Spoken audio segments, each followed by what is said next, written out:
Chapter 1. A dire predicament. What is this place?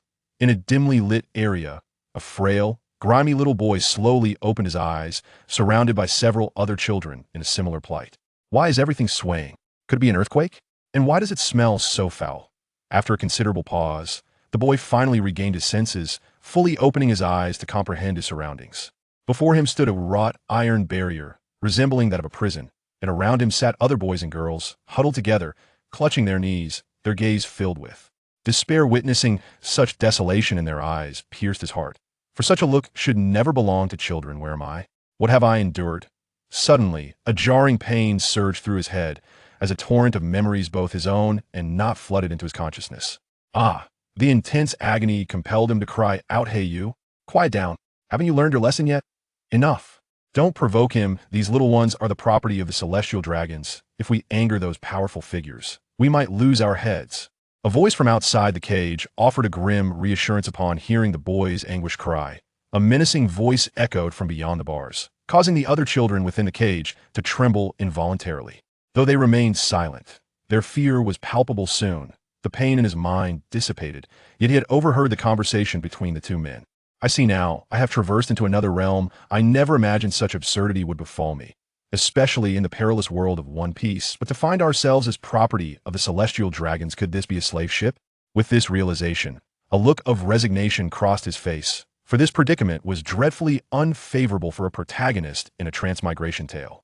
Being enslaved by the celestial dragons was undoubtedly the worst fate imaginable. The name of the body he now inhabited was Rist, a 7-year-old boy who had once been an ordinary child from a humble village. However, their tranquil existence was shattered when a ruthless band of pirates descended upon them. All the adults were slain, and only the children were captured, seemingly destined to be sold into slavery. Rist was the most defiant among the captives, continually resisting until the pirates could no longer tolerate his defiance. They dragged him out and mercilessly beat him into submission before finally tossing him back into the cage, barely clinging to life. However, due to Lister's severe injury, no one paid him any heed, thus providing him with an opportunity as for how he perished in his previous life. He had no recollection whatsoever. "I cannot remain idle. If I were to become a slave to the celestial dragons, it would truly be a fate worse than death," he thought, shuddering at the mere notion. The scant scenes he had witnessed in the past from an animated series illustrated that becoming a slave to the celestial dragons rendered one inferior even to refuse. Determined, Lister resolved to seek assistance from others, even contemplating the idea of stealthily descending from the ship and plunging into the sea, which might offer a glimmer of hope for survival. He had no desire to commence his existence in this world enveloped in despair. However, upon observing the countenances of several individuals around him, his inner hopes swiftly dwindled. Their expressions conveyed resignation, or perhaps an utter lack of courage to resist. "Are you truly not considering any form of rebellion?" Lister inquired, his tenacity unyielding, for he had recently recalled a memory in which his predecessor had attempted to incite rebellion, albeit without success. "Give it up, Lister. Even our parents perished at their hands. What can we possibly achieve here?" A chubby boy interjected. "How infuriating. Are we truly powerless?" Lister's heart brimmed with dissatisfaction. At that moment, an explosion suddenly erupted, causing the entire ship to tremble. Not far from the pirate vessel, a warship was slowly approaching, distinguishable by an unusual dog head emblazoned upon it. "Captain Garp, we have detected a pirate ship ahead," came the report. Indeed, the vessel was commanded by the renowned hero of the Navy, Captain Garp. "Oh, a pirate ship? I did not expect such entertainment. Just as we near the headquarters, bring me the cannonballs." "Yes, Captain Garp," responded the crew with alacrity, swiftly positioning crates of cannonballs beside their commander, a clear indication of their adeptness in this task, having performed it on numerous occasions. "Fist of the meteor," Garp shouted, seizing a cannonball and hurling it toward the distant pirate ship with a velocity surpassing that of conventional cannon fire, its power magnified significantly. Although it did not strike the pirate ship directly, explosions ensued around it, the tremendous shockwave causing the vessel to veer several meters off course. Inside the cage, Lister and the others were toppled in a singular direction. Is happening. The thunderous sound of cannon fire left some pirates so terrified that they struggled to articulate their thoughts, bewildered by the source of the cannonade that they could not see. "Look out! Find me the enemy!" At that moment, a rather unsightly pirate, in a state of utter frustration, exclaimed. He was Brady, the captain of this pirate ship, known for his nefarious deeds, though his prowess was rather mediocre. Suddenly, a cannonball soared through the air, detonating in the vicinity of their vessel. The prisoners in the ship's hold, including Rist, were thrown about once more. What is happening? Have we come under attack? Is it the Navy or another band of pirates? Rist's mind was rapidly analyzing the situation. If it were the Navy, they might be saved. However, if it were indeed another group of pirates, they could find themselves in yet another den of wolves. I hope it is the Navy, Rist silently prayed at that moment. A warship finally came into view of the pirate vessel captain. At 3 o'clock, a Navy ship has been spotted. Damn it, it's the Navy. But how could they hit us from so far away? Brady was both furious and bewildered. They had once commandeered a naval vessel, yet the cannons aboard had never possessed such range. Did they miss? If that's the case, then let loose the meteor shower of fists. From the lookout, a half-white-haired Navy officer was seen hurling cannonballs toward them with swift precision. Captain, there's a Navy officer on the opposite ship throwing cannonballs by hand. What? Before Brady could grab his telescope for a closer inspection, the sound of explosions erupted once more this time. A series of blasts rang out. Admiral Garp, be cautious, there are slaves aboard their ship as well, his lieutenant warned, having discerned the situation aboard the pirate vessel with his observation Haki. I am aware otherwise. The first cannonball would have struck their ship directly. You think my aim is off? In truth, it was intentional, Garp mused, finding a perfect excuse for his aim. Chapter 2. My desire to join the Navy. The relentless bombardment tormented not only the pirates aboard, but also Rist and the others trapped in the hold, as the vessel rocked violently, causing one to topple upon another. Ouch! Cries echoed from various individuals. Close in on that pirate ship. Yes, Admiral Garp, given that there were slaves aboard the vessel, they could not employ cannon fire indiscriminately. At this moment, Garp felt a sense of relief. Thank goodness those cannonballs did not strike the pirate ship, however. Even though the cannonballs did not make direct contact, the shockwaves from the explosions had already inflicted considerable damage on the pirate ship, rendering normal navigation nearly impossible. Captain, that warship is slowly approaching us. The lookout shouted loudly. Perfect. I must see for myself which Navy has the audacity to challenge us. They must be quite desperate for their lives, Brady replied menacingly. Despite his relatively modest strength, when compared to the extraordinary individuals of his era, he was still regarded as a rising star this year, with a bounty exceeding 100 million, far beyond the reach of an average Navy officer. However, when Brady discerned the figures aboard the opposing warship, his bravado evaporated instantaneously, as if doused with a bucket of cold water. It's the Navy hero, Garp, he stammered, clearly recognizing the legendary figure, his speech faltering in awe. For Garp's reputation loomed large, the man who had relentlessly cornered the infamous Pirate King Roger on several occasions. Evidently, Roger had yet to claim the title of Pirate King. Is it you scoundrels who dared to strike at our warship? Garp bellowed fiercely at this proclamation. The crew aboard the pirate vessel were utterly perplexed. When had they ever attacked? They had merely been on the receiving end of the assault. No, it wasn't us. Admiral Garp, you've made a mistake. Brady stuttered. Oh, is that so? Are you pirates? Garp inquired, his gaze piercing. No, we are not pirates. They answered this question with remarkable alacrity, for self-preservation was paramount. Who would dare declare themselves a pirate before a hero of the Navy? That would be tantamount to courting death. Then what is that pirate flag doing on your ship? Garp's eyes narrowed, sensing that they were attempting to treat him as a fool. This is a ship we stole. Yes, we stole it, Brady insisted, as if to convince himself of this flimsy excuse. Ah, I see, so you are thieves then? Go, seize this band of thieves, Garp commanded. Yes, Admiral Garp. The Navy personnel promptly boarded the pirate ship. Unjust. Admiral Garp, we are not thieves, we are merely ordinary fishermen, Brady lamented, tears streaming down his face, a sight that would evoke sympathy in even the hardest of hearts. As for resisting, what a ludicrous notion after all. They were facing the legendary hero Garp. Any attempt at defiance would only hasten their demise. Any grievances you may have, take them to impel down. My duty is to apprehend, not to adjudicate, Garp said nonchalantly, digging in his nose, exhibiting a lack of concern. At that moment, the expressions on their faces fluctuated between crimson and pale, as if engaged in a profound internal struggle. Admiral Garp, this man is a slave of the celestial dragons. I imagine even you would prefer to avoid offending them. Upon hearing those words, all naval activities came to a halt. To put it plainly, the Navy exists solely to serve the celestial dragons. What did he just say? At that moment, Garp uttered another remark. Report. Vice Admiral, he said nothing at all, replied Garp's aide, Bogart. Very well. Let us apprehend them all, Garp. The celestial dragons will not spare you. They will not let you off easily. As Brady's voice gradually faded, Garp rubbed his forehead with a hint of exasperation. I never anticipated that it would involve those despicable celestial dragons. It seems I shall be reprimanded once more upon my return. Garp's tone was laden with resignation. Meanwhile, in the pirate ship's prison, List heard the clamor outside gradually subside, followed by the sound of footsteps approaching steadily. List wore a grave expression as he intently gazed at the staircase, eager to discern who would emerge this time. Upon seeing a group of individuals clad in white uniforms, List breathed a sigh of relief. They were the Navy. Fortune truly favors the bold. As he relaxed, a wave of fatigue washed over him. After all, his mind had been in a state of heightened tension and focus for quite some time, and now that he could finally ease up, exhaustion was inevitable. A Navy officer drew his sword and severed the chains of the prison. Come along, you little ones, you are free now. Upon hearing the word freedom from the officer, the other children's faces lit up with joy and hope. Yet, List did not share in their happiness. For all their families had perished. Even if they were liberated, they would merely become orphans. The group made their way onto the deck of the pirate ship, and upon seeing so many Navy uniforms, List felt as though he had been transported to another world. When he spotted Vice Admiral Garp standing on the opposing warship, his expression shifted from disbelief to sheer exhilaration.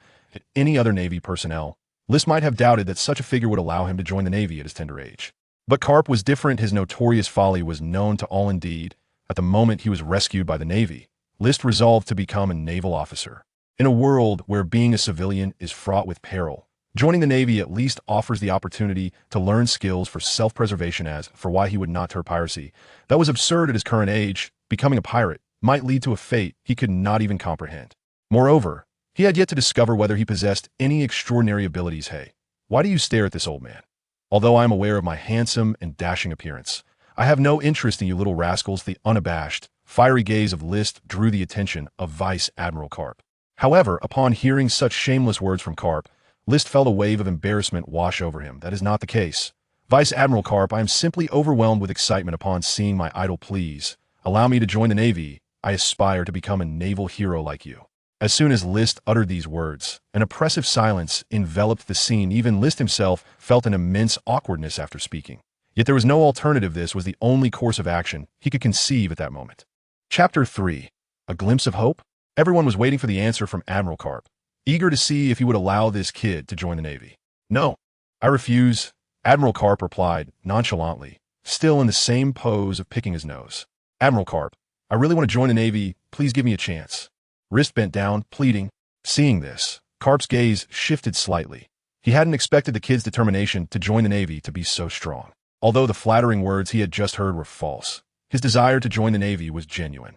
When Rist claimed Garp was his idol, Garp saw through the lie immediately. After all, no matter how sincere Rist appeared, he had never learned acting. So it was easy for the experienced Garp to see through him. Although he usually seemed careless and silly, he wasn't foolish. All right, since you want to join the Navy so badly, I'll give you a chance. Whether you can seize this opportunity depends on you. Yes, Admiral Garp, Rist replied excitedly. And this excitement was genuine, not feigned. Bogart, go and test this kid. Yes, Admiral Garp. Bogart, Garp's aide, was exceptionally strong. Kid, if you can defeat Bogart, no. If you can last 10 moves against him, I'll make an exception and let you join the Navy. How about it? Okay, Rist answered seriously, as this was his only chance now. Go, give this kid a sword. Yes, Admiral Garp. After that, a Navy officer handed Rist a sword.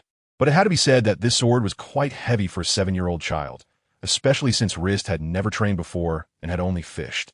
At this moment, their battlefield was on the pirate ship, while everyone else had been transferred to the warship. Kid, I won't go easy on you just because you're a child. With that, Bogart drew his sword, his tone indifferent, exuding a sharp aura. If Rist guessed correctly, this aura should be the intent of the sword. Joining the Navy was a dangerous matter, and one could die at any moment in battles against pirates. Therefore, for your own safety, I will give my all this time. Even if you don't join the Navy, just being an ordinary civilian in this chaotic era could lead to death at any moment, right?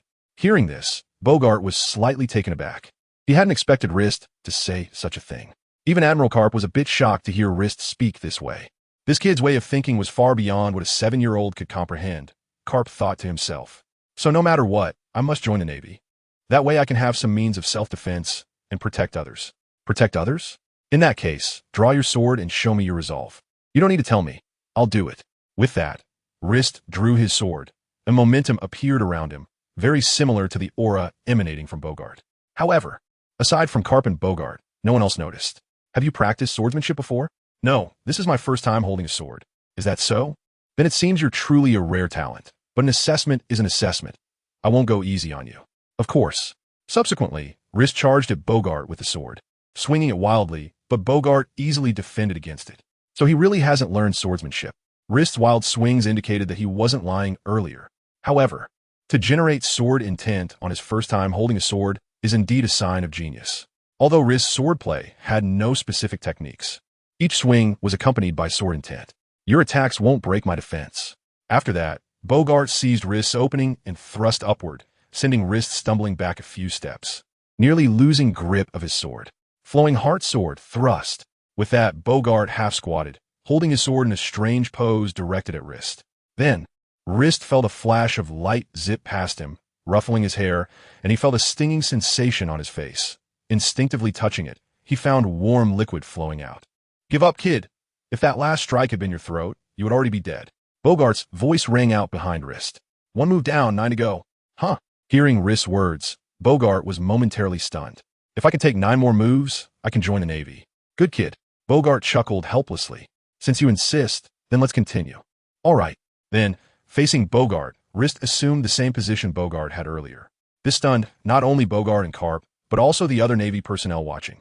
Although they couldn't perceive the subtle sword intent emanating from Rist, they could clearly see the surface-level combat. "No way. Are you kidding me?"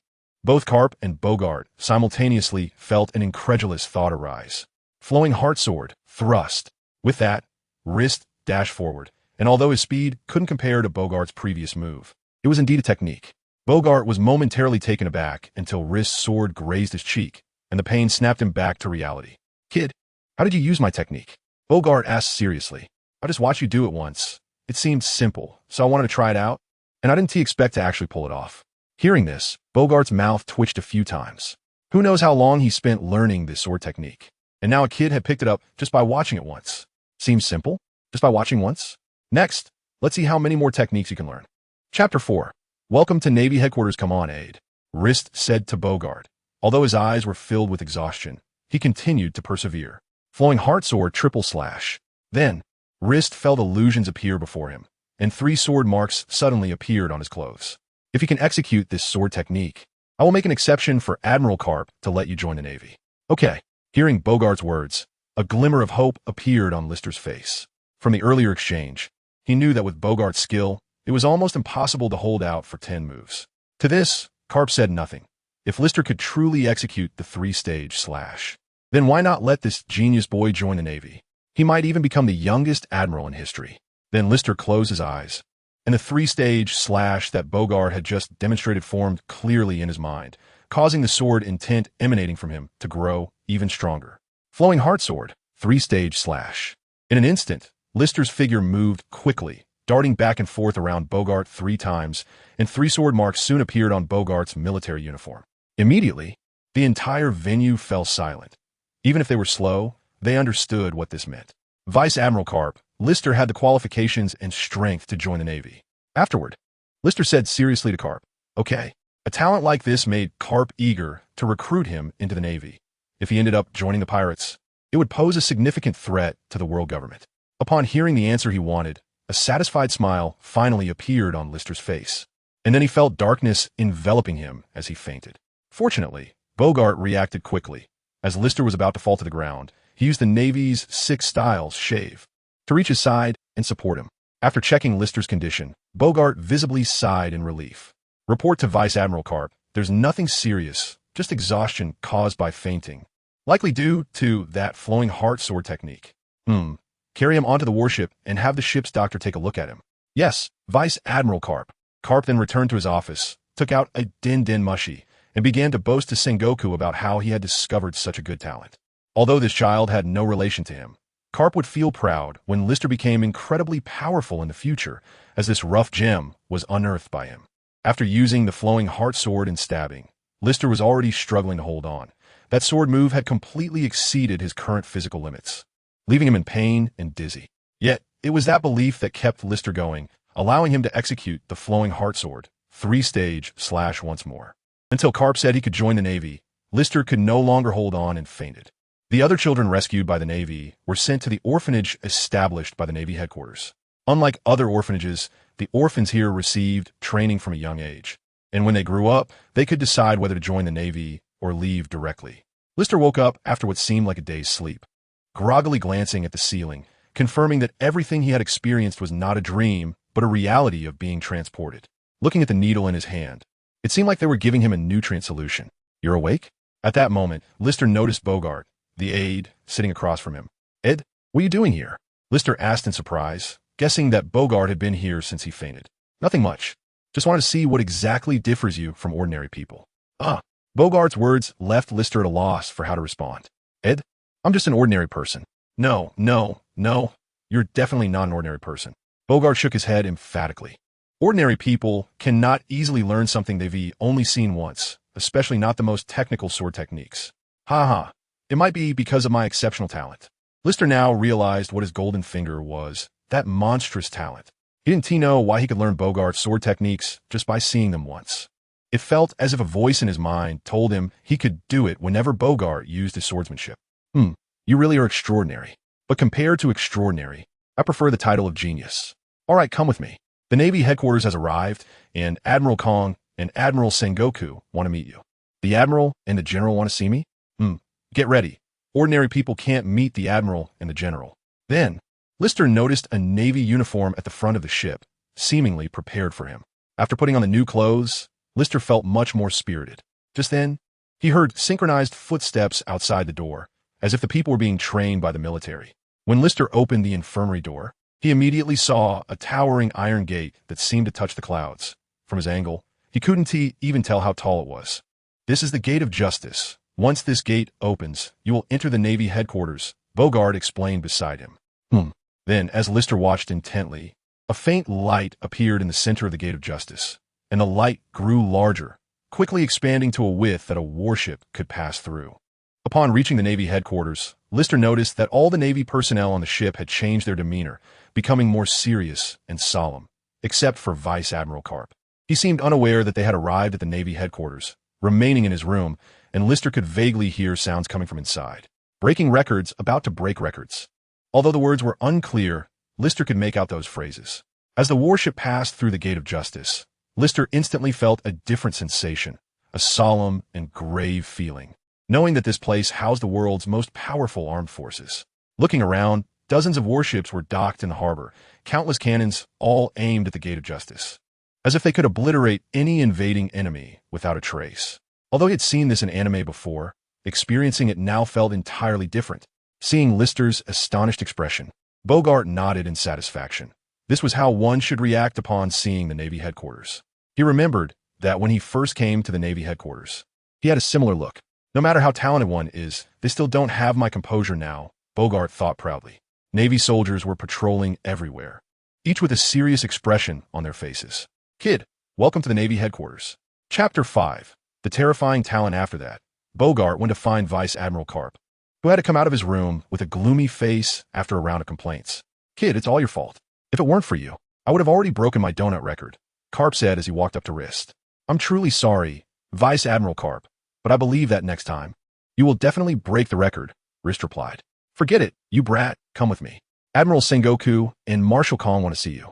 "Yes, Vice Admiral Garp."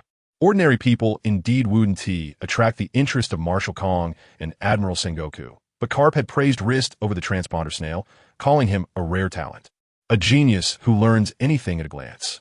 Such descriptions greatly piqued the interest of the two men, although they knew Garp's words were likely exaggerated. Anyone described in such a manner by Garp would undoubtedly be exceptional. Moreover, while there were already 3 monsters in the Navy, it was certain that they would become admirals in the future. However, aside from those 3, the Navy had no other promising young talents to speak of. On the other hand, the pirates had many powerful figures: Kaido, Charlotte Linlin, and the formidable Whitebeard, Golden Lion, and Roger, all in their prime and not to be trifled with. When Vice Admiral Garp stepped off the warship, everyone looked at him with respect. But Garp seemed to dislike being stared at like that, so he walked quickly. Before long, the two arrived at the marshal's office. And Garp didn't even knock on the door. He just walked in with Rist. "I'm back, Sengoku, old man Kong," Garp shouted as soon as he entered the room. "I know, you don't have to shout so loudly," Kong said, rubbing his forehead, feeling a bit of a headache. The situation in the New World was too chaotic lately, and as the Navy's marshal, he had a lot to deal with. "Garp, is this the promising talent you mentioned?" Sengoku asked, looking at Rist standing next to Garp. This was Rist's first time meeting Admiral Sengoku and Marshal Kong in person. Just sitting there, they gave him an overwhelming sense of pressure. Yes, this is Rist. The one I told you about, Garp said, giving Rist a pat on the back that nearly knocked him off balance. And it was likely that a big red handprint would appear on Rist's back. Doesn't seem particularly special, Kong said, scrutinizing Rist. Of course, you wouldn't see it. But Rist has a special ability. He can learn anything just by looking at it, Garp said. Hearing Garp say this, Rist looked at him in surprise. He had indeed suspected this about himself, but didn't he expect Garp to notice it too? You learned Bogart's swordsmanship just by looking at it? You just held the sword and emitted sword intent? That's right, Garp said proudly, as if he were the one who accomplished it. Is your terrifying talent limited to the sword? Kong asked Rist. I don't know, but I feel the same applies to other areas. I've never felt anything was particularly difficult for me since I was a child. Good, I like your confidence, Garp said. Rist said this to better showcase himself, hoping to gain better training from the Navy. But since you said that, I'll test you, Kong said, and then he punched the wall behind him. With a loud bang, a 2-meter-wide hole appeared in front of everyone. Ugh, seeing this, Sengoku felt a headache coming on. He was gradually accepting the position of Navy Marshal. And now he would have to pay for the repairs, and this would be his office in the future. Maybe by the time he took over, the office would be like the ship of Theseus. It would look just like the original, but every part would have been replaced. Come on, old man Kong. You're being unreasonable, Garp said, feeling a bit displeased. He felt that Kong was looking for trouble. Aren't you the one who said he can learn anything just by looking? I'm just testing him. Are you saying you were lying? Garp was left speechless by Kong's question. It's fine, Vice Admiral Garp. I can give it a try, Rist said at that moment. Hearing this, both Kong and Sengoku looked at Rist in surprise. You learned it? Garp asked in shock. Yeah, I think I should have learned it. All right, kid, go ahead and try it on that wall. If it breaks, I'll take responsibility. Yes, Vice Admiral Garp. The wall Garp referred to was the one right next to them. Hearing Garp say this, Sengoku wanted to stop him, thinking that if this wall got damaged again, the Marshal's office would truly be a mess. But after thinking it over, he decided not to say anything, as he still believed Rist wouldn't be able to damage the wall. Rist walked up to the wall, raised his fist, and took the exact same stance as Marshal Kong had just done. Oh, seeing this scene, the three were surprised as from behind. Rist looked like a smaller version of Marshal Kong. Both the posture and angle were identical to the punch Kong had just thrown. With a loud bang, Rist's fist hit the wall, and cracks radiated out from the point of impact. Although the wall did not completely shatter, it was clear that it would need to be replaced. However, at this moment, the attention of the three was not on Chong, but entirely on Lister. With their eyes, they could almost instantly tell how much power was contained within Lister's body. But the damage caused by that punch, just now, was definitely not something that could be achieved with the power currently within Lister. It had to be a sudden explosion of strength from his entire body. Thank you for your guidance, Marshal. Lister turned to the dumbfounded Kong and said, Did you really do it? Chapter 6. Arrival at the Navy Academy, the three of them all showed expressions of disbelief. Even Garp, who had seen both sides, had an equally incredulous look on his face. If Sakazuki and the others were monsters relying on devil fruit powers, then Lister was a prodigy relying on his innate talent. Come, attack me directly with your fist. Kong instantly reached Lister's front. In that instant, Lister's pupils contracted. He had also learned this ability, using the explosive force of his legs to achieve high-speed movement over short distances. This was one of the Navy's 6 styles, shave. Good. Subsequently, Lister struck the same pose as before and directly hit Kong in the abdomen. It was visible to the naked eye that a burst of energy erupted from behind him. Sure enough, it's the technique I just used, Kong said excitedly. Although he was hit by such a massive force, he felt nothing, not even needing to use armament Haki or iron block for defense. After all, he was the Navy Marshal, known as Steelbone Kong, and there were now few men on the sea who could face him head-on. Although he often operated behind the scenes now, his strength had not diminished. Kid, your name is Lister, right? You truly are impressive. After saying that, Kong intended to pat Lister on the shoulder, but when Lister saw Kong's descending arm, he immediately used shave to leave the spot. After all, Kong's emotions were a bit excited at the moment, and he might not be able to control his strength. Lister did not want to be slammed into the floor. Seeing Lister use the difficult-to-master shave from the Navy's 6 styles, the three widened their eyes again, quickly realizing when Lister had learned it. At that time, when Kong used shave, it was instinctive, and Garp and Sengoku were both too shocked by Lister to notice. I didn't expect your observational skills to be so good. Kong felt very pleased inside. The Navy had finally found a promising talent. After all, I won't miss any opportunity to improve my strength, Lister said firmly. Ha ha ha. Good. We need more people like you in the Navy. I bet Zephyr will be so excited to see you that he won't be able to sleep. Zephyr, currently a Navy admiral, is also the chief instructor of the Navy Academy. Although Zephyr has trained many excellent disciples over the years, the top 3 have all consumed Logia-type devil fruits, which has always frustrated Zephyr, as he hoped for a disciple who could inherit his legacy and become a true master of martial arts. However, those disciples who did not consume devil fruits were either of average talent or lacking in perseverance. Zephyr belongs to the type of person who may not have great talent, but possesses tremendous perseverance. He did not have Garp's high talent, nor Sengoku's powerful devil fruit abilities. But through hard work, he became a Navy admiral known as Black Arm Zephyr. If it weren't for my busy schedule, I would really want to take you as my disciple personally, Kong said with some regret. He had already heard some rumors. After retiring as Navy Marshal, he would take up the position of Chief of Staff of the 3 armies, and by then, his duties would be even busier, leaving him no time to train a disciple. Old man Kong, why don't you let me train this kid? At this moment, Garp's loud voice rang out. Sengoku initially planned to train Lister as well, but he didn't have the time either. If you have this time, you might as well focus on educating your son. Hearing Kong say this, Garp's face instantly fell. His son, Dragon, had recently left the Navy for some unknown reason, and the sudden departure of a Navy Rear Admiral was a significant loss for the Navy and could be seen as treachery. If not for the fact that he was Garp's son, the Navy would have already issued an arrest warrant for him. Sengoku, you can hand this kid over to Zephyr. Tell him to prioritize his training. He is the future of the Navy. Yes, Marshal Kong.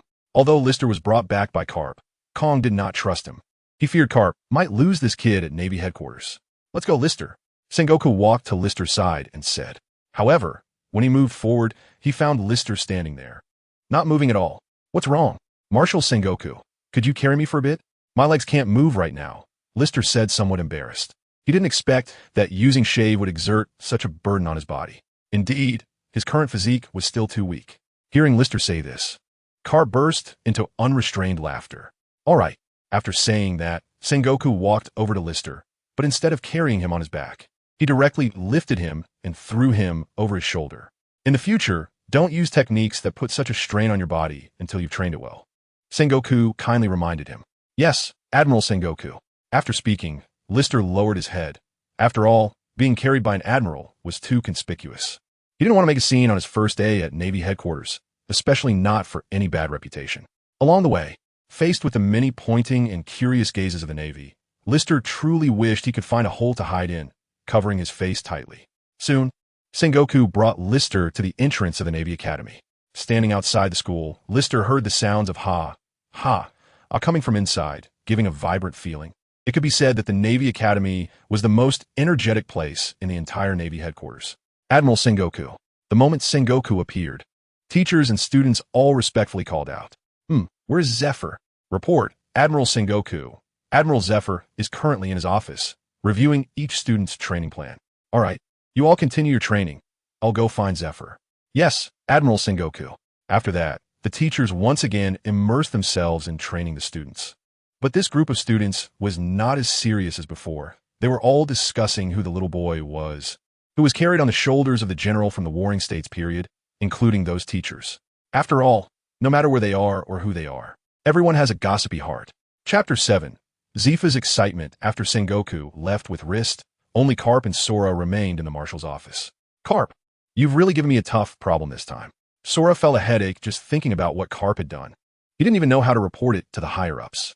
Although he was the Navy Marshal, in the eyes of the world government, he was just a dog.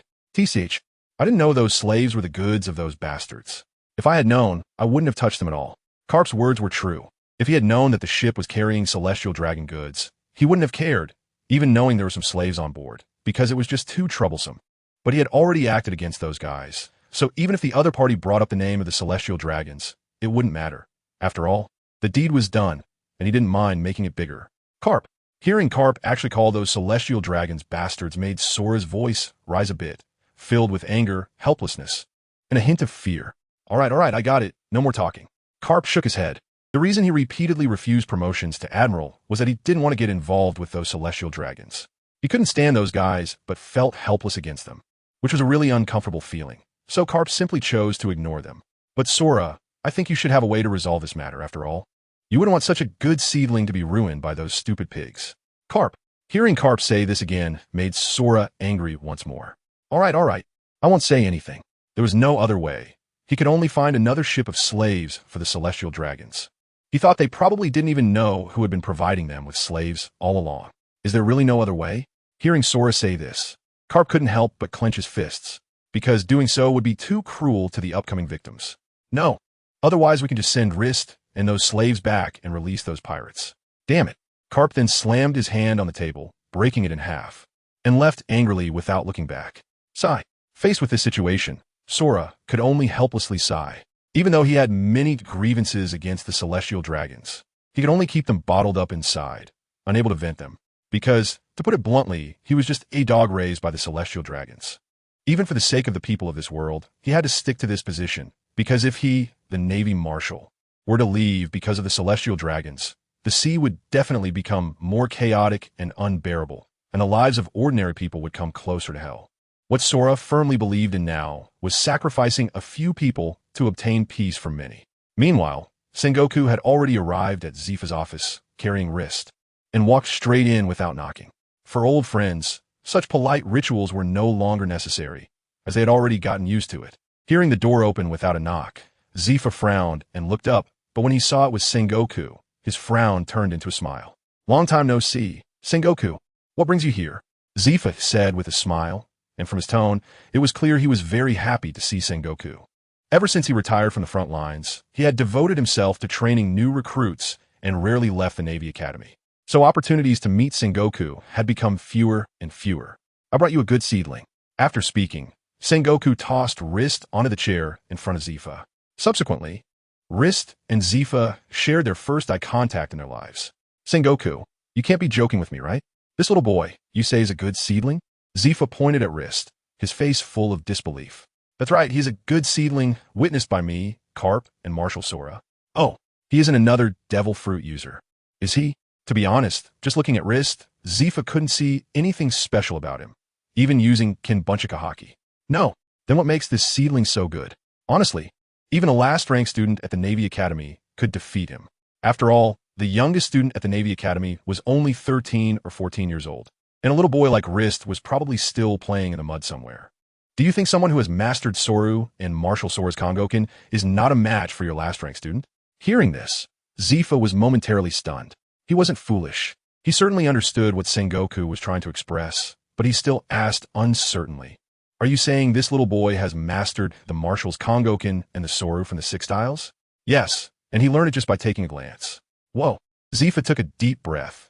This news was too shocking for him, almost like a fake message. However, when he saw Sengoku's serious expression, he knew he wasn't lying to him and couldn't possibly come to deceive him about a little boy. The injury on his foot is caused by using Soru, right? If what you're saying is correct, then he must have learned Soru from Marshal Sora. Most people use their left foot for their first step in Soru, while Marshal Sora is used his right foot and Rist's injured foot is also his right foot. That's right. Hiss. Hearing Sengoku's answer, Zifa gasped. He had seen the most talented martial artist in Garp, but now this little boy was even more monstrous than Garp.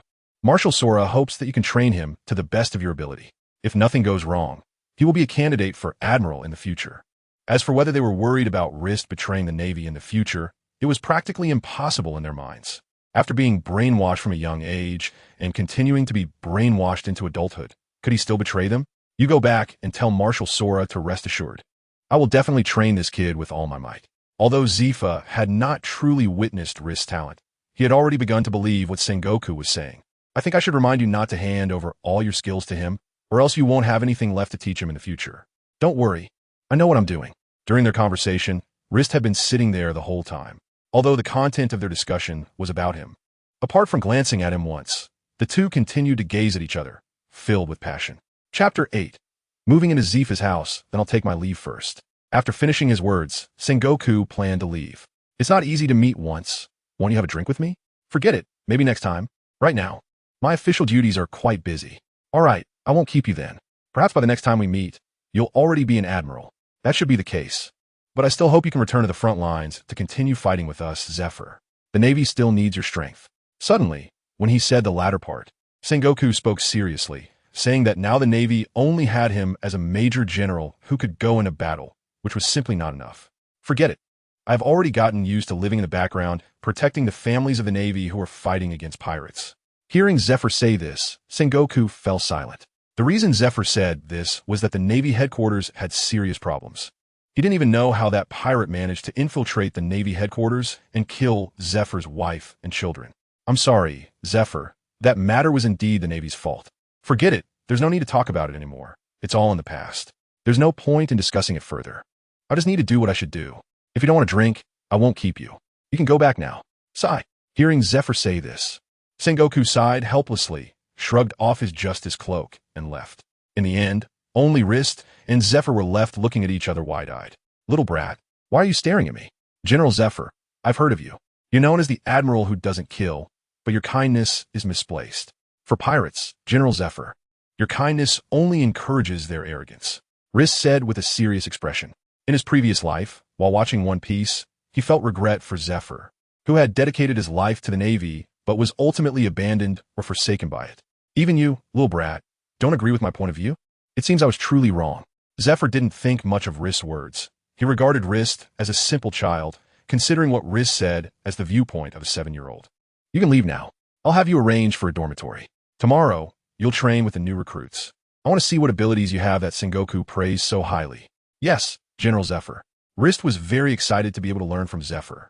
Although Zephyr's strength might not be as formidable as Garp or Sengoku, since he was known as Black Arm Zephyr by the Navy, his strength was certainly terrifying, especially his armament Haki. It's worth noting that battles in the New World often come down to a competition of Haki strength. Soon it was nighttime. When Zephyr raised his head again, he was startled to see Rist, who was sitting in front of him, already drowsy. You little brat, why haven't you left yet? Zephyr's voice instantly startled Rist awake. Sorry, General Zephyr, my legs can't walk right now, so I can only sit here. To be honest, Rist felt uncomfortable all over, but he didn't dare to disturb Zephyr and could only endure it, not knowing when he had fallen asleep. Oh, this is my fault. All right, then I'll take you with me. Zephyr truly forgot about Rist's difficulty in moving. After saying that, Zephyr walked directly in front of Rist and picked him up, yes, picked him up, holding him at the waist, which made Rist feel even more uncomfortable than when Sengoku had carried him earlier that morning because it was just too embarrassing. Fortunately, it was late at night and no one noticed. Otherwise, Rist would have been utterly embarrassed. Tonight, you can rest at my place. This could be considered a special privilege for Rist, as being able to learn from Zephyr is already a significant opportunity. Zephyr's house is large, a 2-story building, but gives off a very lonely vibe. As a Marine Admiral, he doesn't even have a deputy or a servant at home. Zephyr then directly tossed Rist onto the sofa. You must be hungry. I'll go make you something to eat. After you finish, get some rest early. Tomorrow, I will train you just like any other normal Marine, and I won't show you any favoritism just because of your age. Yes, Admiral Zephyr. That is exactly what I want. After that, Zephyr walked into the kitchen while Rist looked around the house. He noticed a photo on a nearby cabinet. The picture depicted a majestic man, a gentle and beautiful woman, and a lively child. That woman and child must be Zephyr's family, but now only one person remains. Soon, Zephyr came back with a large piece of meat. It was unclear which beast it came from, but the size of the meat was bigger than Rist himself. Eat up. Only by filling your stomach can you recover faster and train better tomorrow. Yes, Admiral Zephyr. This might be a unique rule in the pirate world. When injured, one doesn't need medicine, just eat more meat. Admiral Zephyr, can I come and stay here every day from now on? Upon hearing this, Zephyr paused for a moment, slowing down his eating. Why? Because Admiral Zephyr is a solitary old man, lacking someone to take care of him, and I am alone as well. I feel that we would suit each other perfectly. To be honest, Rist definitely had his own selfish motives. After all, for a student, nothing helps more than being together with a teacher. You little brat, I don't need you to take care of me, and right now, you are the one being taken care of. Hearing this, Rist displayed a rather awkward smile, as it did seem that way now. Just when Rist felt there was no hope, Zephyr's voice rang out again. From now on, you will come back with me every day. Yes, Admiral Zephyr. Don't call me Admiral, call me Teacher. Yes, Teacher Zephyr. Hearing this title from Rist, Zephyr smiled deeply from a position where Rist could not see him. Perhaps he also felt that he would no longer be alone in the future. Chapter 9. Rist's perseverance. Early the next morning, Rist was called up by Zephyr. In this unfamiliar place, he could only follow Zephyr. Wherever Zephyr went, he would go, and by the time he woke up today, the injuries on his feet had completely healed. This made him marvel at the wonders of the pirate world. As the saying goes, it takes 100 days to heal from injury, yet he had recovered in less than a day. To be honest, List was very much looking forward to today. He was eager to learn something from Zephyr. Soon, Zephyr brought List to a small playground next to the Navy Academy, where 20 soldiers awaiting training stood at attention. List sensed a different aura from them compared to the other students at the Navy Academy. This was the elite class of the Navy Academy, personally taught by the old man. Each of them was an elite among elites, Zephyr explained to List. I can see that, Teacher Zephyr. These 20 people are completely different from the other students outside. The 20 elite students standing before them looked at List with curiosity, unsure of who this little kid following Teacher Zephyr was. I'll introduce him to you. He will be one of you from now on. His name is List. Upon hearing Zephyr say this, despite their astonishment and disbelief, the expressions of these individuals did not change at all. This made Zephyr nod in satisfaction. Please take care of me. My name is List, and I aim to become an admiral of the Navy. Hearing List say this, the elites were stunned. Even Zephyr was taken aback, but this only made Zephyr look at List with more appreciation. List said this just to make a good impression in front of Zephyr. Good. Zephyr clapped his hands in approval. I hope you all can set a goal for yourselves, so that you can have better motivation to move forward. Yes, Teacher Zephyr. The 20 Navy elites responded in unison. Well, now let's officially start training. First, run 20 laps around this playground, starting now. Yes, Teacher Zephyr. List, you follow along. Yes, Teacher Zephyr. Now, Zephyr was like a physical education teacher, watching his students run laps, but this was truly a hardship for List. One lap was about 400 meters, and 20 laps amounted to 8,000 meters. For a 7-year-old child, completing 8,000 meters would be a challenge, let alone running it. However, List did not voice any objections. Zephyr kept a close watch on List, or rather, this was a test for him. For Zephyr, no matter how strong one's talent was, if one did not put in the effort, they would never become strong. He wanted to see List's perseverance. When List had just run 1,000 meters, he was already struggling, drenched in sweat and breathing heavily. At first, he could keep pace with the group, but now he was falling further behind. Yet, he still did not give up. Finally, List reached 2,000 meters. At this point, his legs felt as if they were filled with lead. Every step was extremely strenuous. Although his speed was slowing down, he still did not stop. The elite students had already completed their 8,000 meters. Aside from slightly elevated breaths and a thin sheen of sweat on their foreheads, they felt no discomfort. After all, they were all elites. And in this world with exceptionally strong physical qualities, 8,000 meters was just a warm-up for them. They stood in line, waiting for Zephyr's next training command. But they noticed that Zephyr was not paying attention to them. Instead, he was focused on the small figure struggling in the flames. At this moment, they remembered that the training was no longer just for the 20 of them, but had included one more little kid, making it 21. In their eyes, it was clear that List had already reached his limit, yet there was still a considerable distance left to run. They all believed that 8,000 meters was an impossible task for List. However, List continued to surprise them, clearly on the verge of collapse. He still managed to keep going. Keep it up, someone whispered softly, and although the voice was very quiet, they still heard it clearly in the silence of the playground. Soon, the cheers grew louder, rising and falling, and it seemed that Rister was also influenced by this sound, his pace slightly quickening. Hearing the cheers directed at him, Zephyr's expression broke into a smile. His students were indeed very united. Although they had all noticed that Teacher Zephyr valued that little kid, they were already 18 or 19 years old, so naturally, they wouldn't compete for attention with the kid. To put it dramatically, they were from two different eras, 10 years apart. By the time this kid graduates, they might have already become naval commanders or have died on the battlefield. At this moment, Rister's movements seemed mechanical, as if his body was no longer under his brain's control. He didn't understand why he was still persevering, why he could still hold on, or why he hadn't collapsed yet. But he knew he couldn't fall.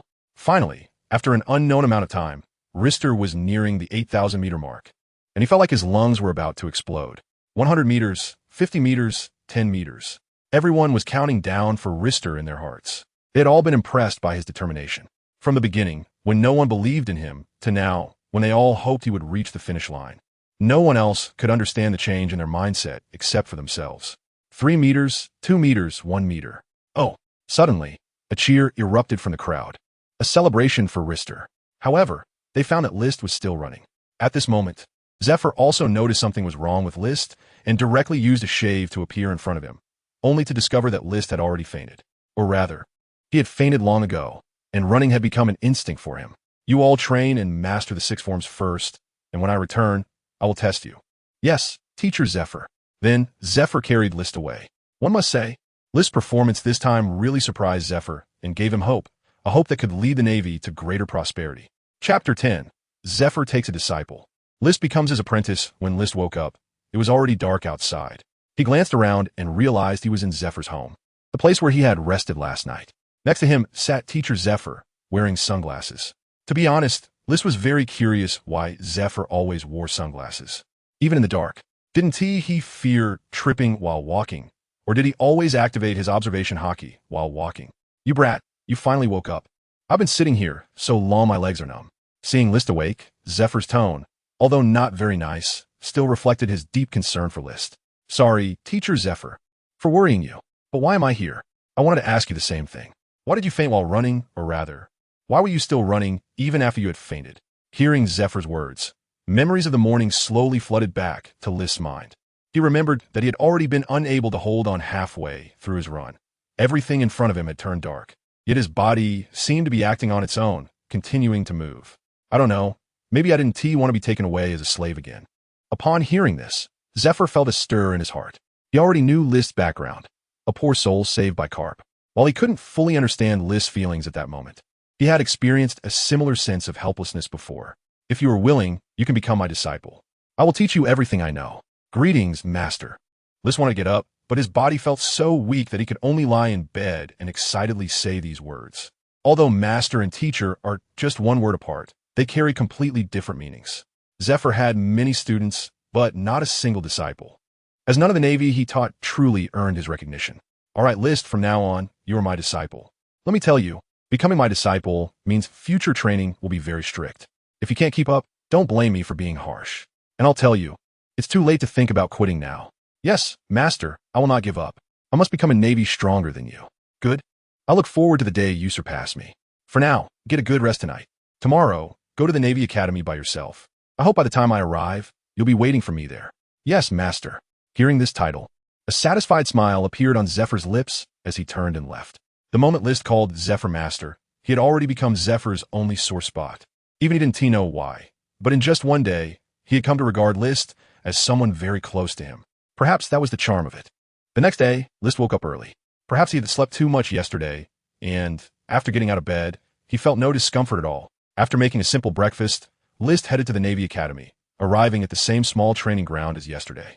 At that moment, several trainees were already training on the small playground. When they saw List, they all showed surprised expressions, as they were well aware of what state List had been in until the end yesterday, and they didn't expect him to return today.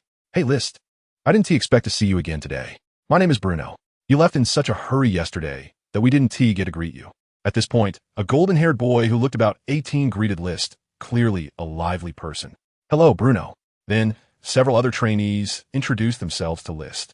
Given List's performance yesterday, they all knew his relationship with teacher Zephyr was special, so their main reason for introducing themselves was to leave a good impression in Zephyr's eyes.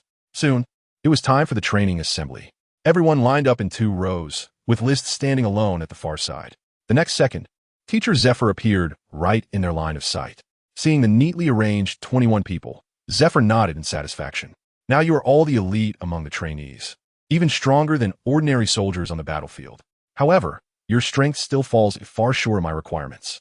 I think you should remember the assessment standards I set for you. We remember. Except for List, the 20 soldiers answered in unison. Good. The assessment content I have for you is to master any 2 of the Navy's 6 forms and reach a proficient level. Is there anyone among you who meets this standard now? Hearing this, the 20 soldiers fell silent. None of them had achieved it. At most, they had only mastered 1 form proficiently. Useless. If you continue like this, you might be surpassed by List in no time. Upon hearing this, they immediately felt indignant. They were the elite of the elite, and being told that even a 7-year-old child was better than them was hard to accept. Even though they knew teacher Zephyr was just trying to motivate them, it still made them very uncomfortable. You don't have to feel indignant. List has already mastered the shave, one of the hardest forms to master among the Navy's 6 forms. Is there anyone among you who can use shave now? Hearing Zephyr say this, everyone was left dumbfounded. The difficulty of mastering shave ranks among the top 3 in the Navy's 6 forms, while most of them had practiced the relatively simpler moonwalk and finger pistol. Teacher Zephyr, I don't believe List can master shave. At this moment, a student spoke up. That's right, teacher Zephyr, I don't believe it either. If List can master shave, I'm willing to double my training workload. I'm willing to, Teacher Zephyr. Although they respected Teacher Zephyr, they absolutely wouldn't allow themselves to be insulted like this. All right, if Liz can use shave, will all of you be willing to double your training workload? Yes. Teacher Zephyr. Good. I look forward to seeing the regret on your faces soon. List, are you okay with this? Of course, Master. Although Zephyr had never seen Lister use Soru, he had heard about it from Sengoku, and he believed that Sengoku wouldn't mislead him. Now that he heard Lister's confirmation, he felt even more confident inside. Chapter 11. The amazed crowd. All right, Lister, step forward and demonstrate Soru to these useless ones. Yes, Master. At this moment, some of the trainees finally noticed that Lister had referred to Zephyr as Master instead of Teacher. To be called Master was not something just anyone could do. But what was most important now was whether Lister could actually use Soru. Soru. As Lister spoke, his figure instantly moved from the front of the line to Zephyr's side. Upon witnessing this scene, the elite trainees were all left dumbfounded. Although they couldn't use Soru yet, Zephyr had explained its principles to them, and they could recognize whether Lister was actually using Soru. Even Zephyr was slightly surprised to see Lister using Soru so skillfully, as he hadn't expected Lister to be this proficient. In terms of the basic use of Soru, Lister was already not weaker than him. Indeed, this old man has truly found a treasure this time. He was increasingly convinced of Sengoku's words. Is this real? Am I still dreaming? Everyone had a look of disbelief on their faces. When they saw Lister using Soru so skillfully, they were all in a daze. All right, all of you shut up. Everything you see is real. Now you all have to start fulfilling your promises. From now until graduation, your training will be doubled. Yes, Teacher Zephyr. However, this time their response was not as energetic as before. They all looked wilted. After all, the current training intensity was already quite high, and if it were doubled, they would have no free time at all in a day. Now you all train here by yourselves. Lister, come with me. Yes, Master. Then, Lister followed Zephyr to a corner. Lister, to be honest, your talent has exceeded my expectations. Among everyone I've seen, whether from the Navy or our pirate opponents, no one has your high talent. Master, you're flattering me. While Zephyr called Lister aside, the elite trainees were also whispering among themselves. Hey, did you hear what Lister called Teacher Zephyr just now? What did he call him? Master. Master? Is that for real? You didn't mishear, did you? Of course not. I listened to it several times. I heard it too. Lister really did call Teacher Zephyr Master. At this moment, another person spoke up, and soon all 20 elite Navy trainees noticed this matter. Doesn't that mean Lister is already Teacher Zephyr's disciple? Yeah, it seems so. Suddenly, everyone gasped in shock. Many had once wanted to be Zephyr's disciple, including some people from notable backgrounds who had greater talents than theirs, but all were rejected by Zephyr. No one had caught his eye. It seems we have to show this little junior brother some respect from now on, even if he isn't Teacher Zephyr's disciple. Just the fact that he mastered Soru at the age of 7 has already far surpassed us. If nothing unexpected happens, he will likely be a strong candidate for a general in the future. Now, when they thought back to what Lister had said yesterday, it was clear that he was not just boasting. He genuinely had the strength and talent to back it up. How does it feel to use Sora this time compared to the last? Master, it's much better than last time. After using Sora last time, I couldn't even walk, but now I can still take a few steps. However, I feel that if I use Soru again, it might be the same as last time. After your first use in yesterday's leg training, you can now withstand the force of using Sora once, but a second time would exceed your limits. However, I need to confirm your talent before I can formulate a training plan for you. Yes, Master. All right, next. I'll demonstrate for you to see if your talent is as Sengoku said. Yes, Master. Then, Zephyr extended his index finger and quickly pointed a wall in front of him. In an instant, a large hole appeared in the wall. Normally, the technique of Shurgan, finger gun, would only cause a small amount of damage, like a bullet fired from a gun, but in Zephyr's hands, this unadorned Shurgan created a 1-meter-wide hole in the wall, with cracks appearing around it. This commotion naturally attracted the attention of the elite trainees. What happened to Teacher Zephyr? Why is he using Shurgan? Did Lister provoke him? And is he going to be taught a lesson? But if it's to teach him with Shurgan, isn't that too cruel? The elite trainees were discussing among themselves. Am I the only one who thinks this is Teacher Zephyr teaching Lister how to use Shurgan? No, you're not alone. I think so too. Isn't it a bit too casual for Teacher Zephyr to skip explaining the principles and just demonstrate? Who knows? We'll find out soon enough. Then, Lister also assumed the same posture as Zephyr had just done and quickly pointed at a wall. When his hand retracted, there was already a hole the size of a fingertip in that wall. No way, I'm not seeing things, right? Lister actually succeeded? It seems you aren't seeing things. I saw Lister succeed too.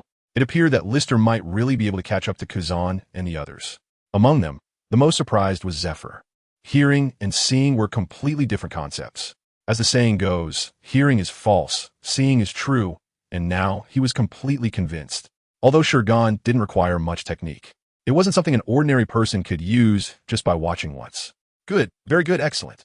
These 3 consecutive good words were enough to express Zephyr's excitement. Having Soru and Shurgan is already enough. I won't teach you any other combat techniques, because they would only be a burden to you for now. Your next training plan will be to enhance your physical fitness to its limits, and I will tailor a training plan for you. Next, what awaits you may be hell. Yes, master. From now on, I can endure any battle. All right, now do push-ups until you can't get up anymore. I'll go check on those kids. Yes, master.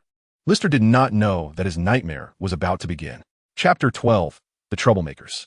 Soon, Lister started his hellish training regimen. Although he had never seen Los Angeles at 4 in the morning, he had seen Marineford at that hour. He suddenly felt a bit regretful. Why were the people in the pirate world so physically fit? According to his previous normal physique, after a day of high-intensity training, he wouldn't be able to get out of bed the next day.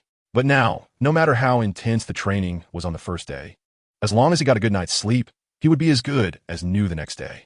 Lister had already been at the Navy headquarters for more than half a month, and although it was only a little over half a month, his physical condition could be described as vastly different from 2 weeks ago, with significant changes.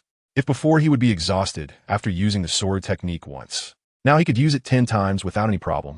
It could be said that Lister's physical condition improved greatly every day. Moreover, Lister had now become a prominent figure.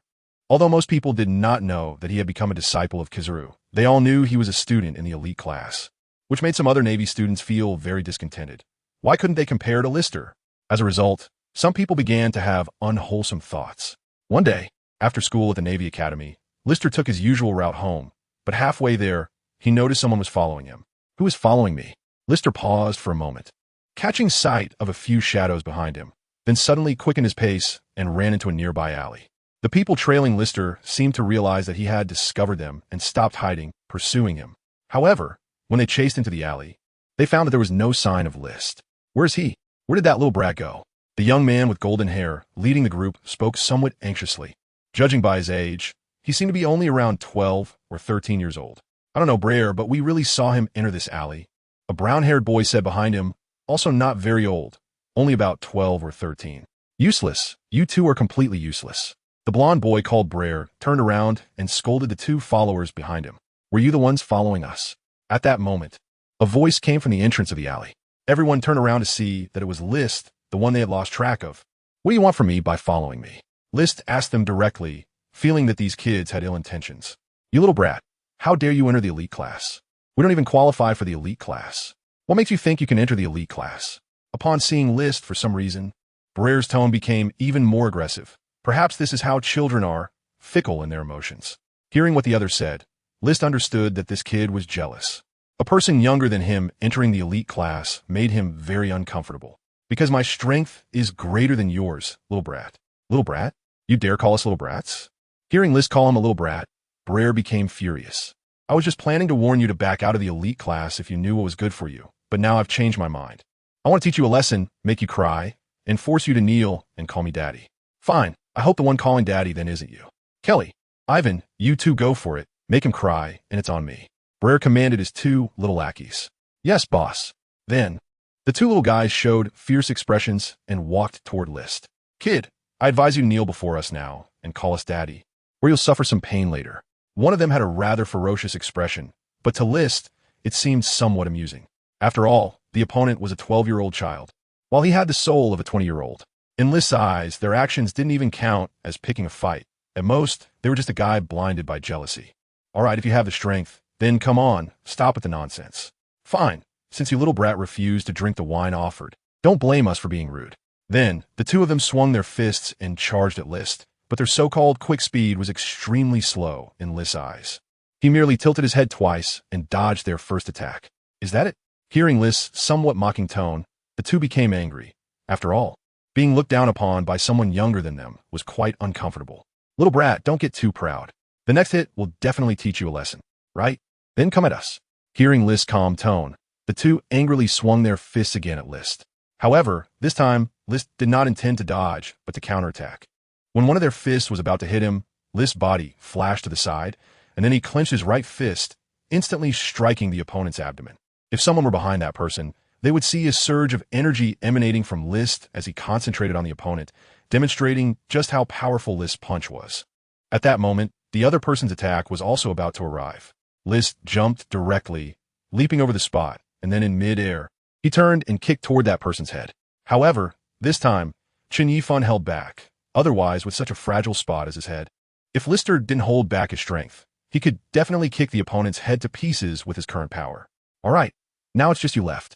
Little brat, I didn't expect you to have some strength, huh? Although Brer was somewhat surprised that Lister had defeated his two underlings, there was no panic on his face, as if he still had a trump card. But your moment of glory ends here. You will never defeat me, Lord Brer. Brer said arrogantly. What a joke. For this scene, Lister could only utter these two words, which reminded him of a condition from his past life called Chinibu. Chapter 13. My father is a major general. My master is a general what?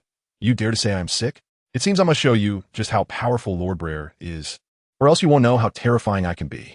When the time comes, don't go home and tell your parents about it. This should be my advice to you. All right. Then, Brer extended his hand towards Lister. Seeing this action, Lister was a bit stunned. At such a distance, without any weapons, Brer couldn't possibly hit him just by reaching out. However, in the next moment, Lister noticed that Blair's arm had changed, seeming to turn into wood, and it quickly elongated. Seeing this scene, Lister was a bit stunned, but just as the wooden arm was about to reach Lister's face, he used Shave to get out of the way. The wooden arm then slammed directly into the wall behind Lister, creating a crack in the wall. Ha ha, now you know fear, right? I have eaten the superhuman type Moku Moku fruit, and I'm a wooden man. You can't defeat me. Blair seemed to not notice how Rister had dodged. He just wanted to show off his abilities in front of Rister. As a devil fruit user, this was the first time Rister had seen a devil fruit user in this world, and he didn't expect it to be a Navy cadet. That's right. Now you know fear. Hurry up and kneel down and call me daddy, or you'll suffer later. What a pity. What do you mean by pity? Blair asked, somewhat puzzled. Even if you were a devil fruit user, you're not my match. What did you say? You actually dare to look down on me? That's right. I do look down on you. If it were a Logia-type devil fruit user, Rister would indeed have no way to deal with him. But he was just a superhuman type. Damn it. I will make you pay. After saying that, all 10 of Blair's fingers turned into wooden sticks and attacked Rister. Too slow. You can't hit me with such an attack. Just as Blair's attack was about to land on Rister, he used Shave to appear behind Blair. What? This time, Blair finally noticed Rister's movement technique. You can actually use Shave? Oh, you even know Shave? It seems your identity is not ordinary. Although Rister was unaware of the Navy Academy's procedures and how classes were divided, a regular class student, especially one so young, being able to recognize the technique he used along with a devil fruit was enough to indicate that the other person's identity was special. Enough talk. Today, I will make you kneel before me and call me daddy. After saying that, Blair pressed his hands on the ground, and his 10 fingers directly sank into the earth. What was he trying to do? Rister felt a bit puzzled. However, soon his doubts were resolved as he noticed the ground beneath his feet shaking. So that's it. An attack from underground? It really is a clever method, but this commotion is too obvious. Then, Lister used Shave once again and appeared in front of Blair. Not good. Blair thought to himself as he tried to retract his hand, but it was too late. Lister's fist had already struck him in the abdomen. However, at the moment of impact, List noticed something was off. The sensation was wrong. Rather than feeling like flesh, it felt more like wood. No way, kid. I can turn any part of my body into wood, increasing my attack and defense. You can't possibly defeat me. Is that so? I wouldn't count on it. List's current attack methods were limited to finger guns, crashing fists, and a few other ordinary punches and kicks. But it seemed that ordinary punches and kicks were simply ineffective against the opponent. Using finger guns would injure the opponent. So the only way for him to defeat the opponent was to use the crashing fist taught by the empty marshal. However, even the power of the collapsing fist is incredibly immense. Lister can only control the strength. Otherwise, he might directly incapacitate his opponent, which would not be ideal. What do you want to do? Seeing Lister's fist-clenching posture, Burari suddenly felt a sense of foreboding rising within him. I have to say, Blair's plan to attack Rister from underground was truly a miscalculation. The time he took to withdraw his hand was more than enough for Rister to attack twice. And during that time, Blair was basically a sitting duck. With a crushing punch, Blair suddenly felt a tremendous force, and his entire body was sent flying. Even the wooden hand beneath him was forced to follow. When he crashed against the wall, he coughed up blood. After falling from the wall, he could no longer get up. Although he wasn't unconscious yet, he had lost all fighting capability.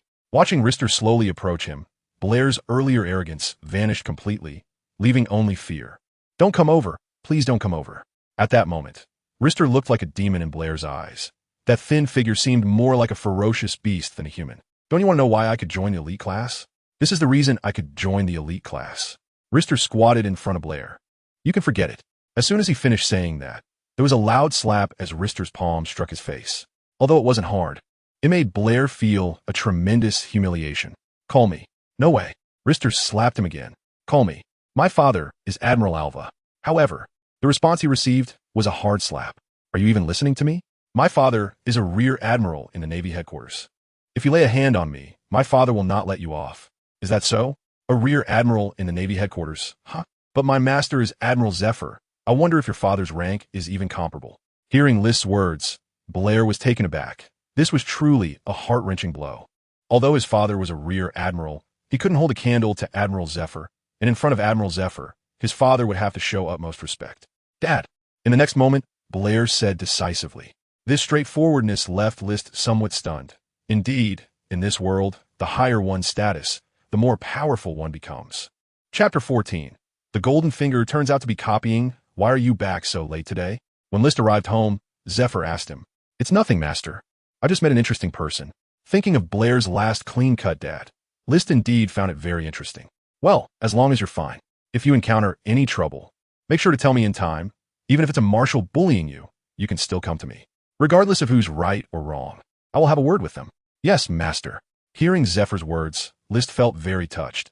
He could sense that Zephyr had already regarded him as family. Perhaps Zephyr was giving him the love he hadn't given to his son. After all, List's current age was not far off from the age when Zephyr's son passed away. Perhaps he wanted to make up for that love through List. "Let's eat. After dinner, you could go practice by yourself." "Yes, Master." Zephyr was very strict with List. Even the slightest hint of laziness from List was not allowed. Perhaps he didn't want the tragedy that once happened to him to repeat itself. So he hoped that List would have the ability to protect himself and always held him to the highest standards. However, the dinners prepared by Zephyr are indeed very nutritious, with every meal consisting of sea king meat. The energy contained in the meat gradually merges into List's body during his training and rest. After eating, List went to Zephyr's training ground, which has almost become his personal training area, as Zephyr rarely comes here, now due to the busy schedule at the Naval Academy. His strength is no longer as formidable as it was on the front lines. On the training ground, List closed his eyes and recalled the scene of his recent battle with Brayley, focusing particularly on the moments when Brayley used his devil fruit abilities. Then, List opened his eyes, and a glimmer of light shone from them. "Perhaps I could do it too." List then extended his arm, and to his astonishment, it gradually transformed into wood, stretching out under his intentional control before returning to its original form. Even his fingers could turn into trees, and every inch of his skin seemed to be the same, as if he had consumed the moku no mi, wood fruit. "I see." Liz suddenly understood something. My golden finger isn't due to innate talent, but rather copying. He carefully recalled everything that had happened since arriving in the pirate world. First, he copied 2 techniques of the flowing heart sword from Bogart. Then he copied the shave and collapsed fist from Admiral Kong. And just now, he copied the spear technique from Master Zephyr and the moku no mi ability from Brayley. Thinking of this, List's heart became incredibly excited. He thought of various Logia-type devil fruit abilities, including Whitebeard's Gura no mi, Quake fruit. If he could copy the abilities of the Gura no mi, he felt he could easily navigate this world. As a most powerful Paramecia-type devil fruit, its possessor has the power to destroy the world. However, until he has a certain level of self-defense, List would not reveal the copied devil fruit abilities to others, as that would only bring greater danger. Just the Gorasi Eye would never allow someone like him to exist. The next day, on his way to school, List encountered Brayley and his 2 lackeys again. "What's this? Didn't you get enough of a beating yesterday? Are you looking for another one today?" List clenched his fist, cracking his knuckles. "No, Dad. We're here to pay our respects to you," Brayley said respectfully, and even the 2 lackeys behind him called List Dad in unison. "What are you doing?" This scene startled List. "Dad, we really came to pay our respects to you." Brayley recalled how he had told his father about offending Zephyr's disciple after returning home yesterday. Instead of receiving comfort, he was met with his father's furious beating. If not for his mother intervening, he might not have been able to come to school today. Although his father was a rear admiral in the Navy headquarters, there was a significant distance to the admirals, and his father held great respect for Admiral Zephyr since he had once been a soldier under Zephyr's command. Therefore, his father had given him an order today. He must gain List's forgiveness, otherwise he shouldn't return home. Thus, this morning scene unfolded. All right, if you really want to follow me, just call me Big Brother. Although List also wanted to be called Dad, he felt a bit embarrassed given his current age. Moreover, if Master Zephyr found out that others were calling him Dad, he would definitely receive a stern lesson, as this would tarnish the Navy's reputation. Given Zephyr's serious nature, he would not let List off the hook for this. Yes, Big Brother. The three of them excitedly replied simultaneously, as this meant List had forgiven them. Moreover, being a follower of Zephyr's disciple was a great honor for them. Braley's father had told him last night that Admiral Zephyr had a sharp eye, and ordinary people could hardly catch his attention. They had personally experienced List's strength last night, and they believed that in time, List would surely become a naval leader. Even if he couldn't become an admiral, he would definitely be a candidate for admiral. All right, hurry up and go to school. You'll be late soon. Yes, Big Brother. Truly worthy of being a big brother. So strong yet still thinking about going to school. Big Brother, we will definitely not embarrass you. Braley thought excitedly in his heart, while List suddenly shivered. He didn't know why, but he suddenly had a bad premonition. He felt like he had gotten himself into a lot of trouble, and sure enough, his bad feeling was soon confirmed. Hey, students in front, get out of my way. Don't you know you're blocking someone's path? You're blocking the way of teacher Zephyr's disciple. If you know what's good for you, move aside quickly, or don't blame us for being rude. Looking at the three sycophants in front of him, Rister was now feeling a headache. Chapter 15. King Roger then, Rister dragged the three of them into a corner and punched each of them on the head. Bang, bang, bang. Seeing the three of them with tear-filled eyes, Rister felt no sympathy at all, because if he showed any weakness now, it would definitely be him squatting in a corner at night. If this matter reached Zephyr's ears, he would surely face some special training that night. I'll allow you to do this again in the future. Did you hear? We heard you, boss. From now on, keep a low profile, got it? Got it, boss. A 7-year-old was here teaching off 3 kids who were 5 or 6 years older than him. The scene did look quite ridiculous, but that was the reality. Soon, a month passed. During this month, Rister's physique underwent tremendous changes. Among the 6 styles of the Navy, Rister had completely mastered the 4 styles he had not learned before, reaching a very proficient level. It can be said that with Rister's current strength, graduating from the Naval Academy would be no problem. If possible, Rister would definitely be the fastest graduate from the Naval Academy. However, when List returned home tonight, he found the lights were off, indicating that there was no one at home, and Master Zephyr was not there. Fortunately, there were still some supplies in the refrigerator, so List quickly solved the dinner problem. For some reason, List's appetite had been growing larger lately, possibly due to his increased strength. But it was already past 10 o'clock at night, and Master Zephyr still hadn't returned. In the past, even if it was late, he would usually be home around 10. Thus, List continued to train and wait. And it wasn't until after midnight that Master Zephyr opened the door, looking somewhat tired. Seeing List still training inside, Zephyr's expression showed a moment of surprise. Aren't you resting? List? Master, what happened today? Why are you back so late? There was a high-level meeting at the Navy headquarters, so it took a bit longer. Although Zephyr had stopped concerning himself with Navy decisions outside of the Naval Academy, he was still a general, and he had some knowledge of certain Navy matters. What happened? List asked curiously, wondering what kind of event could have summoned even a semi-retired general like Zephyr. Take a look for yourself. After saying this, Zephyr handed a newspaper to List. When List opened the newspaper, the first thing he saw was a large portrait of a person that almost filled the entire page, with the caption below reading Pirate King, Gold, Roger. Master, what is this? List's pupils widened in shock. When he had just crossed over, Roger had not yet been declared the Pirate King, and he hadn't expected that the timeline had advanced to this point, which meant the Great Pirate Era was not far off. Just as the newspaper described, Roger had successfully reached the end of the Grand Line, known as the Final Island, Raftel, and had now been revered by pirates as the Pirate King. This was a disgrace for the Navy. Zephyr clenched his fists and said angrily, no wonder. List thought to himself that this was the only thing that could give the Navy such a headache. Master, I want to apply for graduation and set sail. List then said firmly. His goal was to see if he could encounter Roger, as the Roger pirates would soon disband, and after a while, Roger would surrender. Roger must have many valuable things that List could replicate. Why? When Zephyr said these 3 words, his tone became serious. He was not very keen on List leaving his protection so soon, because my strength is already enough to graduate from the Naval Academy. Aside from you, Master, there is no one else who can teach me anything there, and I also want to see what kind of person Roger, the Pirate King, truly is. Roger is someone who cannot be described in words. After thinking for a moment, Zifa came up with this phrase to describe Roger. As a Navy admiral, he had naturally dealt with the Roger pirates quite a bit, so he could feel the differences between Roger and other pirates. Just the fact that he could be friends with Garp was already remarkable. Although Garp seemed carefree and a bit disorganized, he was very clear about what kind of person others were.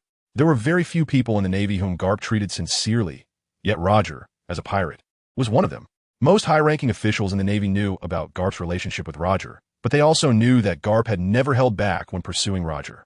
Otherwise, although Garp was a Navy hero, he would probably have been kept at Navy headquarters for observation long ago. That's why I want to see this Roger with my own eyes, a person who cannot be described in words. Are you sure? The New World is very dangerous. Even I can't guarantee that I can protect you in the New World, and you may not even encounter the Roger pirates. Zifa said with a serious expression. His strength had already declined, and he knew in his heart that he was no match for those 3 legendary pirates. I'm sure. Even if I don't encounter the Roger pirates, I still want to see the outside world. Although I can steadily grow my strength here at Navy headquarters, I feel that my strength can grow faster out there. Seeing List's determined gaze, Zifa's heart wavered. After more than a month of interaction, Zifa had realized that List was a very ambitious person and someone with strong opinions. He could not treat him as if he were a 7-year-old child. In his eyes, List was not an ignorant little kid, but a vibrant young man. All right, but graduating from the academy first is a must. After all, you're their role model. Your existence can inspire those people to work harder. Now that those elite class students know they can't compare to a 7-year-old child, they are really putting in more effort. They can accept being surpassed by a peer, but they absolutely cannot accept being surpassed by a child 10 years younger than them. I will arrange for you to board a warship. Whether you encounter the Roger pirates would depend on your luck. Yes, Master. List's eyes suddenly lit up. Okay, go to sleep. Tomorrow I will arrange for someone to pick you up. Yes, Master. Looking at List's departing figure, Zifa showed a smile like that of a father. Then with a serious face, he took out a transponder snail and made a call. Hello, Zifa. It's late. What do you want from me? Chapter 16.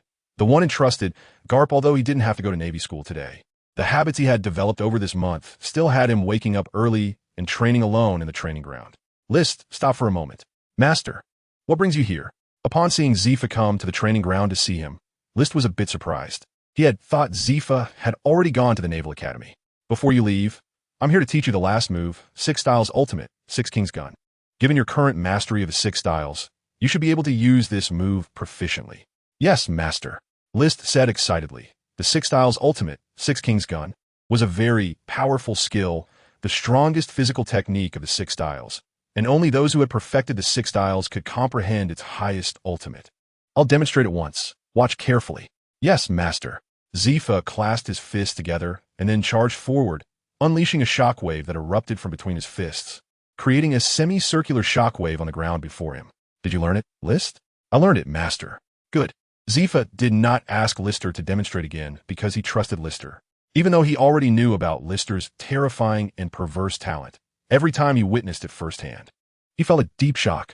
As long as you've learned it, I can rest assured. At least this move can help you deal with some pirates with bounties of less than 100 million. Just wait here.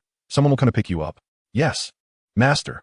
Then Zifa slowly walked towards the door, but just as he was about to exit, his footsteps suddenly stopped. Don't die on me, Lister. Hearing Zifa's somewhat hoarse voice, Lister's heart trembled. Don't worry, Master. I won't die so easily. After that, Zifa left without looking back. Not long after Zifa left, a robust figure slowly walked towards Zifa's home, brushing past him. It's up to you now, Garp. Lister has become the most important family member to me. Indeed, the person coming to pick up Lister was Garp, or rather, the only person Zifa could trust now was Garp. Don't worry, Zifa. I'll take good care of that brat.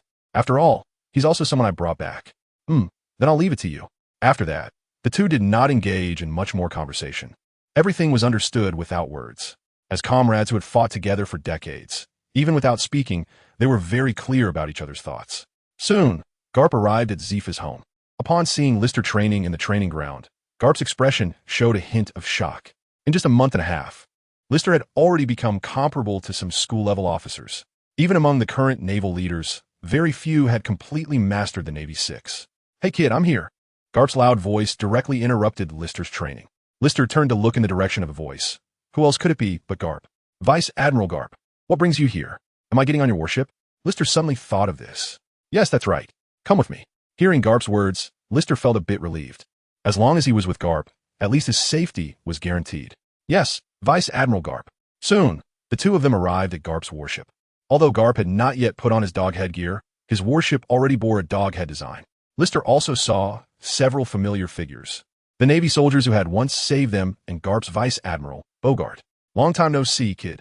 You've grown quite a bit in strength. Bogart glanced at Lister and had already roughly assessed his strength. After all, this period had involved a lot of tough training.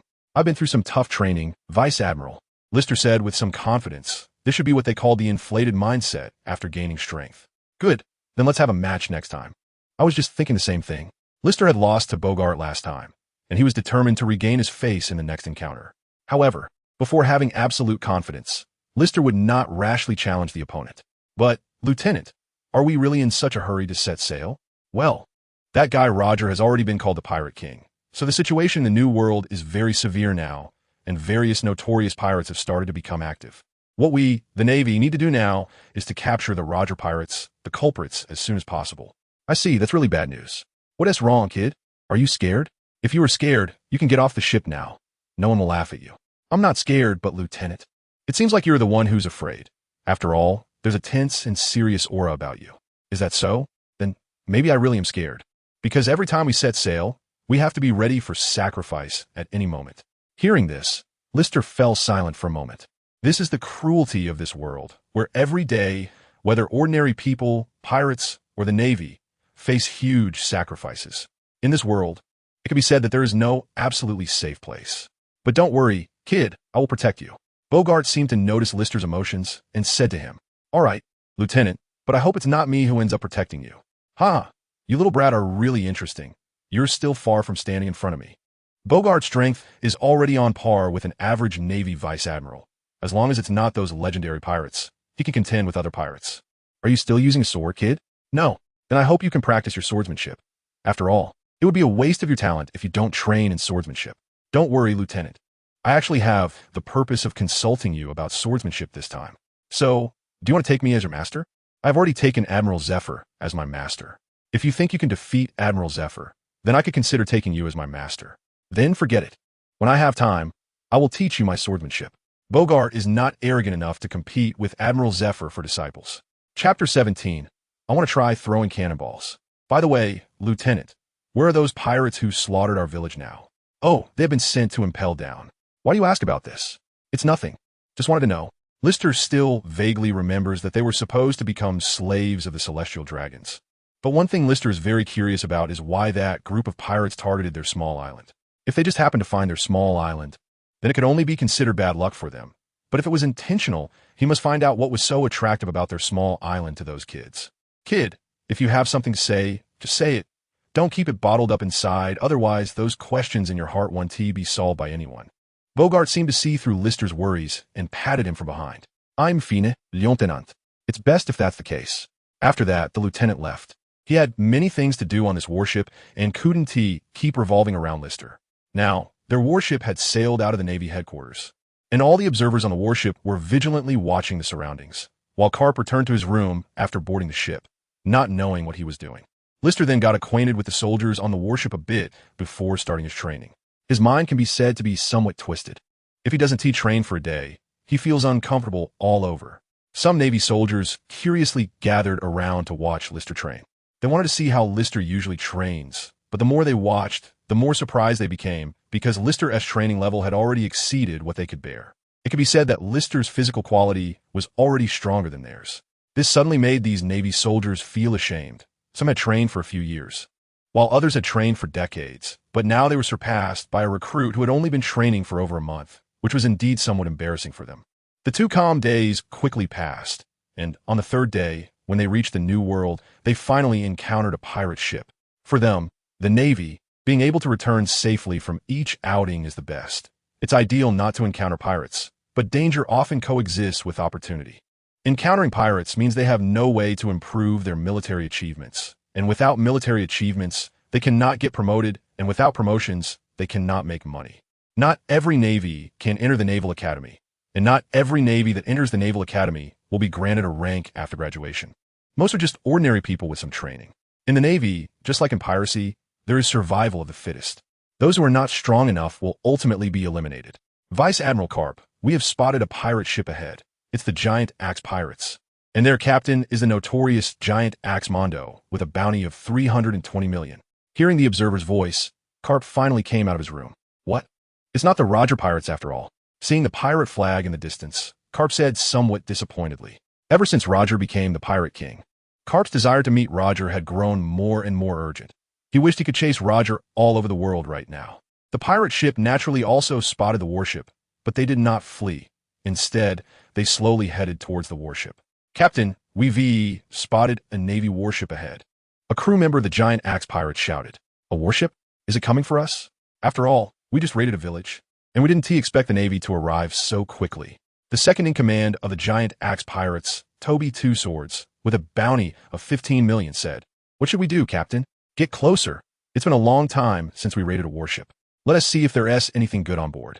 A very overweight figure with a giant axe on his back said, He is the captain of this pirate group, Giant Axe Mondo.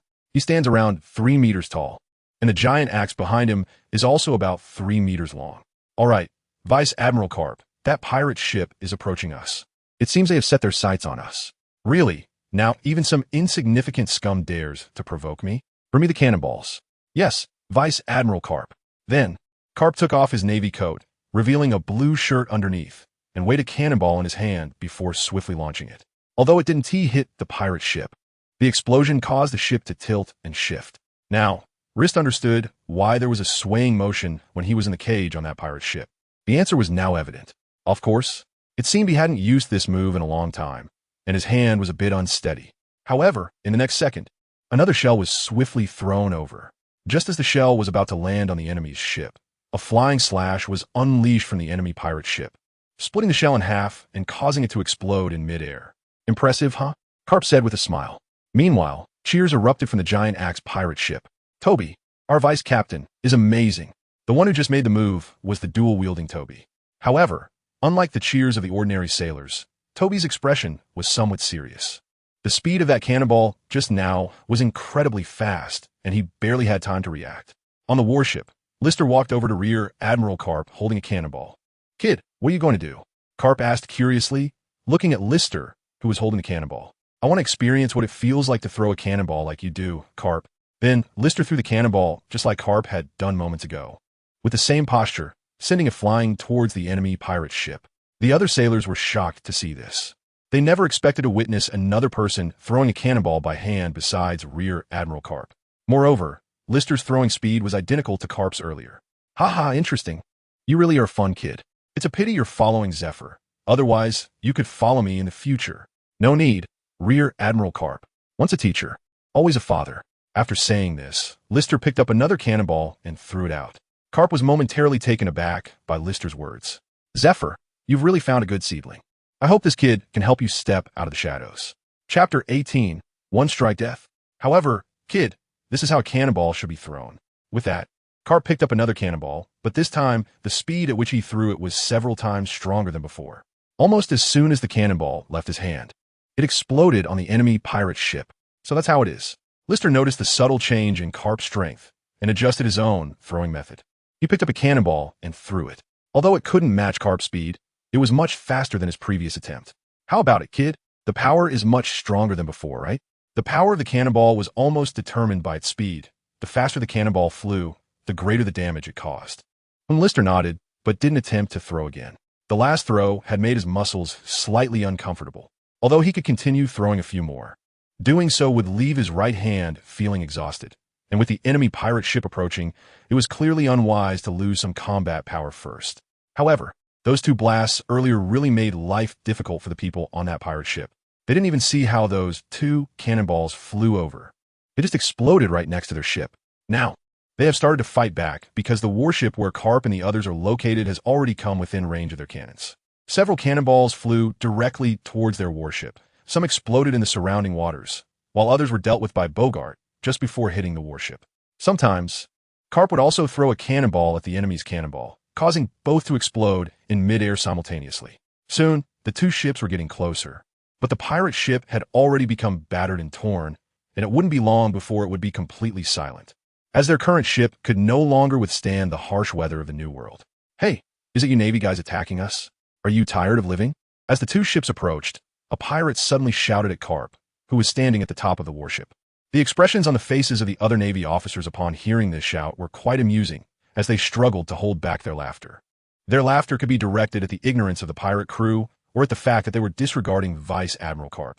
Even Roger would take a step back when meeting Vice Admiral Garp. Now, he was being challenged by a small-time pirate. If Roger were to see this scene, Garp would probably be laughed at for a lifetime. Have these pirates become this arrogant? They aren't even afraid of Vice Admiral Garp? Rist asked Bogart. Perhaps they didn't recognize Garp's identity. In response, Bogart didn't know how to answer and could only say that he rarely encountered such foolish pirates. "Hey, old man, I'm talking to you. Are you mute?" Seeing Garp remain silent, the pirate shouted even louder. "You wanted to speak, do you?" Although Garp's tone was relatively flat, Rist could sense the suppressed anger beneath that calm demeanor. He was still far from a nonchalant person he would become 20 years later. He was still a hot-blooded individual, and at this moment, he felt extremely proud. It was only natural for him to be angry at being spoken to in such a way by an obscure pirate. When the pirate heard Garp say this, he suddenly shivered. He didn't know why, but under the scorching sun, he felt a sudden chill. "Are you ready to face death?" After saying this, Garp jumped down, clenched his fist, and directly punched the center of the pirate ship. The already shattered pirate ship instantly split in two under this blow. As expected of Vice Admiral Garp, he didn't even use Haki and destroyed the enemy's ship purely with his own strength. Rist clearly saw that Garp's punch was executed without any technique, just the result of his immense power. "Shit, that monster!" Instantly, a pirate shouted in panic, grabbing onto anything he could to avoid sinking into the sea. The captain of the giant axe pirates, Mondo, along with his vice captain Toby and several other capable officers, all jumped onto the warship. They knew their pirate ship was done for, and the only way to survive was to seize this warship. As for the ordinary crew members, they had already given up. In the New World, such cannon fodder was countless and could easily form another pirate crew at any time. "Kids, you have some guts to dare to come onto our warship, throwing yourselves into a trap." All the Navy officers drew their swords towards them, and Bogart discreetly shielded Rist behind him. Although he knew Rist was already quite powerful, he hadn't participated in actual combat yet, so it was inevitable that he might encounter some danger in such a battle. "You old man, you destroyed our pirate ship, so you should compensate us with your warship," Mondo, with a cigarette in his mouth, said angrily. This was the first time in such a long time at sea that someone had destroyed his ship. Oh, hearing this, Vice Admiral Garp squinted his eyes, and all the Navy officers on the warship knew that the pirate was in trouble. However, at such a close distance, some recognized Admiral Garp. "The ship's captain, that guy he's the Navy hero, Admiral Garp," one of the pirates said, his voice trembling. "Oh, I didn't expect to catch such a big fish. If I kill you, my status among pirates will definitely rise," Mondo said, not panicking upon learning Garp's identity, but instead showing a hint of excitement and madness. "You want to use my head to elevate your status among pirates? It seems you truly are an irredeemable person. Do you think you can accomplish what even Roger couldn't? Of course, as long as I kill you, my reputation will surely surpass that of Roger." Ha ha ha. A frog at the bottom of a well. After saying that, Garp used Soru to appear right in front of Mondo, delivering a powerful punch that smashed down on Mondo's head, embedding it into the deck without giving him any time to react. One hit dead. Chapter 19. First strike, Captain?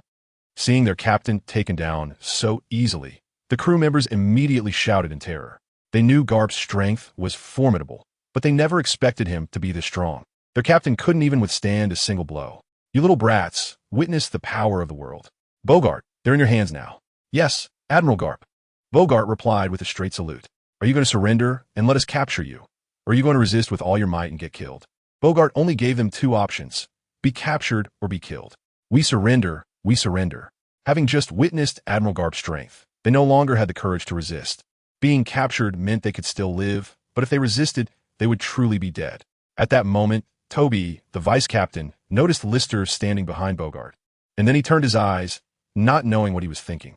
Just as the Navy was putting handcuffs on the sailors, Toby broke free from the Navy that was controlling him and went straight to Lister's side, lifting him up and pressing a dagger he had obtained from somewhere against Lister's neck. Seeing this scene, Bogart immediately placed his hand on the sword at his waist.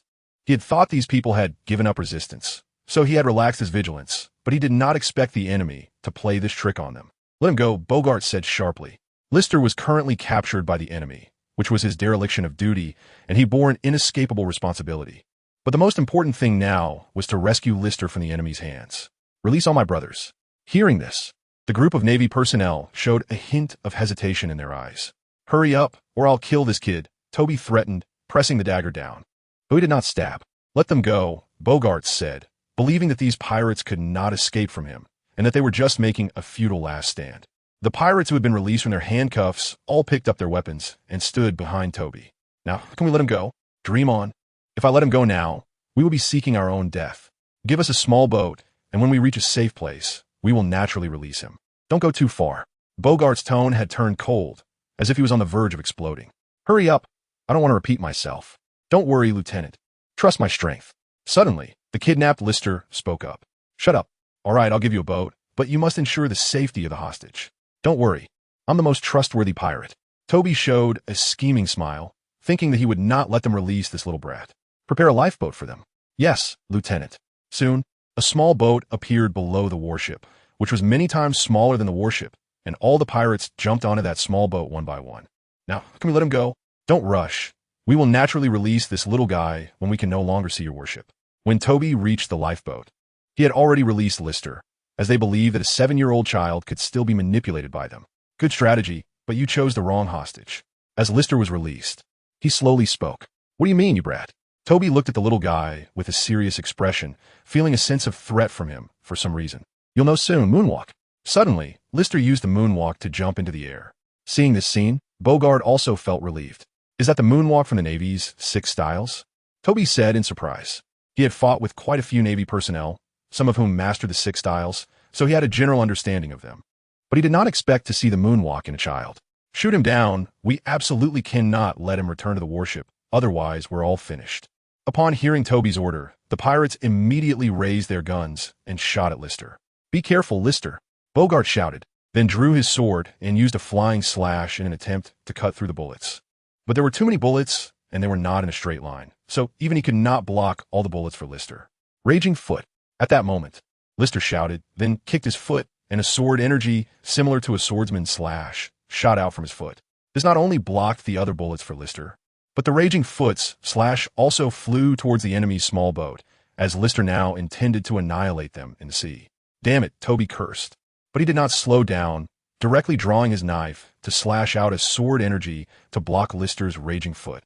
And the two attacks canceled each other out in midair. "Did you block it? But I wonder if you can withstand the next attack."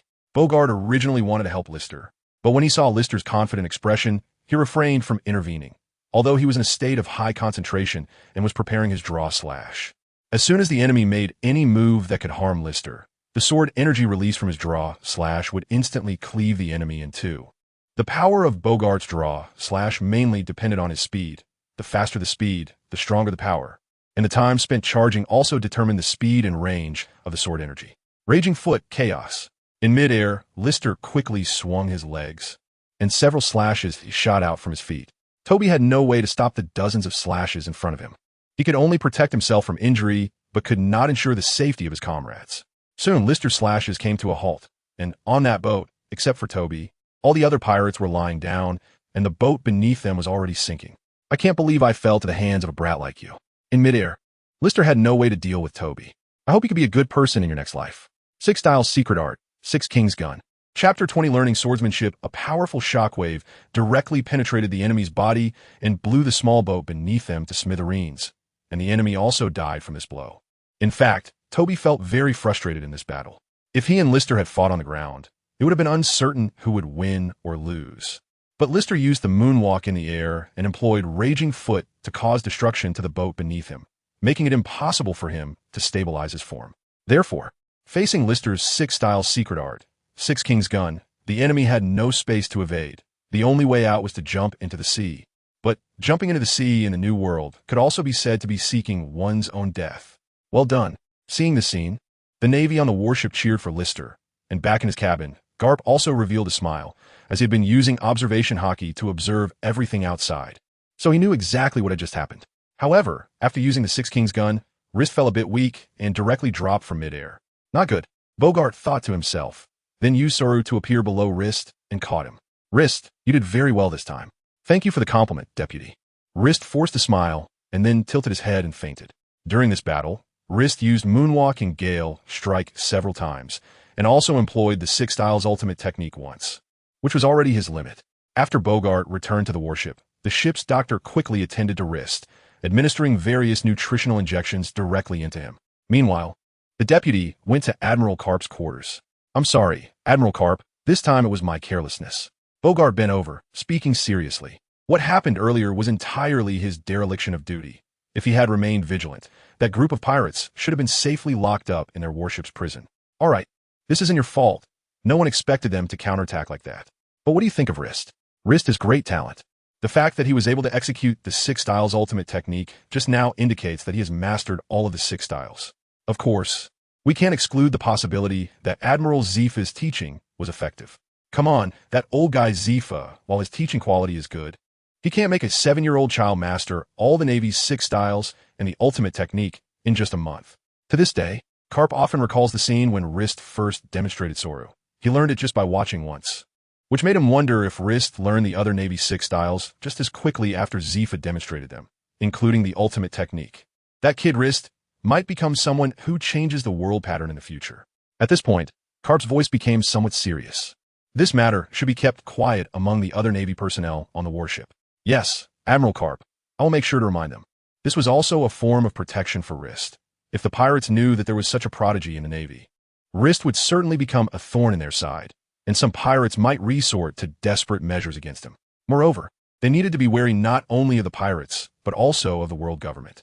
If those in the world government found out about Rist's talent, they might eliminate him in secret before the pirates even had a chance to act. Go ahead, your only task on this warship now is to protect Rist. You must not let him suffer even the slightest harm on this ship, and if you have time, you might as well teach him some swordsmanship. Undeniably, swordsmanship is one of the most powerful forms of attack in the world. Even strong fighters like Karp, who rely on their fists, acknowledge the might of swordsmanship. But of course, this applies to those who have mastered it to the utmost. He believes that Rist is such a person. Yes, Admiral Karp, I'll take my leave now. When Rist woke up again, it was already the next morning, precisely at 4 o'clock. At this time, most of the Navy was still asleep, with only a few awake and on duty. After waking up, Rist did not disturb them. Instead, he found a quiet corner and began his training for the day. The battle from yesterday made Rist aware of his lack of combat experience, and his physical strength was currently his greatest flaw. However, for a 7-year-old child to possess such formidable combat power is already quite impressive. Still, Rist was not satisfied. He wanted to become stronger. He understood the survival rule of this pirate world. Only by becoming stronger could he secure his place. I didn't expect you to get up so early. At that moment, a voice suddenly came from behind him. Rist instantly turned around, alert, and jumped back a large step. When he saw the lieutenant, his wary expression finally eased. Given your current physical condition, your physical fitness has already reached its limit. No matter what kind of training you do, you won't be able to break through in the short term. Rist noticed this as well. His physical fitness had not improved for several days. Previously, he would make significant progress every day, but now he had stalled. He would have to wait until he grew a little older for his physical fitness to improve again. So what should I do now? My strength is still too weak. Although I don't know why you're so eager to increase your strength, learn swordsmanship for me. With that, Bogart directly threw a sword into Rist's hands. Swordsmanship primarily trains technique and intent, unleashing the greatest damage at the lowest cost. Okay, Rist nodded seriously.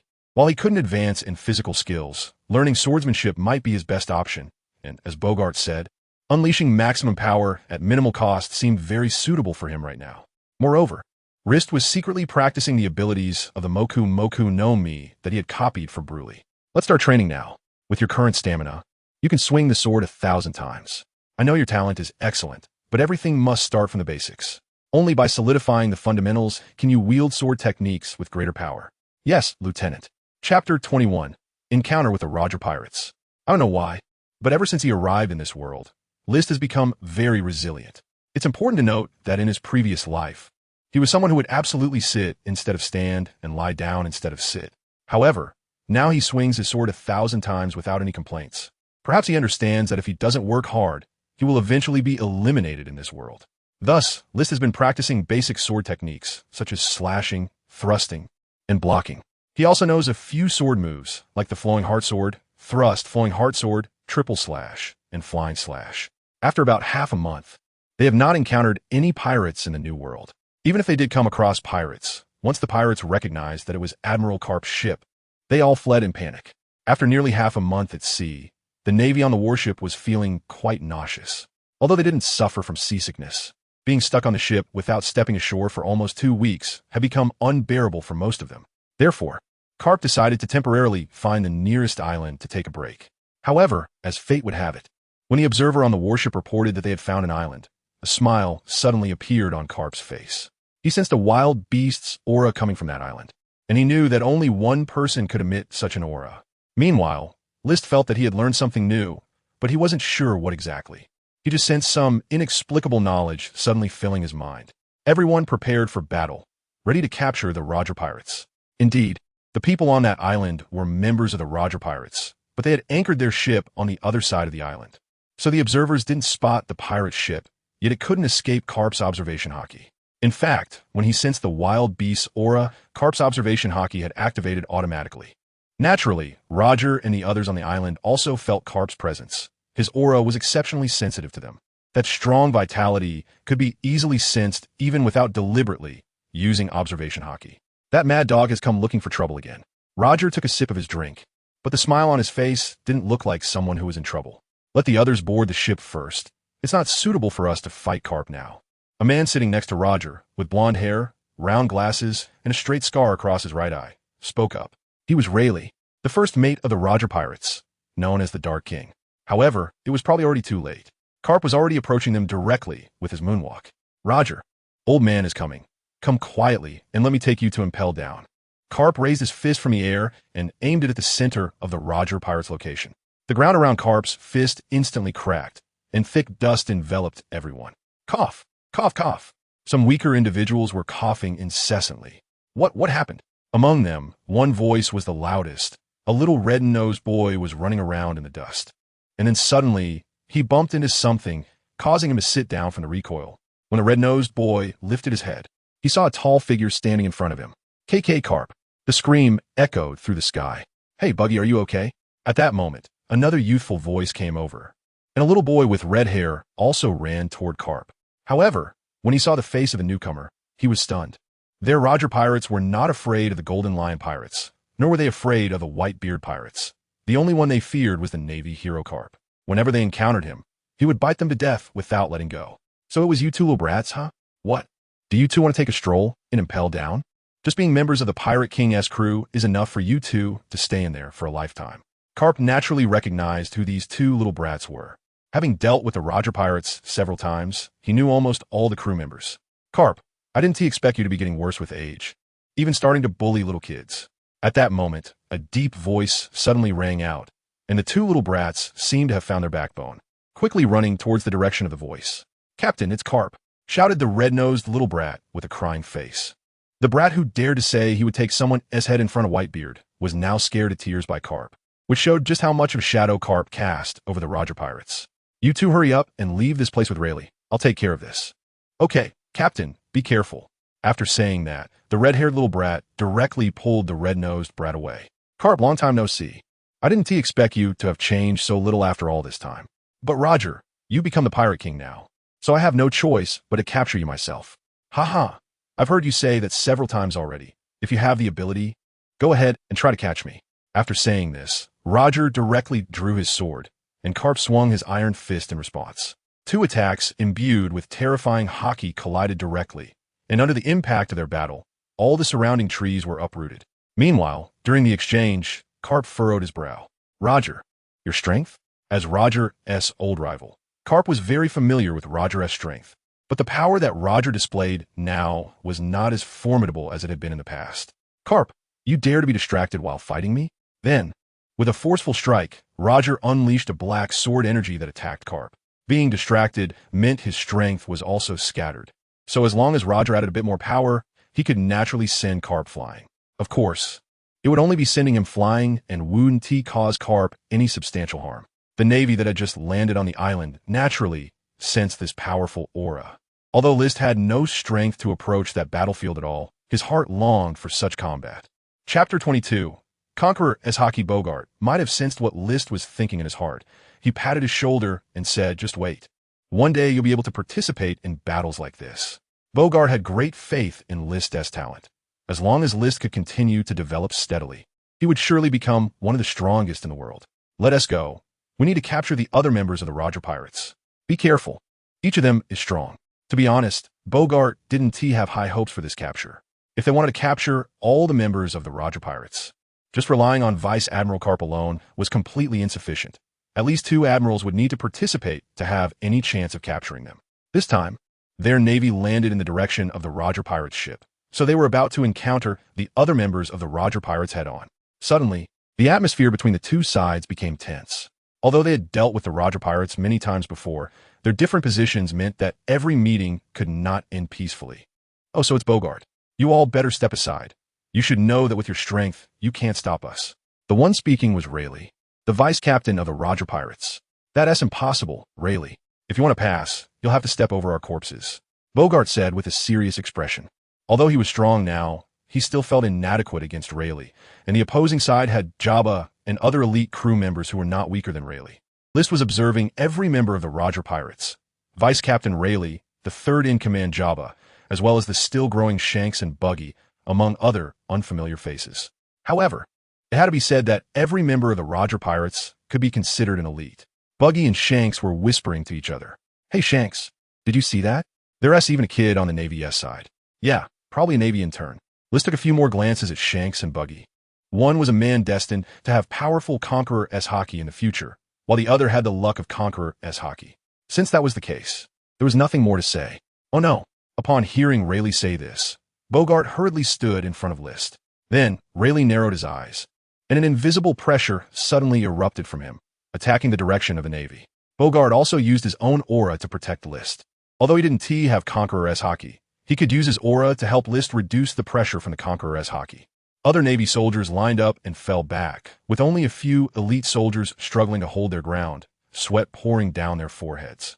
Now was the peak period for Rayleigh, and the Conqueror as Haki he possessed was naturally very powerful. Oh, Rayleigh had also noticed the little brat that Bogart was particularly protecting. "Are you okay, List?"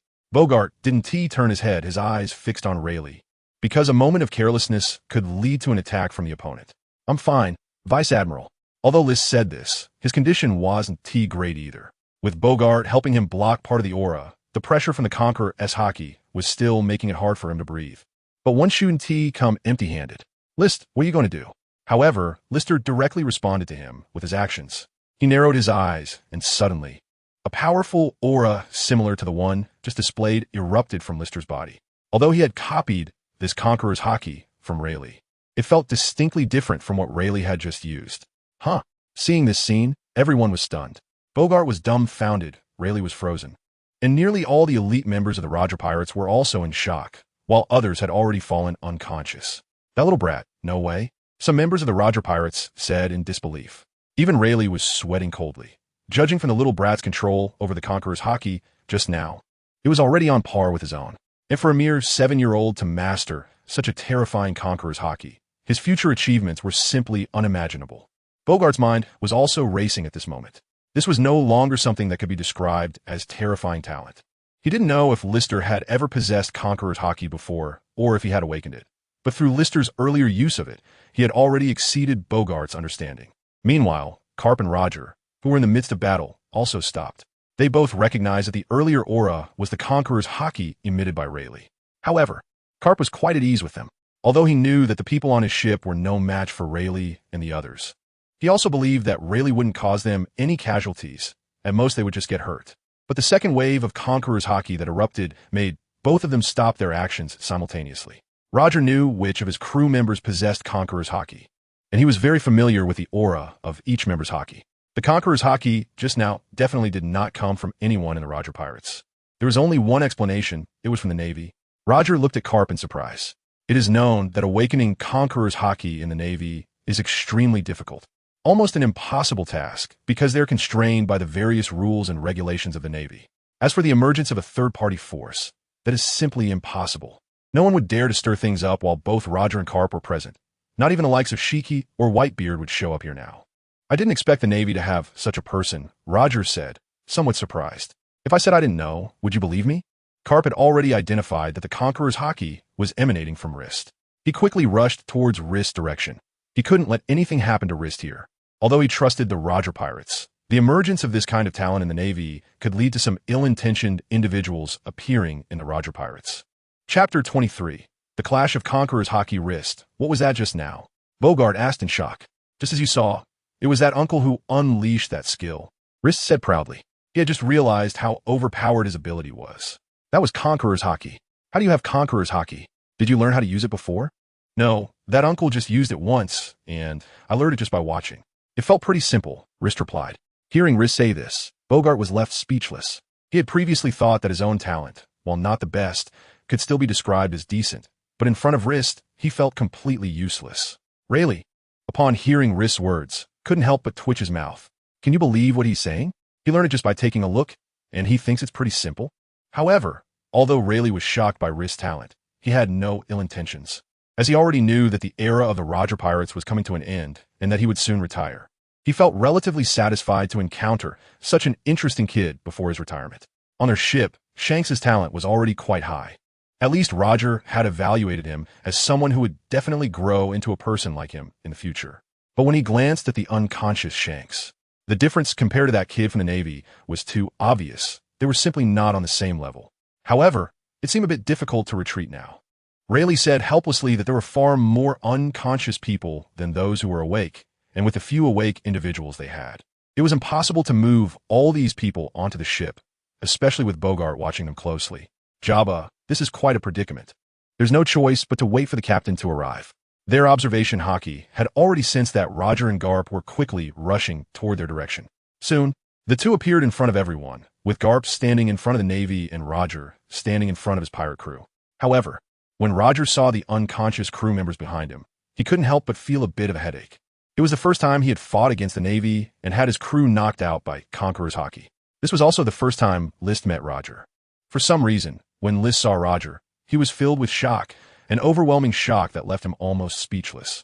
He felt that the person in front of him was not just a human, but rather a god with a massive aura, possessing a quality that could make anyone submit or believe in him. Is this the kid who just unleashed Conqueror's Haki? Roger recognized List at a glance, as the faint remnants of Haki still lingered around him from just having unleashed it, compared to the shock that Roger brought to List. List was even more shocking to Roger. His observation Haki almost instantly saw through List, so he clearly understood that List's strength had reached the limit that someone his age could bear, or perhaps had already surpassed that limit. However, Garp's heart was somewhat complicated. The Navy that awakened the Conqueror's Haki was the one the world government hated the most, as such a Navy was destined not to obey their commands. Kid, let me test your spirit, Roger suddenly said, and then a more powerful Conqueror's Haki surged towards List.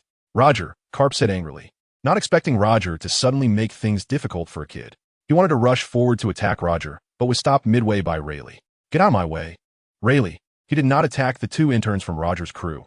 Instead, Roger was the one who started targeting the kid on their ship first. Sorry, Garp, but I can't let you disturb the captain. So while Rayleigh couldn't defeat Garp, he could at least buy some time. List instantly felt a tremendous pressure.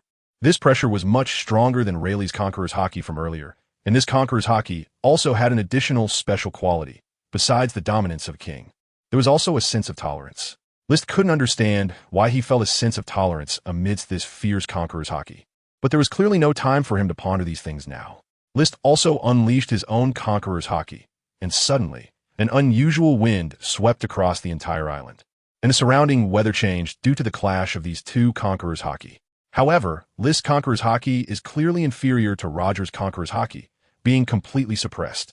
If we were to describe the Haki of the two now, List's Conqueror's Haki would be 1/5 of Roger's, with the remaining 4/5 belonging to Roger.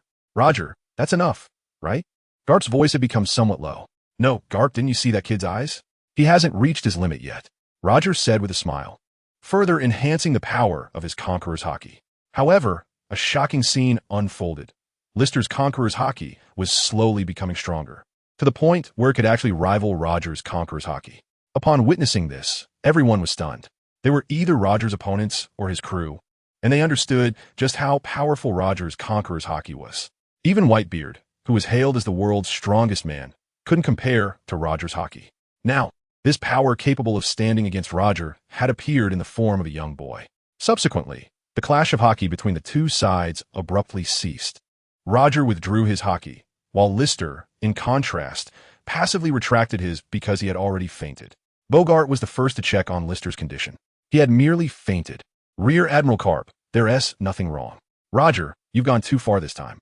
Knowing that Lister was fine, Garp felt much more at ease. Otherwise, he would know how to explain things to Zifa when he returned. Ha ha, don't mind me, Garp. I didn't expect your navy to have such an interesting little brat. But Garp, you want to be able to keep him under control in the future.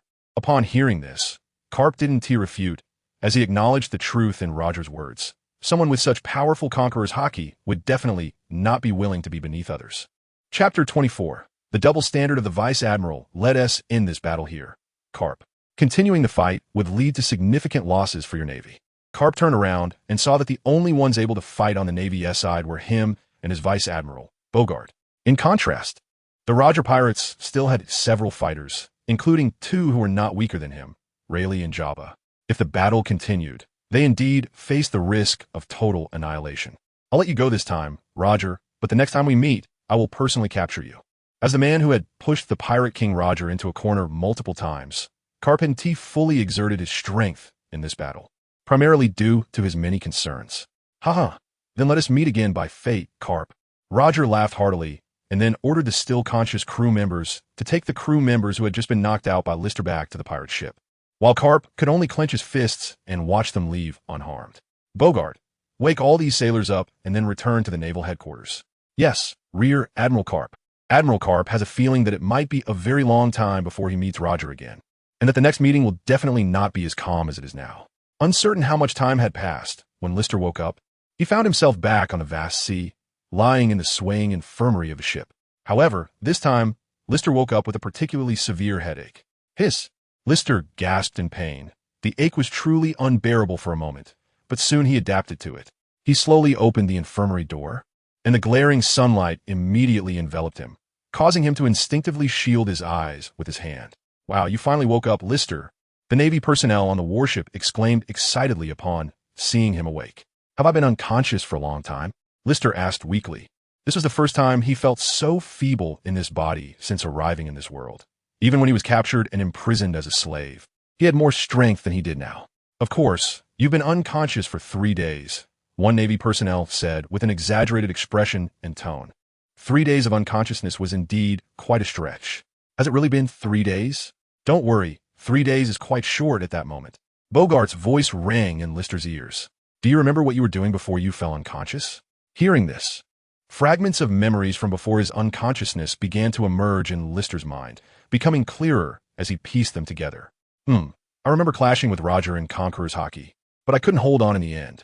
Although Lister's voice sounded somewhat disappointed, he felt a surge of excitement within. This encounter with Roger's pirate crew, although it didn't grant him any powerful combat techniques, allowed him to replicate Conqueror's Haki, and it was the extremely strong kind that Roger possessed. Haha, don't be discouraged, kid. You're the first person I've seen who can match Roger's level of Conqueror's Haki. At that moment, Garp also arrived, comforting Lister upon hearing his disappointed tone. By the way, Vice Admiral Garp, where's Roger? That guy ran away. When we meet next time, I will definitely catch him. The mention of Roger made Garp unconsciously crush the sunbei in his hand. Lister wasn't surprised by this outcome. Even with his involvement, it wouldn't create a significant butterfly effect. Roger would still likely turn himself into the Navy. Gurgle, gurgle. What sound is that? Sorry, Vice Admiral Garp, I'm a bit hungry. Although Lister had been receiving some nutrients during the 3 days of unconsciousness, he hadn't had any solid food, and he felt a bit hungry. Haha, I'll tell the chef to prepare a meal right away. Yes, Vice Admiral Garp. Soon, a feast was laid out in front of Lister, and he began to eat ravenously, matching Garp's speed, which truly shocked some of the Navy personnel. In the end, seeing Lister's round belly, everyone cautiously moved a little further away from him, fearing that his bulging belly might burst and affect them all. Life returned. Lister's belly visibly shrank at a rapid pace, and the energy contained in the food was quickly replenishing his entire body.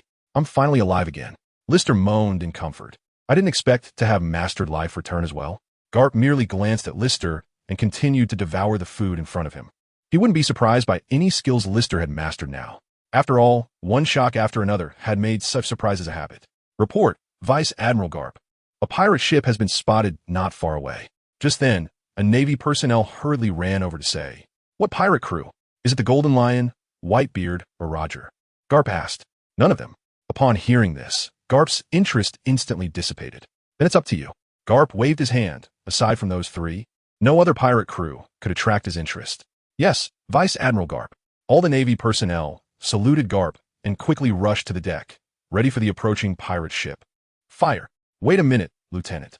Just as the lieutenant ordered to fire, he was suddenly stopped by Lister. "Lister, what are you doing?" "Lieutenant, let me handle this pirate crew." Rist didn't know why, but he could feel that there seemed to be no strong aura on that ship. "Are you sure?" Bogart asked seriously. "I'm sure," Rister replied earnestly. "All right, then it's up to you." Everyone stood ready. As soon as the pirate ship made any unusual moves, they would attack immediately. "Yes, sir." The unusual move that Bogart referred to was the pirate ship attacking them. For now, he only allowed his warship to fire at the pirate ship while not permitting the pirates to retaliate. He was being quite domineering at that moment. Chapter 25. Return to Naval Headquarters. Rister walked straight to the front, and everyone was curious about what Rister intended to do, including the group of pirates approaching the warship. They only saw a child standing at the forefront of the Navy. Does the Navy really have no one else? They've let a little brat take the lead. One pirate laughed arrogantly, but soon he paid the price for his arrogance. Rister glared ahead, and his Conqueror's Haki erupted, instantly dimming the surrounding environment. Although this Conqueror's Haki was not directed at the Navy, it still scared them into a cold sweat. They never expected Rister would use such a simple and brutal method. Even the pirate ship seemed to show cracks under the impact of this Conqueror's Haki. Hey, this can't be a joke, right? Bogart also broke into a cold sweat. He had thought Rister would use physical skills or swordsmanship to end the battle, but he didn't expect it to be Conqueror's Haki. If Rister's last eruption of Conqueror's Haki occurred under the pressure of Rayleigh and Roger, this time it was a voluntary eruption, indicating that Rister had perfectly mastered Conqueror's Haki. As for the group of pirates on the opposite side, they fainted with blank eyes, with no one remaining conscious, including the captain of their pirate crew. Although this was the new world, it was inevitable that some weaklings mixed in. Moreover, the Conqueror's Haki that Rister had just unleashed was comparable to that of the pirate King Roger, which ordinary pirates naturally could not withstand. "Officer, mission accomplished perfectly. Take all those pirates and imprison them in the jail, then return to the naval headquarters and have them sent to impel down." "Yes, sir." This could be said to be the most insignificant pirate. They didn't even have a name for their pirate crew and were permanently imprisoned and impelled down. 2 more days passed, and the warship finally returned to naval headquarters, Marineford. This was Rister's second visit to the naval headquarters, so he was not as shocked as the first time. "Welcome back, Vice Admiral Garp." The Navy at the naval headquarters greeted Vice Admiral Garp. However, Garp simply responded lightly to this, as he was not fond of such ceremonial matters. "Rist, you can go back first. Please send my regards to Zifa and tell him that I will go see him." "Yes, Admiral Garp." Although Rist was not very familiar with the Navy headquarters, he could still find his way to the Naval Academy. However, not far from leaving Cap, List encountered a man with an afro, exuding an aura of coldness. List widened his eyes and instantly recognized who he was. The future Marine Admiral, Akiji Kazan. However, the two merely passed each other without speaking. After all, neither of them knew the other, and even though Kazan was now a vice admiral, there was no need to actively greet each other unless one was an admiral. That kid. After missing the opportunity to speak with Rist, Kazan's steps suddenly slowed down. He couldn't quite understand why, but that kid gave him a very strange feeling. "Vice Admiral Garp, who was that kid just now?" At this moment, Kazan approached Garp and asked, as he had seen Rist disembark from Garp's warship. So Vice Admiral Garp should know who Rist was. "Oh, you mean Rist. He is Zifa's disciple." "Zifa's disciple?" Recently, Kazan had heard about Zifa taking on a disciple, but had never had the chance to see who it was, and he didn't expect to encounter him in such a coincidence. If nothing goes wrong, he will likely be a strong contender for the position of admiral in the future, if he has the ambition to become one. I don't know why, but ever since Garp learned that Rist had such powerful Conqueror's Haki, he has always felt that Rist does not belong to the Navy. Of course, it is also possible that Roger's words have been haunting him. A competitor for the position of admiral? This statement also made Kazan pay attention to a 7-year-old child.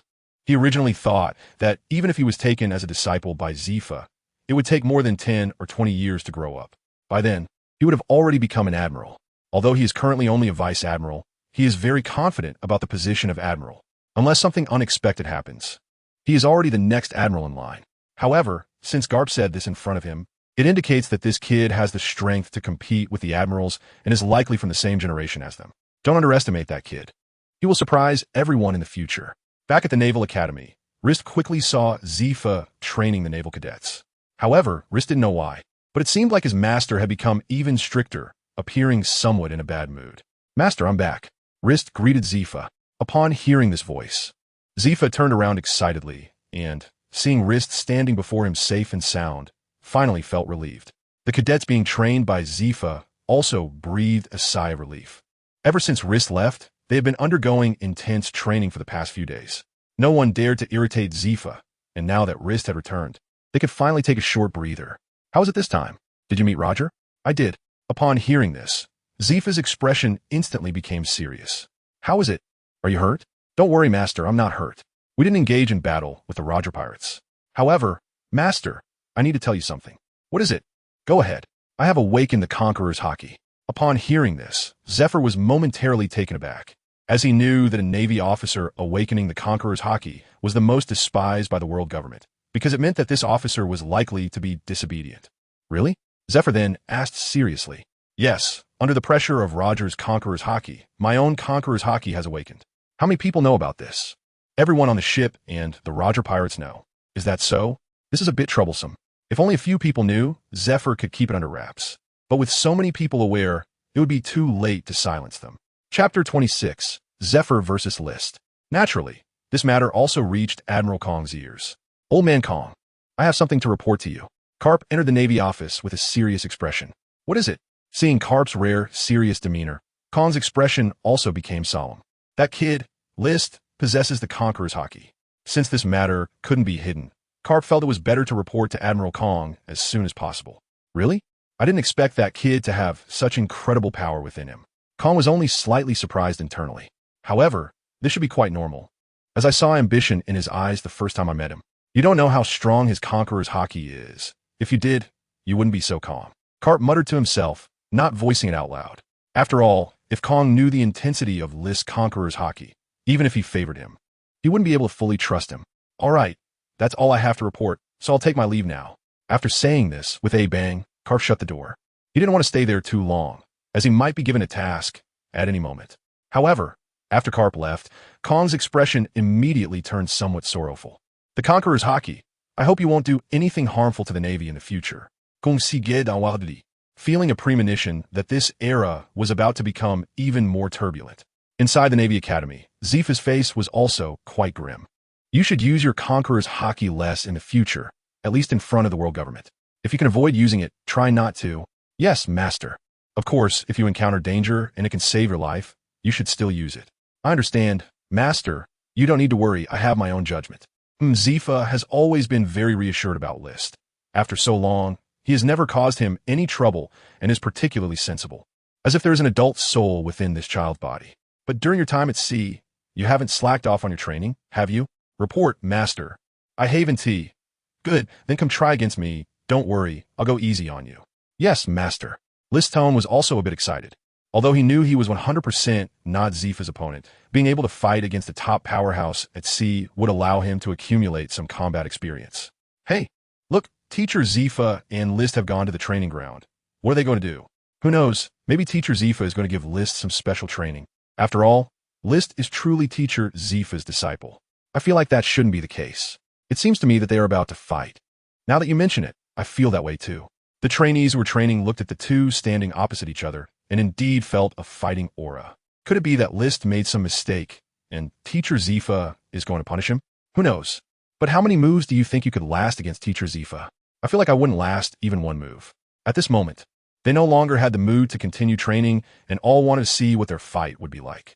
Although they all knew List would definitely not be Teacher Zifa's opponent, List was undoubtedly the strongest student in the Navy Academy, and there was no one else like him. "Master, you can attack first." "Ha ha ha. List, are you very confident? But you better not get one shot by me." "Don't worry, Master, that definitely won't happen." Suddenly, Zifa's figure appeared directly in front of List, and by the time he reappeared, he was less than a meter away from List, already raising his fist and smashing towards him. So fast, List thought to himself. He knew Zifa was using Soru, but this speed was several times faster than his own use of Soru. As for the punch coming directly at his face, List tilted his head and dodged it. Oh! Seeing that List avoided his attack, Zifa was somewhat surprised. Logically speaking, at his speed, if List couldn't predict his movements, he should have definitely been unable to dodge this attack. However, in the next second, Zephyr waved his hand, and List's body suddenly crouched down, dodging this attack. Even he himself didn't know why, as if he instinctively knew what Zephyr was going to do next. Of course, List was not the type to just sit and wait. As List crouched down, Zephyr's abdomen was completely exposed in List's sight, with no defenses in place. Crushing fist. List clenched his fist and struck at Zephyr. Iron block. Zephyr's reaction speed was also very quick. His body instantly became as hard as steel. With a bang, List's punch hit Zephyr's body as if it had struck an iron block. What a hard iron block. List felt a bit of pain in his hand and quickly used Shave to escape from the shadow cast by Zephyr's body. List questioned himself, knowing that his iron block could never be as hard as Zephyr's. It wasn't that Zephyr's technique was more skilled than his. It was that Zephyr's physical attributes were hundreds of times stronger than List's, making his iron block naturally more powerful. Good boy, almost caught me off guard. But your attack is completely ineffective against me. Zephyr touched his abdomen, feeling nothing at all. Master, aren't you cheating? If you're using iron block, then this battle doesn't even need to happen. I don't have a penchant for seeking punishment. List said helplessly. That crushing fist was almost his second strongest move. It had no effect on Zephyr at all. Although he wasn't surprised by the result, it was still hard to accept. That guy List is really impressive. He actually hit Master Zephyr. An observing student exclaimed in surprise. Shouldn't they be amazed at how List dodged Master Zephyr's first two attacks? Maybe it's just that List has good observation skills. Besides this, they couldn't think of any other reasons. Chapter 27. Observation Haki. Kid, if I were to be injured by you, then I should just quit being a Marine Admiral. But do you really think your enemy will show mercy because of the huge disparity in strength between you? How naive, kid. So bring out all your strength and challenge me. Let me see how much you've achieved in these 2 months. All right, since the teacher has said so, I will definitely give it my all. After saying that, Rister took a deep breath, and the expression in his eyes suddenly became exceptionally firm. Seeing the expression on Rister's face, Zephyr finally revealed a satisfied smile. Prepare to take my attack, Teacher Zephyr. After saying that, Rister's figure instantly appeared in front of Zephyr, his fists moving as fast as a storm, while Zephyr raised both arms to protect himself and block Rister's attack.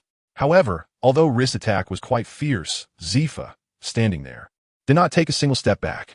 Even though Rist was serious, it did not narrow the gap between their strengths. Good kid. However, Zephyr still praised Rist, noting that among the current naval cadets, no one could fight him to such an extent. Even the 3 monsters from previous years mainly relied on their devil fruit powers. But now it's time for me to counterattack. With that, Zephyr unleashed a burst of momentum, sending Rist flying. The roles of offense and defense had now changed. However, in the face of Zephyr's attacks, Rist dodged them all as if moving like flowing water.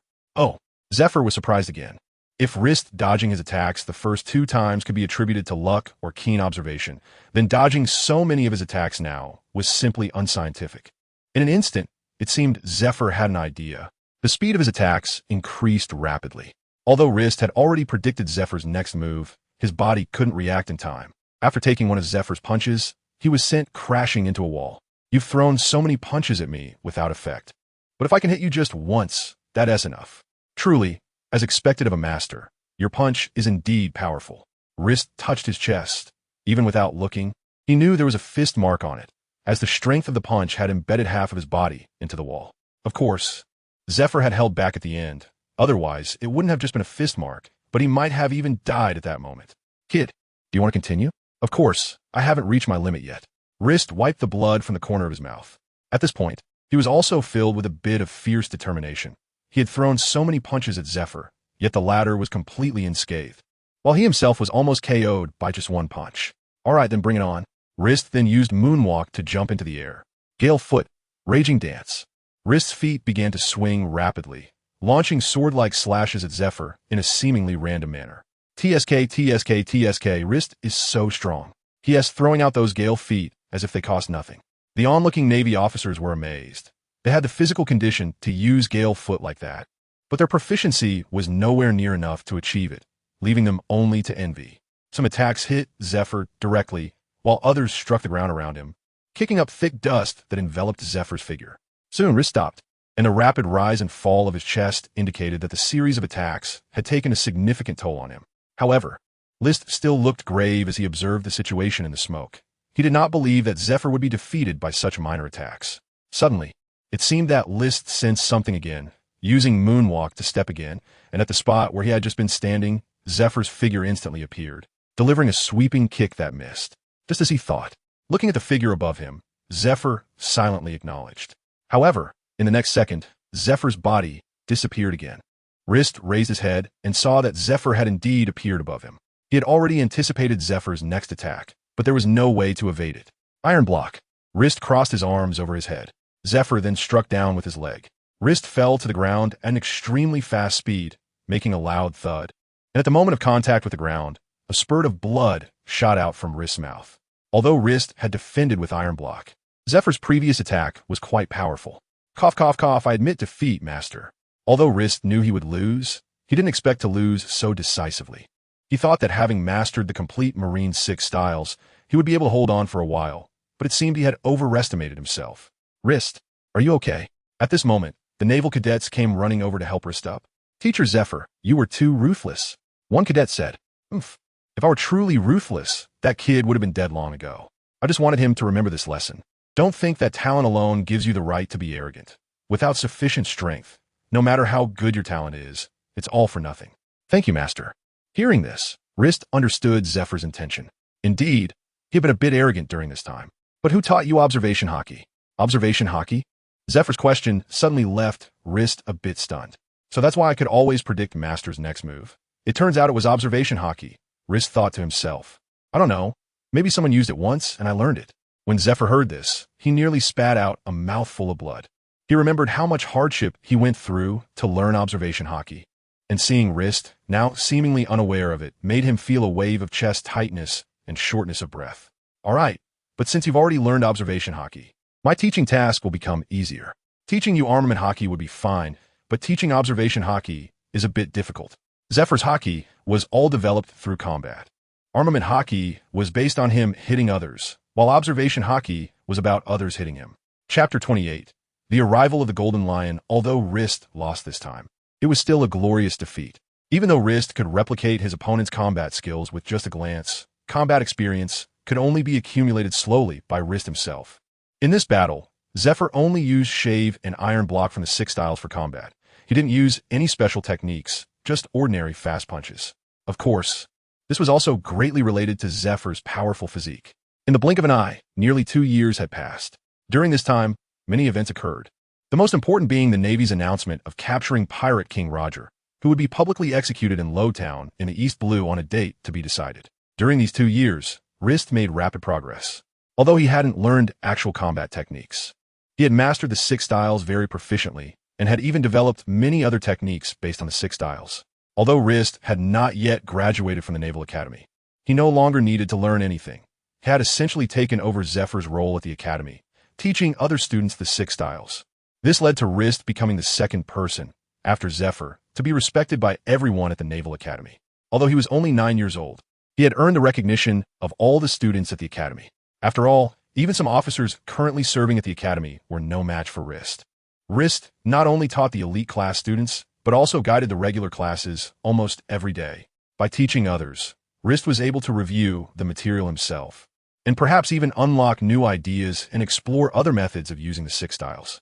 Zephyr was very surprised by Rist's growth. With Rist's current strength, it wouldn't be a problem to grant him a school-level military rank. If he had some achievement to show for himself, he could easily be a commander or a major. As for the rank of Rear Admiral, Rist's current strength wasn't quite enough, but if he could master armament Haki, he would be close. He had asked Zephyr to teach him armament Haki, but Zephyr had refused, citing his physical condition. So, whenever Rist's body showed signs of growth, he would train hard, pushing his body to its limits. Although he hadn't successfully learned armament Haki, Rist could already use observation Haki freely, even if he hadn't reached the level of predicting the future. Ever since Roger was captured by the Navy, the atmosphere at Navy headquarters had been extremely gloomy. giving off a feeling of impending storm. Even Rist hadn't seen Zephyr for a long time because he had been dispatched on a mission. Although Zephyr had retired to a secondary position, during this tense time, the Navy's manpower was severely lacking. After the news of Roger's capture spread, pirates all over the world stirred up chaos, and several new pirates suddenly emerged. Even the great pirates in the New World were restless, not knowing what they were up to. Zephyr had been sent to the New World. After all, it was unreasonable for a Navy admiral not to be in the New World. If he were in the first half of the Grand Line, it would be a waste of his combat power. Although Zephyr's strength had declined somewhat compared to his peak, he could still hold his own against Whitebeard for hundreds of rounds, so the Navy was very reassured about Zephyr guarding the New World. Moreover, the three monstrous rear admirals of the Navy were also in the New World, ready to provide mutual support at any time. The tasks at the Naval Academy had now been fully entrusted to Rist. The combat power remaining at Navy headquarters was also very scarce, consisting only of Fleet Admiral Sengoku, Vice Admiral Garp, a few other vice admirals, and some ordinary sailors. Even Admiral Kong had left Navy headquarters to go to Mariehua. Today, for some reason, as Rist looked at the dim sky, a sense of foreboding suddenly surged in his heart. "What's wrong, Rist?" At this moment, an elite cadet noticed Rist's expression and asked, "It's nothing, just feeling a bit uneasy. You aren't worried about Teacher Zephyr, are you?" "Don't worry, with Teacher Zephyr's strength, nothing will happen." He thought that the only person who could make Rist show such an expression was Zephyr, so he said it matter-of-factly. "I hope so." Rist knew that the person causing this feeling in his heart wasn't Zephyr, and since there was no mention of this event in the original story, it meant that Zephyr was safe for the time being. What Rist needed to pay attention to regarding Zephyr was to save him during a future student assessment. To prevent the tragic events in the original work from happening again, one must understand that Zephyr's title is Black Arm. His arm is his most powerful weapon of attack, and at the moment it was severed, one can imagine just how desperate Zephyr must have felt. However, it should still be many years away from that event. Although Lister did not know the specific timeline, it was enough to pay attention to whether there was someone named Ein in the academy. Just then, Chen Yifan's observation, Haki, suddenly sensed something, and he looked up at the sky, beads of cold sweat streaming down his forehead. He finally understood what his bad premonition was about. During this period, at the Navy headquarters, a great battle would occur that would almost destroy half of the Navy headquarters. "Lister, what's wrong?" Seeing Lister's terrified expression, the cadet asked in confusion. However, when he felt a shadow looming over him and looked up, he was instantly frozen in shock. "What is that? Is that an island?" The other party swallowed hard, stuttering in disbelief. "Ah, that's right. Quickly, let all the cadets of the Navy Academy take refuge. A great battle will erupt here soon." Lister quickly regained his composure and commanded. He remembered that this was when the Golden Lion attacked the Navy headquarters and was subdued simultaneously by Garp and Sengoku. However, it also caused significant casualties to the Navy headquarters. As a whole, island falling from above would make it impossible for Vice Admiral Garp and Admiral Sengoku to protect everyone within the Navy headquarters. Moreover, no one knew if the Golden Lion had prepared only this one island. Naturally, everyone at the Navy headquarters noticed the island, and panic spread throughout the entire Navy headquarters. After all, the Navy headquarters was not just for the Navy, but also had Navy families. Even elite Navy personnel would panic at the sight of an island above their heads. Chapter 29. Navy headquarters versus Golden Lion. Only that guy could pull this off, right? At this moment, Garp looked at the island in the sky, his expression serious. A massive island like that would be tricky even for him to deal with. Golden Lion, Shiki, I didn't expect that guy to dare to come to our Navy headquarters alone. Sengoku, standing next to Garp, also wore a grave expression. His observation, Haki, had sensed that there was only one person's presence on that island, and that person was the Golden Lion, Shiki. If they were fighting outside, the expressions of the two wouldn't be so serious. But this was the Navy headquarters, and they couldn't afford to go all out. Otherwise, if the three of them fought freely at the Navy headquarters wouldn't exist after this battle. It's coming. Everyone felt the island rapidly descending. If it continued to fall at this speed, the Navy headquarters would definitely be sunk.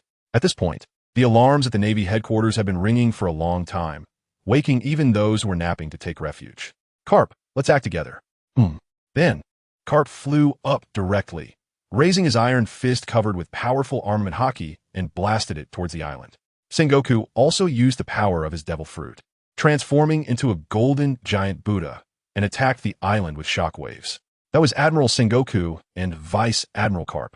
Almost everyone at the Navy headquarters was drawn to those two, as the golden light of Sengoku's Buddha was too captivating.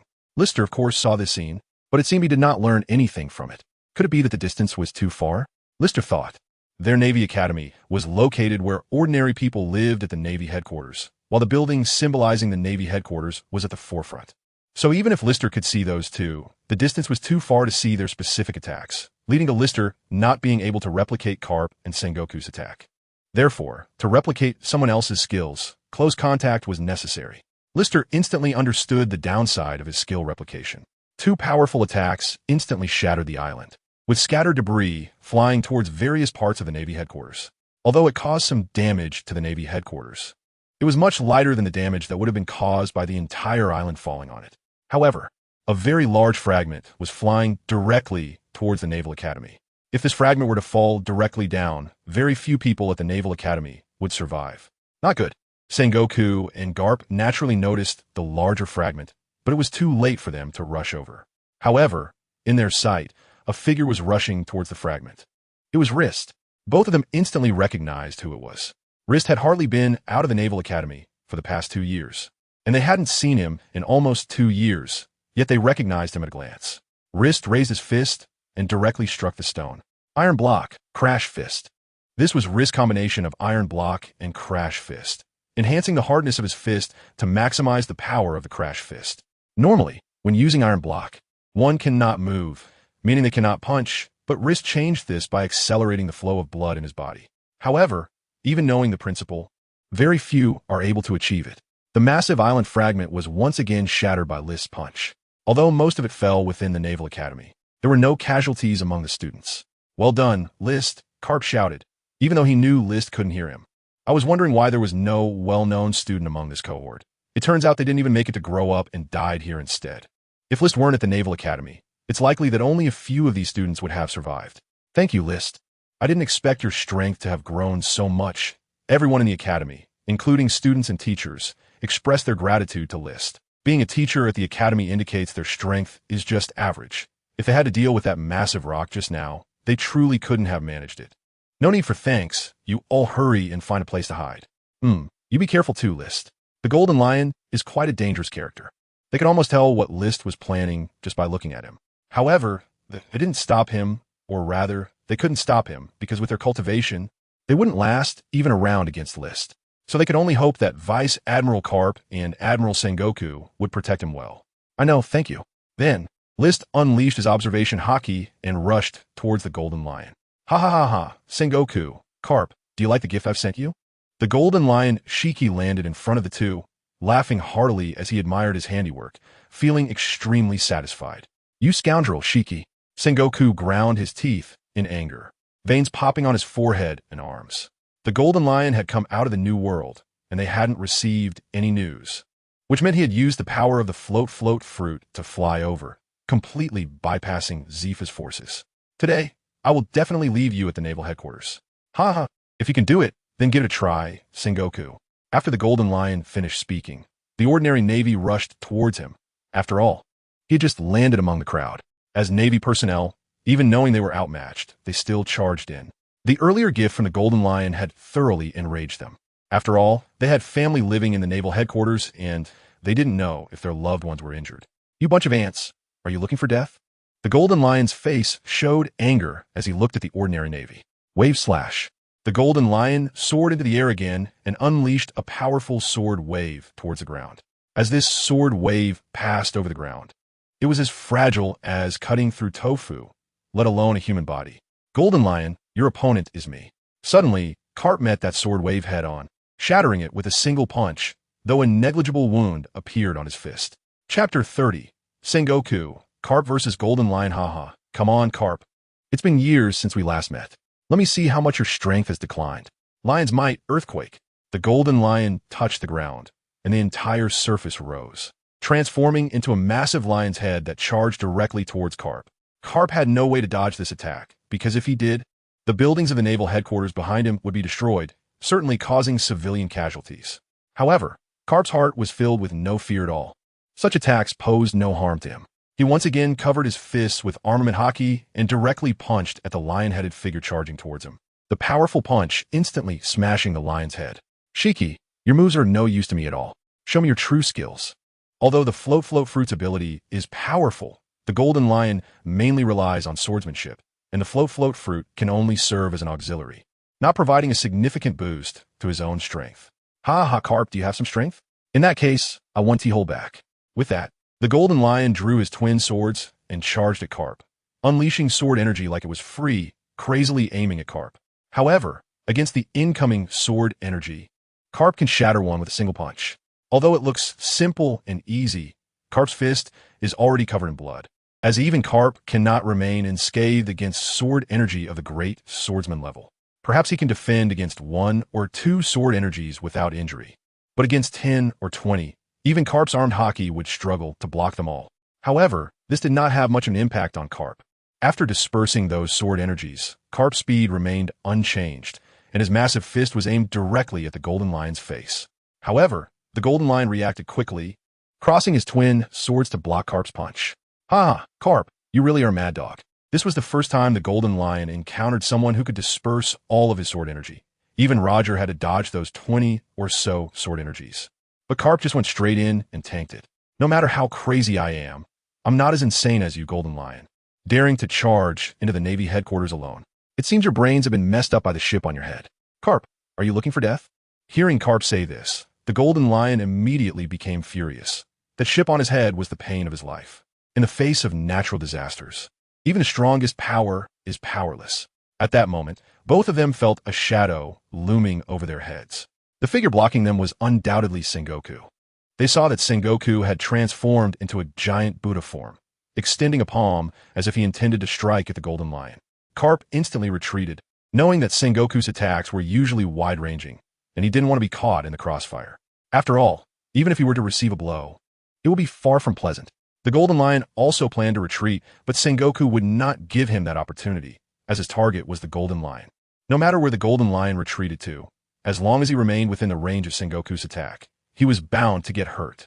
They saw the shockwave release from Sengoku's palm, directly enveloping the golden lion. On the surface, the shockwave seemed to inflict no visible damage, but the internal injuries to his organs were definitely severe. This was why Garp was unwilling to take Sengoku's blow, as he would have to use armament Haki to defend his internal organs. No matter how strong the armament Haki was on the surface, it was useless against Sengoku's shockwave. Under the influence of this shockwave, the golden lion instantly spat out a mouthful of blood, and the cigar he was holding flew out as well. However, while enduring the attack, the golden lion was also controlling his body to fly outwards from the shockwave. Sengoku, you bastard, no martial ethics, 2 against 1. Shiki, there's no need to talk about martial ethics against a despicable pirate like you. The golden lion arrived at Marine headquarters alone. If he caused a ruckus and then left smoothly, the Marines would lose all face. So no matter what, they couldn't let the golden lion leave. Sengoku, you're still as sinister as before. Come on, you 2 old geezers, let's see what you've got. I'm not afraid of you. Then, the aura of the great swordsman erupted completely from the golden lion. Are you serious? Well then, today I'll ensure the flying pirates are completely annihilated here. The strength of the flying pirates mainly relies on the golden lion. Without him, they're just a bunch of rabble, not worth fearing. The golden lion is a single-minded person and also someone who can be easily provoked. If he really wants to escape, they wouldn't be able to do anything to stop him, but if he chooses to fight them head-on, they definitely have the strength to hold him back. At the same time, Rist, who was about to reach the battlefield, felt this overwhelming aura. Is this the sword intent of the golden lion? Over the past 2 years, Rist had not neglected his swordsmanship. Although Zifo wasn't proficient in swordsmanship, he once had a student who excelled in it, and now that student was a Marine vice admiral. Whenever he had time, he would come to teach Rist the basics of swordsmanship. However, the opponent was just a swordsman, although he was quite strong in the Marines. There was still a significant gap compared to a great swordsman. Now, feeling this great swordsman's aura, even from a distance away from the battlefield, Rist still felt a chilling sensation. At this moment, Rist's hands were trembling slightly, but it wasn't from fear, it was from excitement. Every move of the great swordsman's techniques was filled with his understanding of the sword path. Almost there, as he sensed the battle's momentum getting closer, Rist couldn't help but quicken his pace. Although he might not be of much help in this fight, just being able to watch it up close was enough. Sengoku's Buddha form, Garp's thick bloodlust, and the golden lion's intense sword intent stood out like 3 bright lights in the darkness to Rist's observation Haki. Chapter 31. The side effects of copying skills. Soon, Rist arrived next to the battlefield, where he saw the three people engaged in combat. He felt as if his head was about to explode, as if a massive amount of information had been forcibly crammed into his mind and body. The main reason Rist came here was to acquire the Golden Lion's swordsmanship, the ability of the float fruit, Sengoku's human fruit and its Buddha form, as well as Garp's armament Haki. But in that instant, he suddenly absorbed all these powerful abilities, which made his body feel extremely uncomfortable, as if it were about to explode. What is happening? Rist's mind was a bit hazy. Perhaps it was because he had learned too much at once, or maybe it was due to other reasons. However, Lister couldn't figure out the exact reason for the situation. What he could rule out first was the armed color Haki and the swordsmanship of a swordsman at the level of the Golden Lion. Suddenly, Lister saw the shockwave used by Admiral Sengoku, as well as the ability of the float fruit used by the Golden Lion. Coupled with the strange sensation in his body, as if something was colliding, Lister instantly understood what was happening. Was it because of the devil fruit abilities? Other than that, Lister couldn't think of any other reasons. The three energies within him should be from the wood fruit, float fruit, and human fruit. Damn it, he thought through gritted teeth. His body really felt uncomfortable. He had overestimated himself and forgotten about the side effects of devil fruits. Generally, a person can only eat one devil fruit in their lifetime, and only those with bodies as unique as Blackbeard's can consume two. Although Lister hadn't eaten a devil fruit, he possessed the powers of three. According to legend, each devil fruit harbors a demon, and the abilities of the user come from the demon residing within the fruit. When two devil fruits fused within the same person's body, the two demons would wage war, ultimately leading to mutual destruction. Lister had essentially replicated the abilities of the demons within the devil fruits. Although there was no war occurring within him, the energies were still clashing. This was indeed bad news. Lister had previously harbored a fantasy of copying the powers of all devil fruits, but now it seemed that such a thing was impossible. Finally, he didn't know how much time had passed, but in Lister's view, the attacks from the three had not lasted long, yet it felt particularly prolonged. As if a long time had passed. Just now, his entire body felt like it was being bitten by ants. Although the three powers of the devil fruits within him had gradually calmed down, Lister could feel that they were only temporarily at ease. If there was a trigger, they would definitely erupt again. The way to prevent this upheaval was to subdue them with his own strength, which referred to both physical strength and willpower. A strong body and willpower could suppress all the energies within him. The battle among the three had become increasingly intense. The Golden Lion had already been beaten to a pulp by the combined efforts of Garp and Sengoku. And of course, Garp and Sengoku also looked quite disheveled. Although the strength of the three was not vastly different, even in a 2-on-1 situation, it wasn't quick or easy to end the fight. Garp's clothes were in tatters, covered in sword marks, and Sengoku's golden body emitted a dim light, as the Buddha form was very physically taxing. All three of them were somewhat exhausted, both physically and mentally. Lister had been watching from the sidelines for a while, yet none of the top existences in the world noticed him. Ha ha, this is truly exhilarating. But how did you Navy fools manage to capture Roger? The Golden Lion said breathlessly. While he spoke earlier, he had a smile on his face. But by the next sentence, his expression clearly showed anger. Hearing this, Garp and Sengoku's faces darkened, as they knew that Roger had not been captured by them, but had surrendered. However, they could not reveal the news of Roger's surrender. They could only use the capture to maintain the Navy's reputation and strength. Roger is one of the few men I acknowledge. How could he be caught by you Navy cowards? Shiki, you will soon accompany Roger and impel down. Sengoku's tone was very serious and filled with anger. Although Garp, who stood beside him, said nothing, his eyes revealed that he would never let the Golden Lion go. I want to leave. No one can stop me. Upon hearing this, Sengoku's expression changed instantly. Indeed, as the Golden Lion had said, the ability of the float fruit allowed him to come and go almost anywhere freely. Golden Lion, do you want to flee the battlefield? Garp's body tensed up. The moment the Golden Lion made a move to leave, Garp would spring into action to stop him. I'm not fleeing the battlefield. I'm making a strategic retreat. The Golden Lion wasn't foolish. The reason he came to the Navy headquarters alone was that he was blinded by the news of Roger's capture and wanted to take revenge. Before coming, the Golden Lion hadn't anticipated that his luck would be so good, as other Navy experts aside from Sengoku and Garp were absent. However, after taking several punches from Garp and a few shockwaves from Sengoku, the Golden Lion finally calmed down. All his anger had been vented. Shiki, I won't let you go. With that, Garp charged forward directly. Give it up, Garp. You can't catch me. Shiki immediately ascended to a flying height. Damn it. Although Garp could use moonwalk to catch up, he was clearly not as fast as the Golden Lion. A miscalculation. Sengoku also hadn't expected the Golden Lion to plan on escaping. Just when Sengoku and Garp thought there was no hope, a beam of golden light suddenly appeared above the head of the Golden Lion. Sengoku and Garp's faces brightened at the same time, while the onlooker, Rist, instantly turned pale. This war was said to be suppressed by Garp and Sengoku, but it was never mentioned that Kizaru would join the battle at the end. Kizaru, you bastard. This was Rist's last thought before he fell unconscious, as this newly added power directly triggered the other three forces within him, causing the previously subdued powers to erupt again. Chapter 32. The capture of the Golden Lion. Have you ever been kicked to the speed of light? Such a phrase suddenly echoed in the ears of the Golden Lion. It was clearly a very arrogant statement, but for some reason, he sensed a hint of lewdness in it. He certainly noticed the golden light above his head, but it was already impossible to evade. No matter how fast he was, he could not match Kizaru's speed. You dead monkey.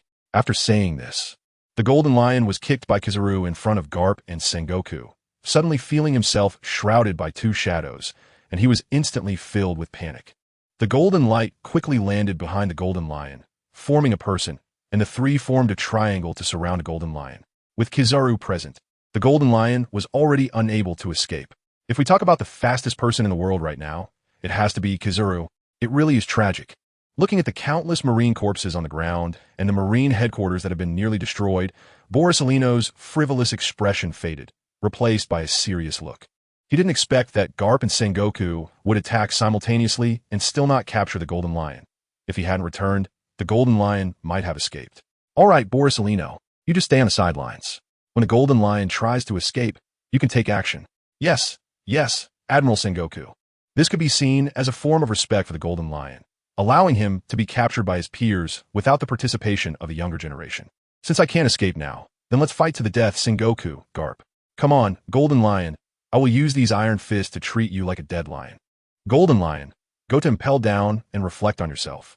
Then, the three of them acted together, and the shockwaves from the battle astonished Kizaru.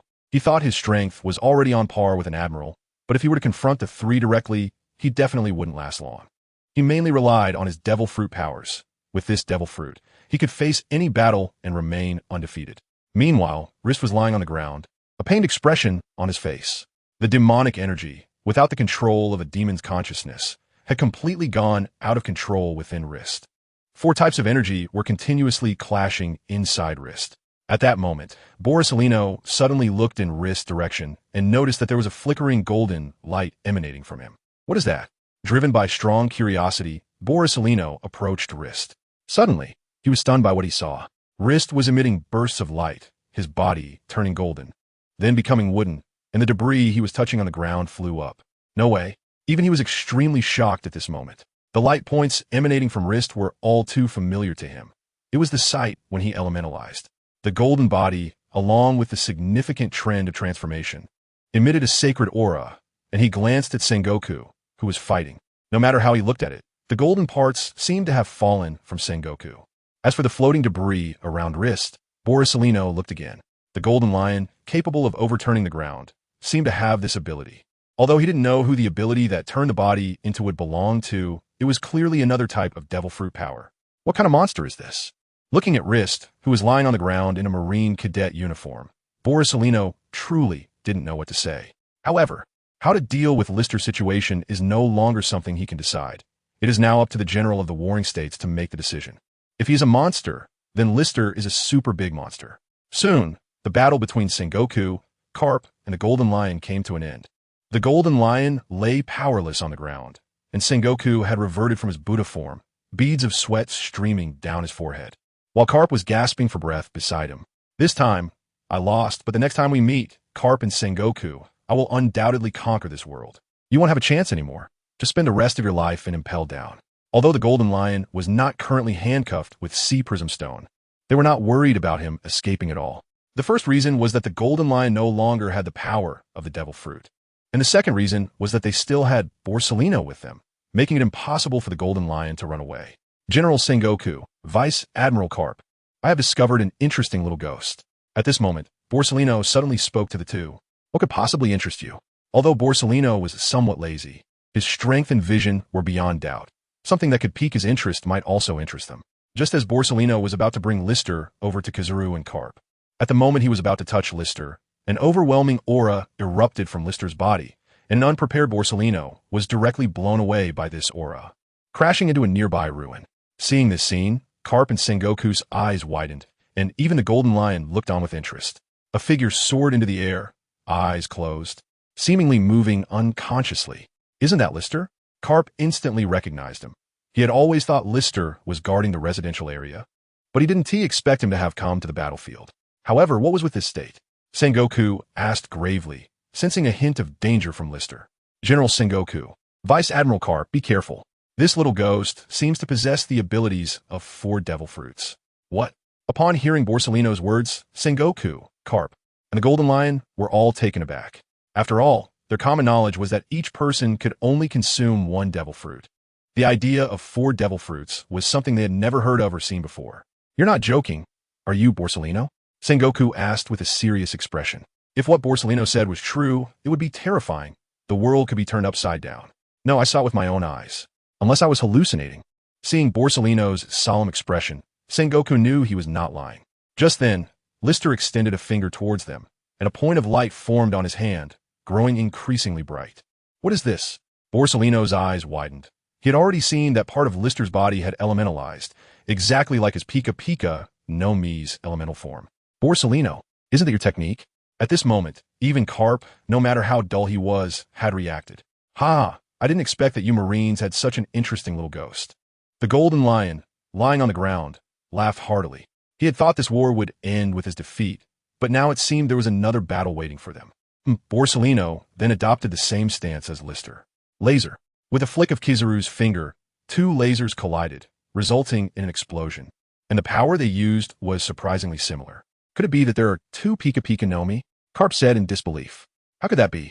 Garp, this is not the time to discuss that. We should think about how to stop Lister. Then, let me handle it. I want to see what kind of change Lister's strength has undergone in these 2 years. Be careful, Garp. I feel that Lister's current state is a bit off. I understand. I can see it too. Then, Garp charged directly towards Lister, who seemed to sense the danger. His entire body radiated a golden light, and he grew several sizes larger, transforming into a Buddha-like figure. Isn't that my ability? Sengoku was completely astonished this time. If Lister had a power similar to Pika Pika no Mi, Sengoku could understand, as there were many similar devil fruit abilities. But transforming into a giant Buddha was his own ability. Ha ha ha, Sengoku, I didn't expect your ability to be taken by a junior. The Golden Lion laughed with great satisfaction. Witnessing such a scene was worth it. However, at that moment, he noticed the pitying gaze of Borsalino beside him. Dead monkey, what does your gaze mean? For Borsalino, the Golden Lion's hatred towards them was deeper than his hatred for Sengoku and Garp. After all, if it weren't for him, he might have left this place long ago. Could that little brat have it too? You'll know when you look at it for a while. Although Garp was somewhat stunned in front of the giant Buddha, the strength in his hands increased. The transformed Lister also extended his palm, releasing a shockwave. Garp's iron fist collided with Lister's shockwave, but it didn't take long for Lister to be sent flying, and the giant Buddha form also retreated. Although he had also transformed into the giant Buddha form, did he not possess as powerful a strength as mine? Sengoku merely took a glance and analyzed Lister's situation. Lister, who had been knocked to the ground, directly used the ability of the float fruit to control the shattered ground from the recent battle and flew up. Isn't that my ability? How could my ability be in that little brat's hands? The Golden Lion had just mocked others, and unexpectedly, it was now his turn. Good kid. Facing the massive ground coming at him, Garp grinned, then the powerful armament Haki directly covered his fist. After gathering strength, he attacked the ground, instantly shattering it to pieces. Borsalino, are you going to help too? Sengoku now realized that although Lister had mastered multiple devil fruit abilities, he could not unleash their full power, perhaps due to his physical limitations. He could also see that Major Garp could deal with Lister alone, but it would just require wasting some time. Although he was complaining, his body flew into the air, transforming into a massive point of light. Zeta no Kagami. Countless dazzling light bullets flew directly from his body, attacking in the direction where Lister was. A huge cloud of dust enveloped everyone present. However, when the dust settled, everyone found that Lister was standing there completely unscathed. Elementalization? With such a large-scale attack, Borsalino was certain that several light projectiles must have hit Lister, Yet now the opponent showed no injuries at all. The only possibility was elementalization. This really is troublesome. Seeing that Borsalino's attack was ineffective, Sengoku also felt a bit of a headache. It seems I have to rely on this old man, after all. After saying that, Garp charged towards Lister again. However, Lister directly stretched out his arm, which transformed into wood, quickly extending and instantly knocking Garp away. What kind of ability is this? Garp was caught off guard, not expecting that Lister had other powers beyond the float fruit, the flash fruit, and the human fruit. He had already forgotten the 4 types of devil fruit powers that Borsalino mentioned before the battle. Then, Lister reached directly into the ground. Everyone felt something moving beneath the surface. It was about to emerge. Suddenly, giant trees burst forth from the ground. Garp and Borsalino, who could still move, were somewhat okay. But Sengoku, who was already exhausted, and the immobile golden lion were in a dire situation. They were directly knocked away by the trees that surged from the ground, and then entangled by the branches. This is bad. The trees can absorb other strength. Sengoku instantly felt his remaining stamina being drained by the trees, while Golden Lion was in an even worse situation, having his life force sucked away due to his lack of stamina. Dambrat. Golden Lion wanted to break free, but he was too weak to do so. He simply didn't have the strength left to escape this binding. Garp, finish this quickly, don't hold back. Garp also realized the seriousness of the situation. Sorry, Lister. Garp directly used a shave to appear above Lister, intending to use an element to dodge, but Lister was hit on the head by Garp's punch, interrupting his elemental form and embedding his body into the ground. Seeing this scene, Borsalino couldn't help but touch his own head, feeling as if he was the one being hit. Chapter 34. After the battle, Lister honorably fell down this time and did not get up again. Seeing Lister lying on the ground without moving, Sengoku and Golden Lion couldn't help but breathe a sigh of relief, as the trees that had wrapped around them finally stopped draining their strength and life. Sengoku was rescued by Borsalino, but Golden Lion remained entangled in the trees. He looked at Borsalino with an angry gaze, hoping to be saved, but Borsalino ignored Golden Lion's pleading look. If Golden Lion had the strength to curse, he would have already insulted Borsalino's ancestors. However, Marshal Sengoku, how should we report this to the higher-ups? Glancing at the chaotic scene, Borsalino asked. To say it was all Golden Lion's doing. Upon hearing Sengoku's words, Golden Lion immediately shifted his angry gaze to Sengoku. Sengoku, you old bastard. How can you casually slander someone? Golden Lion suppressed his anger and managed to say this, although he indeed caused significant damage to the Navy headquarters. The subsequent damage had nothing to do with him. He was merely a bystander. Why should all the blame fall on him? However, Sengoku just glanced at him coldly and did not speak. Fortunately, there were no other Navy personnel around, and apart from their few people, no one noticed the scene of Rist showing off his power. So what should we do about these trees? None of us should be able to create so many trees, right? The move that Rist used just now can be said to have directly created a small forest. I'll leave this to you. Borsalino, I believe you can do it. This is really troublesome. It would have been best if Sakazuki were here. With a big fire spray, these trees would leave no trace behind. But since Sakazuki is not here, we can only let Borsalino carry out a large-scale attack. Deta no Kagami. The yellow monkey flew into the air again, and countless light bullets flew towards that small forest. The explosions of light bullets landing on the ground or trees were enough to erase any trace of the tree's existence here. Stinky monkey, I'm still here. The Golden Lion shouted immediately, having wasted all the hard-earned energy he had just recovered. Finally, Borsalino's attack ended, and all the trees on the ground had disappeared, while the injuries on the Golden Lion became even more severe. But what about this little brat? Borsalino pointed at the unconscious Rist and asked. Upon hearing this, Garp and Sengoku's expressions became serious. They had already witnessed Rist's uniqueness, the powers of 4 different devil fruits, each possessing very powerful abilities. Sengoku, if anything happens to Rist, Zifa will come after us, Garp said solemnly, stressing the need to be cautious regarding Rist. If Rist were just an ordinary Navy cadet, they wouldn't be so entangled. They might directly eliminate him. After all, Rist was too dangerous, and if he could not be used in the future. But now, he is Zifa's disciple. It wouldn't be an exaggeration to say he is Zifa's adopted son. I know. Let's keep this matter to ourselves for now. Don't tell anyone except Admiral Kong and Zifa. Do we really have to inform Admiral Kong? Garp didn't want to tell Admiral Kong because no one knew what kind of decision he would make. Don't forget, Garp, we are the Navy. Admiral Kong has the right to know all Navy matters, And I believe he will make the right choice, Sengoku said seriously. He naturally understood what Garp was thinking. He was afraid that Admiral Kong would inform the world government about Rist, and with the character of those people in the world government. Even if Rist was extremely loyal to the Navy, he would still be a presence that needed to be erased because he was too dangerous. And his future was too terrifying. Fine, you're the Admiral. You have the final say. I, a mere middle-ranking officer, wouldn't dare to argue with you. Garp said sarcastically.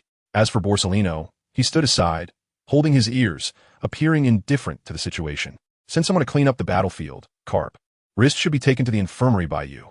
Got it. Then, Garp walked up to Rist, looking at him lying on the ground. Even he, a carefree person, couldn't help but think more. Rist, what secrets do you still hold? When Garp first saw Rist, he knew Rist was different. He claimed to admire him in front of him, but Garp's observation Haki clearly sensed the truth. Although he couldn't hear others' thoughts, he could tell when someone was lying. Soon, other Navy soldiers also arrived, and upon seeing the devastated battlefield, they were all shocked. It didn't resemble a battlefield, but rather a scene of an earthquake. Admiral Sengoku. Looking at Sengoku, sitting on the ruins, bare-chested, the Navy soldiers saluted. Handcuff the Golden Lion with sea stone. Don't let him escape. Later, let Vice Admiral Borsellino escort him to impel down. Yes, Admiral Sengoku. Borsellino, just returning to the scene, felt a bit helpless upon hearing Sengoku's orders. Clearly, he was on a vice admiral's salary, but was doing an admiral's task. People of the Golden Lion's level should be escorted by an admiral. Should I propose a pay raise to the higher-ups? Borsellino couldn't help but think. Recently, station in the New World had been quite tough. During this period, his reputation has indeed risen significantly.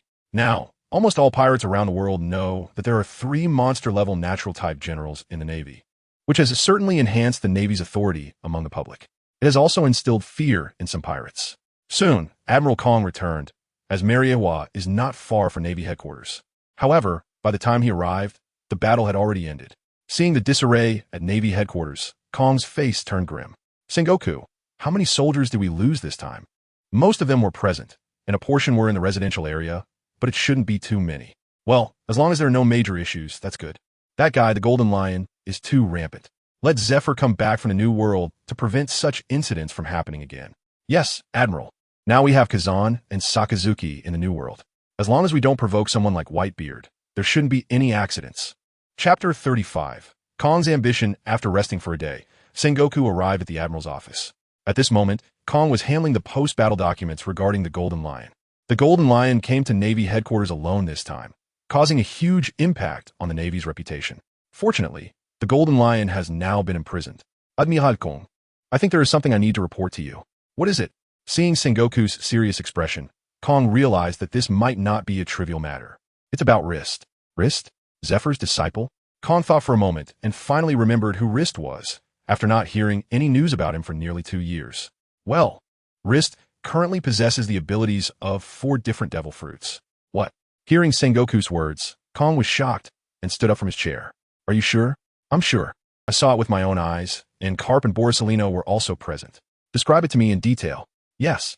Sengoku then recounted everything that happened yesterday to Kong. After listening, Kong fell into a long silence. His first reaction after hearing Sengoku's description was to secretly eliminate Rist. However, if Rist were to be secretly dealt with, the Navy would likely fall apart starting from Zephyr. Most of the school-level officers in the Navy are now disciples of Zephyr. If they fall out with Zephyr, it would definitely cause internal discord within the Navy and could lead to even greater conflicts. Moreover, this is also a sensitive period with Pirate King Roger about to be executed, so internal issues in the Navy must be avoided at all costs. Sengoku, what do you think? I think this matter only needs to be known by us, Sengoku said seriously. He had thought long and hard about this conclusion last night. Are you sure Rist won't end up doing something harmful to the Navy or even the world government? Sengoku's words indicated that he hoped the Navy could protect Rist, as Rist would definitely not survive if the world government found out about him. I'm not sure, but I trust Zephyr. He will surely help Rist establish the correct sense of justice for the Navy. Moreover, Rist is also Zephyr's Achilles heel. If we touch him, it will inevitably lead to an irreconcilable situation with Zephyr. Zephyr. In Kong's mind appeared the image of the purple-haired, determined young man who rose from an ordinary private to an admiral. Zephyr's commitment to the Navy's justice is unquestionable. However, after the incident with Zephyr's family, He has become somewhat disillusioned with the Navy. If something were to happen to Rist this time, even the most steadfast sense of justice would shatter. Furthermore, the Navy needs someone like him in the future, someone who can stand against the world government. Sengoku struggled for a long time before finally saying this. Even Kong, hearing this, was taken aback. He did not expect Sengoku to say such a thing, especially in front of him. He had thought that only someone like Garp, who speaks without thinking, would say such things in the Navy, but he didn't expect the so-called strategist Sengoku to say this as well. Sengoku, considering your past contributions to the Navy, I'll pretend I didn't hear that. Don't say such things again in the future. Yes, Admiral Kong. Although Kong's words were a reprimand to Sengoku, there was no intimidation in his tone. Since Rist is Zephyr's disciple, let's leave him entirely to Zephyr. We have no authority to deal with Zephyr's disciple. Yes, Admiral Kong. Upon hearing this, Sengoku finally felt relieved. As the Admiral, Kong has the power to deal with anyone. But by saying this, he indicated that he has buried the matter of Rist deep in his heart. All right, if there's nothing else, you can leave. Yes, Admiral Kong. After Sengoku left, Kong gazed out the window at the rebuilding Navy headquarters, lost in thought. The Navy indeed needs someone who can lead the change. Kong silently thought to himself that no one understands the current situation of the Navy or the world government's attitude towards the Navy better than the current admiral. The world government treats the Navy merely as a obedient watchdog, always at their beck and call. Kazan, Sakazuki, and Borisolino are indeed excellent, but not enough to lead the Navy to make changes. Although Sengoku has the will, he is also not capable. He is absolutely loyal to the world government. Just like himself, Kong now needs someone who is not so obedient, yet loyal and powerful. That is why he chose to protect Rist, because he sees hope in Rist. It is possible that when Rist grows up, he will no longer be in the Navy, perhaps already a commander-in-chief, but the Navy is where it all began for him. He hopes the Navy continues to improve and can break free from the world government's control. This is his ambition, but his age is already advanced, no longer enough to support such ambition, and the Navy's strength is still insufficient to face the world government. To the world government, the Navy is expendable, as they can establish a new Navy at any time. Therefore, only when the Navy has absolute power can it completely become independent. Zephyr, I hope you can guide Rist onto the right path. Achoo! While on the ship heading back to Navy headquarters, Zephyr suddenly sneezed. Who is talking about me? It can't be that little brat Rist, can it? However, Sengoku told me that he has something to inform me about Rist when I return. I hope it's not bad news. To be honest, when he learned that the Golden Lion was attacking the Navy headquarters, the first thing that came to his mind was not what would happen to the Navy headquarters, but how Rist was doing. He could no longer be considered a qualified iron-blooded soldier. He had once again developed attachments and bonds. As for Rist, he remained in a coma, and it was unclear whether it was due to a conflict of energies from the devil fruit within him or because he had been struck by Garp's punch. To prevent Rist from using the powers of the light fruit to escape, Garp's punch, although not delivered with full force, was still merciless. He might have even caused a concussion. Chapter 36. Lies after an unknown amount of time. Rist finally woke up and saw Zephyr sitting next to him. However, suddenly he seemed to recall something and instantly closed his eyes again. He was now very aware of his physical condition. He originally thought that as long as his physique and willpower were strong enough, he could bear more devil fruit abilities. But now he realized that his thinking was wrong. No matter how strong his physique became in the future, he was likely about to reach his limit and could probably only accommodate one devil fruit ability. Suddenly, he remembered the golden light before he fell unconscious. Among the Navy, the only person who could make use of such an ability was the future Admiral, Kizaru. Although the Pika Pika no Mi's ability was quite impressive, it didn't even give him time to react before directly copying the ability. What was he thinking? His expression was so twisted. At that moment, Zephyr, who had been silent, suddenly spoke up. Master, when did you come back? Hearing this voice, Rist remembered that Zephyr was still there. I came back the day after you fell unconscious. The day after I fell unconscious? Then, Master, how long was I out? About 5 days. 5 days? That's surprisingly long. Rist was somewhat shocked. He knew that the 4 devil fruits in his body had caused him significant harm, but he didn't expect it to make him unconscious for 5 days. He used to only need to lie down for a day, no matter what. But why didn't you open your eyes? Zephyr furrowed his brow as he looked at Rist, who had his eyes closed. I'm afraid of dying. If I accidentally encounter another devil fruit user, I might really die. He only had one last chance left, and Rist already had a target in mind. Until he met that man, Rist absolutely would not open his eyes. Moreover, he needed to study his abilities carefully. He felt that there had to be a way to deactivate the ability he had copied. Otherwise, it would be too troublesome, and he didn't want to be blind for the rest of his life. Is it because of the devil fruit ability? List's heart jolted when he heard Zifa say that. Master, do you already know? List asked cautiously. It seems you've forgotten what you did before you fell unconscious. What'd I do? Your devil fruit ability went berserk, and all 4 devil fruit abilities have already manifested. Of course, Zifa learned this from Sengoku. He had not witnessed it himself, but it was indeed a fact that was hard to believe. Have they all manifested already? List's expression was somewhat helpless and resigned. Now that the world government knew he possessed the abilities of 4 devil fruits, he didn't know what kind of future awaited him. Aren't you going to explain why you have the abilities of 4 devil fruits? Zifa said seriously. Actually, Master, I've eaten a devil fruit. After much hesitation, List finally said this sentence. Since Zifa didn't particularly like devil fruit users, List stuttered as he spoke, which made his words seem more genuine. What devil fruit? Zifa frowned deeply. It should be the copy fruit. I can learn everything I see, no matter what it is, whether it's martial arts, swordsmanship, or even the abilities of devil fruits. Hearing List say this, Zifa's expression slowly changed from a frown to surprise. Even with his glasses on, he couldn't hide the astonishment on his face. Does that mean you can copy all devil fruit abilities?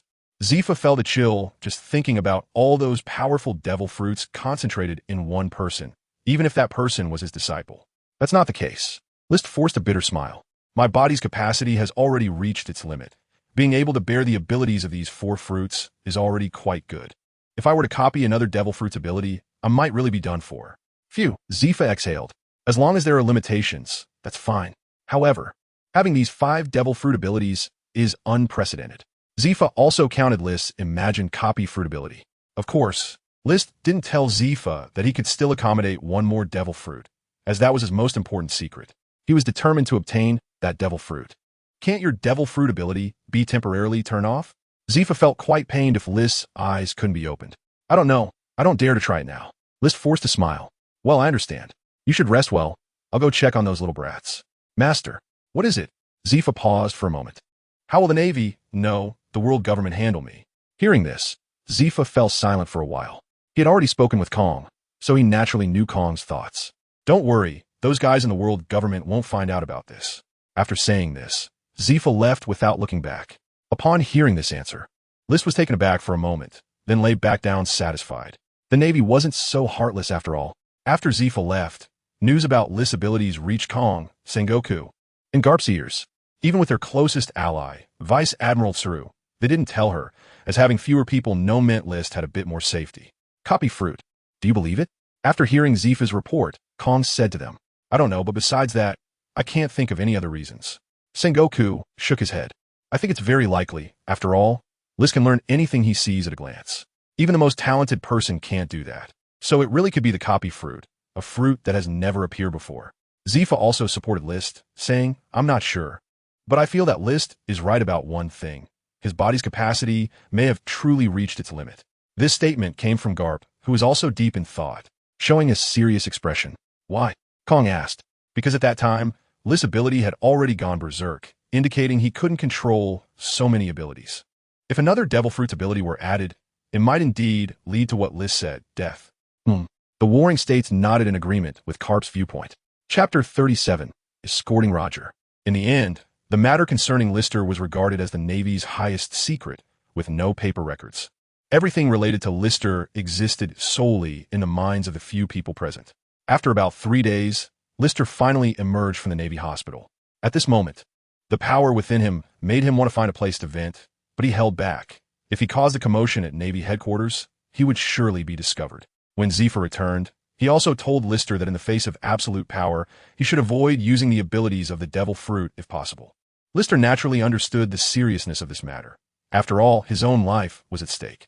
Moreover, to be on the safe side, Lister specially covered his eyes with a piece of black fabric to prevent himself from seeing things he shouldn't. With his eyes covered, Lister exuded a mysterious aura and even looked somewhat handsome. Fortunately, Lister's observation Haki was already quite strong. Otherwise, he wouldn't have dared to do this. When Lister returned to the Navy Academy, everyone was curious about his appearance and bombarded him with questions, but Lister brushed them off, claiming it was for training. Lister, put these things on, Zifa said to Lister after returning home, sensing that these should be weighted items through his observation Haki. Master, what is this? Your strength is too great, so you need these items to limit yourself. I initially planned to wait until you were older to have you wear them, but your growth has exceeded my expectations by so much. You've already learned great swordmaster level slashes and mastered armament Haki. There's nothing more I can teach you. What I can do now is to enhance your physical condition as much as possible. When Zephas said this, his tone was somewhat melancholic. Having an exceptionally talented disciple was not necessarily a good thing for a master, as he felt completely drained. Also at home, you can take off the cloth over your eyes. There are no ability users here. No need, master. I'll keep wearing it. I need to adapt quickly. To be honest, although Lister's observation Haki was already quite strong, it was still uncomfortable to be without his eyes observing the outside world for a long time. As you wish. A child should be happy to have his own ideas. Master, in a month, I want to go to Lowtown to see the public execution of Pirate King Roger. All right, I'll inform Sengoku about this. Zepha did not ask Lister for his reasons, and Lowtown a month later would surely be a mix of dragons and fish. Letting Lister go would broaden his horizons, and he didn't believe anyone would dare to cause trouble in Lowtown a month later. Now, the remnants of the Roger pirates were being closely monitored by the Navy, and anyone who could pose a threat to the Navy was also being watched. Moreover, even if someone did cause trouble in Lowtown a month later, Zepha wouldn't worry about Lister's safety. After all, with a shining fruit user around, it would be difficult to encounter danger, and with Sengoku and Garp present, they would be able to suppress any unrest. A month soon passed, during which Lister was continually adapting to the discomfort caused by the weights and digesting the abilities he had copied. Zepha mentioned that there were issues with Lister's current combat, and upon returning this time, Zepha would personally train Lister, starting true hands-on teaching. At this moment, Lister was aboard the warship escorting Roger to Lowtown. This was the most powerful Navy warship Lister had ever seen, featuring a Navy Admiral, Sengoku, Navy Hero Garp, and several elite Navy Rear Admirals. Ever since Garp brought Roger out of Impel Down, he had hardly left the prison, staying with Roger. The feeling of about to lose a close friend was quite unpleasant for Garp. No one knew what the two talked about, but Garp had given the order that no one was allowed to approach them. However, there was one exception, and that was Rist. When Rist entered the dungeon, he found Garp and Roger sitting opposite each other, saying nothing. One had a smile on his face, while the other looked sorrowful. Rist's footsteps echoed sharply in the quiet dungeon. Both turned to look in the direction of the sound, surprise evident on their faces. "Rist, what are you doing here?" Garp asked. Although Rist had entered without Garp's permission, he would only face a scolding at most. "I just want to see the Pirate King one last time before he dies," Rist's calm voice rang out. In his observation Haki, he sensed that even though Roger looked somewhat disheveled and his aura was weak, he radiated a strange power, warm like the sun. "Ha! You want to see me one last time? I didn't expect to see you again, kid." Roger recognized Rist instantly. Even though more than 2 years had passed, Rist had left a deep impression on him, so he remembered Rist vividly. "Yeah, we meet again, but I didn't expect it to be under these circumstances, Pirate King," Rist replied. Hearing this, Roger's expression stiffened slightly. "Your tongue is really sharp, kid," Roger noted, realizing that Rist's words were a jab at him. "But what's up with your eyes?" Roger asked curiously, noticing Rist's covered eyes. "Because I have sealed a terrible power in my eyes. If I take off this eye patch, the world would be destroyed by that power." "Ha, you really are interesting, kid. Bullying a dying man like me. If you had been born a few years earlier, I would have definitely made you my crew member."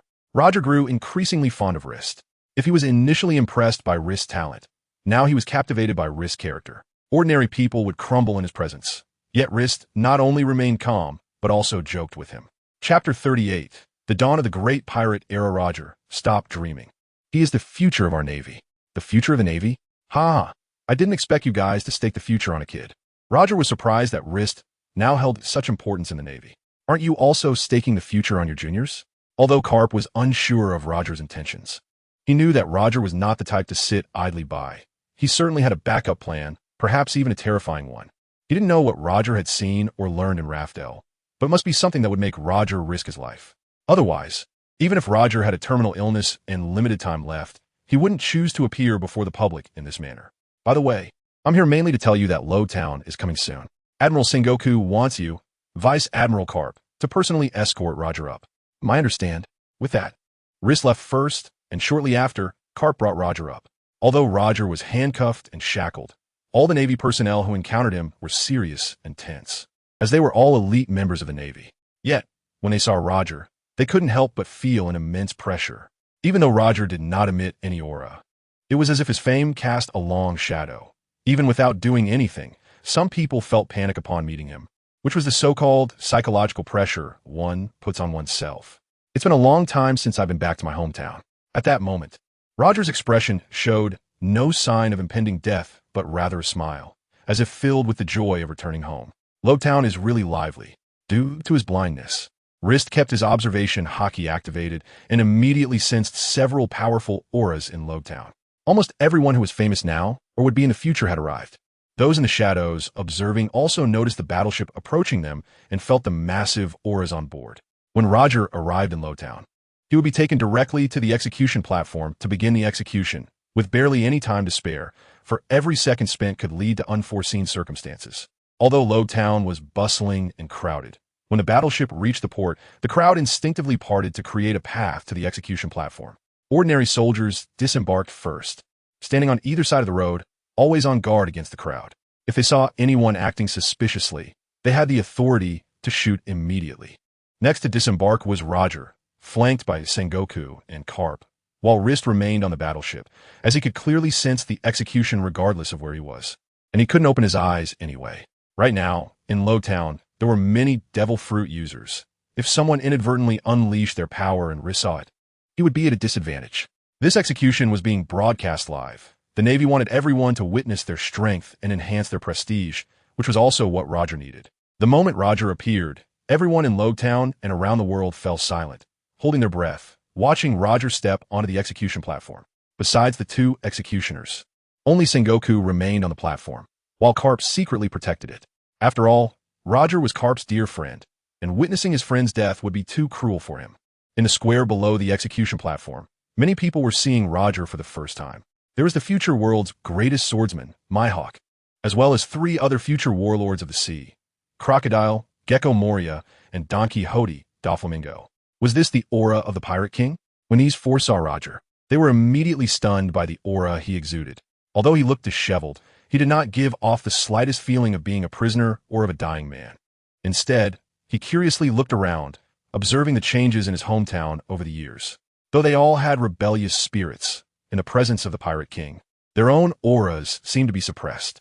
Roger, on a certain island, Rayleigh held a bottle of wine in his hand, watching Roger on the screen, tears involuntarily streaming from the corners of his eyes.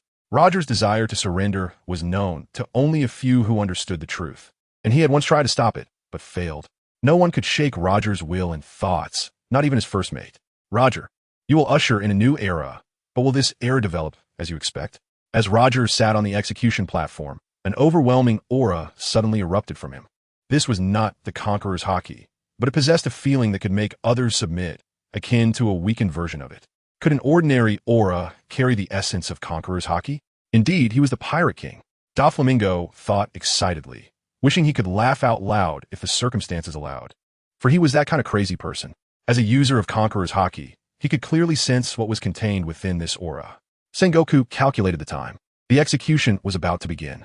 Meanwhile, Rist's observation Haki was scanning the crowd, looking for the person who asked the question that could incite chaos in the world. Pirate King, where did you hide your treasure? At that moment, someone in the crowd suddenly shouted, and everyone froze. The crowd, the Navy, only Roger continued to smile. Want my treasure? If you want it, you can have it all. Go find it. I've hidden all my treasure there. After Roger finished this sentence, Sengoku's expression immediately darkened. Execute. 2 long swords pierced through Roger's body, and in the next second, heavy rain poured down from the sky. In the face of Roger's death, some cried out in anguish, some covered their faces and wept, others laughed excitedly, and some remained expressionless. A new era had begun.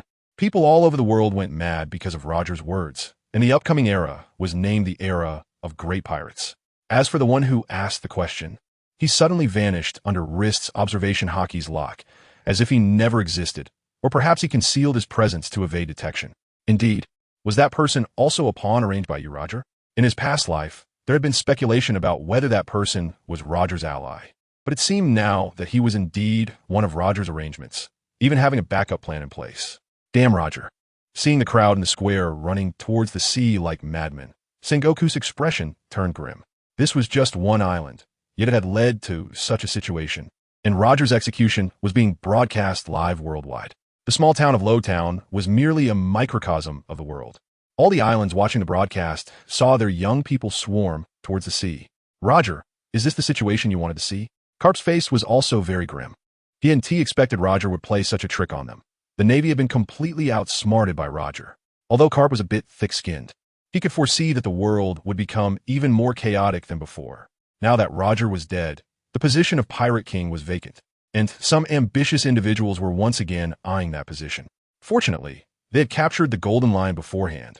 Otherwise, upon Roger's death, the Golden Lion would definitely become the most arrogant one. That guy Roger, even in death, let us have peace. In the holy land of Mariehua, the 5 elders looked somber after watching the broadcast. But it's good. At least Roger didn't reveal that secret. Now that he is dead, no one will know about Raftel, said one of the 5 elders, who had long white hair and a long beard. What about the remnants of the Roger pirates? Should we eradicate them all? Asked another elder dressed in a white robe and glasses, holding a sword that indicated he was a tough character. No, without Roger. The Roger pirates won't cause any major waves. We just need to be wary of another person like Roger appearing. I agree. The 5 elders all expressed their opinions. After Roger's execution, Rist followed Sengoku back to the naval headquarters, while Garp stayed in the East Blue, saying he wanted to return to his hometown for a visit. When Rist returned to the naval headquarters, the elite navy dispatched to monitor the powerful pirates had already returned. The pirates who had already gained a foothold were now beyond the navy's reach. Even if the navy was determined to take them down, it would come at a great cost. So what they needed to do now was to eliminate those who had thoughts of becoming pirates before they grew stronger, letting them know what kind of navy they would face. Although becoming a great pirate was difficult, with a probability of nearly 1 in 10,000, they still needed to nip that 1 in 10,000 in the bud. When Rist arrived at the Naval Academy again, that batch of elite students had all graduated. After all, those who had barely mastered 2 of the 6 styles had already surpassed most of the Navy, enough to become a deputy of a certain admiral rank. The new elite group of 20 had also been selected, among whom was a familiar voice to Rist, the person who had once cornered him in an alley. Wanted to deal with him, Brule. Rist's Moku fruit was obtained from him. When Brule saw Rist, he was also very excited, as he had already recognized Rist as his older brother. In this elite place, he believed his brother would look out for him. Although he noticed Rist wearing an eye patch, he didn't pay much attention to it, only thinking how cool the eye patch looked and wanted to wear one too. Rist, this batch of elite students is all yours. Zifa suddenly walked up to Rist and said, "What? Master, you can't be joking." Rist exclaimed in surprise, not expecting Zifa to assign such a daunting and important task to him. "I'm not," Zifa said seriously. "Now you have seen the current situation at sea. Our elite Navy forces are completely insufficient. Although the chaos of the sea has just begun, there are already quite a few capable individuals and some strange devil fruit users. Therefore, these 20 are entrusted to you, while I will select another 20 to form a new elite class. So from now on, will there be 2 elite classes in the Navy Academy? Yes, mine will be Elite Class A, and yours will be Elite Class B. In that case, I am willing to take on this task," Rister said seriously. Although he had taught these trainees some combat skills and techniques before, he had never truly been responsible for a group of people, which suddenly made him feel a heavy pressure, despite his strength being sufficient to go to the battlefield now. For some reason, the higher-ups in the Navy had always forbidden him from going to sea, even to accompany a general or a vice admiral. It was as if he was being imprisoned at the Navy headquarters. However, this didn't matter to List, as he felt it wasn't the right time for him to be exposed. His plan was to wait until his strength reached the level of a major general before making a remarkable entrance. He was already 9 years old, and List was confident that he could reach the level of a major general in 10 years, or even in 8 or 5 years. "Well, good kid, I really didn't misjudge you," Zephyr said, patting List on the shoulder with a pleased smile. "For now, get to know these kids well. I'll go select other students." Yes. List could immediately sense that these 20 individuals were the best in the ordinary class, and Zephyr entrusted them to him so confidently, showing just how much faith he had in him. "Oh, by the way, let me remind you, our 2 classes will have a competition every month. If you fail, there will be severe punishments. Don't worry, Master, I will definitely train them into the strongest Navy." I once had a dream like that too, to train all the students into the strongest Navy, but that goal is a long way off. After that, Zephyr left List with a carefree figure. No matter how chaotic it was outside or how busy the Navy was, the Naval Academy remained the same as before. Chapter 40. Establishing authority from today onwards. I will be your chief instructor. Let me introduce myself. My name is List.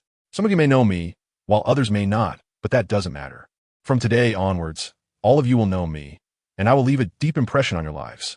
List stood before them, speaking with a strong and powerful tone. Why should a little brat like you train us? Suddenly, one of the students was unhappy. They came to the elite class to receive the guidance of General Zephyr, not some little brat. Yeah, if you're in charge of teaching us, then what's the point of us being in this elite class? Another student chimed in. However, there were still a few students who remained silent, their eyes filled with admiration as they looked at Lister. These were likely individuals who had been taught by Lister in the ordinary class. Very well, is there anyone else who is unconvinced by me? Lister knew that his current age and stature held no intimidation. This group of elite class students were all newly selected, generally quite young, around 15 or 16 years old. This age is typically characterized by a lack of understanding and disregard for consequences, yet filled with youthful passion. Therefore, gaining their recognition was simple. He had to be stronger than them. After Lister finished speaking, a large portion of the group stood up, and out of the 20 in the elite class, 15 were now against him. Not many more than I expected. I thought all of you would be unconvinced, Lister remarked, observing the 5 who remained unmoved. Big brother, I'm convinced, I'm really convinced by you, Barari said with a big smile, not only acknowledging Lister's strength, but also his status. We're convinced too, instructor, the other 4 chimed in. This left the 15 who had stood up feeling somewhat confused. Barari and the others knew that those with devil fruit powers were among the strongest among the students. Yet they did not expect Barari to back down in front of this kid. Well then, let all 15 of you come at me together, and let us see why I became your instructor. Kid, aren't you a bit too arrogant? At that moment, a big guy stepped forward. They had all been top performers in the ordinary class, and the idea of ganging up on a child was simply insulting to them. If all 15 of us attack you, you won't even know how you died. Very well, I like your spirit. Come on. As long as you can make me take a step back, you win, and I will allow Admiral Zifa to take over as your instructor again. However, if not, you will have to obediently listen to me. Damn it, you don't need to all attack. I can do it alone. The big guy spoke again. Rods is in trouble. Barari shook his head helplessly upon hearing the big guy's decision.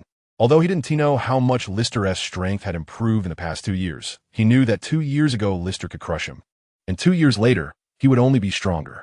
Moreover, if Rods couldn't even defeat him, how could he dare to challenge Lister? This behavior, in Barari's eyes, was simply asking for punishment. Rods quickly charged forward, raising his fist, intending to strike Lister directly in the face. The force behind his punch aimed to end the fight in one blow. Good job, Rods. Seeing Rods' movement, the others couldn't help but cheer him on. They were well aware of the power behind Rods' punch, capable of shattering a wall, which had something to do with his massive build. It was said that Rods had some special bloodline, seemingly containing a trace of giant lineage. However, this also caused his speed to be relatively slow, and his opponent wouldn't just wait there for him to strike. In the next moment of the battle, the cheers abruptly stopped.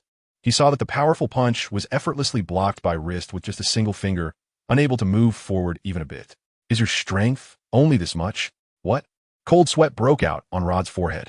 How could it be? His full-powered punch was blocked by the opponent with just a finger. Rod's heart was filled with disbelief. He even felt that everything in front of him wasn't real, as if the heavens were playing a joke on him. Then, Rist changed his grip and directly seized Rod's wrist, lifting it up, causing Rod's entire body to be lifted off the ground. In the next second, Rist threw Rod forward, and Rod's massive body flew out, as if his weight was nothing to Rist. Suddenly, there was a profound silence. Not a sound was heard. This must be what they call killing the chicken to scare the monkeys. Rod was the chicken, and the others were the monkeys.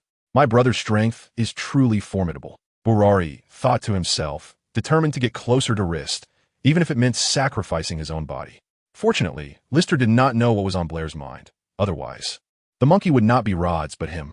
At this moment, Zephyr, who had just said he was leaving, was now leaning against the other side of the wall with his arms crossed. He knew that as soon as he left, these students would definitely stir up trouble. So he wanted to see what method Lister would use to solve this problem. However, he did not expect Lister's solution to be so simple and brutal. He originally thought Lister would persuade them with reason, but it turned out he used force. Truly, he is worthy of being my disciple. If Lister had really tried to reason with them, Zephyr might have been a bit disappointed. Come on, you all attack me together, with your strength. A wheeled battle won't have any effect on me. Upon hearing Lister's words, the others exchanged glances, feeling somewhat intimidated. Some of them were about as strong as Rod's. and some are even weaker, but since rods had already been knocked down, there was no point in them going up. I said, as long as you can make me step back one step, you win. Could it be that you, who were chosen for the elite class, are all cowards? The word coward instantly ignited their anger, and the idea that stepping back one step would mean victory gave them hope. We're not cowards. Soon, one person charged toward Lister, and with this leader, the others followed behind him. Seeing the scene, Lister smiled. These people still had some fighting spirit. Chapter 41. Zephyr's challenge again. All the students who charged forward were knocked away by Lister with a punch or a kick, and no one could last even a single move against him. They all lay on the ground wailing, while the 5 who remained standing had sympathetic expressions on their faces. Now, who is still unconvinced? We yield, instructor. Their address had changed from kid to instructor, indicating their recognition of Lister. Good. Originally, I was going to let you rest for a day before training, but now that you should know the situation at sea, we don't have much time left for the Navy, so training starts now. Everyone, run 50 laps around the playground. You have half an hour. One lap is about 400 meters, and half an hour is more than enough for these elite students. Yes, instructor. Even though they had been punched and kicked. It was indeed as Lister said. They had little time left, otherwise Zephyr wouldn't have needed to set up 2 elite classes. The 2 elite classes were not training in the same location, so Lister didn't know what kind of students his master had selected. But the most elite group from the regular class was here. If they lost in the competition a month later, Lister would really not be qualified to be their instructor. Soon, the 50 laps were completed. Although some were exhausted and gasping for air, bent over and supporting themselves on their knees, others had simply collapsed, lying on the ground and staring at the sky, feeling a bit dizzy. Good. Everyone finished within the allotted time. Lister applauded them and nodded in satisfaction. Rest for 10 minutes, and after 10 minutes, I will teach you the principle of one of the 6 forms, the finger gun. Upon hearing this, the already exhausted students instantly regained their energy, as if they had been injected with adrenaline. Report, instructor, we are ready to rest. The most exhausted student, who had been lying on the ground, was the first to speak. What was their purpose in coming to the elite class? It was to become stronger, and learning the Navy's 6 forms was one of their goals. Yes, instructor, we can start learning now. The other students also stood up straight in front of Lister. Although they were drenched in sweat, their eyes were very determined. Seeing this, Lister felt very gratified. Although there were indeed many pests within the Navy, at least the 20 people in front of him were all pure individuals who wanted to punish evil and promote good and had not been tainted by the secular world. Their current thoughts were simple: become stronger, catch pirates, and protect ordinary people. Very well, since that's the case, I will first teach you the principle of the finger gun. I believe some of you may already be familiar with the Navy's 6 forms, and I think the finger gun is the simplest among them. It concentrates all the body's strength into the index finger, releasing a hardened finger strike in the blink of an eye. The power at the fingertip can easily penetrate the human body, hence the name finger gun. Then Lister directly demonstrated it in front of everyone, and immediately, everyone saw a surge of energy in the air when Lister used the finger gun. All of them were somewhat dumbfounded. This was their first time seeing the finger gun. Some even wondered if they could still get up if Lister had used the finger gun to teach them a lesson just now. However, the finger gun also has a drawback: its short attack range. However, there's already a solution to this drawback, which is the extended technique of the finger gun. The flying finger gun. List once again demonstrated the finger gun in front of everyone, but this time everyone clearly saw an air bullet shoot out from List's fingertip, creating a smooth, finger-sized hole in the wall in the distance. At this moment, everyone was speechless, not expecting the finger gun to have such a powerful application. Of course, this is something you can't grasp for now. What you need to do is to fully understand the finger gun. Yes, instructor. The voices of all the trainees were filled with excitement. Just thinking about how they were about to learn such a powerful technique made their hearts race. All right, prepare for 2-finger push-ups using only your index fingers. Those with abilities cannot use the powers of the devil fruit. The last sentence was naturally directed at Brayley. Yes, instructor. Hearing that List cared for him so much, Brayley felt he had chosen the right person to follow. However, List did not think too much about it. He simply did not want Brayley to cheat and play tricks, and using a devil fruit would not achieve the purpose of training. Soon, a day had passed. Although it was just one day, List gained everyone's recognition and admiration. When night fell, everyone returned to the dormitory, but just as List was about to go back, Zephyr came to find him. Master, I was just about to go back, but I didn't expect you to arrive. It's been a long time since we last sparred, hasn't it? Yes, Master, it's been over 2 years. List still remembered that the last time he sparred with Zephyr, he was almost instantly defeated. And although he managed to hold on for 2 moves, it was only because Zephyr had gone easy on him. Your strength has grown rapidly in these 2 years. Even I don't know what level you have reached now. So, does Master want to spar with me? And I'll guide you along the way.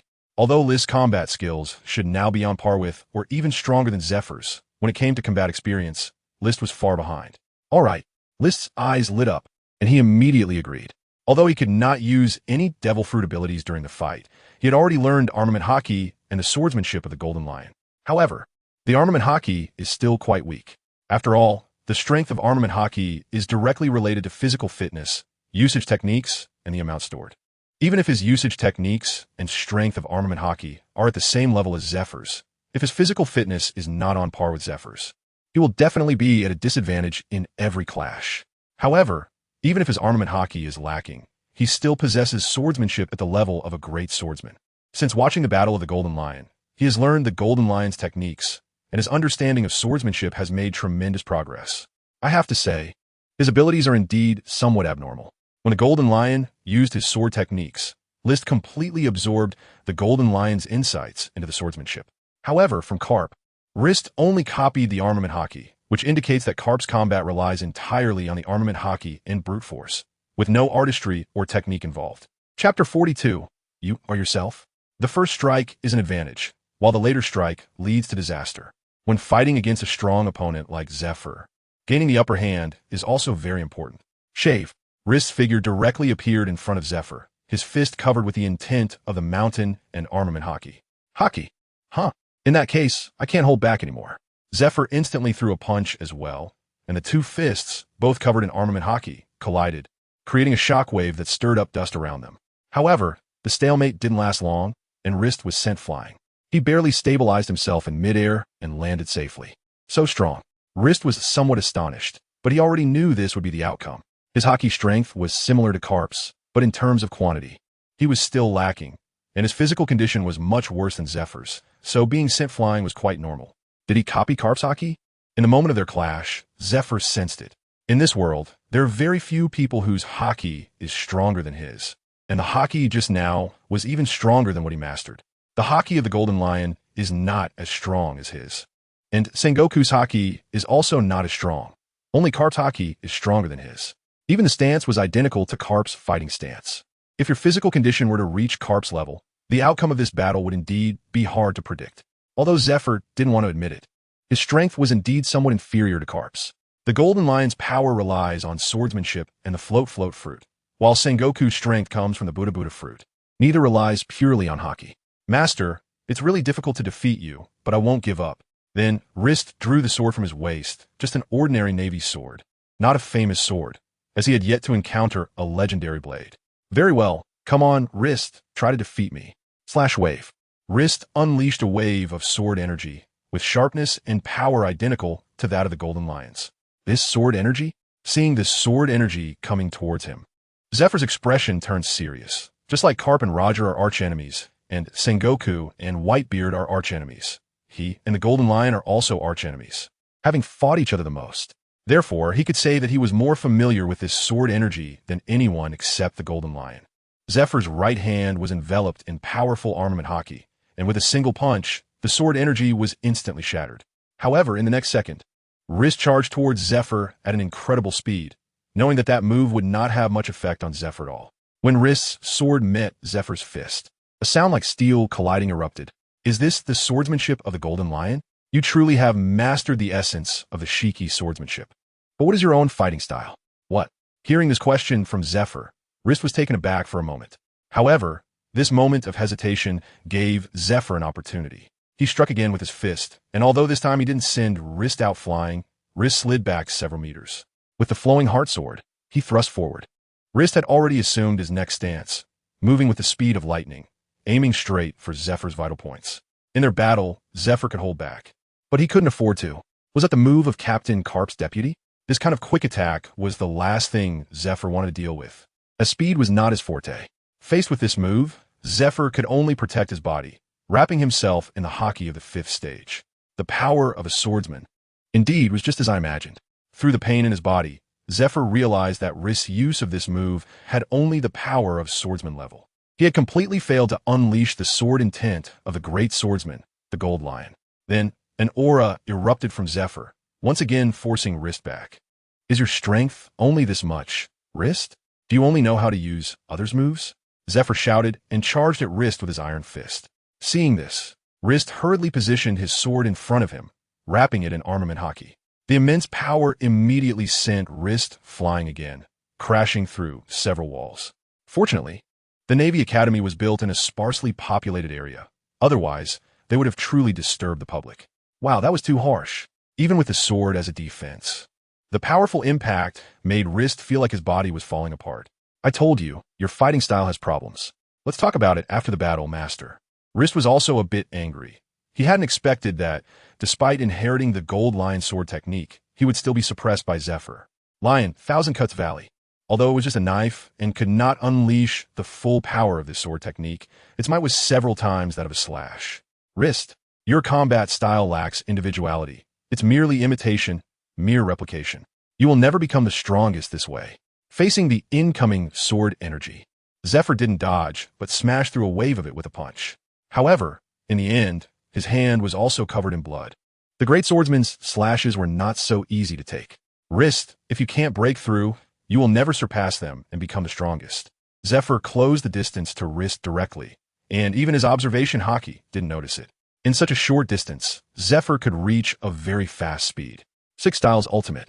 6 King Spears. Iron Block Armament. Zephyr's speed of movement this time was incredibly fast.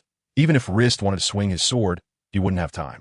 The powerful attack struck Rist directly, and even with double defense, he still coughed up blood. As he flew back, he was already passively elementalized, turning into a golden light.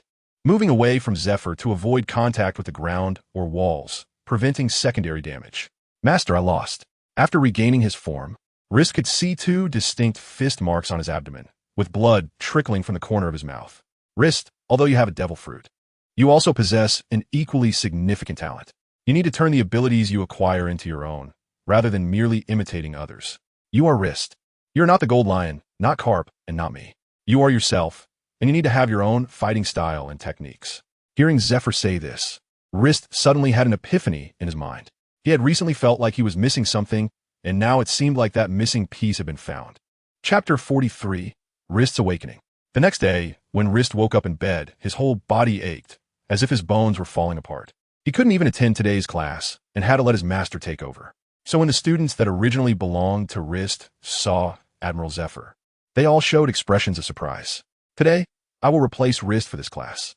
At this time, there were 40 students standing there. The remaining elites chosen by Admiral Zephyr from the ordinary class yesterday. Report. Speak. Teacher Zephyr, what happened to Instructor Rist? The one who was most severely taught a lesson by Rist yesterday, Raz asked. The more severely one is taught a lesson, the deeper their feelings for Rist become. He was beaten by Rist and can't get out of bed today. Zephyr said blandly. Perhaps because he was the perpetrator, he could remain so calm. Teacher Zephyr. Who did it? We want to avenge Instructor Rist. Yes, Teacher Zephyr, tell us who did it, and we will definitely help Instructor Rist get revenge. After spending a day together yesterday, they had already recognized Rist and had truly come to see him as their instructor. To them, Rist could only be defeated by them. Seeing the group of young ones with such expressions of indignation, Zephyr's face instantly darkened, becoming increasingly grim. It was me who did it. What? Are you little brats looking to take revenge on me? Upon hearing this, the previously clamoring voices suddenly stopped, as if nothing had ever happened. Some were even scared into a cold sweat by their earlier words. To deal with Teacher Zephyr, even if they had 10 times the courage, they wouldn't dare. So now, they could only silently mourn for Rist in their hearts. It's not that the students don't want to help you. It's that they are simply powerless. Meanwhile, lying on the ship, Rist kept recalling the words Zephyr had said to him yesterday. Where's your fighting style, your combat style? You are not the Gold Lion, not Garp, and not me. You are just yourself. Lister thought of Zephyr's expression of disappointment, and he felt a wave of discomfort in his heart. Finally, feeling troubled, Lister got out of bed, picked up the nearby sword, and went to the training ground, swinging the most basic moves over and over again. He had nothing that truly belonged to him. Whether it was swordsmanship, Haki, or devil fruit abilities, everything he had was obtained from others. It wasn't until he was drenched in sweat, his body aching and unable to move, that Lister finally stopped. This was the only way he could calm himself down. Then, Lister stood still, head bowed. Wearing an eye patch, he couldn't see if his eyes were open or closed. After reaching extreme fatigue, his mind fell into a state of profound calm, as if he were the only person in this place, surrounded by endless darkness. With various abilities he had acquired around him, the swordsmanship of the Golden Lion, Bogart's swordsmanship, Zephyr's martial arts, Garp's observation Haki, armament Haki, the Conqueror's Haki of Rayleigh and Roger, and the powers of 4 different devil fruits. Lister repeatedly simulated various techniques in his mind, trying to merge them all, converting the sword intent of the Golden Lion into his own, and turning the sword paths of the Golden Lion and Bogart into his own sword path. Thus, standing in place, Lister sometimes erupted with a sharp sword intent, while at times, this sword intent would retract completely into his body, as if it didn't exist. Other times, he would unleash a terrifying aura, one that could only be generated by a martial arts master.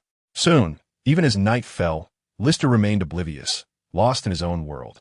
Meanwhile, Zephyr had already been standing nearby, intently watching the changes occurring in Lister, feeling a sense of satisfaction, knowing that yesterday's lesson had not been in vain and was indeed very useful.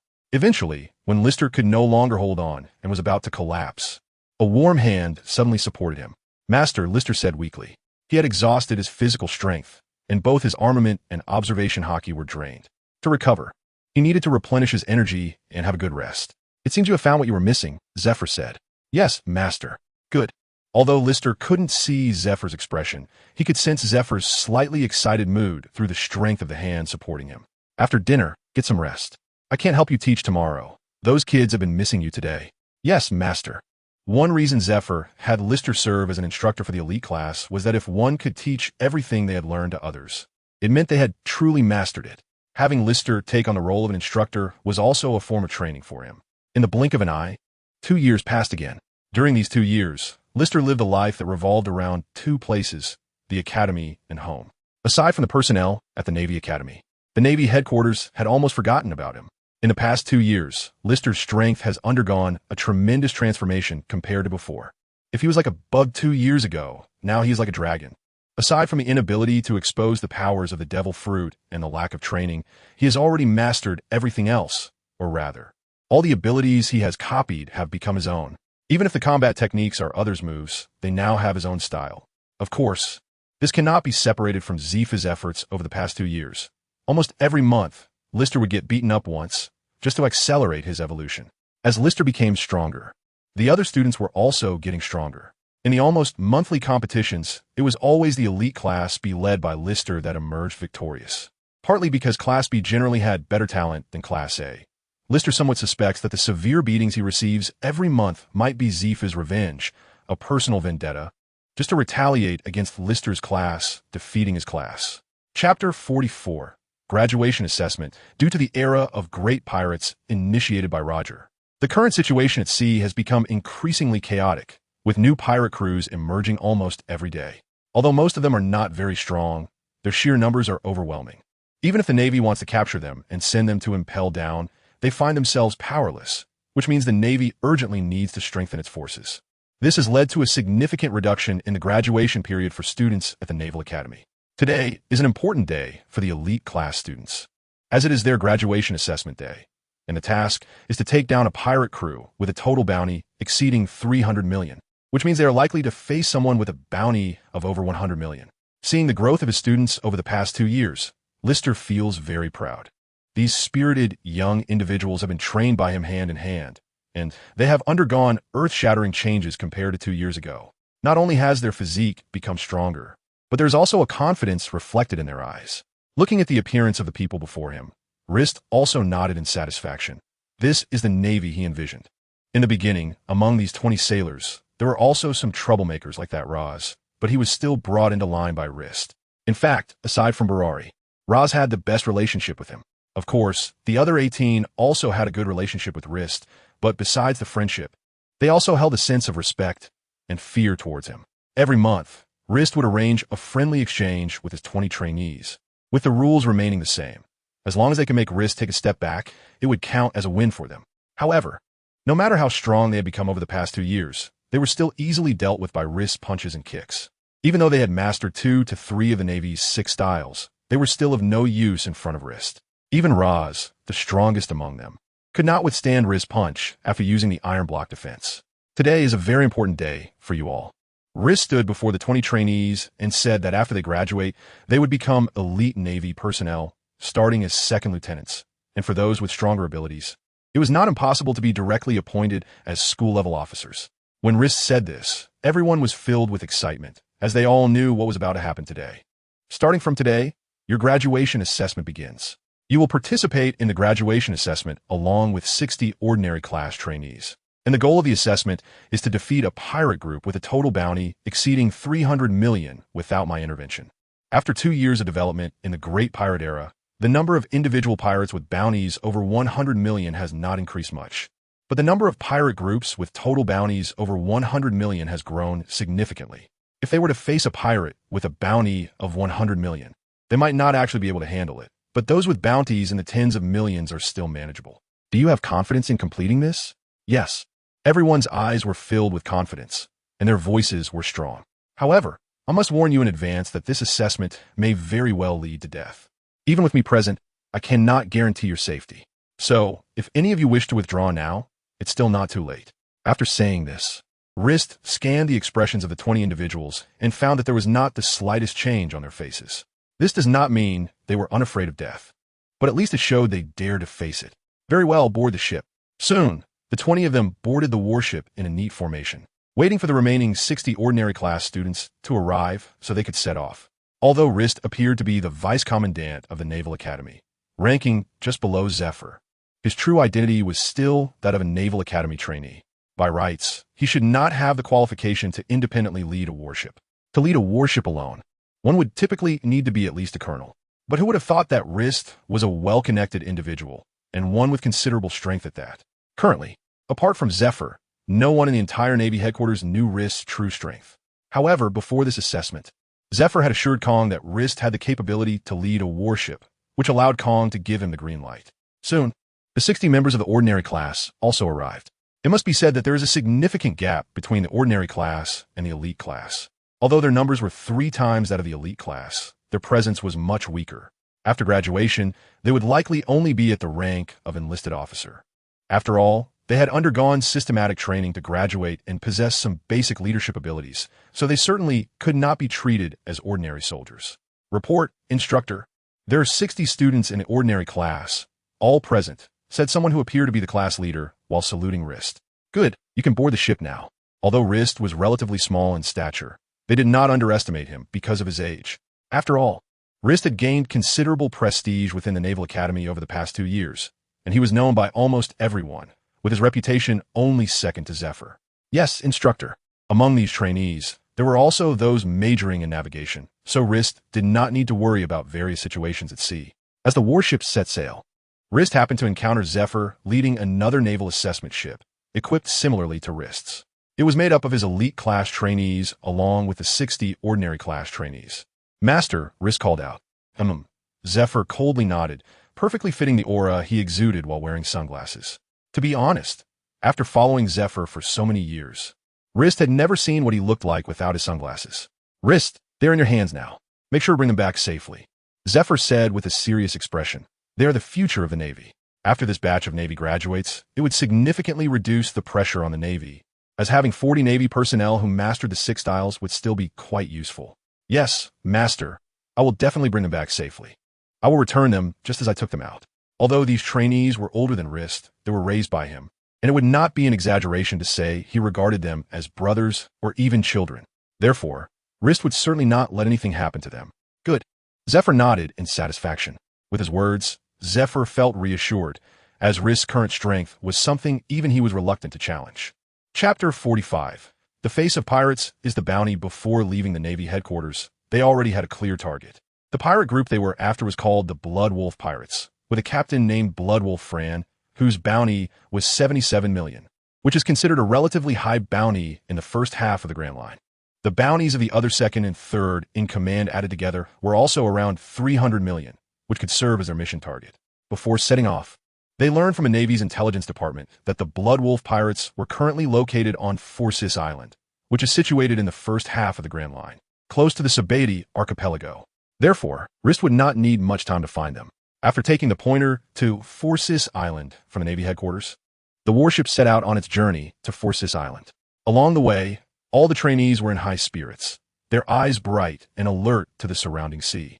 They were eager to encounter pirates, yet somewhat fearful of doing so. As Navy personnel, eliminating pirates was their rightful duty, but encountering pirates meant engaging in battle, which could lead to injuries or even death. Instructor, aren't there a lot of pirates at sea?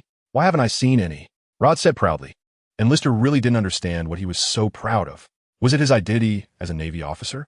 At the same time, he exuded a fighting spirit, clearly eager to test the results of his 2 years of training. Of course, this was near the Navy headquarters. Which pirate would have the guts to wander around here? Lister helplessly rolled his eyes at him, lay back in his chair, basked in the sunlight, turned over, and chose a more comfortable position. Instructor, you're being too lazy. If pirates see you like this, they won't be afraid of us at all, Rod said somewhat helplessly, noticing Lister's relaxed demeanor and enjoying expression. I don't have your tall physique. Even if I wear a serious and stern expression, pirates won't be scared of me, Lister replied. This left Rod at a loss for words, but it was indeed true. Lister looked like the smallest and weakest one on the entire warship. Report, instructor. A pirate ship has appeared in the front right. What should we do? At that moment, a panicked yet excited voice suddenly rang in the ears of all the Navy personnel on the warship. Great! We finally encountered a pirate ship. The expressions on everyone's faces varied. Some were filled with tension and excitement, while others showed fear and trepidation. Which pirate crew is it? Report, instructor. It's the Great Sword Pirates, with a total bounty of about 100 million berries. Their captain, Great Sword Grizzin, has a bounty of 55 million, and the other crew members together have around 40 million, the observer said seriously. As the observer on the warship, he had to keep track of various pirate information at all times. Only 55 million? Rods said regretfully. Only 100 million? Although it doesn't meet your task standards. You are now quasi-Navy, and you can't just stand by when encountering pirates. Set sail towards that pirate ship. Consider it practice for you. Yes, instructor. If you can't handle this garbage pirate crew, you might as well pack your bags and go home to farm. The Navy is not suitable for you. Don't worry. Big brother, a mere 50 million bounty pirate is easy for us, Blair said confidently. His mastery of his devil fruit was now very proficient, thanks to Lister's guidance. He was the only one who knew that Lister had a devil fruit ability, and Blair merely thought that Lister's devil fruit was similar to his own. Then I wish you success, Lister said with a smile. He had already sensed the opponent's strength using observation Haki. It was indeed not very strong. And with their current strength, it would be an easy task to deal with that pirate crew. However, if they performed poorly, the outcome would be hard to predict, as this was their first battle and could be considered their first time facing killing. Although the observer on the pirate ship was not as skilled as the student on the warship, they also noticed the warship as it got closer. Captain, we found a warship ahead of our pirate crew. The observer on the pirate ship shouted nervously. What? How could the Navy find us? Great Sword Grizzin said, looking tense. They knew the configuration of a warship, especially the Navy in the Grand Line, was different from the weak Navy they encountered in the Four Seas. But Captain, something seems off about those pirates? The observer looked again carefully. What's off? Grizzin was confused by his observer's words. Could the Navy be anything unusual? Captain, those Navy uniforms are not right. They don't seem to be regular troops. What? Let me see. Grizzin snatched the telescope from the observer's hands and observed carefully. It was indeed different from the Navy uniforms. Guys, charge toward that warship. Grizzin seemed to think of something and said excitedly. Captain, you don't want to confront the warship head-on, do you? We can't win, a pirate said nervously, sounding somewhat pleading. Ha ha. Don't worry. If it were an ordinary Navy warship, we would indeed avoid it, but this is just a warship of Navy school students. We naturally don't need to dodge. Charge forward and let them know the might of the Great Sword Pirates. If they kill me, my bounty will go up again. This was a guy who would risk his life for his bounty and reputation. A bounty in the Grand Line represented a person's face. Grizzin never considered what would happen to them after killing these Navy personnel and facing the Navy's pursuit. However, they reached out in the wrong direction. The people on that ship were not ordinary naval cadets, but elite naval trainees. If they had a bit more combat experience and mastered the two techniques, dealing with pirates with bounties in the tens of millions would be no problem at all. Wow, that group of pirates didn't run away upon encountering us, but actually came straight at us. It seems these pirates are truly arrogant, Ra said with a look of disdain. In the last section of Chapter 46, Rist's brows furrowed under his mask. He hadn't expected that this group of pirates would not flee at their first encounter.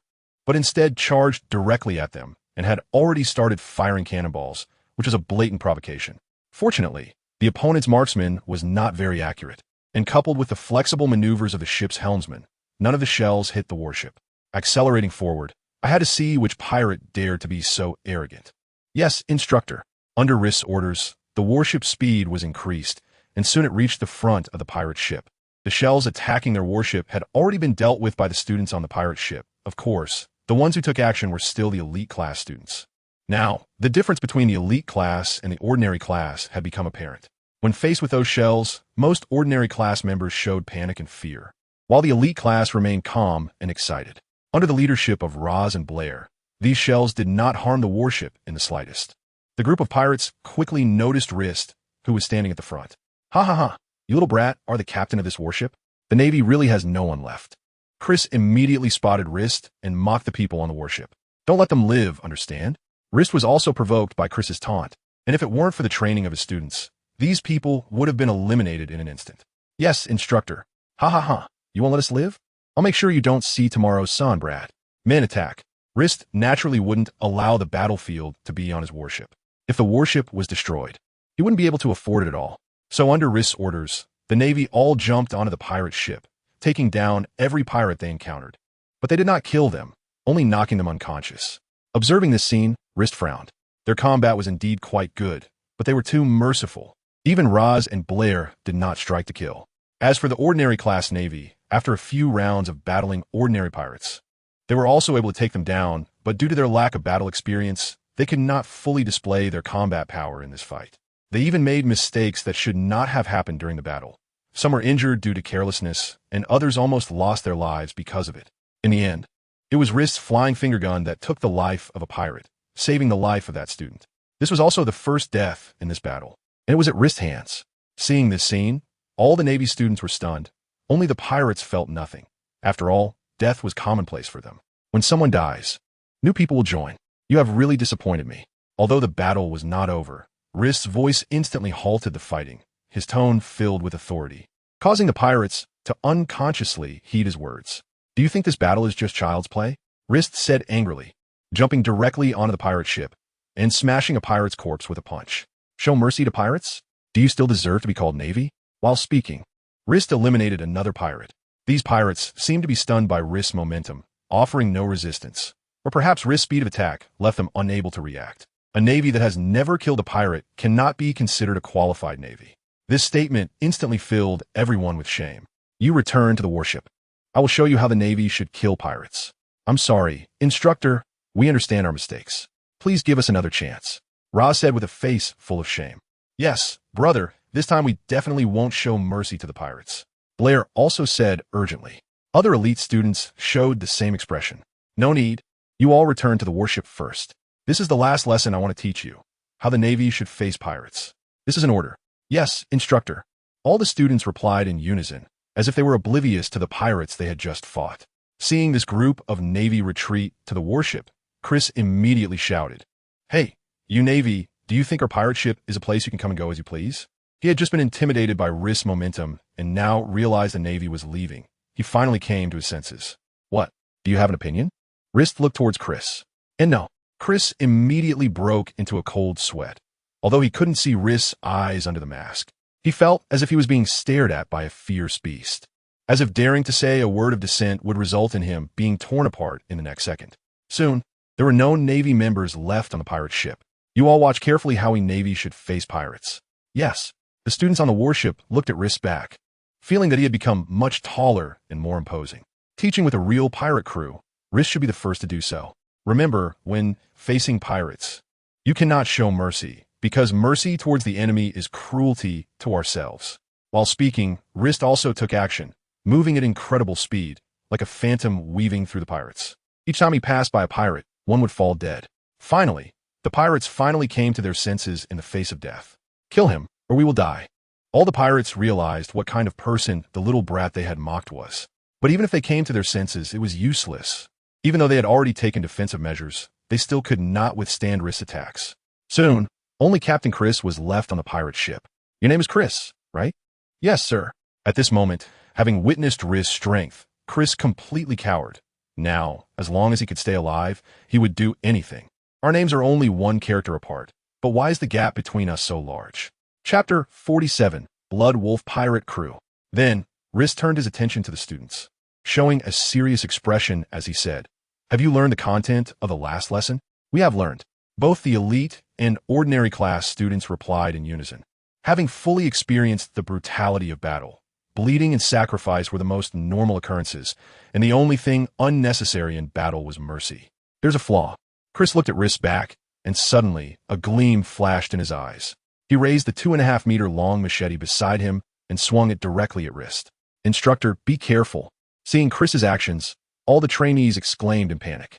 They didn't expect Chris to be so despicable, taking advantage of others' misfortunes. Indeed, pirates never learn from their mistakes. Rister clenched his fist, enveloping it in armament Haki, and directly collided with a massive blade that was about to fall on him. With a loud bang, the 2.5-meter-long blade broke in response, and Rister's fist landed without any resistance on Chris's face. The immense force struck Chris's head, causing him to roll his eyes and fall unconscious. Seeing that Rister was unharmed, everyone breathed a sigh of relief. You see, this is what pirates are like. Their cruelty not only extends to us, the Navy, but also to ordinary civilians. Yes, instructor, we will definitely learn from this lesson. All the naval trainees clenched their fists, feeling quite unsettled. The last scene was indeed shocking for them. Even though the instructor had shown mercy, the opponent not only failed to be grateful, but actually intended to deal a fatal blow. Let's go to the Blood Wolf Pirates. I hope the upcoming battle won't disappoint me. Yes, instructor, we will surely complete the mission successfully. They were now not far from Folsis Island, which is said to be the hometown of a great man, and the island's name was derived from that person's name. It is also said that there are many treasures on the island. However, most people consider this a legend, while a small portion believe it to be true. Nevertheless, the residents of Folsis Island generally possess some combat ability. Although not very strong, they can at least defend themselves. However, this time they encountered a pirate with a bounty of over 70 million. Although they had some strength, it was still not enough in front of the Blood Wolf Pirate Group. At this moment, the residents of Folsis Island had been completely tied up by the Blood Wolf Pirate Group and gathered together. If you know what's good for you, hurry up and hand over the treasure of Folsis to me, and I might spare your life. Otherwise, don't blame us for being rude, said a sharp-nosed man, whose appearance was cunning and treacherous. He was Peter, the third in command of the Blood Wolf Pirate Group, a ruthless individual. My lord, we really don't have the treasure of Folsis that you want. We are just ordinary citizens. How could we possibly have anything valuable? A robust, middle-aged man said with a bitter expression, although there was still a hint of perseverance and determination in his eyes. No, do you take me for a fool? Peter pressed a dagger against the middle-aged man's chin. These two beside you must be your wife and daughter, right? At that moment, Peter's gaze suddenly fixed on the woman and girl next to him. I have to say, it is indeed rare to encounter such a stunning woman on this island. With her long golden hair and a fearful expression on her face, it evokes a sense of protectiveness in me. However, this is just in the eyes of ordinary people. In the eyes of this group of ruthless pirates, such women are merely tools to satisfy their desires. The more fear, panic, and pity are on their faces, the more excited they become. In the arms of this woman is a little girl about 7 or 8 years old, burying her head in her mother's embrace, trembling all over. She also has golden hair tied in pigtails, although her face can't be seen. She seems to have inherited her mother's genes and will likely grow up to be a beauty. What do you want to do? Suddenly, the middle-aged man's expression revealed anger. We are pirates. Isn't it normal to rob and plunder? Peter's face showed a lewd smile. Seeing such a beauty made his heart itch. If it weren't for the lack of time earlier, he would have wanted to deal with this woman right away. You guys, we really don't have the treasure of Folsis here. Why can't you let us go? The middle-aged man's expression showed a pleading look. What can we do? Your island has a legend of treasure, and even if there is no treasure, encountering such a beauty, I senti a loss, Peter thought, increasingly satisfied with the golden-haired beauty. Even after they were done playing, they could sell her for a good price. The other pirates were also drooling over the woman, their eyes revealing greed, all hoping it would be their turn soon. Mommy, I'm scared. A soft voice came from the young woman's arms. It was their daughter. Don't be afraid. Daddy will protect us.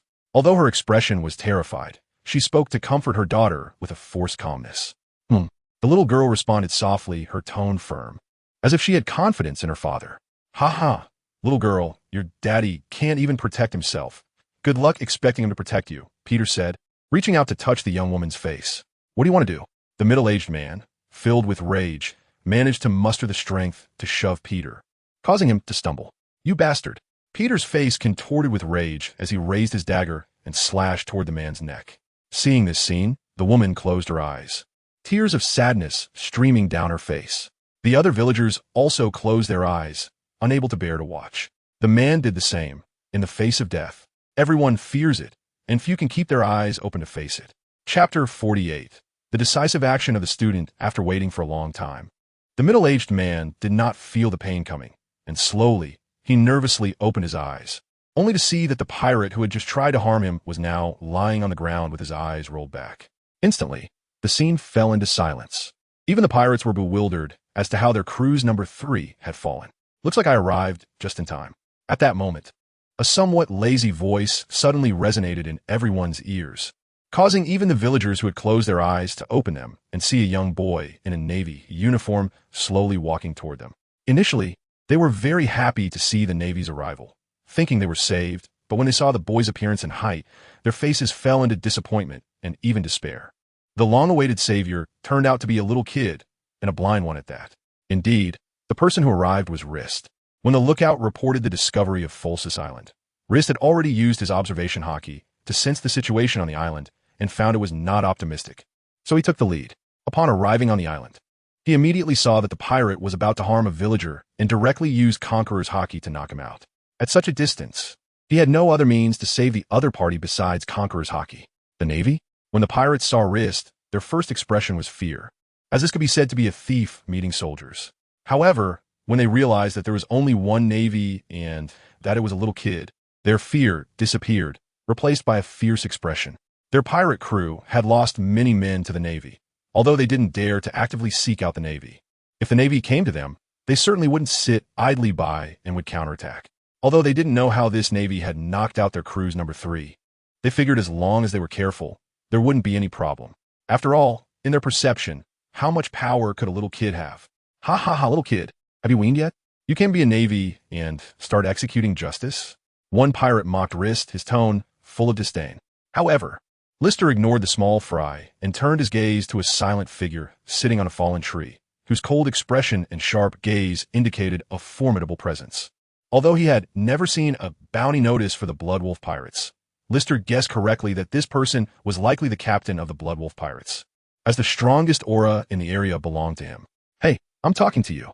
Seeing Lister disregard him, the pirate became increasingly enraged. Get lost.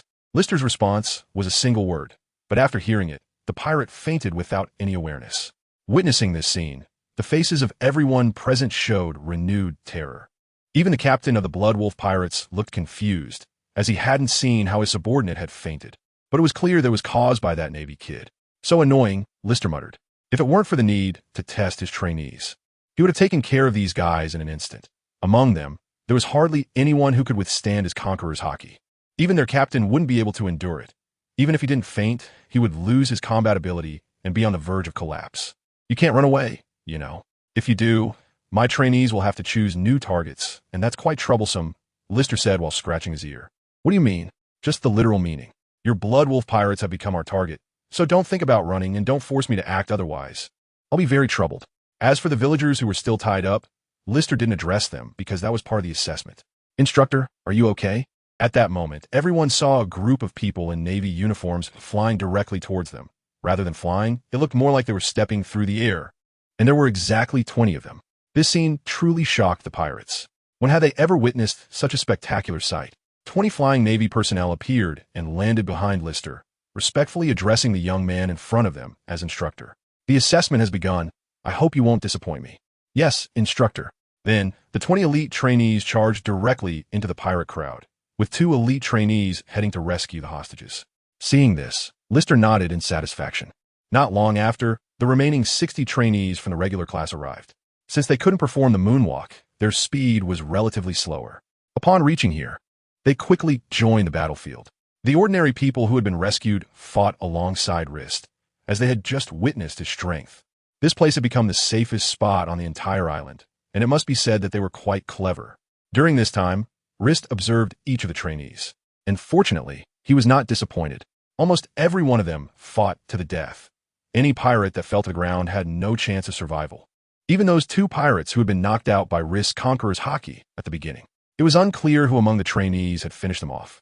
When some trainees found themselves in life-threatening situations, Rist would use his Conqueror's Haki to stun the opponent and then allow his trainees to counterattack. After realizing that there was no danger to their lives in this battle, they began to let loose completely, although they would get injured. Which Navy soldier didn't have some scars? These scars were their medals of honor. Despite the pain, they were part of their journey to earn glory. Seeing the trainees grow bolder in battle, Rist wore a satisfied smile.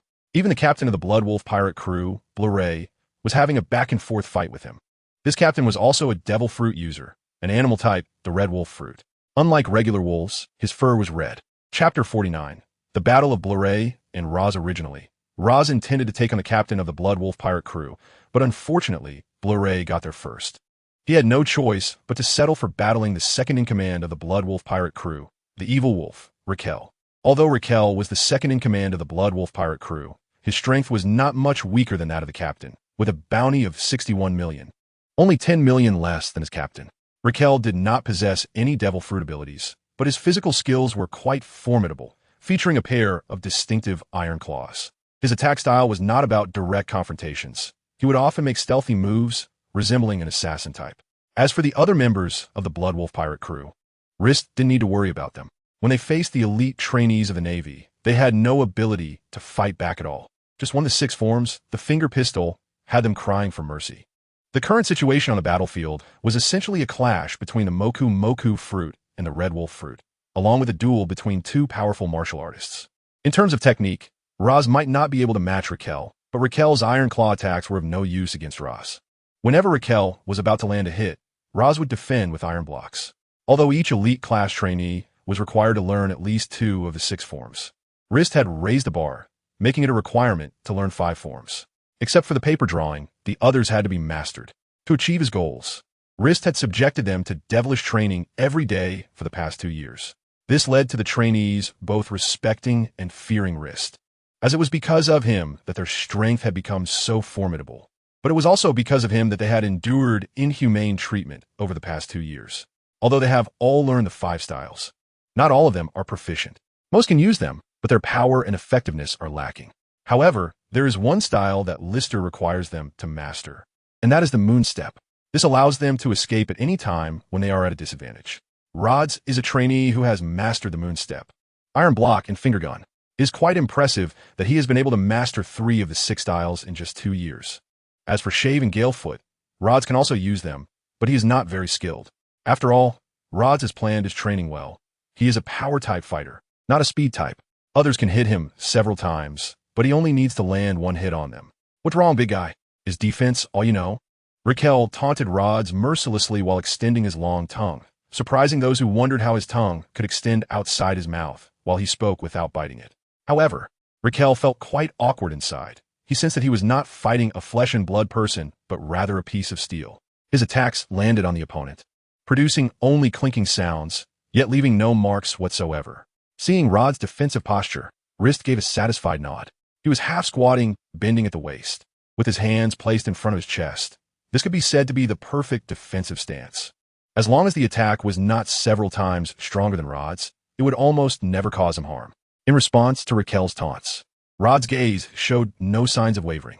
He knew he did not have the advantage in speed, so he could only concentrate all his strength into his fists and deliver a lethal blow in an instant.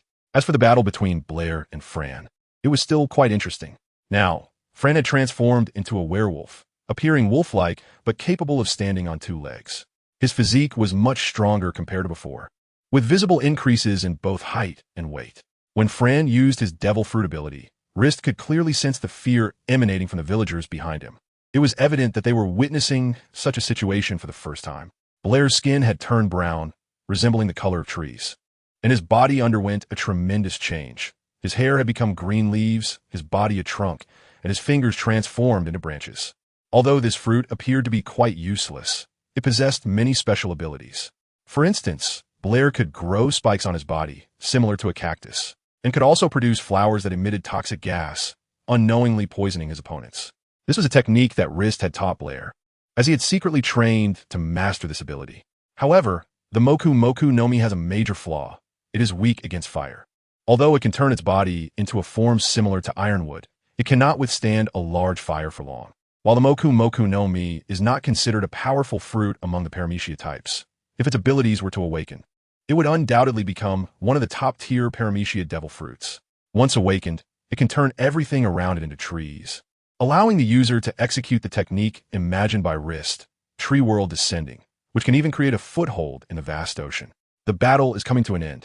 In direct combat, the enhancements of the Moku Moku no Mi are indeed not as powerful as those of the Akai Okami no Mi, only slightly increasing defensive and offensive capabilities. However, by utilizing the Marine 6 styles and the special abilities of the Moku Moku no Mi, Brawl can still hold his ground against Fran. The reason Rist made this remark is that, through his observation Haki, he sensed a small flower suddenly blooming on top of Brawl's green leafy head, a striking little purple flower, hidden among the dense green leaves. It would be easy to overlook unless one looked closely. Even if someone did notice it, no one would pay it any mind, as it is quite normal for a small flower to appear among a bunch of green leaves. However, Rist knows the true purpose of that small flower. It can release a toxin that paralyzes the nerves, unknowingly causing the opponent to inhale this toxin during the battle. I have to say, this skill is indeed somewhat of a trick. After all, behind the battles, their nerves must be in a highly tense state. Even if they have slow reactions or feel physical pain, they would only think it's due to being injured and wouldn't even consider the possibility of poisoning. After all, using poison in battle, such a despicable tactic, is still rarely seen. When Rist told Blair about this skill, Blair was initially embarrassed to use it. However, after Rist's encouragement, Blair's confidence has grown thicker. As long as he can defeat his opponent, who cares if it's shameless? Chapter 50. Assessment past Raz, who is fighting Raquel, has already figured out Raquel's attack patterns. Although Raquel is a big guy, in terms of personal attentiveness, he can definitely be ranked among the top of the 20 elite students. Each person's techniques are almost fixed, especially when facing a static object, and for Raquel, Raz is that static object. No matter what kind of attack Raquel launches, Raz has been consistently defending with an iron block. Therefore, since Raz's defensive method hasn't changed, this has also led to Raquel's attack method remaining unchanged. Raz has now noticed that Raquel's nerves have become somewhat relaxed. To be honest, Raz does not enjoy this kind of battle. Although the opponent cannot injure him, he does not like the feeling of being beaten down. He prefers to engage in a straightforward contest with someone to experience the thrill of a solid hit. Against opponents who rely on speed or technique, this fighting method is still what Rist taught him, utilizing Raz's patience and attentiveness, making it a suitable fighting style for him. Now, Raz's eyes suddenly widened, and all his defenses instantly relaxed. He quickly thrust out a punch, as he unleashed all the power in his body. The speed of the punch was extremely fast. The opportunity Raz seized was precisely during the moment Raquel paused between his attacks, and during this time, Raquel was unable to make any movements. Iron block, collapse. Although Raz can also use the finger gun technique, he prefers the power that the iron block provides. This move is quite similar to Rist's iron block, collapse fist. After all, this technique was also taught to him by Rist, and can be considered a weakened version of the iron block, collapse fist. Even though Raz loves and excels at training with the iron block, he has not yet reached the level of freely manipulating it like Rist does. Therefore, when using the iron block, he cannot freely mobilize the energy within his body. Thus, Raz starts with the simplest and most helpful part of his body, which is his fist. With Rist's guidance, Raz's progress in iron block training has already made him the strongest among the 20 elite students. Even some vice admirals from the Navy headquarters are not as proficient in the iron block as Raz. After all, Raz is now specializing in the iron block, while most vice admirals only need to master the 6 styles without needing to be proficient.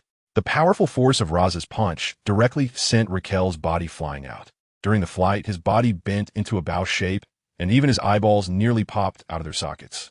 Without thinking under this blow, even if Raquel does not die, he would be left with only half a life. He was directly sent flying dozens of meters away and never stood up again. Liz could feel the faint aura emanating from him. Although he did not die immediately, if left unattended for a long time, he wouldn't last much longer. His internal organs had already been displaced from Rod's strike, and some had even turned to pulp. It could be said that his body was already in a state of massive internal bleeding. Even in the pirate world, where people have strong vitality, he wouldn't last long.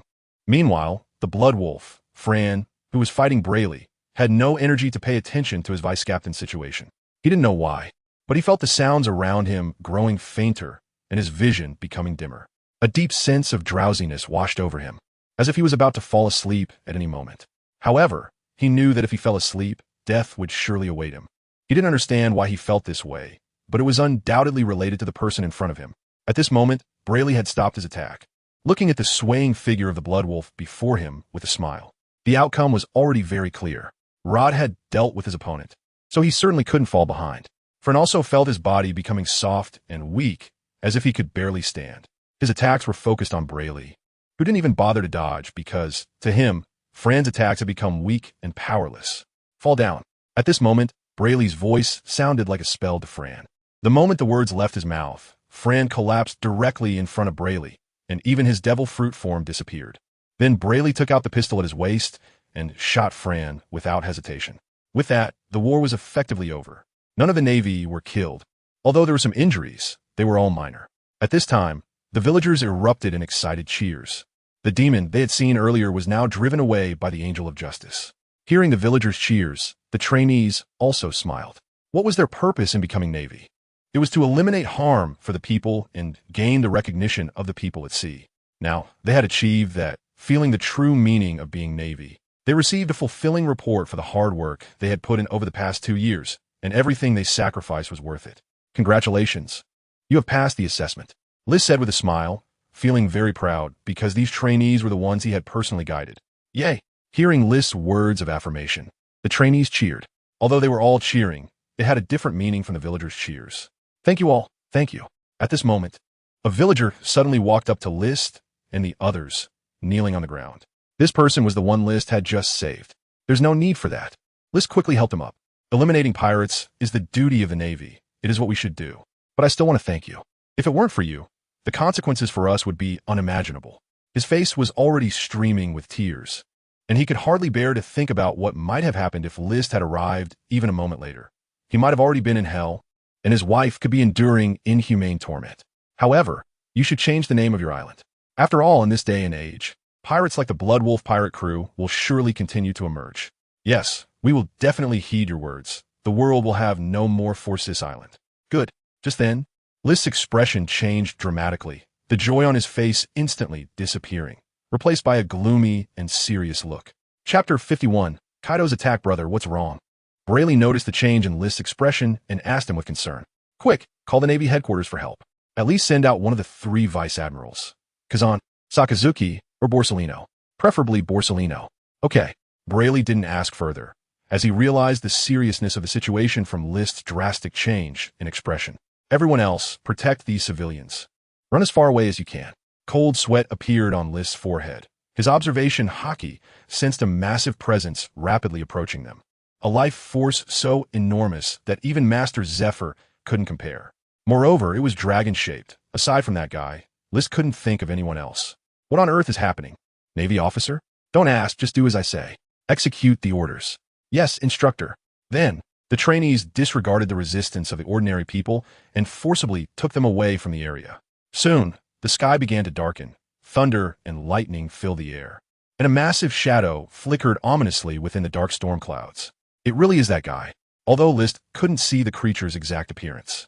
It must be one of the future 4 emperors, Kaido of the Beasts.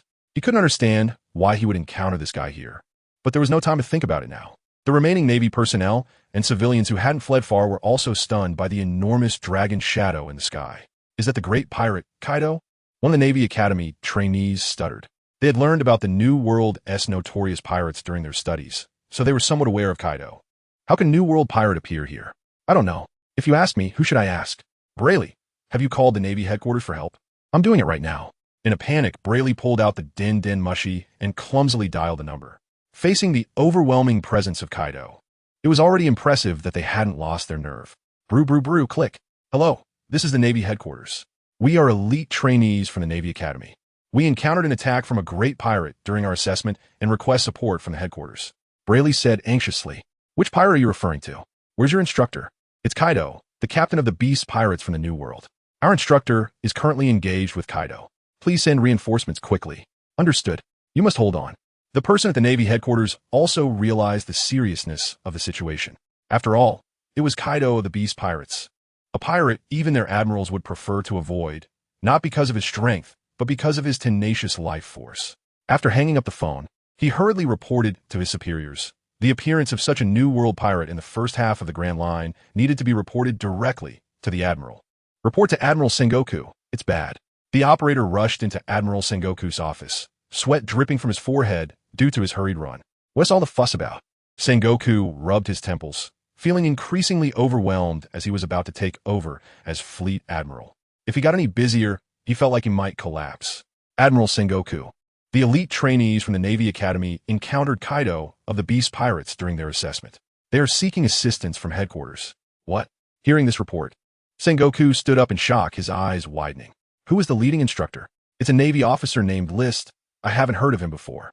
This is bad. Cold sweat dripped down Sengoku's forehead. If something happened to Rist, Zephyr would certainly fight Kaido to the death. Where is Admiral Zephyr now? On Kara Island. There's a significant distance between Kara Island and Fallis Island. If we send Admiral Zephyr for reinforcement, he might not make it in time. Damn it. Tell Borsalino to drop everything and head to Fallis Island to assist Rist. Tell him that Rist must not come to harm. Yes, Admiral Sengoku. Meanwhile, on Fallis Island, Rist sensed that Kaido's spirit seemed a bit off, as if he were in a daze. Burp. Suddenly, Kaido burped, a strong smell of alcohol wafting from his mouth, which Rist immediately recognized. So he got drunk? Rist thought to himself, unconsciously letting out a sigh of relief. Is this Fallis Island? Hurry up and hand over the treasure of Fallis to me. Kaido slurred, speaking intermittently while also burping. It turned out that Kaido had flown over after hearing one of his subordinates mention the legend while drinking with them, and his subordinates were too late to stop him. There is no treasure of Fallis here. Rist replied. If this could divert Kaido's attention, that would be perfect. He didn't want to fight Kaido. Whether he could win was one thing, but whether he could survive was another. Burp. You're lying. Hand over the treasure of Fallis, right now, or I'll make this island disappear from the world. I told you, there's no treasure of Fallis here. If there is none, then this island has no reason to exist. After saying that, Kaido opened his mouth wide, and a fireball formed within it. Heat breath. A powerful flame erupted directly from Kaido's mouth, aimed at Rist standing in front of him. This guy really is going to attack without hesitation. Rist then drew the sword at his waist, coating it with armament Haki. Slash wave. A golden sword aura instantly split the raging flames in half and directly struck Kaido's mouth. However, the power of Jamba's attack has already been partially offset by the flames. And coupled with Kaido's bizarre physique, Jamba's attack had no effect when it hit Kaido's mouth. What is your relationship with the Golden Lion? Kaido seems to have regained some clarity. After all, he used to be a crew member of the same pirate crew as the Golden Lion, so he is quite familiar with the Golden Lion's attacks. You don't need to worry, Kaido, just obediently roll back to your new world. This is not a place for you to act recklessly. Since the battle has already begun, there is no need to hold back. Chapter 52 vs Kaido. What are you talking about, you little brat? I can go wherever I want. Even if it's your Navy headquarters, I can go and come as I please. At this moment, Kaido has become slightly clearer-headed, noticing the Navy uniform that Rist is wearing. The thing I hate the most is you Navy people die. Bad wind. Kaido opened his mouth again, but this time what came out was not flames, but a series of wind blades, slicing through the air like a scythe, capable of cutting enemies. Lion, Thousand Cuts Valley. Rist immediately used his sword technique. If Kaido's attack hit this island, it might just be destroyed. Since the Golden Lion is a dual-wielding great swordsman, Rist's sword energy, using a single sword, wasn't very much, but it was enough to block Kaido's wind blades. It's worth noting that Rist slashes are at a great swordsman level, not just any ordinary sword energy that could be easily blocked. Several sword energies broke through the wind blades and struck Kaido's body. Hey, that hurts, you little brat. The attack hitting Kaido did not leave any obvious scars, but it did make Kaido feel pain on his skin. After all, even though Kaido has tough skin and flesh, taking several strikes from a great swordsman head-on is still a bit much for him. At this point, Kaido has completely sobered up, and his massive dragon body shrank down to human form, looking at Rist with a serious expression. Rist stood in front of Kaido like an adult facing a child, as Kaido's body was too enormous, while Rist was indeed just a child. You little brat, are you the Golden Lion's son? The Golden Lion actually let his son join the Navy. Huh, that's really going to make me laugh to death. Kaido seems to have made up his mind about his guess, laughing heartily. But even if you're the Golden Lion's son, I won't hold back against you. Consider it as the Golden Lion's care for me in the past. Although he was once on the same pirate ship as the Golden Lion, His relationship with the Golden Lion was not very good. The Golden Lion was a cadre of that pirate crew, while he was merely an intern. Their relationship was not equal, and that pirate crew was a place where strength mattered, where interns like them were often bullied, and of course, the Golden Lion had bullied him too. I'm not the Golden Lion's illegitimate son, Kaido. I think before you became a pirate, you should check your brain. Did you get water in it? Come on, Golden Lion's illegitimate son. Let me see how much of his strength you have achieved. Kaido seems to have already determined Rist's identity. No matter what Rist says now, it seems to be useless. Remember this, I am Rist, a Navy officer. After saying that, Rist wielded his sword, covered in armament Haki, and slashed at Kaido, who also pulled out his kanabo to clash with Rist's sword.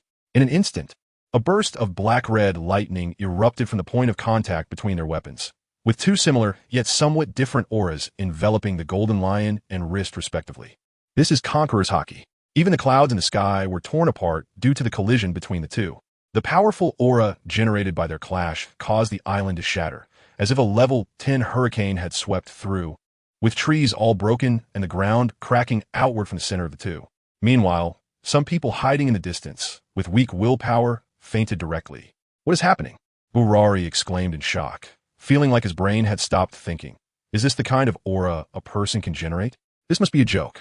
Raz also said in disbelief. They originally thought their strength was strong enough, but now witnessing this battle, they realized how naive they had been in the past. They witnessed another world, seeing the gap between themselves and the world's top. They never expected their instructor to be so powerful, capable of standing on equal footing with that Kaido. Indeed, in their eyes, Rist's Conqueror's Haki was firmly suppressing Kaido's. After all, the Conqueror's Haki erupting from Rist is a combination of Rayleigh and Roger's, plus his own. If Rist mastered a more advanced use of Conqueror's Haki, he believed that no one in this world would have stronger Conqueror's Haki than his. You little brat. This time, Kaido finally took Rist seriously. There are not many who can suppress him with Conqueror's Haki. There's his former captain, Rox, the pirate King Roger, and now the only one still alive. That old man Whitebeard. Other people's Conqueror's Haki either matched his or was slightly weaker, but he didn't expect to encounter a Conqueror's Haki stronger than his in a little brat, and it felt even stronger than that old man Whitebeard's. Interesting. Join our beast pirates. The Navy doesn't suit you. Kaido's thought process is quite strange, directly inviting Rist. You don't have that qualification. This sentence completely infuriated Kaido. The strength in his hands suddenly increased significantly. Although his Conqueror's Haki is weaker than Rist's, his physical strength is much greater than Rist's.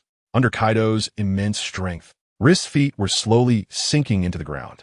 What monster? Rist thought to himself through gritted teeth. If he continued like this, he might end up half buried in the ground due to Kaido's strength. Then, Rist's body transformed into a golden light and disappeared, while Kaido, having used such powerful strength, suddenly found himself without the power to contend, staggering and becoming somewhat unbalanced.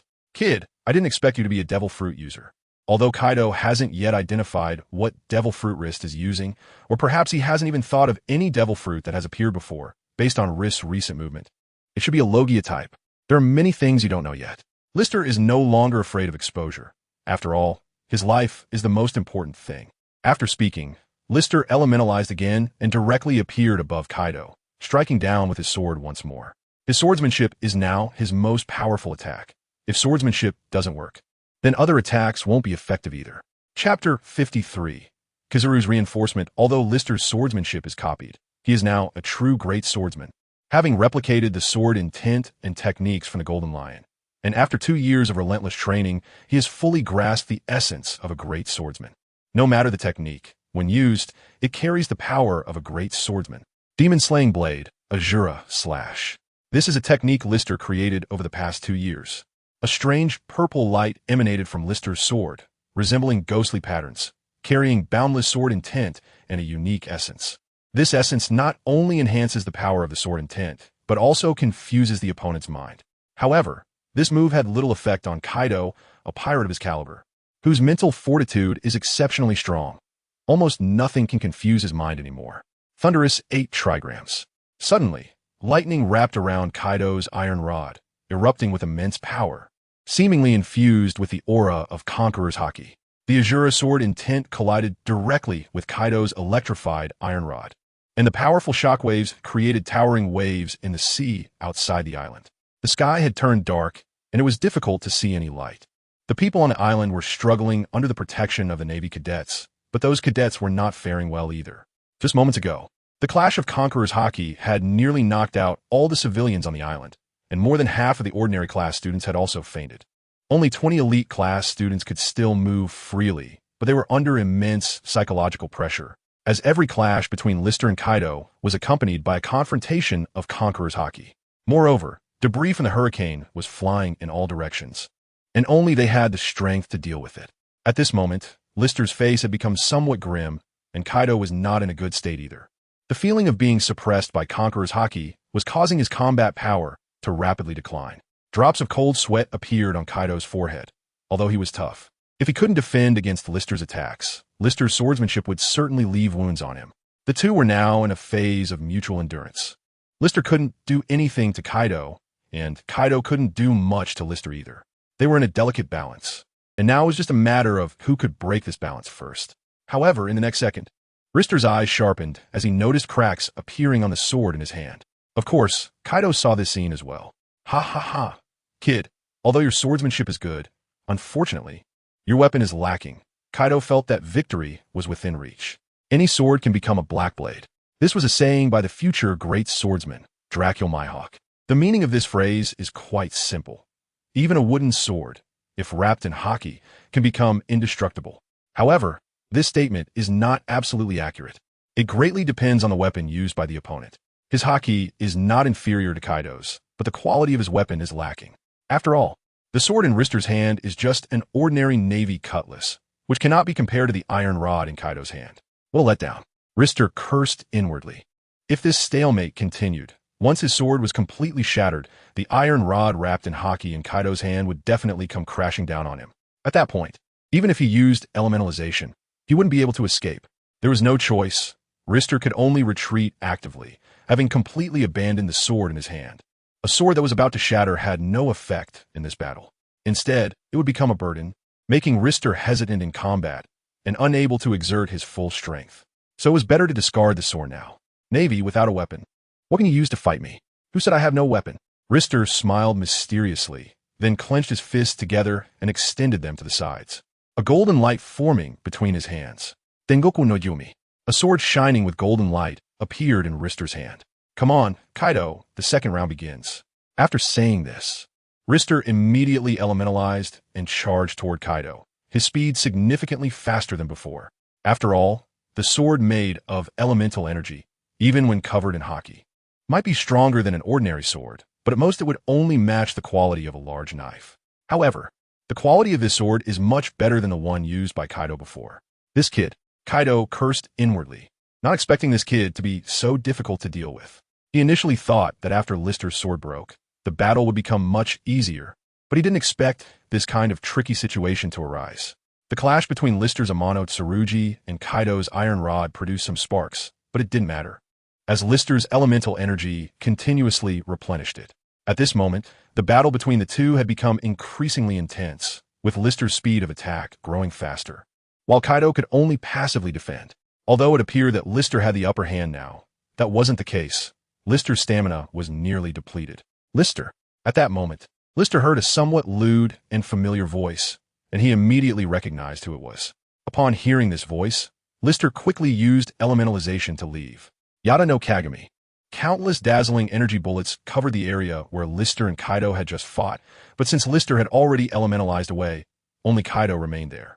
Seeing the arrival of reinforcements, Lister let out a sigh of relief. Admiral Purging is very strong.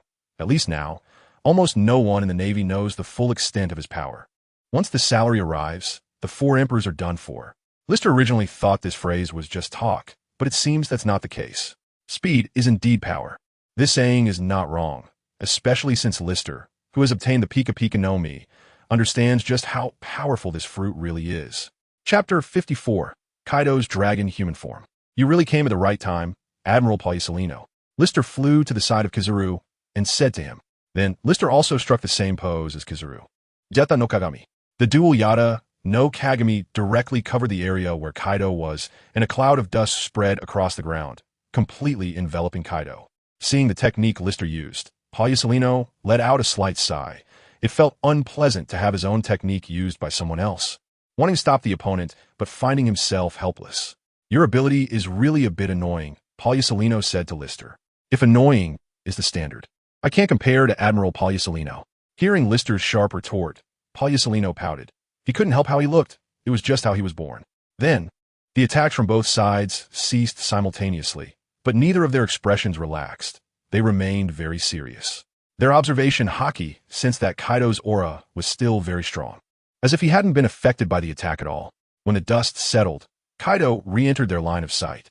They saw that Kaido's body was covered in golden light spots, but he had no injuries, and the skin that had been scorched by the energy bullets was slowly recovering bit by bit. Suddenly, a powerful aura erupted from Kaido's body, like a beast, giving off a chilling feeling. At this moment, in Lister's perception, Kaido was not a person, but a dragon. This immense vitality was something Lister had never seen before. Admiral Palliasolino, can I leave this guy to you? Lister spoke up. Hey, spare me. You want me to face this monster alone? Isn't that asking for my life? But my stamina is already running low, Lister said with a frown. Go tell someone else that. Palliasolino shot Lister a glance. Even as a Logia Devil Fruit user, using attacks still consumed stamina, and Lister's Yada no Kagami clearly showed that he was still in good shape. I didn't expect to be found out by the Admiral, Lister laughed, not the least bit embarrassed about being called out on his lie. Get serious. This guy is not easy to deal with. Suddenly, Palliasolino's expression turned serious. Yeah, I know. Seeing such a serious expression from Palliasolino, Lister realized he couldn't take it easy anymore. Lister knew that Palliasolino's tendency to take it easy in battle wasn't his true character. It might be a side effect of the Pika Pika no Mi, as even Lister was beginning to lean towards a future version of Kizaru. Although Lister had been fighting hard, he hadn't unleashed all of his power. It was about 80 of his strength because Lister knew that even if he unleashed all of it, he still wouldn't be able to defeat Kaido. But now that Kizaru had arrived, the outcome would be different. They really had a chance to push Kaido back. The sight of two Pika Pika no Mi users fighting together would indeed be spectacular. Hearing Lister's words, Palliasolino's face also showed a different expression. Perhaps he was also looking forward to the scene of two Pika Pika no Mi users appearing simultaneously. After all, the Pika Pika no Mi itself was both glamorous and powerful. Then Kizaru took a step forward and directly elementalized in front of Kaido. Have you been kicked at light speed again? It was Kizaru's annoying voice. You yellow-skinned monkey. You really are annoying, Kaido angrily replied. He had fought with Palliasolino a few times, so he was well aware of how troublesome the Pika Pika no Mi was. Now that another ability similar to the Pika Pika no Mi had appeared, he was sure that the upcoming battle wouldn't be easy. Kizaru's speed was incredibly fast. Even if Kaido wanted to defend against Kizaru's attacks, he couldn't do it. After all, Kizaru's speed had surpassed Kaido's observation Haki, making it impossible for him to catch him. Kizaru's foot landed directly on Kaido's head. For an ordinary person, this kick would have taken their head off. Even for someone strong, if they first used Byusashoka Haki to defend, they would still be kicked back a dozen or even several dozen meters. But this guy Kaido managed to block Kizaru's lightspeed kick with just his head's observation Haki and didn't take a single step back. Is that all you've got, yellow-skinned monkey? What if I kick you again? As soon as Kaido finished mocking, an annoying voice came from beside him. It was Lister, who didn't know when he had appeared above Kaido, his foot glowing with golden light as he struck down towards Kaido's head. The powerful impact instantly shattered the ground beneath Kaido's feet, and his legs sank halfway into the ground. Then, both of them retreated simultaneously.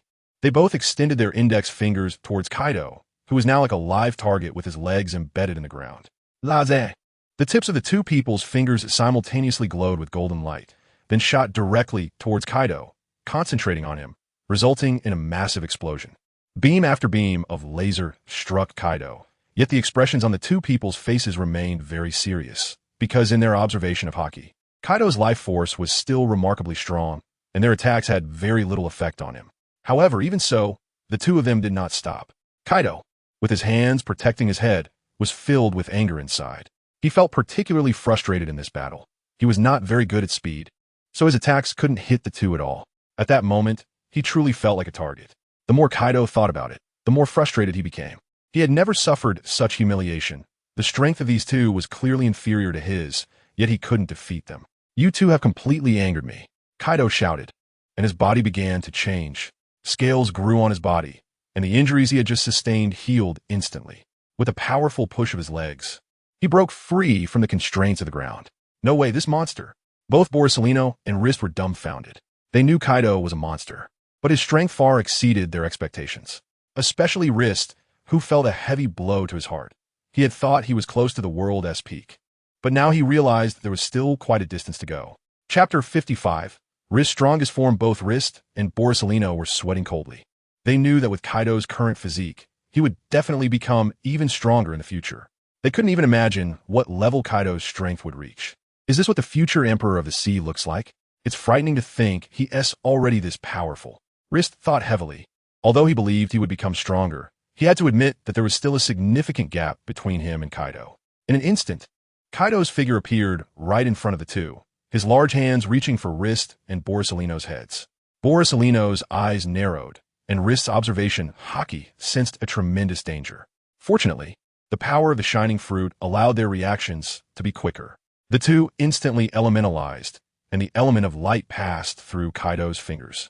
Since they had successfully elementalized, even with armament Haki covering Kaido's hands, he could not grab their physical forms.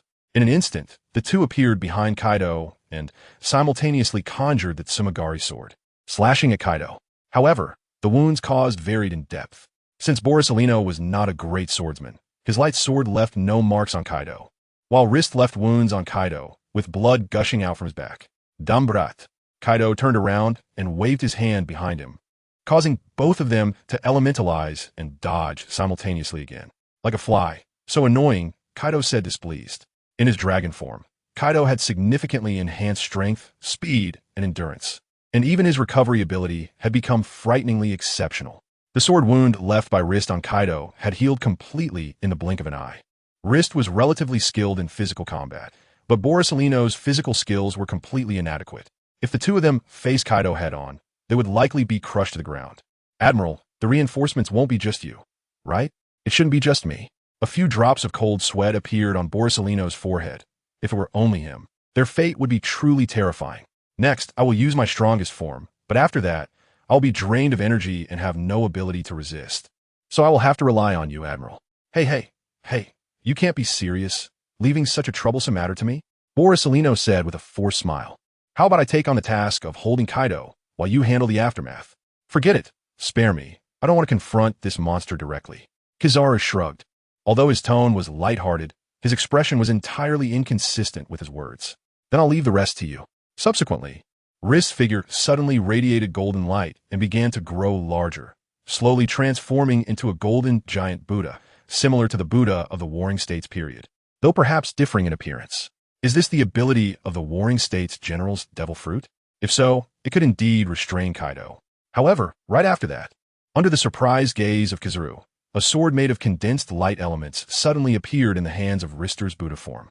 The combination of the Buddha form and the abilities of the Glint fruit? I didn't expect that two fruit abilities could be used simultaneously. Kizaru's gaze towards Rister became slightly more serious. If Rister could utilize all the abilities of the devil fruits within him at the same time, it would be truly terrifying.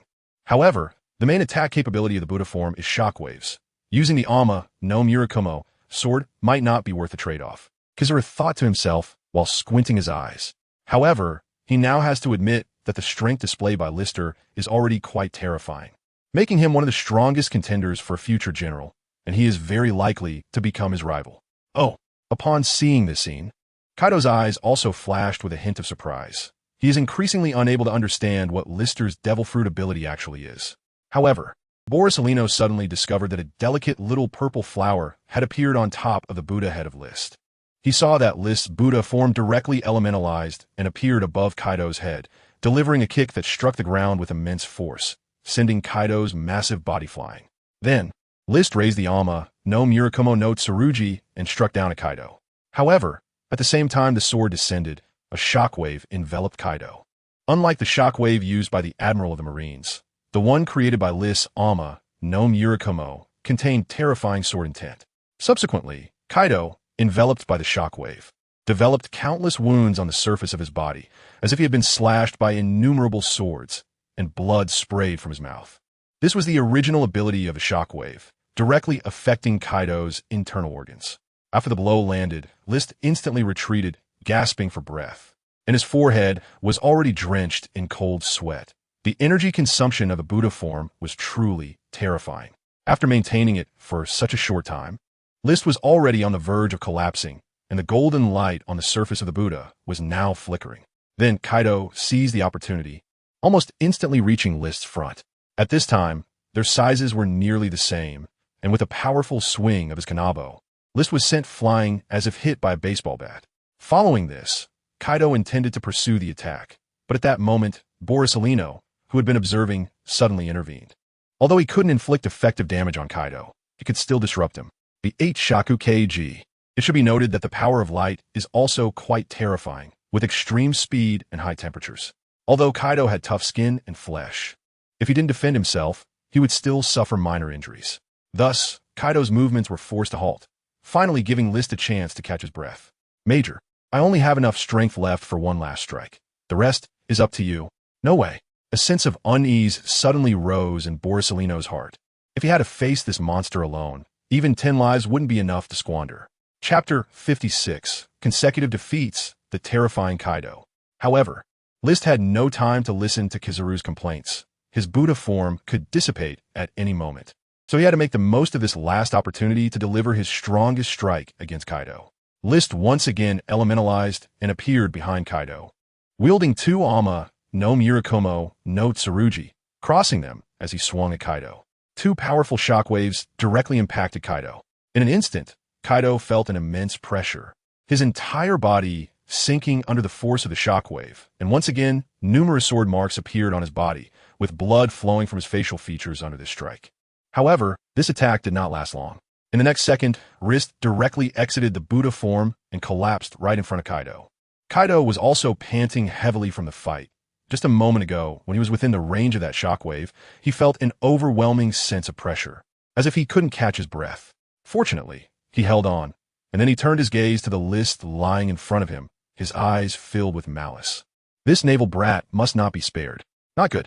Seeing this scene, Kizaru secretly cursed and then directly moved between List and Kaido, using the Amatsukami sword to block Kaido's kanabo, and then kicked List away, far from this dangerous area. So my opponent is you, this yellow-skinned monkey? Hearing Kaido's domineering tone, Borsalino felt inwardly distressed. He didn't want to confront this monster head-on, but he had no choice. If something happened to List here, he could very well become a sinner of the Navy. I don't want to fight you. If possible, I hope you can leave now, Borsalino said. Wanting to leave? Then hand over that naval brat to me, and I'll let you go. Since you're saying that, it seems we can't come to an agreement. So you better be prepared to be bombarded by light. After saying this, the aura around Borsalino changed. All of this was sensed by List. Although he had already collapsed and was lying down, he was not unconscious. Upon sensing the aura emanating from Borsalino, List felt like cursing. He didn't expect Borsalino to have held back during the earlier fight. However, in this state, Borsalino surprisingly made him feel at ease. Light can also emit warmth. Although Borsalino usually appeared disheveled, he still had the ability to grasp the big picture when it truly mattered. What List could do now was to recover his strength. If possible, he hoped to engage in a war of attrition with Borsalino and Kaido. Are you finally going to get serious, you yellow-skinned monkey?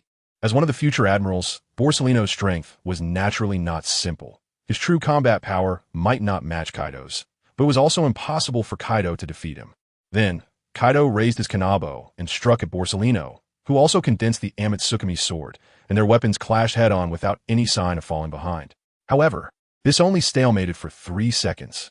As someone primarily focused on devil fruit abilities, he couldn't match Kaido in terms of physical strength or endurance. He was directly sent flying by Kaido, and then, while in mid-air, he elementalized to stabilize his form and flew up into the sky. Be careful, Kaido. Then suddenly, a dazzling golden light erupted from Borsalino's body, continuously dispersing, with several beams of golden light surrounding Kaido. Each beam seemed to have Borsalino's figure within it. Is this Borsalino's true strength? Lister, lying on the ground, thought in surprise, noticing that Borsalino's display now seemed even stronger than what he remembered from the Marineford War. These afterimages could only be formed when speed reached a certain level. Real and fake, fake and real. These shadows were both real and illusory. Countless Borsalinos simultaneously pointed their index fingers at Kaido. Laser. Hundreds of beams of light directly attacked Kaido. Although the Ama no Murakumo no Tsurugi was a powerful move of the glint fruit, it primarily served as a large-scale attack, and each laser's power was greater than that of the light bullets. Moreover, in this state, Each laser from Borsalino could accurately hit Kaido, far surpassing the precision of Ama no Murakumo no Tsurugi. Every laser that struck Kaido's body caused explosions, and even the strongest physique showed signs of scorching under this relentless bombardment. Of course, Kaido didn't just stand there and let Borsalino bombard him. He continuously launched attacks against each light shadow. However, Borsalino could almost instantly reach any of his phantoms, so even though Kaido had attacked dozens of times, not even Borsalino's clothes were touched. However, the number of lasers had already decreased significantly. This monster, Borsalino thought to himself, not stopping his attacks. At this moment, he had prepared for the worst. If it really came to it, he would have to leave with Rist. As for the Navy, they could only pray for their own luck. Rist also noticed Borsalino's condition, lying on the ground, deeply engulfed in self-blame, with his fingers dug into the ground, blood already flowing from them, yet he remained unaware. In the early stages, Borsalino used his fruit abilities to suppress Kaido, but now, the scales of victory had gradually tilted toward Kaido. Was this battle going to be lost? The toxins released from the flamboyant flower on Rist's head had no effect on Kaido, as his recovery ability in dragon form was too strong. At this moment, only two of Borsalino's phantoms remained above Kaido's head. Next, you will die. Kaido roared and then began to spin in place, generating a massive tornado that engulfed both of the yellow pheasants. One was blown out of the tornado, while the other was directly scattered by the powerful wind. Chapter 57. Zifa arrives. Kaido retreats. Rist prepare to escape. At this time, Borsalino came to Rist's side and said, Kaido's aura had become exceptionally terrifying. He was feeling extremely frustrated in this battle, and now seeing these two somewhat exhausted individuals, Kaido was exceptionally excited. He couldn't wait to press this yellow-skinned monkey to the ground and rub it. This was truly unacceptable. Lying on the ground, Rist gritted his teeth and said, I didn't expect that the two of us couldn't even defeat Kaido, and in the end, we were forced to flee. If it were just the two of them on this island, Rist might have chosen to escape by now. But there were civilians and the Navy cadets he had personally trained on the island. He couldn't do that. At this moment, Rist's heart was in turmoil. If he didn't escape, he might die here, but if he did escape, the cadets he led would surely all die here. In front of an angry Kaido, they were completely at his mercy, unable to escape. It was truly a predicament, Rist and Borsalino. Suddenly, a voice came from afar, and upon hearing it, both of them felt relieved. Even Borsalino, who used to hate hearing that voice the most, felt a sense of security upon hearing it. A man with purple hair, wearing sunglasses and a navy coat, was quickly approaching them using the moon step technique. Teacher Zifa, your timing is perfect. Borsalino sighed with relief. Well, I didn't expect that the little brat from back then has grown to this extent. Even our Navy elites can't capture you now. Zifa said solemnly as he looked at Kaido. He had faced Kaido a few times before, but back then, Kaido was just a somewhat outstanding pirate in turn, so they didn't pay much attention to him. Admiral Zifa. Kaido's expression became unprecedentedly serious. He had seen Zifa several times before, and the strength Zifa had displayed had given him a great impression. Although Zifa was now older, his current condition was also not very good. If he continued to fight Zifa, he would inevitably lose. Unexpectedly, even Admiral Zifa had come. In that case, I will spare the yellow-skinned monkey and the Navy brat lying next to him for now. Next time we meet, I will take your lives. After saying that, Kaido transformed into his dragon form and flew away. Zifa did not try to stop him. After receiving the news, he had rushed over using the moon step, which had already consumed a lot of his energy. Continuing to fight Kaido might lead to a victory, but it would definitely be a Pyrrhic one, and there was a high possibility of unexpected accidents occurring along the way. So he let Kaido leave this time. Get up. What are you lying on the ground for? Zifa walked up to Rist and said sternly, I'm sorry, Master, I embarrassed you. Rist did not expect that after training for 2 years, his first battle after leaving the Navy headquarters would end in such a defeat. However, Rist did not get up. His body was extremely sore, and even moving a finger was exceptionally difficult. Sigh, the road ahead is still long. It's normal that you are not Kaido's opponent right now. If you could defeat Kaido now, where would that leave our faces? I'm sorry, Master. Rist didn't know what else to say. He knew that it was normal for him not to be able to defeat Kaido at this moment, but he still felt unwilling. Sigh. Hearing Rist's self-reproachful tone, Zifa sighed helplessly and then carried Rist on his back. Borsalino, those trainees are up to you. Take them back to the warship. I'll go ahead and wait for you. Yes, Teacher Zifa. This battle also made him realize his lack of strength. He initially thought that the gap between him and pirates from this new world was just a matter of degree, but now it seemed that the difference was still quite large. His strongest attack had little effect on Kaido. So, when he returned to the Navy headquarters this time, he planned to train hard for a while. Once his strength was sufficient, he could start slacking off. After all, slacking off without strength does not guarantee one's safety. Rist, how do you feel about what you did? After arriving at the warship, Zifa asked Rist. Not good, very bad. I didn't accomplish anything. Is that really how you feel? Yeah. Rist, lying on Zifa's back, nodded heavily. But I feel like you accomplished a lot. Listen carefully. Do you hear any voices? Voices? At this point, Rist was already very tired and found it hard to muster the energy to listen to the outside sounds. However, since his master had said so, he forced himself to perk up and listen to the voices coming from outside.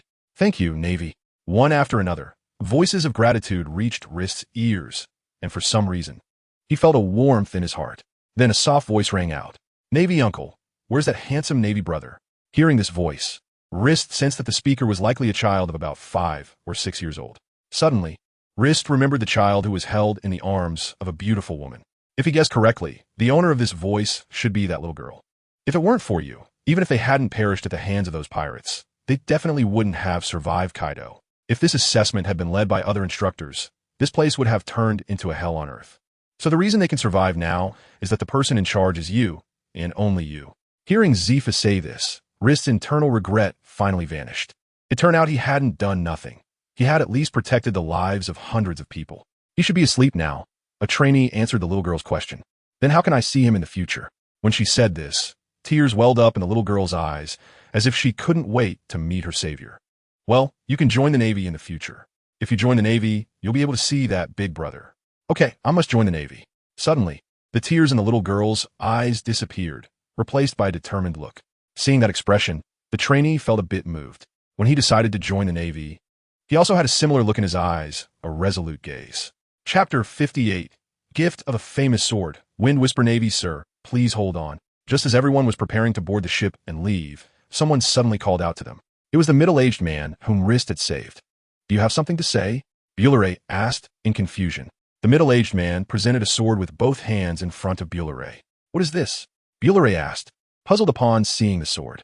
Although he was not a swordsman, he could feel that this sword was extraordinary, definitely not an ordinary blade.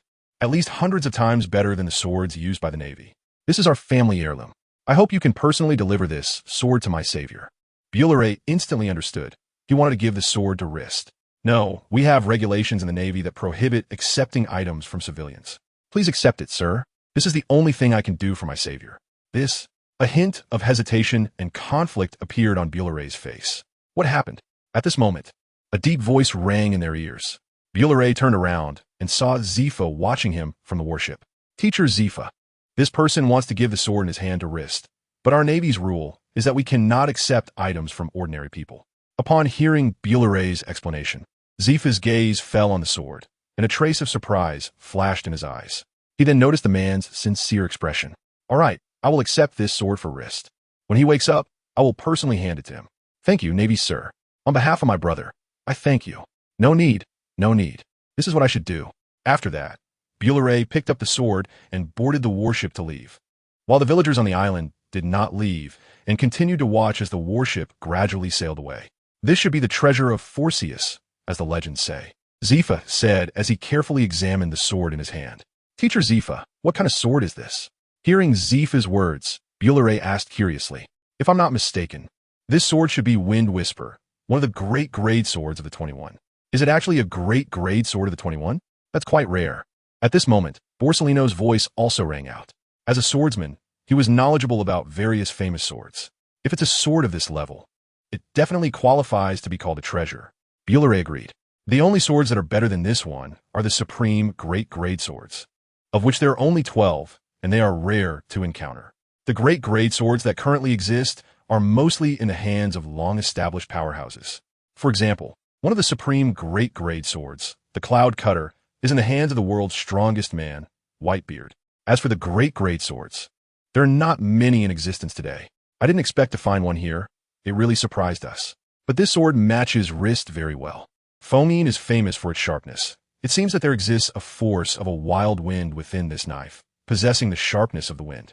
The swordsmanship of the Golden Lion is characterized by its sharp and swift techniques, able to cut anything in half with a single strike, leaving a remarkably smooth cut. Teacher Zephyr.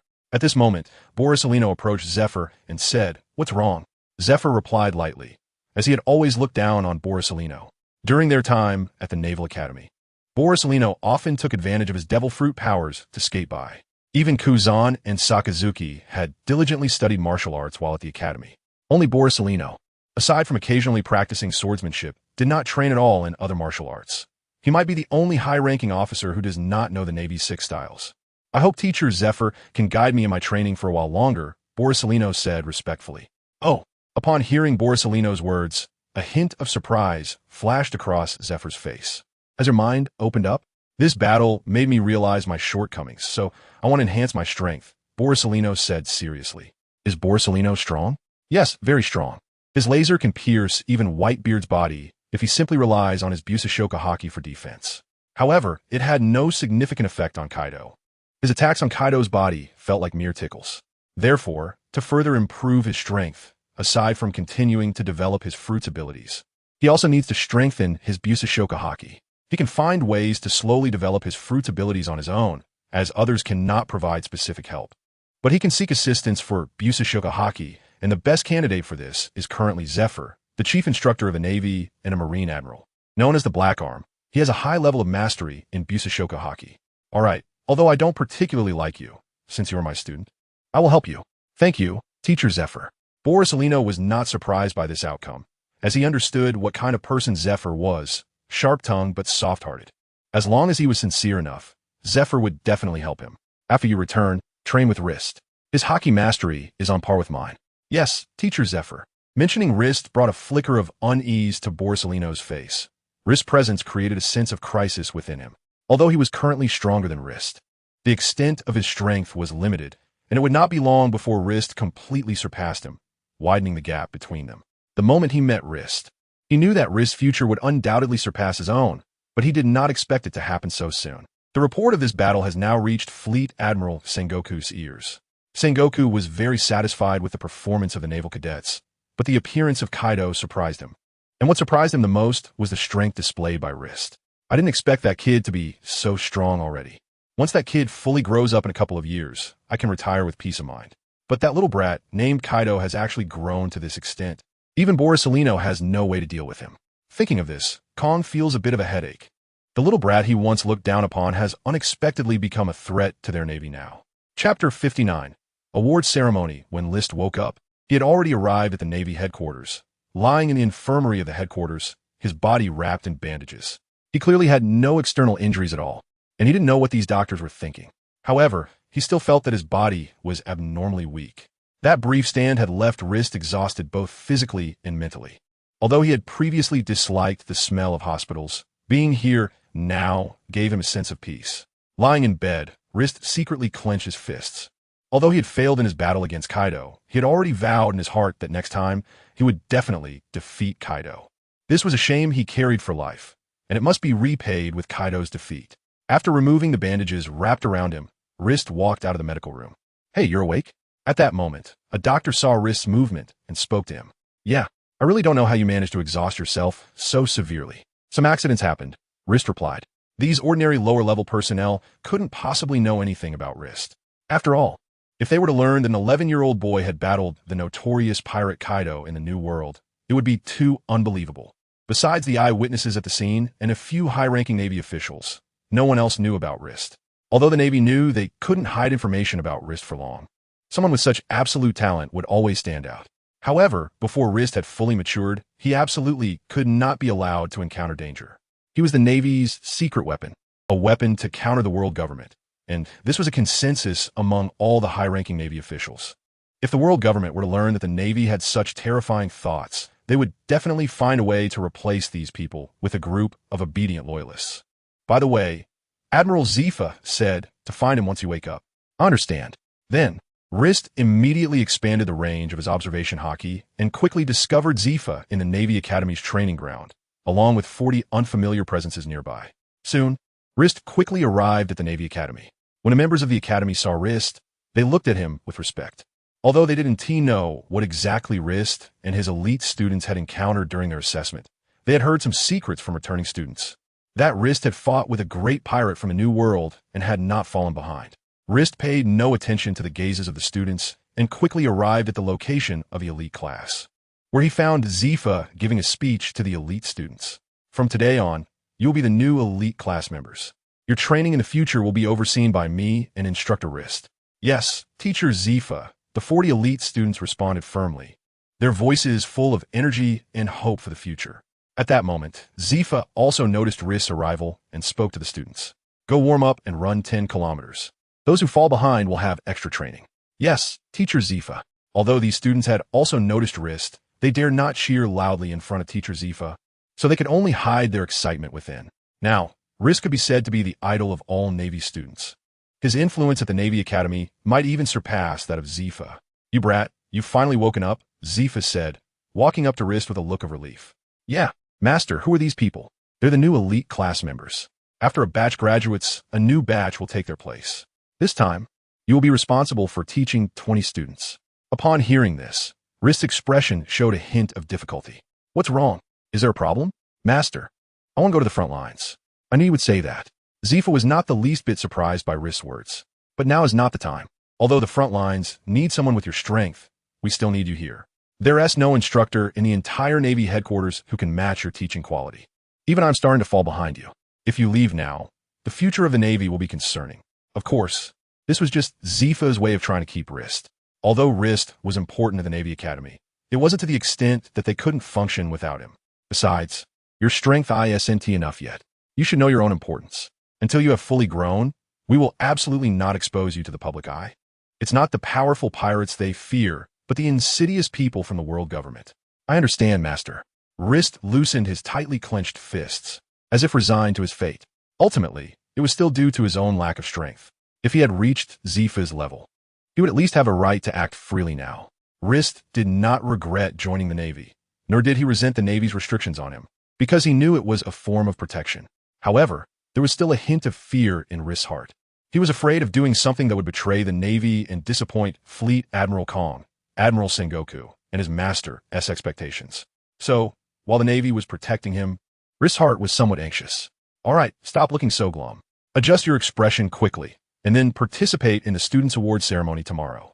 This should be your last meeting with them. The chances of meeting again in the future are slim.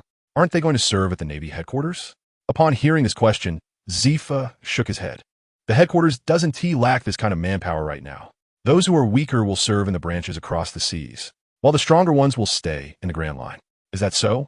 Rist's tone was somewhat disappointed. These students were the ones he had the deepest feelings for within the headquarters, and now they were about to leave. Naturally, Rist felt very reluctant. All right, don't be so down. It's not a matter of life and death. Although Zephyr said so, in this chaotic era, who really knows if it is a true parting of life and death? Chapter 60. The ceremony ends. Military ranks awarded the next morning. All the graduating students had gathered on the Academy's playground. Since it wasn't a large award ceremony, and there were no important figures involved, a simple square of the Academy sufficed. Elite students and ordinary students all gathered together. At this moment, there was no distinction of high or low status, only the strength of their abilities. Zephyr stood on the podium and delivered a passionate speech, while Rist quietly listened half a step behind him. However, Rist was somewhat surprised to see that Admiral Kong was also standing beside them. The arrival of Admiral Kong instantly stirred the emotions of all the students present. As this was arguably their first time seeing a Navy admiral, an excitement was inevitable. The subsequent award ceremony was conducted by Zephyr, with powerful students like Roz and Brayley directly receiving the rank of lieutenant. If they achieved further military merits, they could even be promoted to major. Those with slightly weaker abilities received the rank of lieutenant or ensign, while the ordinary class students were awarded sergeant, corporal, or private. And none of these individuals were retained to serve at the Navy headquarters. Next, let us welcome Admiral Kong to address everyone. Please give him a warm welcome. When Kong stepped forward, thunderous applause erupted from the audience. It must be said that this surge of enthusiasm was genuinely effective. Whether it was just a fleeting excitement or not, at this moment, these students all had the confidence to become good Navy personnel. The words spoken by Admiral Kong were the usual ones, and Rist found himself feeling a bit drowsy. However, just when Rist thought Kong's speech was about to end, One sentence instantly jolted him awake. Next, I will personally award Rist the rank of Navy Colonel and also appoint him as the Deputy Chief Instructor of the Naval Academy. The previous words of Admiral Kong went in one ear and out the other for Rist, but this final sentence deeply rooted itself in his mind, momentarily leaving him stunned. He did not expect that he would have something related to himself during this award ceremony. Hey, what are you dazed for? Hurry up and thank the Admiral. Zephyr directly patted the unresponsive Rist, causing him to stumble and hurriedly make his way to Admiral Kong. Navy Cadet, Rist at your command. Present. Rist stood at attention in a very standard military posture, waiting for Admiral Kong's next instruction. In light of Rist's excellent performance during his time at the Naval Academy, consistently assisting Admiral Zephyr in fulfilling the Academy's teaching tasks and achieving military merits during the Navy Cadet assessments, Rist is hereby promoted to Colonel at the Navy headquarters and appointed as Deputy Chief Instructor of the Naval Academy. Yes, Admiral, Rist said with a serious expression. He could not afford to be unserious here. He never expected his rank would be as high as Colonel, but this was likely closely related to the strength he had demonstrated. The award ceremony quickly concluded, and no one raised any objections to Rist receiving such a high rank. In fact, many felt that the rank was somewhat low and did not match Rist's current strength. But there was nothing to be done. After all, Rist was still young. When the justice cloak that matched his height was draped over him, Rist felt for the first time the sense of responsibility and pressure that came with being a Navy officer. The future of a Navy is entrusted to you, Rist. Kong's heavy hand patted Rist's shoulder, and Rist instantly felt the weight of that pressure. It was not the physical weight of Kong's hand, but an invisible sense of responsibility. I hope you can become a pillar of the Navy's future. Yes, Admiral, Rist said firmly. This was the first time in his life that he felt such a strong sense of belonging to the Navy, believing that the Navy was now his home. Previously, he had only viewed the Navy headquarters as a place for work and study, both a workplace and a school, while Zephyr's home was merely the arranged dormitory. However, at the moment he donned the Navy's justice cloak, his thoughts began to quietly change. There is one more thing to hand over to you. At this time, Kong spoke again, and Zephyr took out a knife and handed it to Rist. This knife was a grade 21 to Kwai Dao, named Wind Whisper. Thank you, Admiral. Rist immediately exclaimed excitedly, as he had always lacked a knife that matched his strength, and he never expected the Navy headquarters to reward him directly. Don't rush to thank me.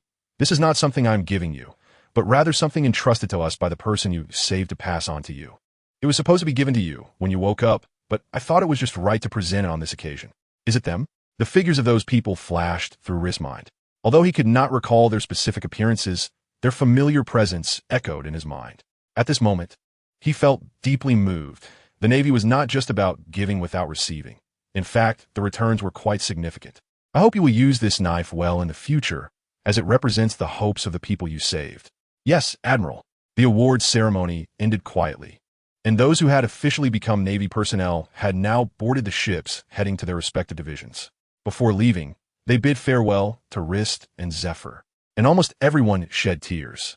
As the saying goes, a man's tears are not easily shed, but in that moment, they could not help it. Even Zephyr's eyes were somewhat moist. However, life should still return to normal. These graduating Navy officers are not very useful in this era of great pirates. After all, there are only a few Navy officers with any real capability each year, while pirates with various abilities emerge endlessly. This time List, like last time, chose 20 students to form a new elite class, but his requirements were stricter than the previous session, though it's unclear whether this was to push them or to push himself. It's worth mentioning that the figure of Vice Admiral Policelino can often be seen within the Navy Academy. Officially, he is there to enhance his Haki, but in everyone else's eyes, he is just getting beaten up because he is prohibited from using his devil fruit abilities. Chapter 61. A major shake-up in the Navy with the end of the awards ceremony. Everything returned to normal. List continued to teach his students as usual, but this time he had two additional identities. One as a colonel in the Navy headquarters, and the other as the Deputy Chief Instructor at the Navy Academy. The colonel rank is not insignificant in the Navy headquarters, but the position of Deputy Chief Instructor at the Navy Academy is held solely by List. Although there is a chief instructor above him, that is Zifa. He estimates that as long as Zifa remains in the Navy, he will not leave that position. As for why Zifa and List's elite class only selected 20 students, it is because 20 slots are just right.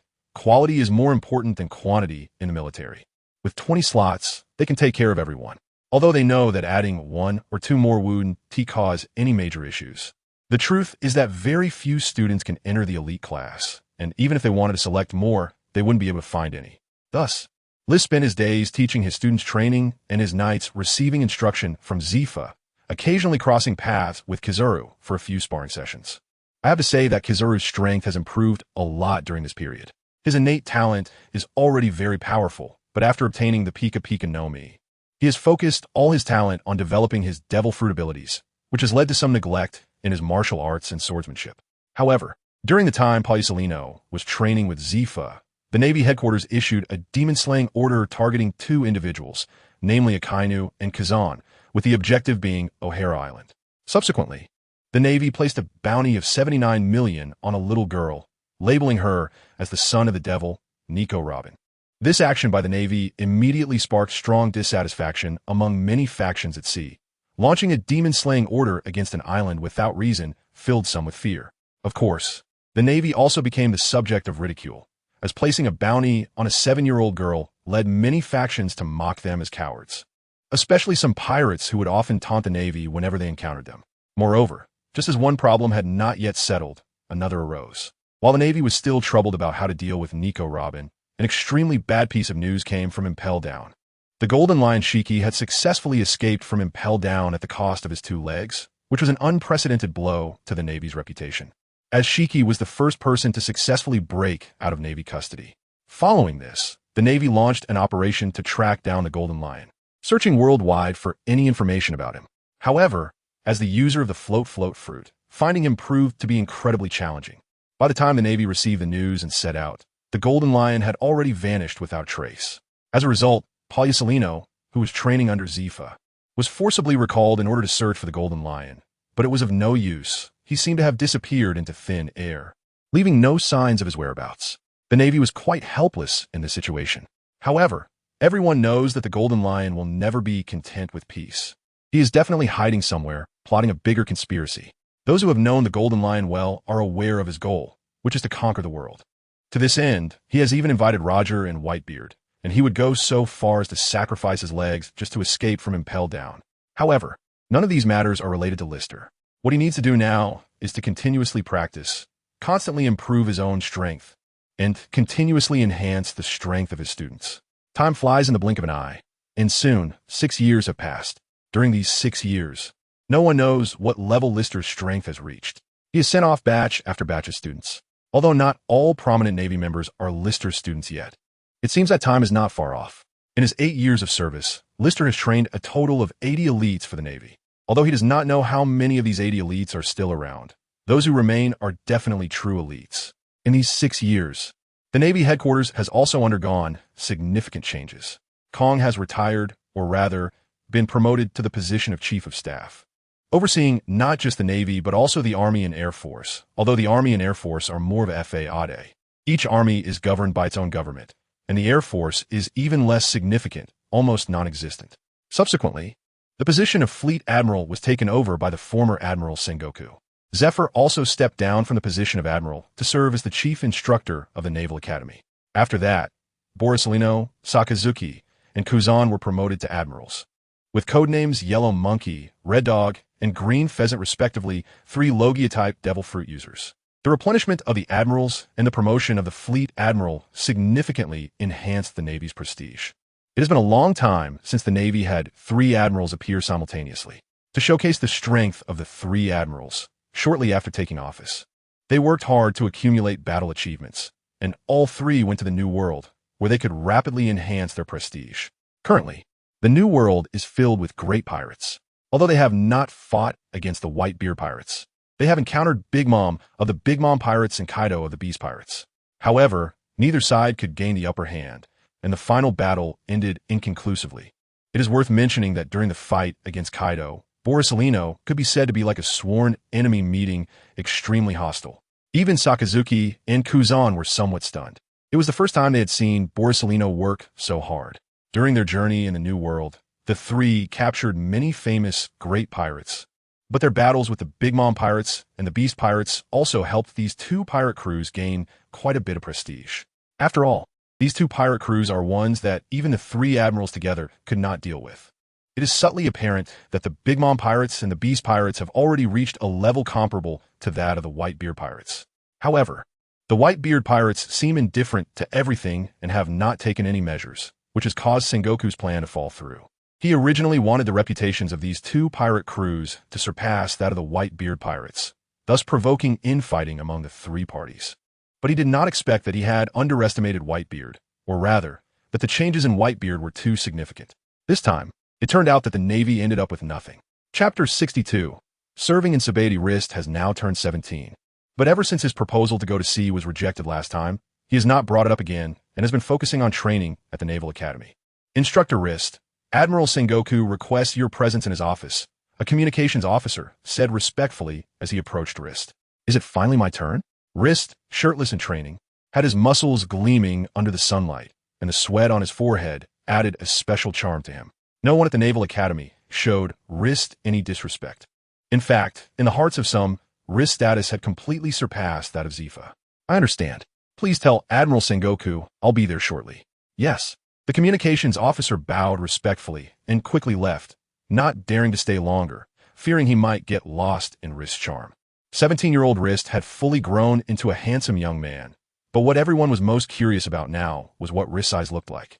As most of the people at the Navy headquarters had not seen Rist's eyes, after taking a quick shower, putting on his Navy uniform, and donning the cloak of justice, Rist's figure vanished from the spot, and when he reappeared, he was already at the door of the Admiral's office. Standing there, Rist recalled that it had been several years since he last visited this place.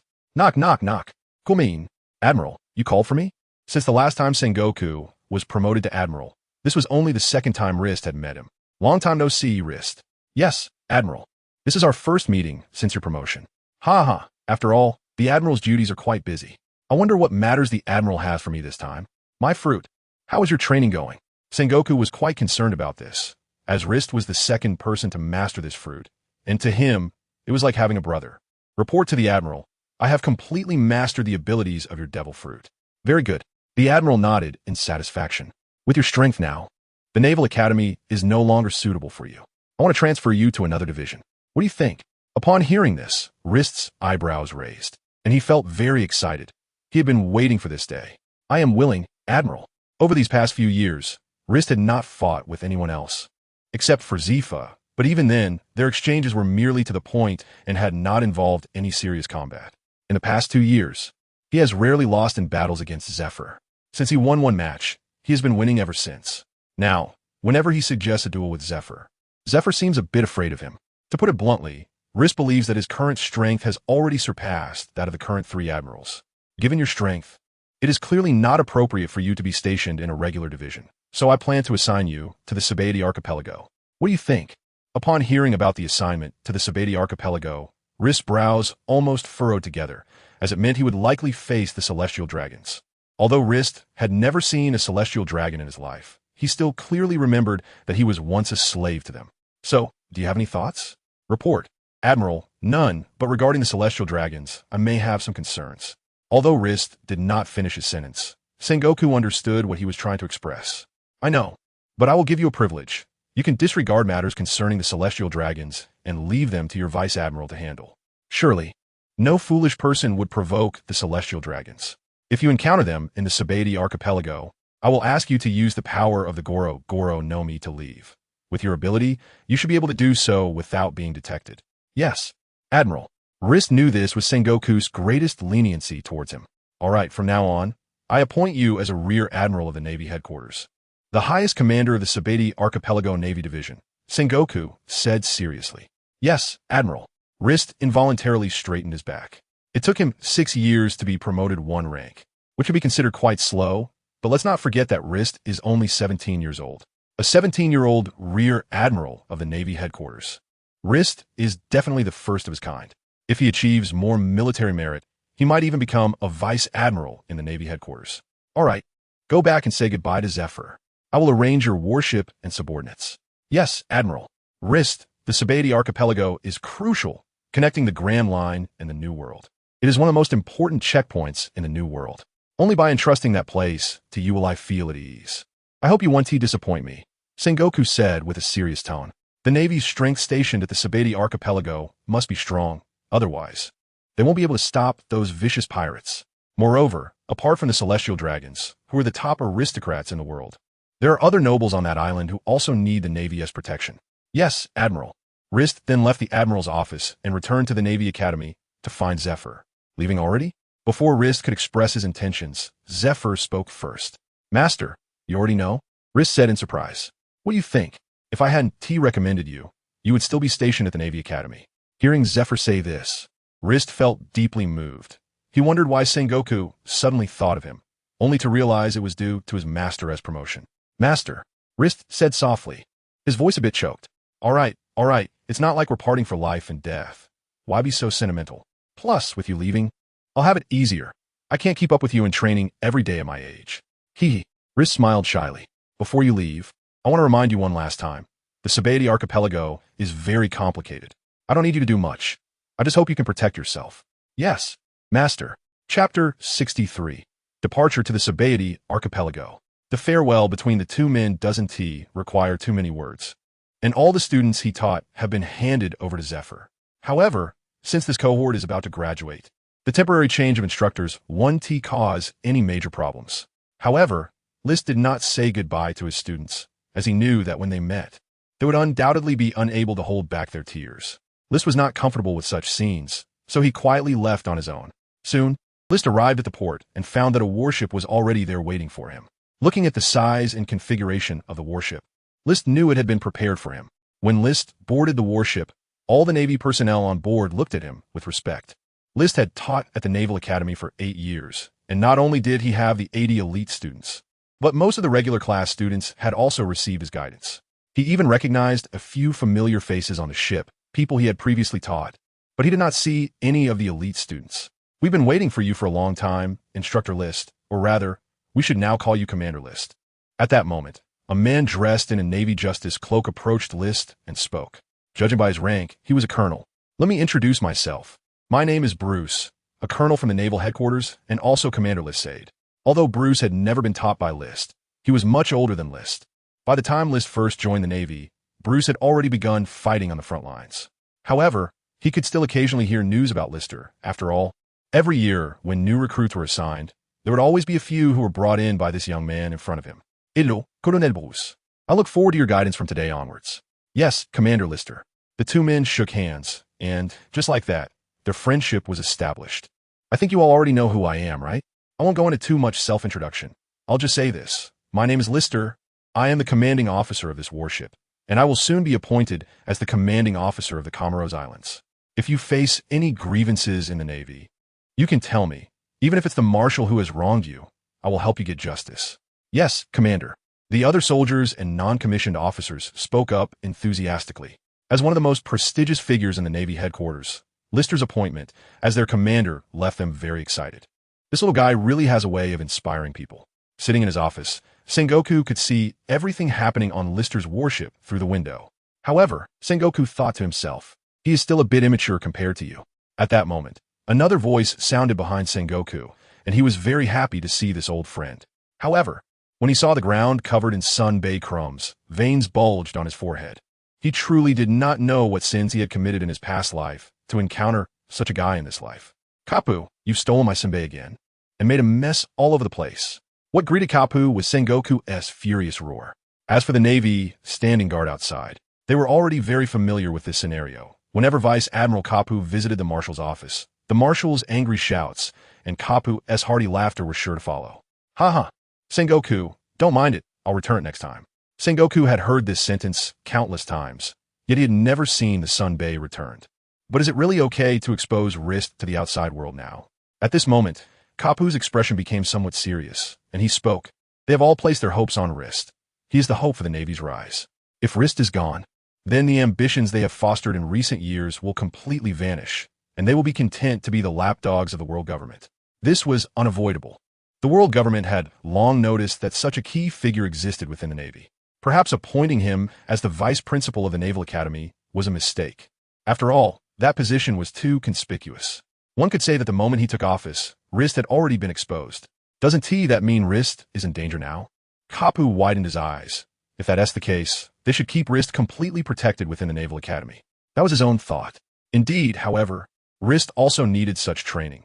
In the Navy headquarters, he was like an eagle trapped in a cage, unable to fly. Even if he were released from the cage later, he would have forgotten how to soar, so now was the best time to let him leave. Moreover, Zifa also told me that Rist's strength is now no weaker than anyone in the Navy. That kid has actually reached such a level. I really want to spar with that guy if there's a chance. Kapu could still recall the scene of meeting Rist for the first time, wearing tattered clothes, his face looking like a little raccoon, a thin and weak physique, and the hidden ambition in his eyes. However, if he were stationed at Sabeti Archipelago, wouldn't he that mean fewer pirates would enter the new world in the future? This might provoke the collective hostility of those guys. They now understood that the ambitious few in the new world were expanding their pirate crews. Except for Whitebeard, almost everyone aimed for the title of Pirate King. Don't forget, our Navy is not to be underestimated. Let them be arrogant in the new world for a few years. But if they dare to come to Sabeti Archipelago, we will ensure they come and never return, Sengoku said with a fierce expression. For the Navy, the only pirates that posed a threat were those few. But as long as they didn't join forces, the Navy was not afraid of them. If they dared to cause trouble at Sabeti Archipelago, as long as Rist held them off, the Navy headquarters would definitely be able to provide timely support. At that time, even if Whitebeard came, Sengoku had confidence in keeping him in the Grand Line. Haha, Sengoku, that's the old you. Kapu sighed and then left. He hadn't seen such a domineering Sengoku in a long time. Ever since he became marshal, Sengoku had been suppressed by the world government. Hearing Kapu say this, Sengoku suddenly froze. Have I really changed this much? He muttered to himself. Chapter 64.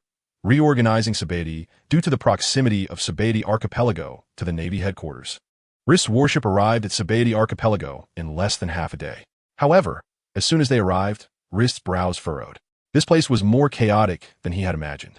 Their warship entered directly at the entrance of the Navy base, so they hardly saw any pirate ships or lawless vessels.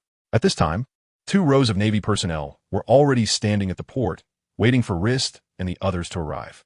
When Rist and his team disembarked, all the Navy personnel immediately cast respectful glances at them, and beneath the warship stood a person wearing a justice cape, who appeared to be a rear admiral. Hello, Commander Rist. I am Jameer, the deputy commander of the Sabeti Archipelago Navy base. Hello. Jameer was very familiar with Rist because his child had once been one of Rist's students. Deputy Commander Jameer, this Sabeti Archipelago is indeed more chaotic than I expected. I apologize, Commander Rist. Since Sabeti Archipelago is a necessary route to enter the New World, both pirates and merchant ships tend to stop here, which has resulted in a large number of lawless individuals on the island. Most of these lawbreakers have government officials backing them. The last sentence, Jameer said quietly. The Navy's division in Sabeti Archipelago could be said to be the one with the fastest turnover rate, and even he had only recently taken office, as most have been corrupted under the erosion of interests. Is that so? It seems that completely clearing out the pest from Sabeti Archipelago won't be an easy task. Now, Rist understood why Sabeti Archipelago, despite being so close to the Navy headquarters, was the most chaotic place. In some areas, the Navy's reach simply couldn't extend that far. Hearing this, Jameer's expression showed a hint of surprise. He sensed that Rist's ambition was very great, and he also knew that this island might not be very peaceful in the near future. In fact, Rist found it hard to understand. If the Navy worked hard to fully control Sabeti Archipelago, then how could there be so many pirates in the New World? The current situation in the New World was largely due to the Navy's incompetence. Today, all the dark forces in Sabeti Archipelago were unusually quiet. After all, they all had their own networks of connections and knew that someone from the Navy headquarters would come to take over the Navy base here. As the saying goes, a new official takes office with 3 fires, and they didn't want to be the first ones to get burned. However, most of the forces did not take the new naval base commander seriously, as they believed that this commander was just like the previous ones. If they paid a protection fee, he would turn a blind eye to their activities. When he sat in his office, Lister's feelings instantly changed. This was his territory, and he did not allow anyone to act recklessly here. It was fine to retire peacefully, but causing trouble here would mean questioning whether his sword would allow it. Commander, let me introduce you to the Shambodi Islands. The entire island is made up of 79 trees, each tree housing towns and facilities. People refer to this tree-formed archipelago as the Shambodi Islands, Miguel said seriously. Numbers 1 to 29 mainly consist of areas involved in human trafficking, such as slave auction houses. Numbers 30 to 39 are primarily parks and some attractions. Numbers 40 to 49 are mainly tourist areas and specialty shops. from 30 to 49 is where tourists are most concentrated. Numbers 50 to 59 mainly include shipyards and coating craftsmen. Numbers 60 to 69 are primarily naval garrisons and government entrances. Our naval base is located at 65. Numbers 70 to 79 mainly consist of places with green light and accommodations. After hearing Miguel's explanation, Lister felt he had gained a certain understanding of the area. However, to understand the specifics, he needs to see it for himself. What will you do if pirates appear on the island? Well, if they don't cause trouble on the island, we usually just turn a blind eye and let them leave. Hearing this, List felt a surge of anger. It seemed that even if the Navy just brushed past the pirates, they would ignore them. This was a tradition that had been carried on from the past. Sensing the terrifying aura emanating from List, Miguel felt an immense pressure and hurriedly explained. All right, I understand. Investigate how many pirate crews are currently on the island. Sir, are you thinking of? A bold guess suddenly appeared in Miguel's mind. Don't ask, hurry up. I want to know which pirates still dare to stay on this island. Yes, sir. Miguel saluted and hurriedly left. Sir, your actions will definitely provoke the government's dissatisfaction. At this moment, List's aide, Bruce, spoke up. Don't worry about that. You just go out and have the soldiers assemble quickly. This time, I want to conduct a thorough cleansing of the Sabeti archipelago. Yes, sir. As List's aide, Bruce could only offer his opinions, and whether List listened was his own affair. After Bruce left, List took out a small din-din mushy from his coat pocket. This din-din mushy could only connect to one place, which was a Marine Admiral's din-din mushy. BRR, click. Who is it? The familiar voice of Sengoku rang out. Admiral, this is List. Oh, it's List. Have you arrived at the Sabeti archipelago? Yes, I just arrived. Do you have something to discuss? Admiral, I want to take action against the Sabeti archipelago. Upon hearing this, there was a moment of silence on the other end of the din-din mushy. List then explained his plan to Sengoku. All right, the Sabeti archipelago is fully entrusted to you. If something goes wrong, I will take the responsibility, but if it involves the celestial dragons, you will have to handle it yourself. Ordinary nobles are fine, but issues with the celestial dragons are not easy to deal with. Understood, Admiral. With your word, I can rest assured. MHM, it's up to you now, List. Don't worry, Admiral. I will definitely show you a new Sabeti archipelago. List said firmly. Chapter 65. The first target. Although the Navy's performance in the Sabeti archipelago wasn't very effective, their efficiency was still quite fast. Before long, Miguel returned with a report on all the pirates on the island. Report, sir, there are currently 19 pirate crews on the island, with the strongest being this year's supernova. The Iron Pirate crew, led by a captain named Girula, who has a bounty of 270 million. He is a steel human who has eaten the steel fruit, able to make his whole body as hard as steel. It is said that his hardness surpasses that of iron blocks. Stronger than iron blocks? That's quite normal. After all, iron blocks are just a level achieved through physical training, which can't compare to a devil fruit user. Where are they now? They are currently in a bar in District 13. All right, gather the soldiers, head to District 13, and capture the Iron Pirate crew. If they resist, kill them without mercy. Yes, sir. Originally, List did not plan to stay long in the Navy. He intended to learn skills and then leave, as the Navy had too many rules and restrictions, and their actions were always limited by the world government. However, 8 years is enough to change a person, and List was no longer the List of the past. His sense of belonging to the Navy could be said to be as strong as that of his own home. He would not allow anyone to insult or underestimate the Navy, not pirates, and certainly not the world government. The Navy's actions quickly attracted the attention of some interested parties. There were many spies outside the Navy base, and even within, under List's observation Haki, those with ulterior motives were easily spotted. However, List did not pay them any mind. Now was not the best time to root them out. List's intention was to sound a warning bell for them. Those who know what's good for them should leave this place, otherwise hell awaits them. A large contingent of Navy personnel arrived at District 13, and everyone around them instinctively stepped aside. From the aura emitted by the Navy, they knew this group was not to be trifled with, and they had not seen many familiar faces. Indeed, the people List brought were mostly soldiers assigned to him by Sengoku. The Sabeti archipelago is neither too big nor too small, and their direction was clear, District 13, where only the Iron Pirate crew was present. So, they quickly obtained the information. Boss, it's bad. A Navy squad has arrived in District 13, and it seems their target is us. At that moment, the door of a bar in District 13 was violently pushed open, and a pirate rushed in, speaking to a person sitting at the bar drinking. The person had a nose ring, lip piercings, and several earrings on his ears. If he looked a bit younger, he would resemble a delinquent, but he appeared to be over 30 years old. To describe him as a youth would be too flattering. What's the panic? Haven't we killed enough Navy? In the end, didn't they still not dare to make sound? This person was Garp, the captain of the Iron Pirate crew. I have to say his strength is really impressive. In the first half of the Grand Line, where almost no one uses Haki, as long as he doesn't encounter a Logia Devil Fruit user, he is virtually invincible. After all, it's rare for someone to be able to damage steel. And the abilities of Devil Fruits grow stronger with training. If he were to learn how to use Haki with his Devil Fruit ability, he could gain a significant position in the New World. Unfortunately, his luck ran out when he encountered the newly appointed Navy. If he had left the Sabidi archipelago a day earlier, he might have survived, but today, it's impossible. Even if he did survive, what awaited him would only be the dark depths of impelled down. Meanwhile, sitting a few seats away at the bar was a middle-aged man with yellow hair and glasses. Though his hair was starting to turn gray, it seems the Navy is planning some significant moves this time. Inside the bar, a dark-skinned woman with short hair, the owner, thought to herself, as a place that sells information in the Sabidi archipelago, she had long known that the Navy was sending someone to re-establish a presence there. However, the new Navy personnel seemed to have appeared out of nowhere with no information about him, only that he was a teacher at the Navy Academy. Thinking about this, she glanced at the calm-looking man in the corner of the bar, and seeing his indifferent expression, the owner felt reassured. What she didn't know was that the uncle's heart was far from as calm as it appeared on the surface. Within his observation Haki, he had sensed a person with an enormous presence slowly approaching them. He never expected that this time the Navy would send such a monster. It seemed that the Sabidi archipelago would not be peaceful for a while. He hoped they wouldn't cause him any trouble. Soon, Rist arrived at the entrance of a bar in District 13, guided by Jamil. However, his attention was completely drawn to a powerful aura in the bar. He didn't expect to find him here. It seemed this was the bar opened by Xiachi. Lister thought to himself. As his observation, Haki sensed a familiar presence. However, just to be safe, he asked Miguel, "What is the name of this bar?" "It's called the Xiachi's Shakedown Bar."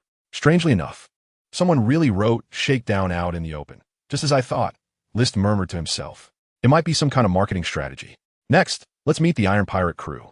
As Rist stood at the bar's entrance, the people inside gradually emerged, each displaying a haughty expression, clearly not regarding the Navy with any respect. Hey, is there no one left in your Navy? You even brought a blind man?" Garp mocked as he spotted Rist, who was wearing an eye patch. "Are you the captain of the Iron Pirate crew, Garp?" Rist asked calmly, not minding the mockery. After all, you can't bite back when a dog bites you. However, Rist still had a fondness for dog meat. "That's right, it's me. I'm in a good mood today, so I won't stoop to your Navy's level.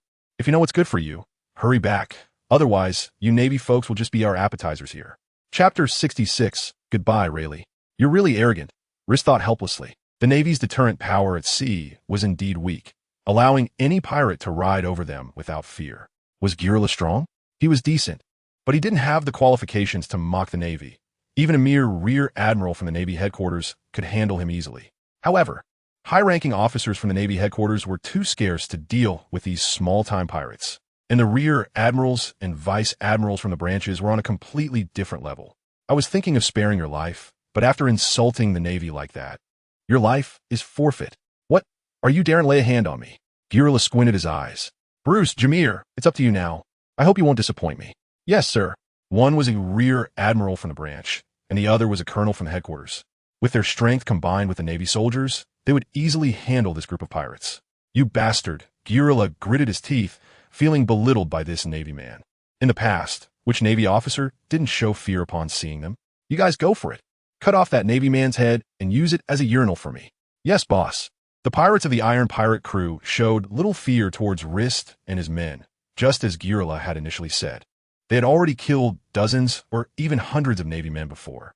Garp led his crew charging at Rist, while Rist stood his ground, and the soldiers behind him began to charge forward. He didn't need to intervene in this level of battle. If he couldn't even handle Garp, he would consider requesting a new deputy. The two sides quickly clashed. But soon the Iron Pirate crew realized something was off. These Navy members were completely different from those they had encountered before. They were much stronger. Even Garp found himself being suppressed by Bruce during the fight, while Miguel faced off against the second-in-command of their pirate crew, who was also a pirate with a bounty of over 100 million, but in front of a rear admiral, he was nothing at all. However, Garp's steel fruit is indeed very troublesome. Although Bruce has the ability of armament Haki, he is not skilled at it. Sometimes he can use it, and sometimes he cannot. "Who are you people?" Girla asked with a grim expression during their confrontation. We're just an ordinary navy. Damn it, Girla shouted angrily. It was the first time he found himself at a disadvantage after using the powers of the devil fruit. In defense, Bruce had his iron blocks and armament Haki, which was not much weaker than Girla's devil fruit. In terms of offense, he also had finger guns combined with armament Haki, and if he successfully activated the Haki, he could easily leave a hole in his opponent. At this point, both sides had been fighting for more than 10 minutes, attracting many spies from various forces to watch. Other members of the Steel Pirate crew had already been subdued by the Navy, and there were no casualties in the Navy's ranks this time. If Lister were here and there were casualties, then there would be no need for Lister to be present. Girla already had several holes the thickness of fingers on his body, all caused by Bruce's finger guns. Seeing all his subordinates subdued, Girla's expression was extremely grim. He knew that if this continued, he would surely fall here as well. He suddenly noticed the Navy officer who had been standing there, masked and not intervening. Suddenly, an inappropriate thought arose in his mind. Once this thought appeared, it could no longer be suppressed and began to grow wildly. He concentrated all the powers of the devil fruit in his arms and directly punched Bruce away, then quickly ran towards Lister. As he got closer to Lister, a look of joy appeared on his face. I've got it. His idea was simple. As long as he subdued Lister, he could safely leave here. However, he clearly forgot that Rist is the highest commander among these Navy officers. Don't underestimate his strength just because of his young appearance. Your idea is good, but you set your sights on someone you shouldn't have. When Girla suddenly rushed towards Rist, Bruce also gave up the chase, as he saw it as a path to certain death. Although he had never seen Rist in action, anyone who could serve as the vice principal of a naval academy must be proficient in all 6 styles. Rist's voice directly rang in Girla's ear. What? Girla's eyes widened. He was only about 3 meters away just now. How did he suddenly appear right in front of him? Suddenly, he felt a sharp pain in his abdomen, and then he could no longer feel anything from the outside world. He couldn't hear any sounds or see the scenery in front of him, not even the sensation of his body collapsing. Rist's strike shocked everyone present. They knew Rist would take care of the opponent, but they didn't expect it to be so swift. After the battle, the living were sent to prison, while the dead were thrown into the sea to feed the fish. Yes, sir. In this world, that's basically how corpses are handled. After all, there are so many sea kings in the deep sea that they need to be fed. Sir, are we heading to the next location now? Wait, there's still a big fish inside, Rist said towards the tavern's entrance. After watching for so long, aren't you coming out to meet us? Rist's voice echoed, and all the Navy officers looked curiously towards the tavern. This is really a headache. I thought I could easily avoid this calamity, but I didn't expect to be discovered by you. At that moment, a man in flip-flops slowly walked out. Seeing this person, all the Navy officers showed puzzled expressions. They found him somewhat familiar, but couldn't recall where they had seen him before. The vice captain of the Roger Pirates, Rayleigh. You dangerous guy. You're actually hanging around not far from the naval headquarters. You really have guts. Hearing Rist call out his name, all the Navy officers and onlookers were stunned, their faces showing a hint of fear. They never expected the legendary figure to appear in front of them. Chapter 67. A round of combat. I originally thought that wearing an eye patch would prevent you from finding me, but I didn't expect you to discover me anyway. Although I can't see with my eyes, I will never forget your aura. You little brat, you really aren't as cute as the first time we met. But in just a few years, you've grown to this extent. Your Navy has really struck gold. Rayleigh naturally remembered Rist, especially since Rist had unleashed Conqueror's Haki alongside him, leaving a deep impression in his heart. He had been keeping an eye on news about Rist in the Navy, but it seemed like the latter had vanished. He didn't expect to meet again in such a situation. At that moment, Rist slowly assumed his stance. Hey, just let this old man off. I really don't want to fight with you right now. Seeing Rist draw his sword, Rayleigh said helplessly, but his entire body immediately became alert. The aura emanating from Rist was comparable to his peak. If they were to fight now, he might not necessarily defeat Rist. This is not up to you. After saying that, Rist's figure instantly disappeared before everyone's eyes. Seeing this, Rayleigh also drew his long sword from his waist and slashed forward. Suddenly, Rist appeared right in front of Rayleigh, and their weapons clashed together. Instantly, Conqueror's Haki erupted from both their bodies, with red and black lightning bursting at the point of contact between their weapons, scattering the clouds in the sky due to the force. I knew you would grow up, but I didn't expect you to grow this fast. This clash made Rayleigh realize Rist's strength. He was already above him. There are many things you don't know. After saying that, Rist took a step back and sheathed his sword. Now is not the time to fight you. If you want to hide, just stay here quietly and don't cause trouble for me. Otherwise, I will definitely not let you off. Don't worry, Navy kid. I'm a big law-abiding citizen. If you can revoke my bounty, that would be even better. You wish. After saying that, Rist directly led his team away. He didn't expect Rayleigh to arrive at Sabeti Archipelago so soon. From their brief encounter, Rist had already realized that Rayleigh was no longer his opponent. However, capturing him would come at a great cost. It wouldn't be an easy task. How was it? After returning to the tavern, Haki asked Rayleigh. His strength is very strong. There should be no more than 10 people in the sea who can suppress him. Moreover, I can feel that there is a huge power within him that hasn't been used. Is that so? Haki narrowed his eyes, knowing that Rayleigh wouldn't lie to him, which meant that this Navy officer currently possesses the top strength on the sea. What does the Navy want to do by placing such a terrifying kid here? Haki asked. Who knows, as long as it doesn't delay my retirement, it's fine. After moving these old bones a bit, I guess I'll have to hide for a while again. Rayleigh pretended not to care about Rist's arrival, but it was a lie. As long as Rist's target wasn't him, that was good enough. You really don't worry at all, do you? What is there to worry about? It's obvious that this little guy is a product of the Navy's ambition. Who knows, in the end, he might not even be our enemy.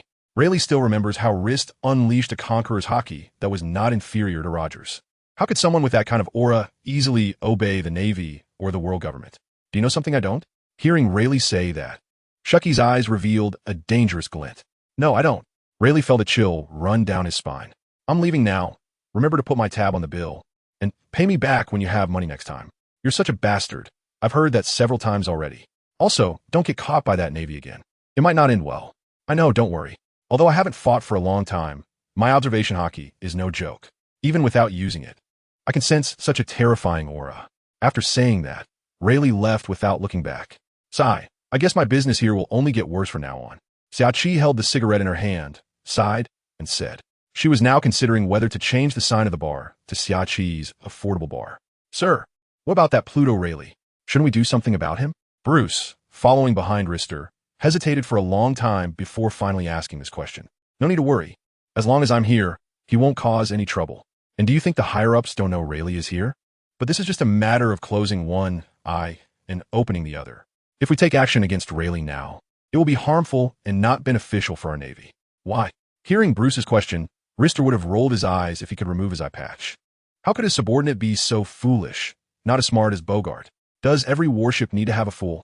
On Garp's warship, there's Garp's brilliance and Bogart's cleverness. Does that mean here it's his cleverness and Bruce's stupidity? Do you think the other members of the Roger Pirates are pushovers? If we were to capture Rayleigh, we would have to be prepared to fight all the members of the Roger Pirates. Although we would ultimately win, the cost would be too much for us to bear. Let's not forget that there are many powerful pirates in the New World eyeing our Navy. For a pirate crew that is already disbanded, even if it's the Roger Pirates, fighting them is not worth it because Roger is already dead. Rister could probably guess the reason for the Navy's actions against Rayleigh.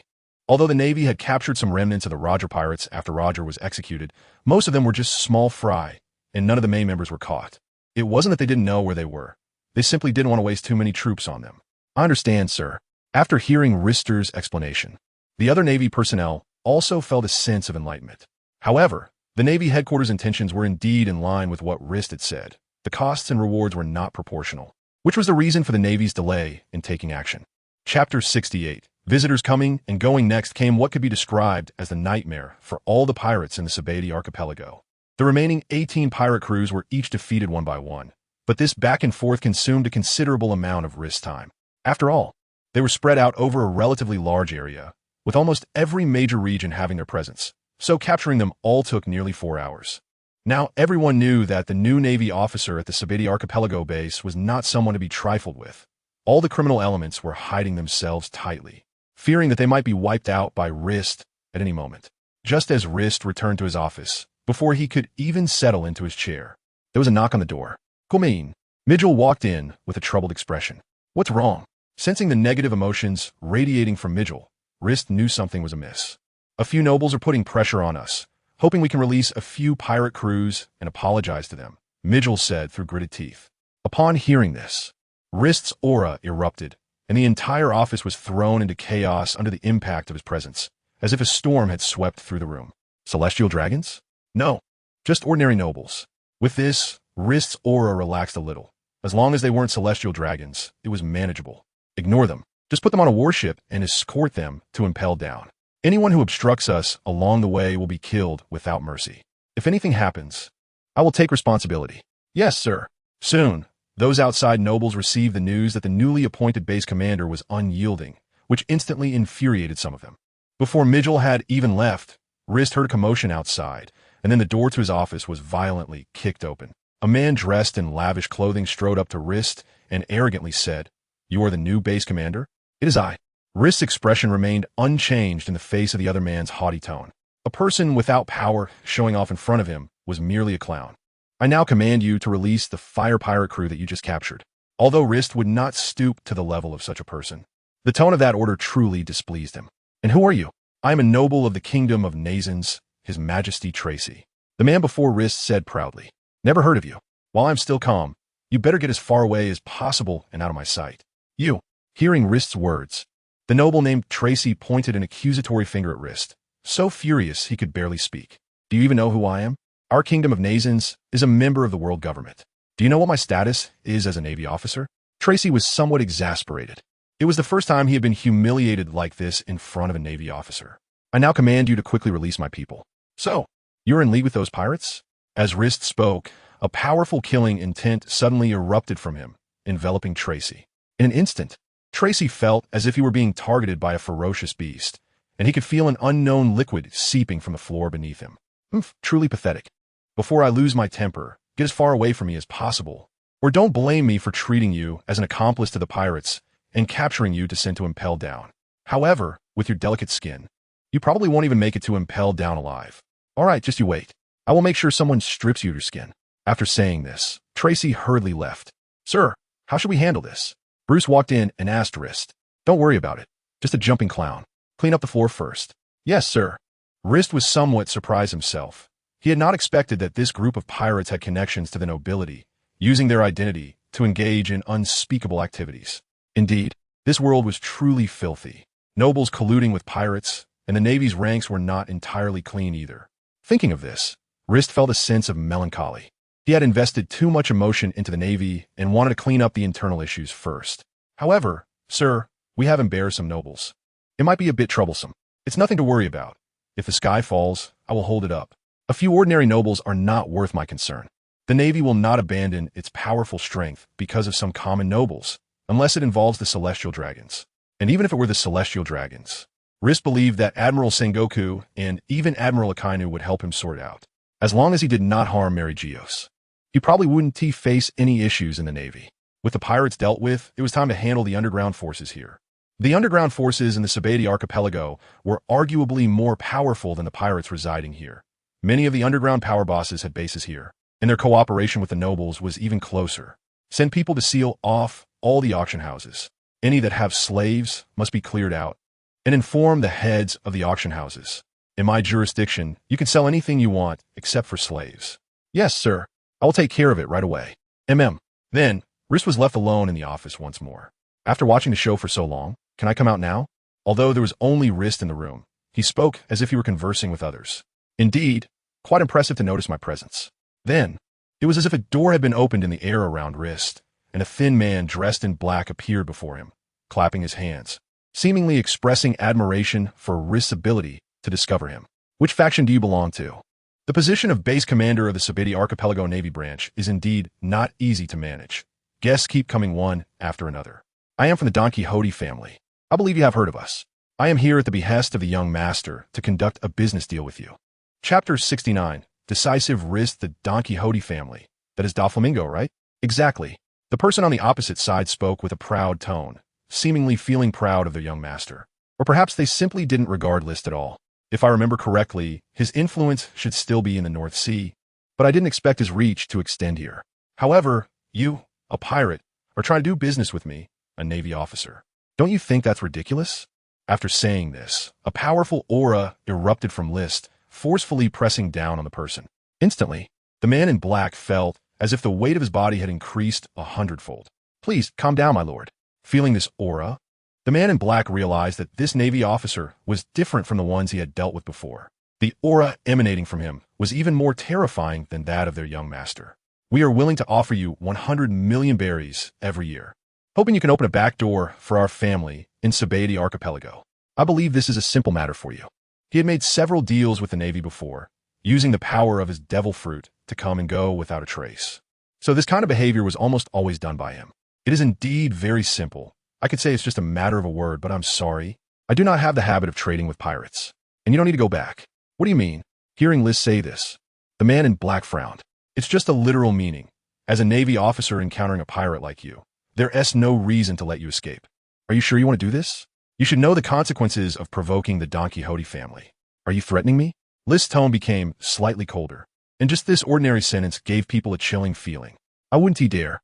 But I hope this Navy officer can think clearly about whether it's worth it to make an enemy of our young master. If I remember correctly, that guy Doflamingo is currently hiding in the North Sea, completely afraid of being hunted by Vice Admiral Tsuru among our Navy, just a turtle hiding its head. How much threat can he pose to me? If that's the case, then I'll take my leave. I wish the Navy officer a smooth career ahead. I said, you can't leave. If I want to leave, no one can stop me. After saying this, the man reached out and pushed. A door suddenly appeared between the two of them. It is indeed a quite practical devil fruit ability. If it were someone else, you might have really escaped. But unfortunately for you, you've encountered me. When Liz said this, the man in black felt that Liz's voice was ringing in his ear. What? The man in black widened his eyes, not knowing when Liz had appeared behind him, his feet radiating a dazzling golden light. He kicked directly at the man's head, and his body instantly flew outward, smashing through the wall. As he flew out, the door that had opened in front of him naturally vanished. Officer, what is happening here? Shortly after, a group of Navy soldiers rushed in a panic. It's nothing, just a fly that came in. Throw the corpse outside directly into the sea. No need to cover it up. Yes, sir. List's actions were merely to kill the chicken to scare the monkey, telling those in the underground world that he was different from the previous navies. As for the damage building, there would naturally be someone to repair it. Soon, the corpse of the man in black was carried out from the Navy base, and those forces secretly observing the Navy base quickly conveyed this news to their superiors. Some who originally intended to bribe were forced to stop in their tracks, as they didn't know if the next person to be carried out would be themselves. Young master, our people have been killed by that Navy officer.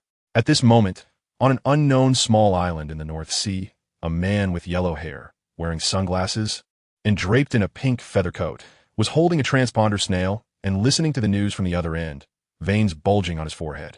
This man was Don Quixote Doflamingo, the leader of the Don Quixote family. Doflamingo valued every cadre in his family greatly, treating them like family. And the person delivering the news was a preparatory cadre who could be promoted at any time. However, now, they had been eliminated by that Navy officer. What did that Navy say? I don't know, but from his actions, he shouldn't be cooperating with any forces in the archipelago. All right, I understand. Keep observing, and let me know if there's any news. Yes, young master. Click the transponder snail was hung up, and the wine glass in Doflamingo's other hand was also crushed. Doflamingo, should I send someone to deal with that Navy officer? At this moment, a man holding a clover emblem staff and draped in a blanket-like cloak spoke from behind Doflamingo. No need. That Navy officer doesn't seem to be an easy task. Since he dares to do this, it means he has his own backing. We just need to wait quietly. Those who want to take action against him are definitely not just us. His actions have angered everyone in the underground world, including some nobles. I don't know if this Navy can withstand the wrath of these people. Doflamingo said calmly. He is not yet suitable to leave the North Sea. That old lady Tsuru has been eyeing him closely, seemingly unwilling to give up until she captures him. I understand, Doflamingo.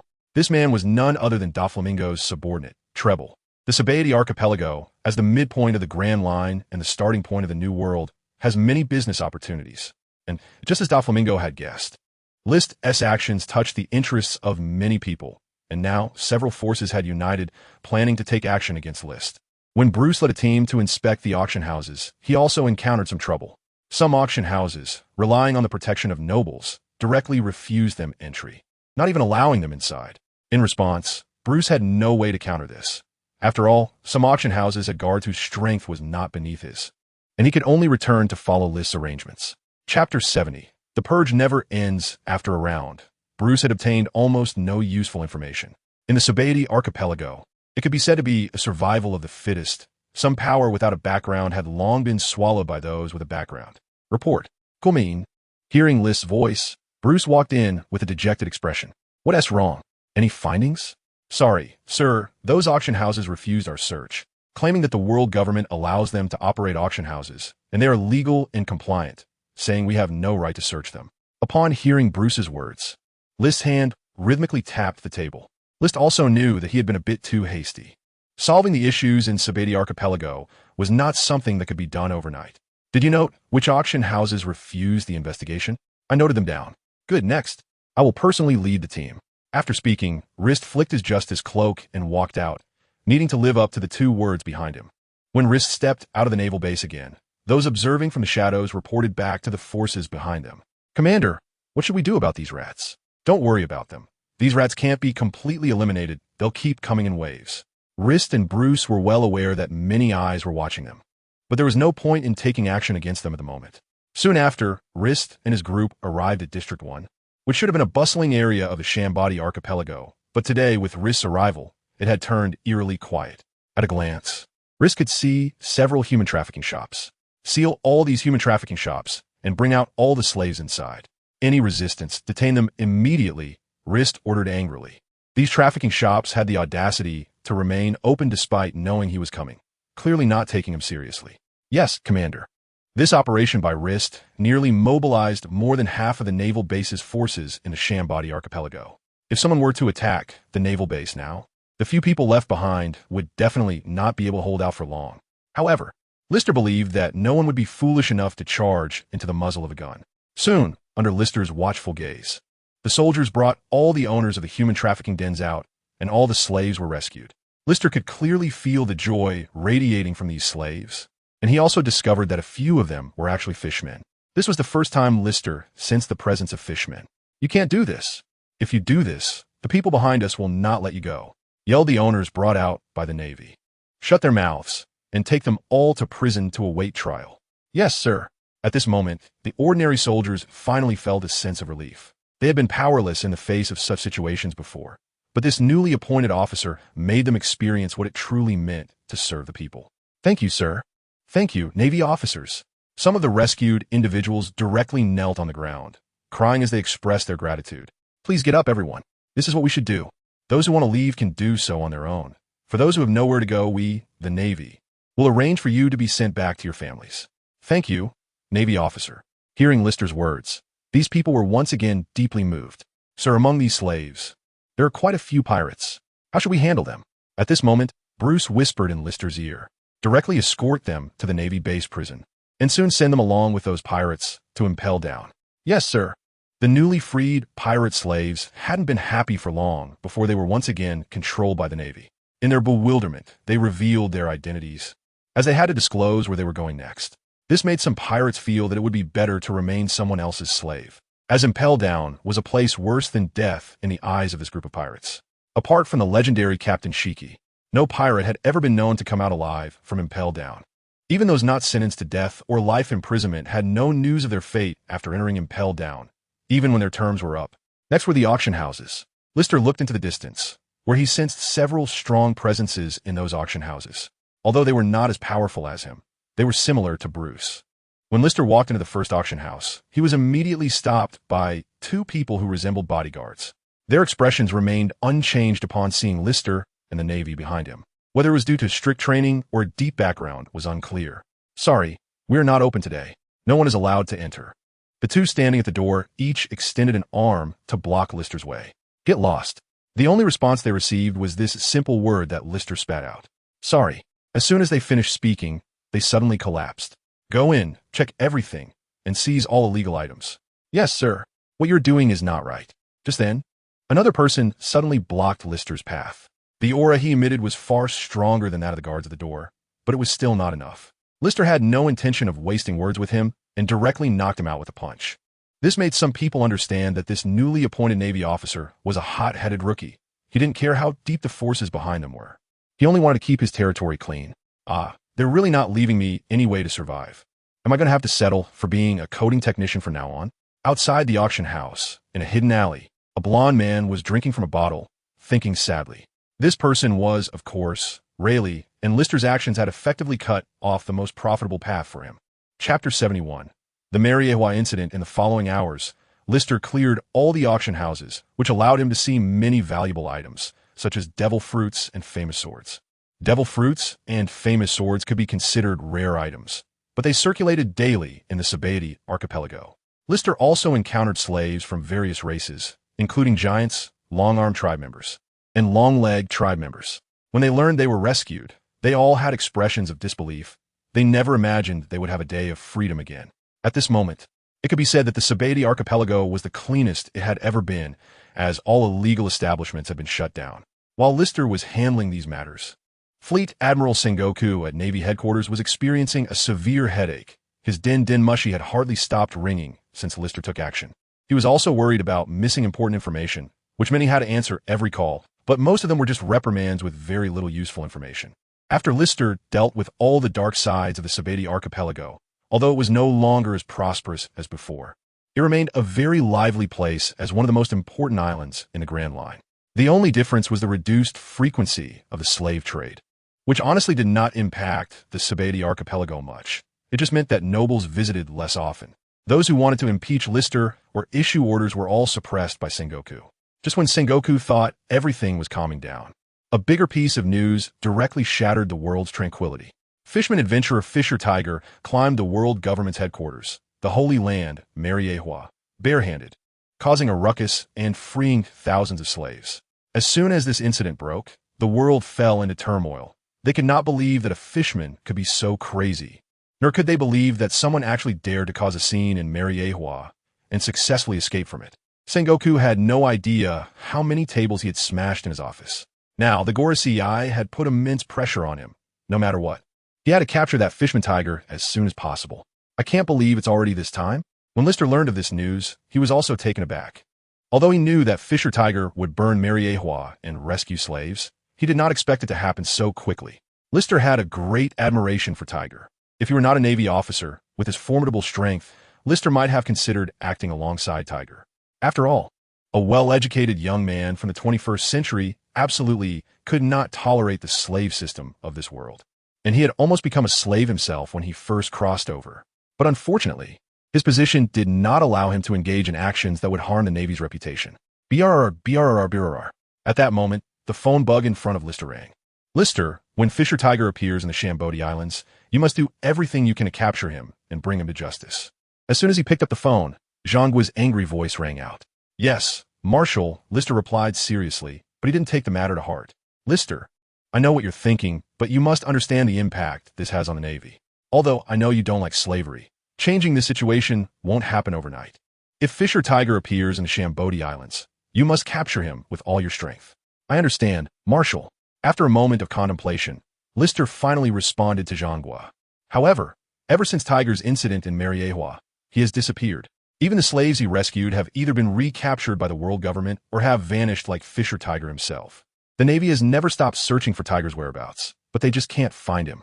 After all, Tiger is a fishman and can move freely in the water. As long as he doesn't come ashore, the Navy has no way to deal with him. Then, after a few months with no news, Tiger suddenly announced the establishment of the Sun Pirates, and all the members of the crew are fishmen. As a result, Rist was severely reprimanded by Sengoku. Fisher Tiger returned to Fishman Island from the Sabaody archipelago, and Rist had no information at all. This made Sengoku feel that Rist was neglecting his duties. However, there were no substantial punishments imposed on Rist. After all, the Sabaody archipelago is now being managed very well by Rist. It has become a paradise for some people. Here, they no longer have to fear being captured and turned into slaves, nor do they have to worry about dying mysteriously at the hands of pirates one day. Rist could clearly feel that there were many more fishmen on the island than before he arrived. Previously, fishmen had to disguise themselves while operating in the Sabaody archipelago, but now they can openly engage in activities as fishmen. There is no need to fear being caught again, although they will still face some disdainful looks from humans. It is already much better for them than before. Of course, there are still many arrogant fishmen who come to Sabaody archipelago to cause trouble. For such individuals, Rist will not show any leniency, directly taking them to prison for reflection. They can only be released when they recognize their mistakes. Rist can now be said to be the best human friend of the fishmen. Although most fishmen have never seen what Rist looks like, they know that without him, their lives would not be so free. Princess Odoheim of Fishman Island even planned to invite Rist to visit, but thinking about the relationship between the Navy and the fishmen, she gave up. She had also heard about Rist's other crew members, who were known for their zero tolerance towards pirates. There are many members of the Sun Pirates on Fishman Island, and if the two sides were to meet, it could lead to an irreversible situation. Princess Odoheim had originally planned to meet Rist in Sabeti archipelago because she felt that Rist was someone who could help the fishmen gain recognition from the world government and all humans. However, she was stopped by all the fishmen on Fishman Island, as any accident involving Odoheim in Sabeti archipelago would be unbearable for all the fishmen. Chapter 72. A conspiracy. It has been half a year since Rist took office as the base commander of the Navy in Sabeti archipelago. During this time, any hint of dark world forces within the archipelago has been swiftly eliminated by Rist. There has been no trace of pirates in plain sight in Sabeti archipelago, which is a necessary passage to the New World. For half a year, no new arrivals have come in. Rist has acted like a gatekeeper of the New World, overseeing all who enter and exit. This has led to a period of calm for the pirates in the New World. During this time, there have been attempts to challenge Rist's authority. Some pirate crews, having heard the legends of Rist in Sabeti archipelago, still chose not to believe it and insisted on challenging him. This challenge did not end well, as many lost their lives there. However, this also led to a downside. During the first half of the Grand Line, pirates were rampant and unable to enter the New World. They could only show off their power in the first half. Fortunately, in the first half of the Grand Line, the Navy was still in control, and those arrogant pirates were directly eliminated by the Navy, leaving them almost no room to breathe. I have to say that in the past 6 months, the prestige of the Navy has significantly increased, aside from the impact caused by Tiger. However, the Navy has not given up on the fishmen, which have caused a huge disgrace to the world government. Since the Sabeti archipelago is a necessary route to Fishman Island, Rist could feel that many forces had secretly infiltrated the Sabeti archipelago since the incident with Tiger. Among them were members of the world government. Their agents exuded a fierce and decisive aura, making them easily recognizable. They arrived without greeting Rist and went about their investigations independently. This resulted in all their actions being monitored by Rist. Any actions that endangered the Sabeti archipelago would not be tolerated by Rist, regardless of whether they were colleagues or not, and he would eliminate them directly. Some of the mysteriously vanished world government agents might have fallen victim to Rist. Their strength was not very strong, at most at the level of a Navy Rear Admiral, and they could not last even one round against Rist. With the ability of the Goro Goro no Mi, he could almost instantly kill them. Therefore, most of those who disappeared without a trace were dealt with by Rist. In the first half of the Grand Line, on an island called Sabeti, a huge conspiracy was brewing, one aimed at Rist. Sabeti Island is a rather mysterious place. According to legend, anyone who sets foot on this island will be influenced by a mysterious aura, causing their personality to become extremely irritable and bloodthirsty. There are almost no native inhabitants on this island because they often engage in battles. Even neighbors commonly fight 3 or 4 times a day. Over time, the people on this island either killed each other off or moved away due to the island's strangeness. Thus, this place gradually became a deserted island, where only passing ships would occasionally stop for a brief rest, but they would not linger for long. However, today the island was extraordinarily lively. There were more than a dozen ships from outside, each flying a different pirate flag, indicating that numerous pirate crews were gathering on this island. Each captain of these pirate crews had a bounty over 100 million, making them well-known pirates in the first half of the Grand Line. There was Captain Andre of the Flame Pirates with a bounty of 220 million, Captain Ironhead Jones of the Ironhead Pirates with a bounty of 200 million, and Captain Rex of the Tyrannosaurus Pirates with a bounty of 350 million, along with several other notorious pirates with bounties exceeding 100 million. At this moment, they were holding a special banquet on the island, with the captains of the various pirate crews sitting together, subtly centered around Rex, who had the highest bounty among them and could be considered the most powerful. Rex was a devil fruit user, possessing the ancient Zoan-type Tyrannosaurus fruit. Perhaps due to the devil fruit, Rex had a very irritable temper. Anyone who defied him would end up as a ghost under his command. Captain Rex, we are curious about why you called us here. One captain spoke up. Yes, especially on such a cursed island, another added. As soon as they set foot on the island, they felt an ominous aura invading their minds, as if we're trying to control their will and incite them to fight. However, they all count as famous pirates, and their willpower is quite resilient. They quickly regained clarity, but their crew members were not so lucky. Some had battles among their own crew, while others fought with other pirate crews. The only purpose of gathering everyone here is to discuss how to reach the New World. Upon hearing Rex say this, the expressions of all the pirate crews changed. They are all pirates who want to go to that legendary pirate grave, the New World, and seek out Roger's treasure to become the next pirate king. However, Now, there is a nightmare for pirates blocking their path, preventing them from moving even an inch forward. There are only two routes to the New World. One is to enter the New World through Mary Geos, and the other is to go through Fishman Island. However, to reach Fishman Island, they must first pass through the Sabati archipelago. At this moment, the captain of the Flame Pirates, Andre, spoke up. When it comes to the Sabati archipelago, one must mention the nightmare of these Grand Line pirates, Rear Admiral Rist. This name has almost become a huge stone pressing down on them, making them feel suffocated. These pirates live in a very frustrating manner, hiding every day. Rex arranged the meeting place here, which they could understand, as it can be said to be the safest place in the first half of the Grand Line. There are no eyes of the Navy here. Captain Rex, are you suggesting that we attack the Sabati archipelago? A pirate captain suddenly voiced his bold guess. Chapter 73, Rex's strategy, that's right. Only by taking down the Sabati archipelago can we smoothly enter the New World, Rex said firmly.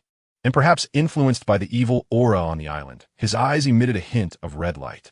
However, it is said that the strength of that Navy officer is very strong. In the past 6 months, there have been pirate crews stronger than us, but they have all been wiped out by him. A pirate captain expressed his concerns. They had considered entering the New World through the Sabati archipelago, but just thinking about how those stronger pirate crews were annihilated there made them instantly retreat. We may not be his match individually, but as long as we join forces, defeating one person is more than enough. Don't forget, we are all pirates with bounties over 100 million. No matter how strong that Navy officer is, just a mere rear admiral, I believe if we strike together, it will be an easy task. Hearing Rex say this, some pirate captains nodded in agreement. They also felt that even if Rist was strong, he couldn't survive against their alliance. However, the Navy headquarters is very close to the Sabati archipelago. If we launch a large-scale attack on the Sabati archipelago, the Navy will definitely send reinforcements. With our strength against the Navy headquarters, it can be said that we would be doomed. At this moment, Andre spoke again. His bounty ranks among the top 3 among them, so his words carry weight. What he said also made sense. Indeed, the Navy headquarters is too close to the Sabati archipelago. If the Navy sends a large force over, then they would be in grave danger, almost certain to perish. I know. So we need to defeat that Navy officer in the shortest time possible and then head directly to Fishman Island, Rex said seriously. What they are discussing is an extremely dangerous matter. A slight misstep could leave them with no way out and be left forever in the sea. I understand that this matter carries great risk, so I won't force you. Those willing to follow me can stay. Those who don't want can leave now. Rex's words were tantamount to a vote. Several pirate captains exchanged glances, but no one had the intention of leaving, including the always cautious Andre. After all, this is also the best opportunity for him, relying solely on himself. He has almost no way to reach the New World. So even though he knows this matter is fraught with difficulties, there is still a glimmer of hope. After a while, when he saw that no one was leaving, Rex nodded in satisfaction. What I just said was a test for you. Congratulations, you all passed. Hearing Rex say this, all the pirate captains were stunned. Rex, what do you mean by that? Immediately, a pirate captain spoke angrily, feeling as if he'd been played by Rex. I initially did have plans to attack the Sabati archipelago, but as you all just discussed, it is indeed too risky. If the Navy headquarters provides immediate support, we would surely perish. So, I thought of a better plan. What plan? Andre asked. The reason the Sabati archipelago has become what it is now is entirely due to that Navy officer.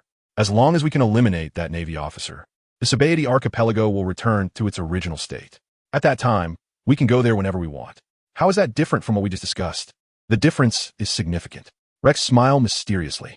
Attacking the Sabati archipelago means we have to conquer the entire island. But what we need to do is simply eliminate that Navy officer. Do you have a way to lure him out? Andre's brain was racing, and he quickly understood what Rex meant. Indeed, Andre is smart. That's right. What we need to do is lure that Navy officer to this island, and then we join forces to completely eliminate him. If that's the case, then I support this plan. Suddenly, a captain raised his hand to vote.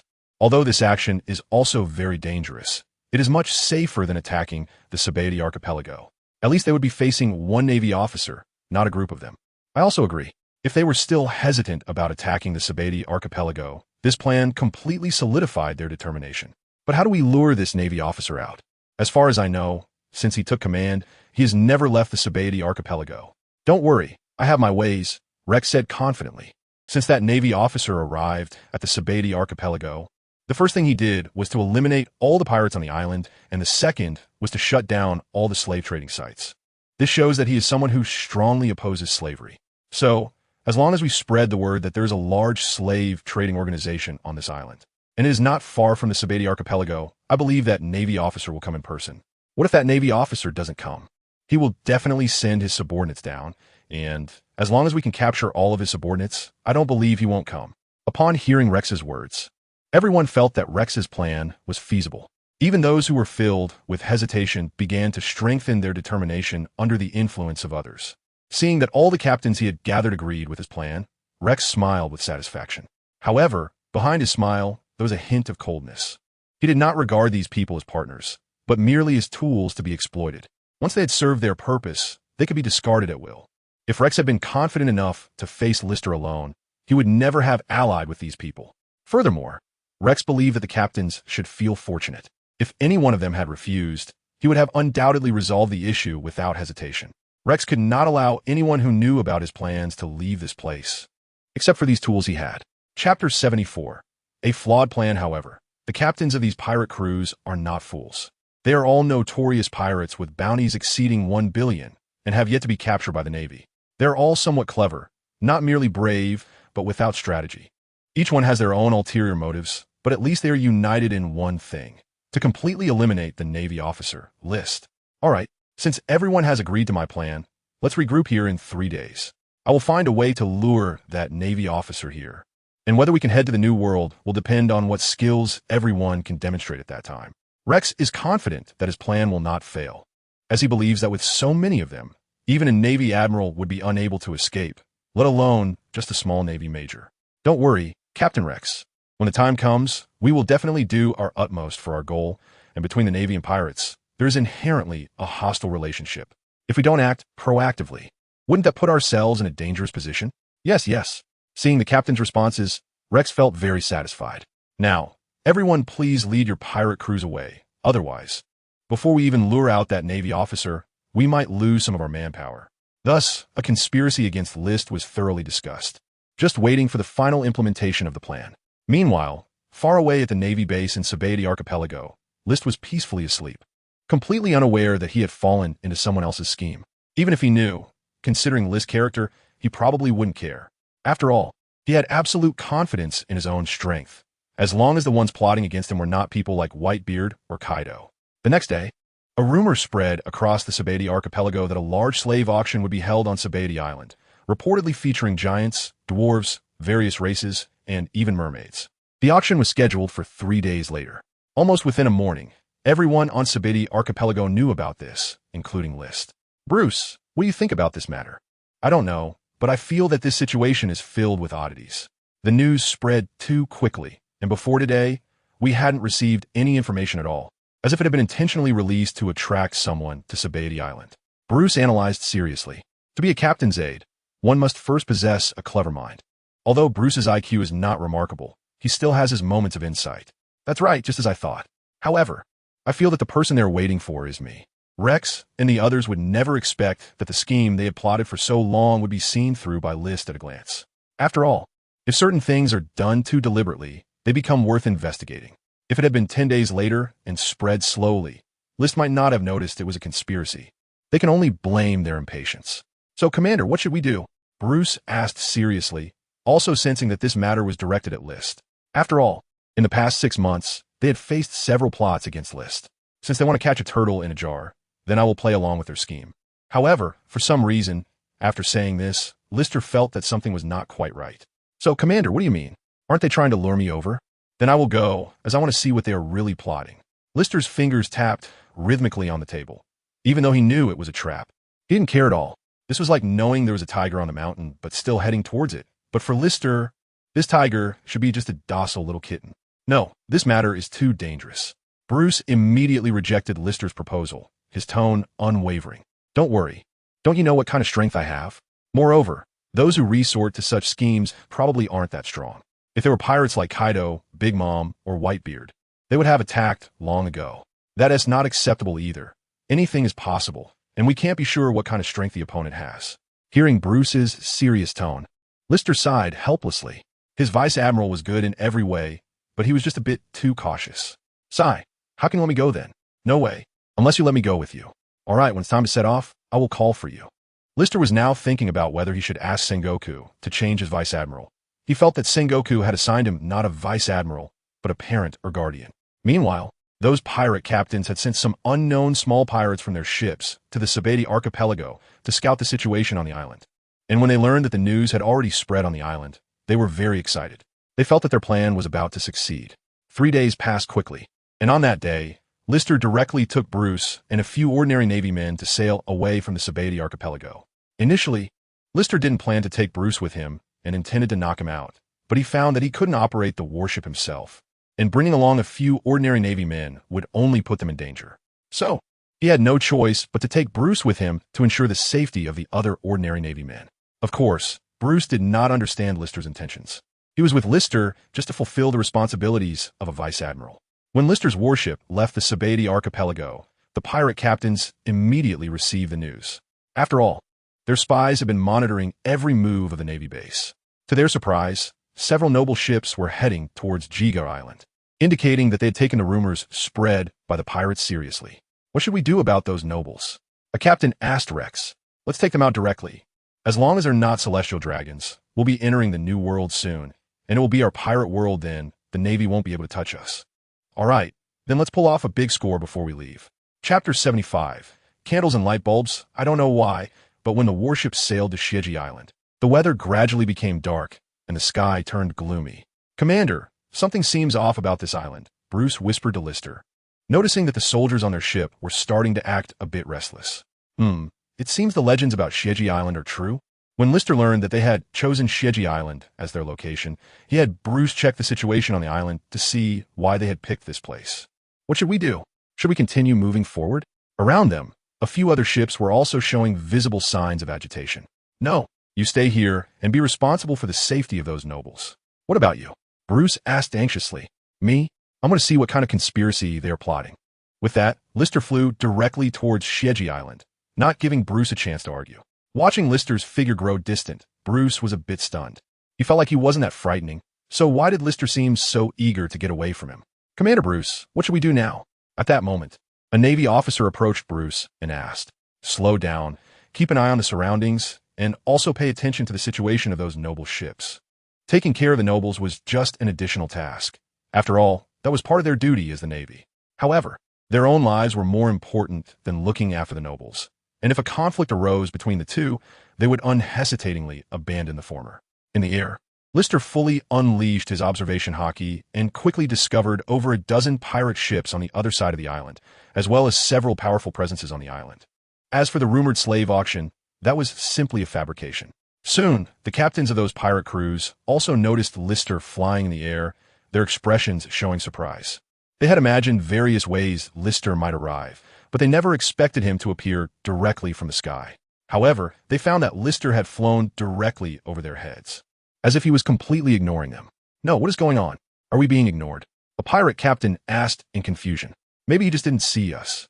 Another pirate captain replied, no, I have a feeling he might have other intentions. One of the pirate captains who looked quite inquisitive said, that place seems to be where our pirate ship is located. Could it be that he wants to attack our crew first? Suddenly, a pirate captain made a bold guess. How is that possible? Our crew adds up to more than 3,000 people. Even if that Navy guy is strong, he can't take on over 3,000, right? They didn't know why, but although they felt that this guess was very unreliable, they somehow believed that it seemed to be true. Subsequently, while they were still contemplating what Rist's purpose was, the sound of cannon fire suddenly reached their ears, coming from the direction of their fleet. In addition to the sound of cannon fire, there were also gunshots, but the gunfire was no longer as noticeable under the cover of the cannon blasts. As they had suspected, Rist intended to eliminate those ordinary crew members first. When his observation Haki sensed the number of crew members, Rist's mind began to formulate this idea. If there were only about 100 of them, Rist could easily leave them to train the Navy he brought. However, with over 3,000 of them, if they encountered the warships he led, even though all the soldiers Rist brought were elite soldiers, they would not be very effective against such a large number. Therefore, Rist decided to defeat those ordinary crew members first. When Rist reached the pirate ships in the air, he was immediately spotted by keen-eyed individuals. Although they did not know how Rist was flying in the air, when they saw the Navy coat he was wearing, They knew that this guy in front of them was the enemy. So they unhesitatingly opened fire with cannons and guns at Rist position in the air. The cannons from the dozen or so pirate ships were no joke. Dozens of cannonballs exploded together, illuminating the dim sky. Naturally, this scene was also witnessed by the Navy and nobles on the warships. The Navy had already mentally prepared themselves, knowing that their purpose for coming this time was to fight, but the nobles were directly scared into fleeing in panic. They had come to attend an auction, not to participate in a war. Will the commander and the vice admiral be okay? Don't worry, I know his strength better than anyone. We just need to stay alert and prevent other pirate crews from appearing in front of us. Yes, vice admiral. Meanwhile, the pirate crews firing their cannons were caught up in a frenzy of excitement, because they all believed that the Navy member could not possibly survive under such overwhelming cannon fire. However, soon their smiles froze on their faces. After the cannon fire ceased, Rist appeared before them unscathed, and even his Navy coat showed no signs of damage. How is that possible? All the pirates were in disbelief. Although they knew that their cannonballs couldn't fully hit the target, surely a few of those dozens of cannonballs should have landed. But the way Rist looked, it seemed like not even one or two had hit him. Fair is fair. You've had your turn. Now it should be mine, right? With that, Rist crossed his arms over his shoulders. 8-foot-long jade. Suddenly, Rist transformed into a giant beam of golden light, from which countless light projectiles shot out. If the earlier cannon fire was like lighting a candle in the dim sky, then the radiance emanating from Rist was like installing a light bulb in that dark sky. Countless light projectiles surged toward the pirate ships, and the pirates on board immediately showed expressions of terror as the projectiles concentrated on the hulls, easily destroying them. Coupled with the flammable and explosive materials on board, explosions erupted, igniting fires. In this strike, they lost at least half of their forces, and Rist didn't bother with the survivors because he trusted that his soldiers could handle it. Chapter 76. The Pirates' Captains Losing Their Minds. At this moment, the captains of the pirate crews on the island were also somewhat confused. Although they didn't know exactly what was happening, the sounds coming from their fleet indicated that things were not looking good. The continuous explosions and the fiery red sky told them their pirate ships had suffered heavy losses. Damn, that Navy officer, I will tear him to shreds. One of the captains said angrily, while others didn't notice the faint blood-red aura surrounding him, and a glint of red flashed in his eyes. Although other captains also exhibited a similar evil aura, none were as severe as his. Yet it still affected their rationality and judgment. Logically, when Rist displayed such power, they should have been terrified and intimidated because they all knew they were no match for him. Yet now, not only were they unafraid, but their hearts were filled with fighting spirit. With that, they intended to run toward their fleet, but just as they were about to move, a golden light suddenly appeared before them all. When the golden light dissipated, Rist's figure emerged. Seeing Rist in his Navy uniform made these pirate captains even angrier. Their rationality seemed to have been further affected. Sensing their state, Rist furrowed his brows, realizing that something was off with these captains. The aura they emitted was too brutal, not like anything a human could exude. It was more akin to monsters. They were human, but their aura was no longer that of humanity. While some captains had not been completely consumed by this aura, their minds had lost basic judgment. They only knew that the figure before them was their enemy. You Navy scum, go die. Suddenly, one person wielding a large machete charged directly at Rist. For these mindless creatures, Rist didn't even attempt to evade the attack. Losing their minds meant their attacks relied solely on instinct, making it easy to predict their moves, even if they hadn't lost their minds. Against someone with Rist's strength, he wouldn't need to dodge. Rist's index finger shimmered with golden light, and a laser shot out from his fingertip, piercing through the man's shoulder. The moment the laser penetrated his body, his movements slowed for an instant, but it seemed he felt no pain as he continued charging at Rist.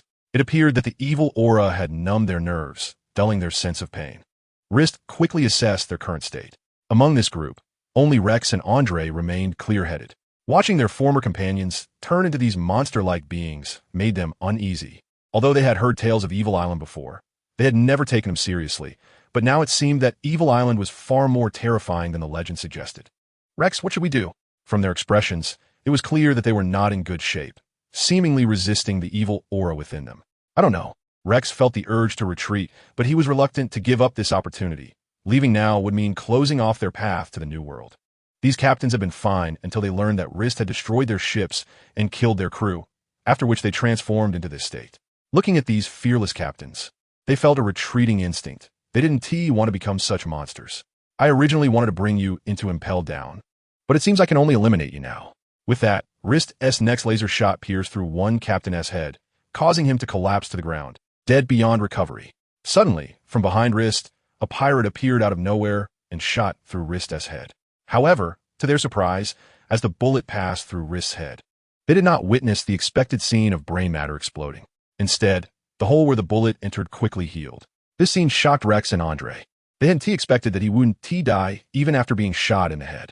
I truly underestimated you. I didn't expect you to still attempt a sneak attack after losing your minds. It seems I need to end this quickly. With that, golden light flashed from Rist's feet as he performed a spinning kick, sending the would-be ambusher flying. The power of that light-speed kick was beyond what an ordinary pirate with a bounty over 100 million could withstand. His body was kicked off the island. Not good. We need to go. The two, who had previously held onto a glimmer of hope, completely gave up after witnessing this scene. Even if they exerted all their strength, they were no match for this Navy officer. They had miscalculated, not only choosing the wrong battlefield, but also underestimating Rist's strength. Oh, I didn't expect there would still be two clear-headed guys left. At this moment, they suddenly heard Rist's voice, which whispered in their ears like a devil, sending chills down their spines. When they came to their senses, Rist had already appeared before them, blocking their retreat. The aura of salvation for you two is strongest here. It seems one of you is the mastermind behind this, or perhaps both of you are, Rist said calmly. Although the evil aura on this island constantly invaded his mind, it was of no use to him.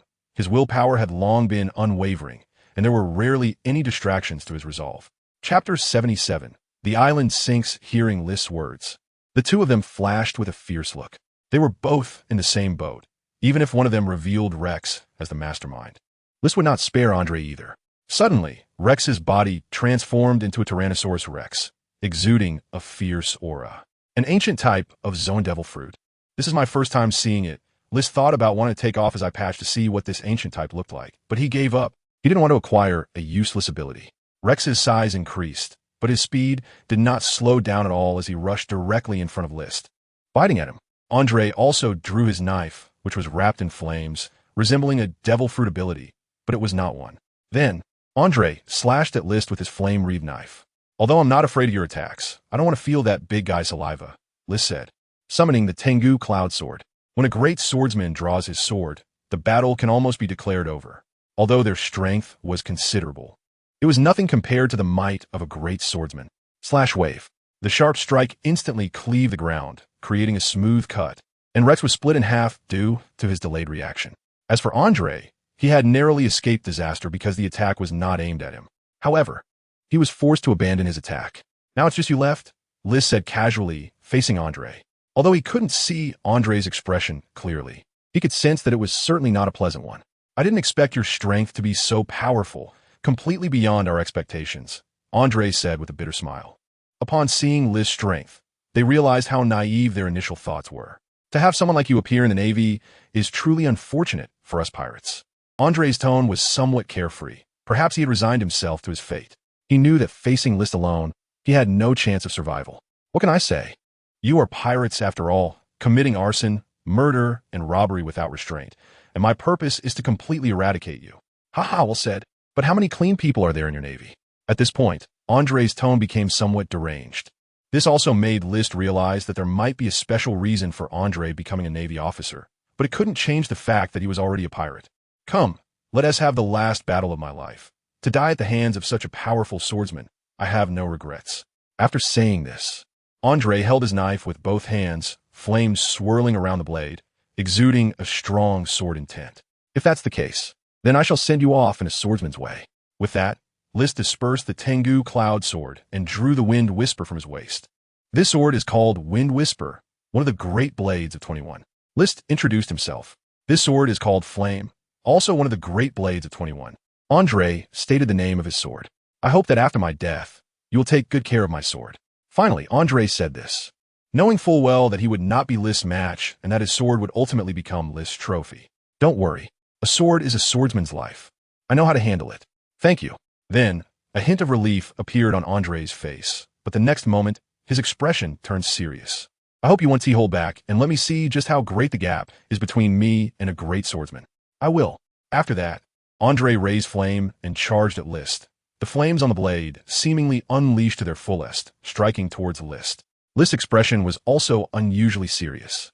Flowing heartsword, stab.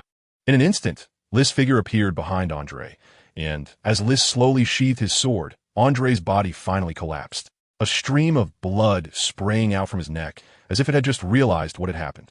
If you hadn't become a pirate, perhaps you could have become a fine swordsman in the future, List said to Andre's corpse, then squatted down to take flame from his hand. Although List had never used a dual-wielding technique, he could instantly become a dual-wielding great swordsman, as the swordsmanship of the Gold Lion was indeed dual-wielding. When List utilized dual-wielding, he could fully unleash his swordsmanship to the extreme. However, after some thought, Rist decided to abandon this idea. He has already developed his own style from the swordsmanship of the Golden Lion. If he were to use the dual-wielding technique again, it would take some time to extend his own style. Moreover, Rist felt that the single sword style was more impressive. However, Rist also did not plan to hand over this sword to the Navy. He wanted to keep it for himself and find a fated person to give it to. Although a famous sword could be considered a collectible, putting it away as a mere collection would be an insult to the sword itself. However, this island no longer served a purpose. This island was too dangerous. If others were to accidentally stumble upon it, it could lead to unpredictable events. Therefore, Rist planned to completely eliminate the hidden dangers of this island. Rist flew into the air, drew Wind Whisper, and his sword intent had almost solidified. Even on the warships outside the island, the Navy felt a stinging sensation on their skin. Super Slash Wave. This move is an enhanced version of the Slash Wave and a technique created by Rist himself. Although it is called Super Slash Wave, it is not closely related to the original Slash Wave. With a swing of Wind Whisper, a massive golden sword aura shot out, and the island filled with sinister energy was instantly split in two under this sword strike. Just when Rist thought it was over, a voice suddenly reached his ears. Cry. The mastermind behind the sinister island, the 78th Palm. In that cry, Rist felt that his mind was being affected. What is this? Within Rist's observation Haki, he suddenly sensed a powerful life force that hadn't been there before. Suddenly, a giant black bird flew out from the split island, exuding an evil aura. Rist could feel that all the sinister energy on this island was emanating from this monstrous bird. Could such a monster exist in the pirate world? Rist found it hard to believe. If it were a sea king, Rist could understand, but this monstrous bird clearly did not grow in the sea. Could it be a sky king? But this sky king was too special, capable of emitting a gas that affects the hearts of living beings. The Navy on the warship also heard the cry of this monstrous bird.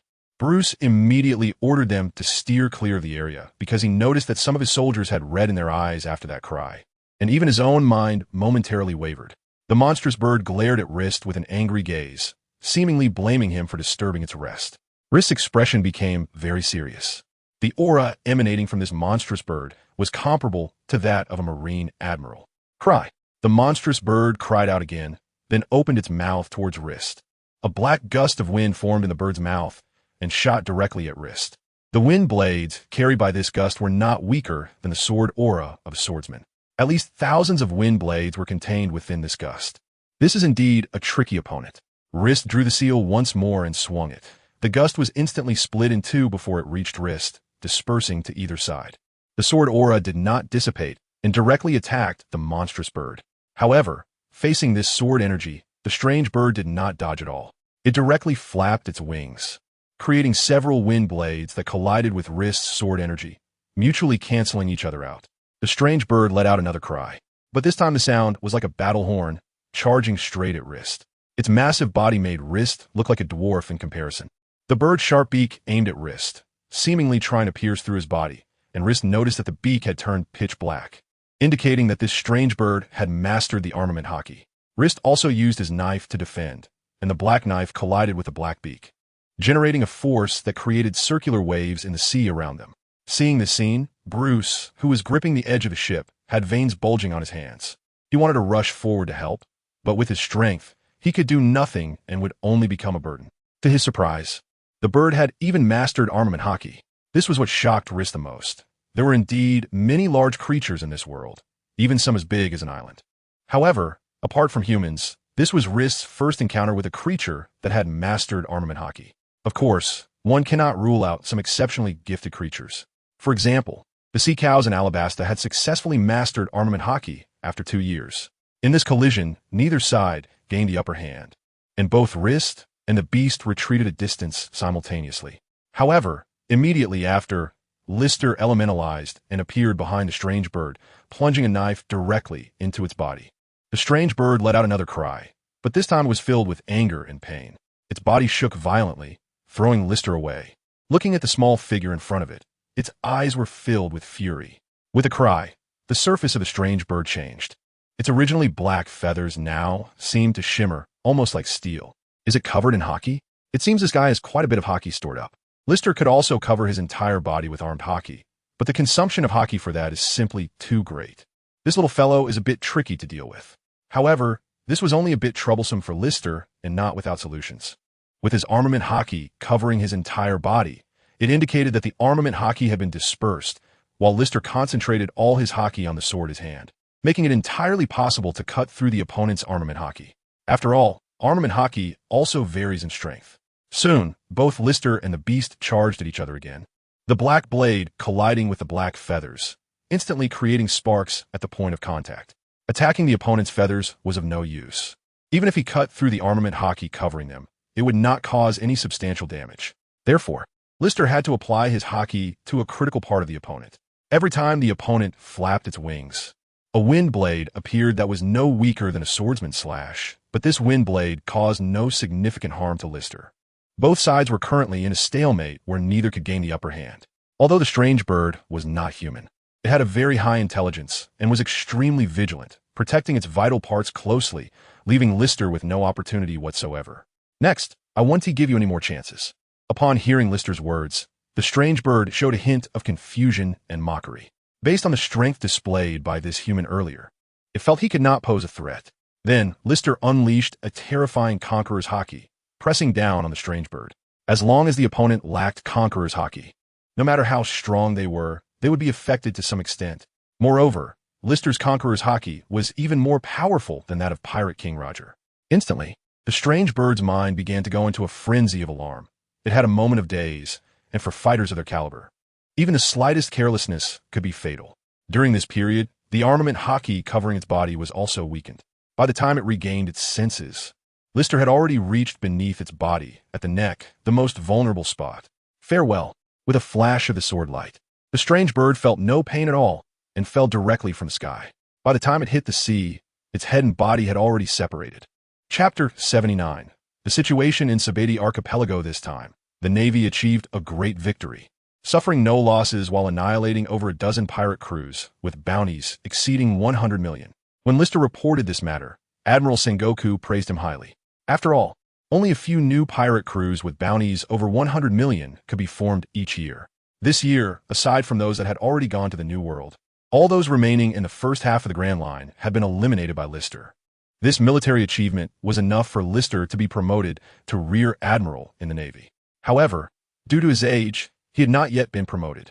If the position of Admiral were not filled, Lister's strength would be sufficient to become the youngest admiral in history.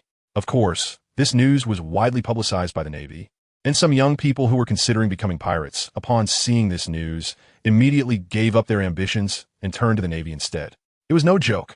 If over a dozen pirate crews with bounties exceeding 100 million could not defeat a Navy lieutenant commander, what use was there in being a pirate?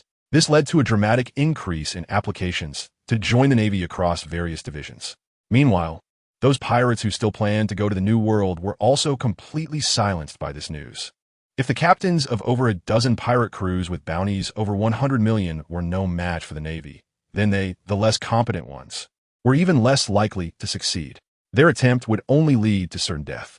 At this time, the Grand Line fell into an unprecedented calm since the era of great pirates. All the people living here were grateful for Lister's presence. It was because of him that this place could become so peaceful and safe. Although Lister could not cover everything, his existence was still a deterrent to pirates. What Lister did not know was that in the hearts of some people, he had already become a hero, a goal, a guiding light. The peaceful life lasted for more than 2 months. During this time, no pirate crews appeared in Sabeti archipelago. Instead, there was a significant increase in merchant ships, all heading towards the New World. Soon, they received news that a certain pirate crew had successfully entered the New World. It turned out that some pirate crews, as they approached Sabeti archipelago, lowered their pirate flags and disguised their ships as merchant vessels, with the crew also putting on makeup and disguises to deceive the Navy's eyes. Lowering the pirate flag in front of outsiders was a great humiliation for pirates, but they had no choice. This was the only way they could think of to go to the New World. However, it must be said that this trick was indeed effective. Within a pirate crew, only a few had bounties, and as long as they disguised themselves well, the chances of the Navy discovering them were very low. Commander, many pirate crews have now infiltrated the New World using this method. What should we do? Bruce asked Lister. It doesn't matter, as long as they don't cause trouble in the archipelago. Besides, if we don't send some fresh blood into the New World soon, I guess the old-timers inside will become restless. At this time, many people in the New World had ambitions to further expand their pirate crews and compete with other strong pirate crews. However, the first step to expanding a pirate crew is manpower.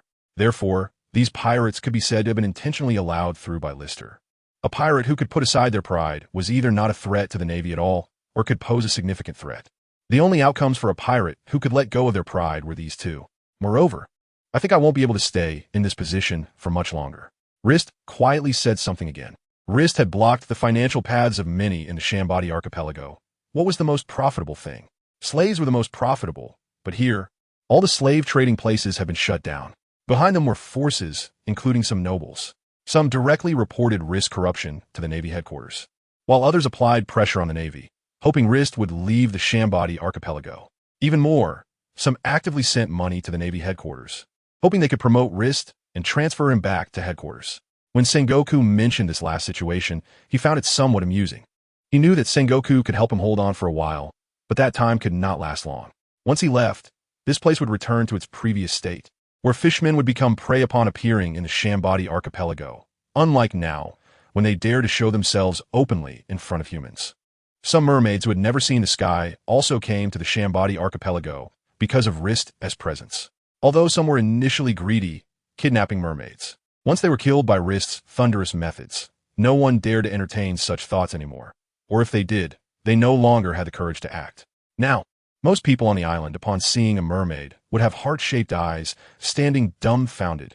After all, fishmen were indeed beautiful, with alluring figures. Bruce, do you really think this world can only be this way and can't change? Rist stood by the window, feeling the emotions of everyone on the island, and asked with a sigh, I don't know, sir, but I believe that with enough strength, everything can change.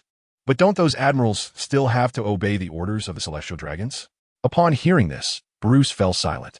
During Rist's long tenure, he had never seen a celestial dragon, or rather, he didn't want to meet them. Every time he sensed the presence of a celestial dragon, he would change direction. When he learned that a celestial dragon came to the Navy base to find him and ordered him to leave the archipelago, he would hand such matters over to his adjutant to respond. Rist didn't understand how someone who was nothing could hold such a high position and act so arrogantly. Perhaps the seemingly glorious celestial dragons were merely puppets of someone. If I leave here, it will once again be a hell on earth for the fishmen. Rist sighed. But it's because of your presence, sir, that smiles now appear on their faces, Bruce said seriously. As someone who had accompanied Rist for more than half a year, he understood Rist very well. Chapter 80. The underground assassin organization in the New World on Pamela Island. Although there were no pirates, strangely, every person on this island exuded a strong killing intent, which required at least killing over 100 people to form. Each person had scars on their faces or bodies to varying degrees and carried weapons with them. Ordinary people were almost nowhere to be seen on this island. Big waves, small tattoos, bald heads, and large figures were everywhere. This was the headquarters of an underground assassin organization, and everyone here was a battle-hardened killer. Although most of the people here were also on the Navy's bounty list, the Navy's control over assassins was clearly not as strict as over pirates. At this moment, in a building on the island, there was a bulletin board inside, featuring various tasks. The task at the top of the board was to assassinate the base commander of the Navy base in the archipelago, with a reward of 5 billion berries. Rist ranked first on the bounty list, even surpassing figures like Whitebeard, Garp, and Sengoku. The reason Rist had such a high bounty was that it was contributed by various nobles. It was not a single person's bounty, but rather the combined efforts of several, even dozens of people. Contributions range from tens of millions to hundreds of millions of berries. This was why Rist had such a high bounty. Although Whitebeard was known as the strongest man in the world, he had no connection with those nobles and did not block their financial paths. However, Rist was different. He held the most crucial position in the Grand Line and was on the most prosperous island. with countless people wanting him dead. Although all the assassins were eager to take on this bounty, they wisely refrained from touching this hot potato. The information within their assassin organization was still quite accessible, and even taking down a pirate with a bounty over 100 million was as easy as cutting vegetables. So they didn't expect to fare any better against this navy. Just at that moment, the door of the room suddenly swung open. When everyone saw the figure that entered, the entire room fell silent, as if even the atmosphere dared not breathe, fearing to disturb the man. The man walked directly to the mission board, swiftly tore down the highest bounty task listed there, which was the assassination task for Rist. Everyone was stunned, and after the man left, the noise in the room resumed. "That guy is Harris, right?" one of the assassins said with a trembling voice. "That's right, it's him. Such terrifying killing intent can only be emitted by that guy. It seems the Navy is in trouble, having caught the attention of the second-in-command. Harris is the second-in-command of their assassin organization. Although he holds that position, he is recognized as the most powerful person in the organization. Even the leader of their organization is no match for Harris.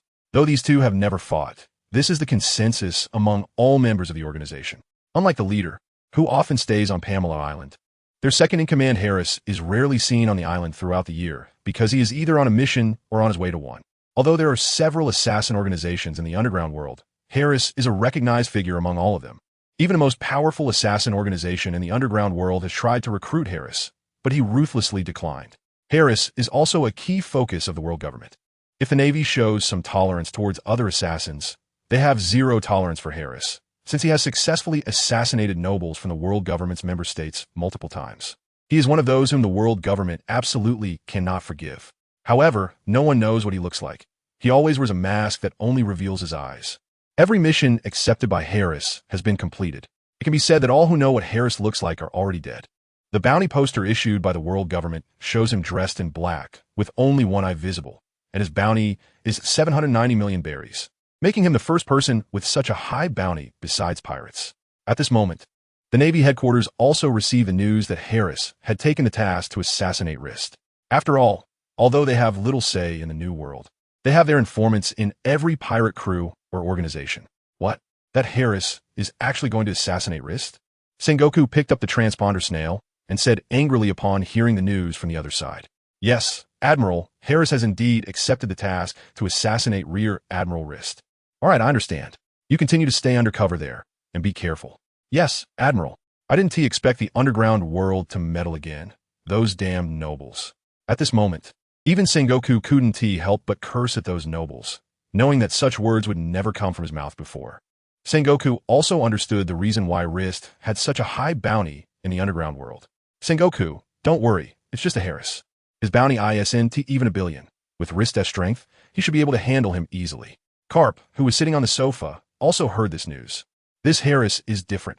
His bounty does not match his strength at all. Through our various channels of information, it is enough to prove that this Harris has the strength of a Marine Admiral. The strength of an Admiral? Hearing this, Garp's expression grew serious. To be honest, the term Admiral strength is quite vague, but it is undeniable that he is definitely one of the top powerhouses at sea. Is an Admiral's strength only worth this little bounty? Because this Harris doesn't often operate, and most of his assassination targets are pirates. Even the nobles he kills are those who have stirred public outrage, so his bounty isn't very high. I see. So he can still be considered a good person then. Anyone who assassinates world government officials is a villain, Sengoku said discontentedly. However, even if he has the strength of an admiral, Rist should have no problem dealing with him. This is a good opportunity for us to observe just how powerful Rist has become. Rist's previous performances didn't allow them to gauge his strength. Killing those pirate crews with bounties over 100 million can be done by any high-tier combatant within the Navy. As for that bird that rivals an admiral, Rist dealt with it without a scratch. Chapter 81. The arrival of the assassin, one of the world's most powerful assassins? Hearing the news from the transponder snail, Rist silently murmured to himself, having already learned of this from Admiral Sengoku. Don't worry, Admiral, it's no problem, just a mere assassin. It won't be a big deal. All right, but be a bit cautious. It is said that Harris is a master of assassination, and most of his targets don't even see him before they die. I understand, Admiral. If all goes well, you can prepare that 790 million bounty in advance. Haha, you kid. All right, I wait your good news. Then, Sengoku hung up the call. Standing next to Rist, Bruce wore a serious expression. He had also heard the rumors about Harris, that he has a 100 success rate for completing his missions and has never failed. Commander, should we prepare a defense in advance? Bruce said to Rist. No need. If he is as terrifying as the rumors say, then no matter how tight our defenses are, they would be useless in front of him, especially someone skilled in assassination. Although Rist himself isn't skilled in assassination, with his strength, no matter how they deploy the Navy station at this base, he could easily infiltrate. Yes, Commander. Then Bruce stepped out. By the way, collect a dossier on Harris and bring me a copy. Yes, Commander. Not long after, Harris walked in with a stack of documents. Rister unusually removed the eye mask he was wearing and carefully read through them. Oh, it seems this Harris is quite interesting. After reading through Harris's background, Rister couldn't help but feel a slight surprise. He looked at all of Harris's mission targets. Most of them were notorious pirates, and even the nobles he had assassinated were either unpopular or engaged in some shady dealings using their noble status. From this information, it appeared that Harris was someone with a strong sense of justice, punishing evil and promoting good. But why would he come after me? Rister wondered, questioning himself. He believed he had treated the people of Sabati Archipelago very well, and logically, he shouldn't have been targeted by Harris. Although Rister had said that the Navy's deployment didn't need to be too tight and could be as before, Bruce clearly didn't heed his words. The number of soldiers patrolling his door had increased significantly, and their frequency was much higher than before. There was practically no blind spot. Not even a fly could get in. Moreover, the number of people arriving at Sabati Archipelago had also increased, seemingly from the underground world or other factions. But they had no bounties or criminal records, making it difficult for the Navy to apprehend them. Their only purpose for coming here was to see whether this Navy Rear Admiral would deal with Harris. The task of assassinating Rister had become no secret. Powerful factions along the Grand Line and the New World had already learned of this news. Some factions were eagerly hoping for Rister to be killed by Harris, while others wished for Rister to succeed, allowing the Sabati Archipelago to maintain its current state. As time passed day by day, half a month soon went by, and some factions were growing anxious, wondering why Harris had yet to take action. Some factions even began to withdraw, believing that Harris had given up on the mission, fearing Rister's strength and hiding away. Only those who truly understood Harris knew that he was searching for the best opportunity. Most of Harris's targets were usually one-shot kills, rarely requiring a second attempt. Just today, while sitting in his office, Rister suddenly felt an overwhelming sense of unease, prompting him to push his observation Haki to its limits.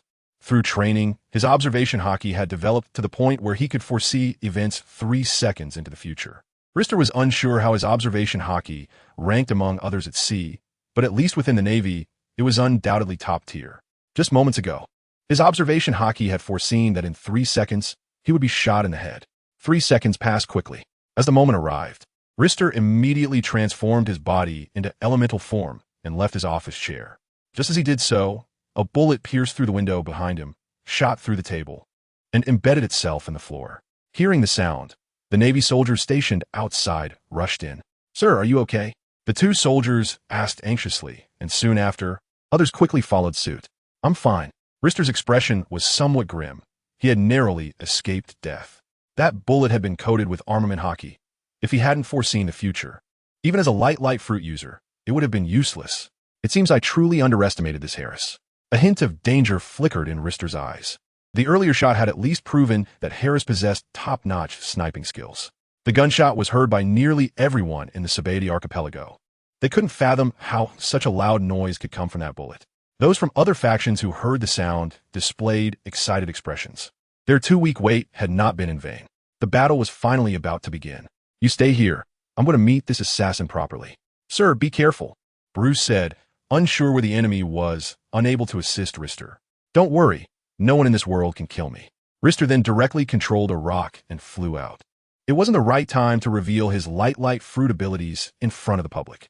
Although he had used his abilities numerous times, those who knew about it were either from the Navy or dead, aside from Kaido and the Golden Lion. However, none of them had spread the news.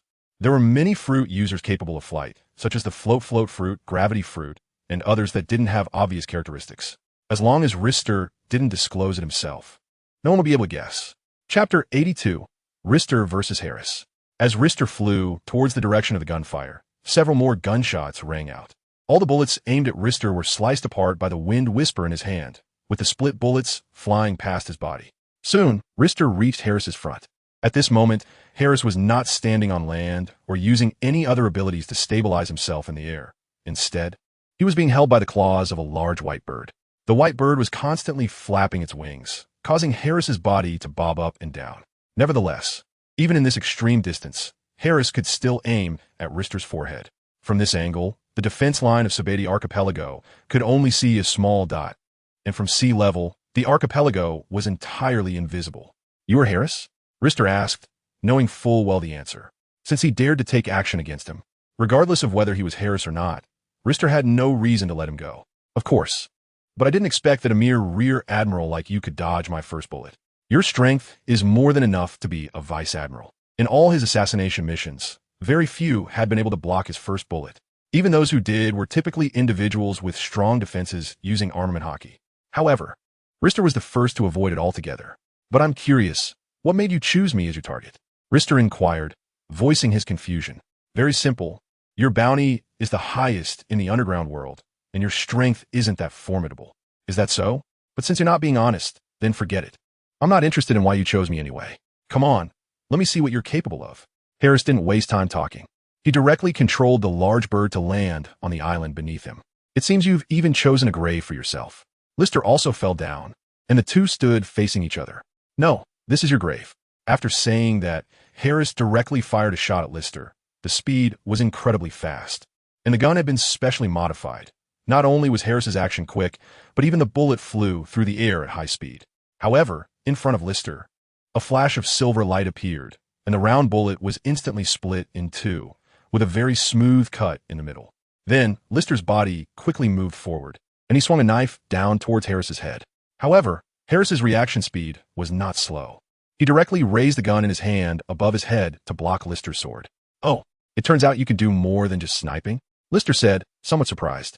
"Of course, if I were just a sniper, I wouldn't have the ability to achieve such a high status in the assassin world." Then, Harris held the same end of the gun with both hands, and Lister's sword naturally slashed toward the other end.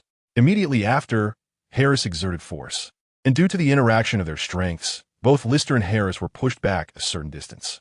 After that, Harris drew a handgun from his waist and fired 6 bullets directly at Lister, which turned in midair and approached Lister from 6 different directions. Gunfighting techniques? This is my first time seeing it. These 6 directions nearly sealed off all of Lister's escape routes, forcing him to make a frontal defense. Under the influence of observation Haki, Lister had already anticipated which parts of his body the 6 bullets would hit, so he had preemptively covered himself with armament Haki. Clang, clang, clang, clang, clang, clang. The sound of steel colliding rang out. Naturally, sparks flew as the bullets collided with Lister's skin, and then they flew in different directions. "I didn't expect your armament Haki to be so powerful. It's truly beyond my expectations." Seeing that Lister had defended against all his attacks without injury, Harris was also somewhat surprised. Lister had dodged the first bullet, while the other bullets were cleaved by Lister's swordsmanship. So he subconsciously thought that Lister's armament Haki was not very strong. But now it seemed that Lister was almost omnipotent. "At your age, you're the first person I have seen who has cultivated both types of Haki to such a level. Then I should thank you for the compliment. But I must say, the quantity of what I can do far exceeds your imagination." After saying this, a terrifying aura suddenly erupted from Lister, pressing directly toward Harris. "What?" Harris's eyes widened in disbelief. He could understand that Lister had armament Haki or observation Haki, but the fact that he also possessed Conqueror's Haki was something he did not expect. Harris's face only changed slightly before immediately returning to normal. In the next moment, his body erupted with a momentum similar to Lister's. The golden aura and the red aura clashed in the air, but it was clear that the golden aura had the upper hand, much like the Earth compared to the moon. The disparity between their auras was incomparable. Soon, both auras shot up into the sky, and both figures moved simultaneously. "I didn't expect you to possess Conqueror's Haki," Lister said. "That should be my line to you. I didn't expect the Navy to allow someone with Conqueror's Haki to become an admiral-level officer outside of the warlord of the sea. Are they grooming you to be the next fleet admiral?" Harris replied while engaging in combat. Who knows? Their clash couldn't be described as earth-shattering. Although both possessed Conqueror's Haki and had the strength of an admiral, Harris excelled in long-range attacks. Even though he was skilled in marksmanship, his close combat abilities were insignificant in front of Lister, a great swordsman. During close combat, Harris was at a disadvantage. Even among admirals, he was on the weaker side. However, at long range, Harris was absolutely invincible. But now, he had reached a distance akin to close combat with Lister. Chapter 83. Subduing Harris. Harris's expression grew increasingly grim. Although he wore a mask, and his exact facial expression was obscured, it was likely that his features were all scrunched up. Lister's offensive grew more ferocious. And this was still when Lister had not yet gone all out. Otherwise, Harris would have already been defeated. In close combat, his sniping skills could only serve as auxiliary interference and surprise tactics. At this point, the outcome of the battle had already been decided. Since you came looking for me, I suppose you are ready for death, Lister said as he raised his sword high. A terrifying sword intent burst forth from Wind Whisper. The surrounding air created a strong wind that blew away the black mask from Harris's face, revealing his exquisite features. His blue hair was quite rare, even in the world of pirates. At this moment, Harris no longer cared about the mask on his face. He sensed the danger of death. The sword aura and killing intent emanating from Lister made him realize that Lister was serious. To see a navy like you before dying is worth it, even if it means death. A sense of carefree emotion arose within Harris. Lister suddenly flashed in front of Harris, who raised his gun in defense, but this defense was as soft as tofu before Lister. The gun that had fought with Lister several times now had a smooth cut on it. Lister's knife was already pressed against Harris's neck. With just a flick, Harris's head would be separated from his body. At this moment, cold sweat had appeared on Harris's forehead, and the movement of his Adam's apple showed that he was indeed terrified. Although he had prepared for death, no one could remain calm when truly facing it. "Why don't you strike?" Harris said with difficulty. "I can't understand why you chose me this time. I've investigated all your mission records, and it's clear that I don't fit your target. Or do you simply want to give me a performance boost?" After saying this, both Harris and Lister had somewhat subtle expressions. "I just want to see what kind of person a navy who is unafraid of nobles is," Lister replied. "If that is the case, you could have come secretly. With your strength, compared to me, I would be as insignificant as a common soldier to you. But why cause such a grand scene?" At this point, Lister had already sheathed his knife. Maybe I felt despair about this world, which is why I wanted to experience the feeling of death at the hands of a kindred spirit. Hearing Harris say this, Lister paused for a moment. "If I'm not mistaken, you should be a noble, right?" "Oh, why do you say that?" Harris asked curiously. "Because the aura on you is different. The aura of a noble cannot be concealed, even if you disguise yourself as a commoner." "Really? You are the first to discover my noble identity. But it's quite curious that a noble like you feels despair about this world." If Lister was not mistaken, Harris was likely a character like Sabo from the original story. Upon hearing Lister's question, Harris fell silent. "Our country is like hell for commoners, no? As long as there are nobles in this world, it is hell for ordinary people." Then, Harris gritted his teeth and said. When he said this, the somewhat listless aura around him erupted into a terrifying momentum. This was hatred for the nobles and a sense of unwillingness akin to being unable to support a weakling. He had once tried to change the nobles of his country, but ultimately failed. How could one person change the thoughts of a group that was deeply entrenched? "Join me. Become my shadow," Lister said suddenly. After saying this, Harris was stunned. He did not expect Lister to say such a thing. "I've decided not to kill you. It would be too regrettable to just kill you like this. It seems I bet right." A smile appeared on Harris's face. Hearing Harris say this, it was now Lister who was stunned. "You really are bold, using your own life as a wager to approach me. So what is your decision? If I refuse you, will you kill me?" Harris countered. "No. Well then, I'm joining you. I'm willing to become your shadow. Welcome. From now on, there will be no assassin named Harris in this world." When Lister returned, everyone would think that Harris had been killed by Lister. By then, even if Harris revealed his true identity, no one would associate him with Harris. "What name should I go by from now on? Or what should my code name be?" "You'll be called Mr. Gang." After a moment of thought, Lister said this name, because Harris resembled a character from a certain anime in Lister's previous life. "All right, then I'll be called Mr. Gang. What I need to do from now on, handle the matters that I find inconvenient to deal with." "Okay, I understand." Although Mr. Gang did not ask in detail, Lister did not elaborate, but Mr. Gang already understood what Lister meant. The two of them then exchanged contact information, and afterward, Lister returned to the Sabati archipelago. However, Harris did not return to the New World. Instead, he entered the Shabandi archipelago through another means, waiting for Rist's orders. Rist did not restrict his freedom. He could go wherever he wanted. When Rist appeared at the naval base in the Shabandi archipelago, the forces observing in secret were momentarily stunned, indicating that the most famous figure in the assassin world, Harris, had failed. "Sir, are you all right?" Bruce immediately stepped forward and asked nervously. "Don't worry, I'm fine. And what about that Harris? He's dead, although they already knew the outcome of the battle. Hearing the answer directly from Rist was a different matter. Handle the people around here. I need to report to the marshal. Understood, sir. A hint of ferocity appeared on Bruce's face. He might not be able to deal with someone of the rank of a general, but he could easily take care of a few ants observing in secret. Chapter 84. Unexpected visitor. After returning to the base, Rist immediately reported the situation to Marshal Sengoku, although it differed significantly from the actual events. How is it, Rist? What about Harris's strength? His strength is indeed formidable. Just as you said, Marshal. He possesses the power of a general. However, that was only his ranged attack capability. If the enemy gets close, he would only be at the level of a vice admiral. Since you're safe, what about the others? They have already been eliminated by me. I couldn't allow such a dangerous person with hostility towards me to live. Sengoku paused for a moment. He felt that Rist's words were true, but for some reason, he had a nagging feeling that Rist was hiding something. All right, if you're fine, I can relax. The Shabandi archipelago is in your hands. Marshal, how long can you withstand the pressure? That's not your concern. Just take care of your own territory. However, I've received some news that some powerful pirates in the New World seem to be stirring. Be careful. Don't worry, Marshal. As long as they dare to come, I will ensure they come and go without return. As he said this, a glimmer of killing intent flashed in Rist's eyes. Then the two ended their call, and Rist made another call to Zephyr to report his safety. After chatting for a few minutes, they hung up, although both missed each other. One was the base commander of the Shabandi archipelago, and the other was the chief instructor of the Naval Academy. Both were very busy. At the same time, the underground world was also shaken by the news of Harris's death at Rist's hands. 80% of the underground world was aware of Harris's strength, and those who understood it knew they could never be his opponent. Yet someone they considered weaker had actually killed him, a Navy officer. Due to Harris's immense prestige in the assassin world, some people had become assassins because of him, and now many had resolved to seek vengeance for Harris. Among the most furious was the assassin organization to which Harris belonged.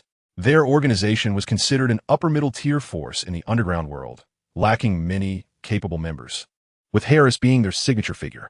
However, with their signature figure dead, they found it absolutely intolerable. However, there's almost no emotion among assassins, even if they belong to the same organization. After all, they are assassins. In any organization, as long as they can complete missions to support themselves, that is enough. The angriest are the financial backers behind these assassin organizations. When a prominent figure of the organization dies, it indicates that the organization's missions will decrease, and their profits will also decline. Consequently, due to this incident, the bounty on Lister in the underworld has skyrocketed to 2 billion berries, making him the first in history to have such a bounty in underground organizations. Even the former pirate king, Gold Roger, did not have such a high bounty in the underworld, as he had the Navy's bounty notice, which could be handed over to the Navy after he was killed. Unlike Roger, Lister is a Navy officer, and there is no bounty on him in the open. Those who want to kill Lister but lack the strength can only resort to this kind of underground bounty. Lister's peaceful life lasted only 3 days, and today, an unexpected guest suddenly arrived at the Navy base on the Sabadi archipelago. The weather on the Sabadi archipelago today is stormy with thunder and lightning, a rare occurrence in this area, and the streets are nearly empty.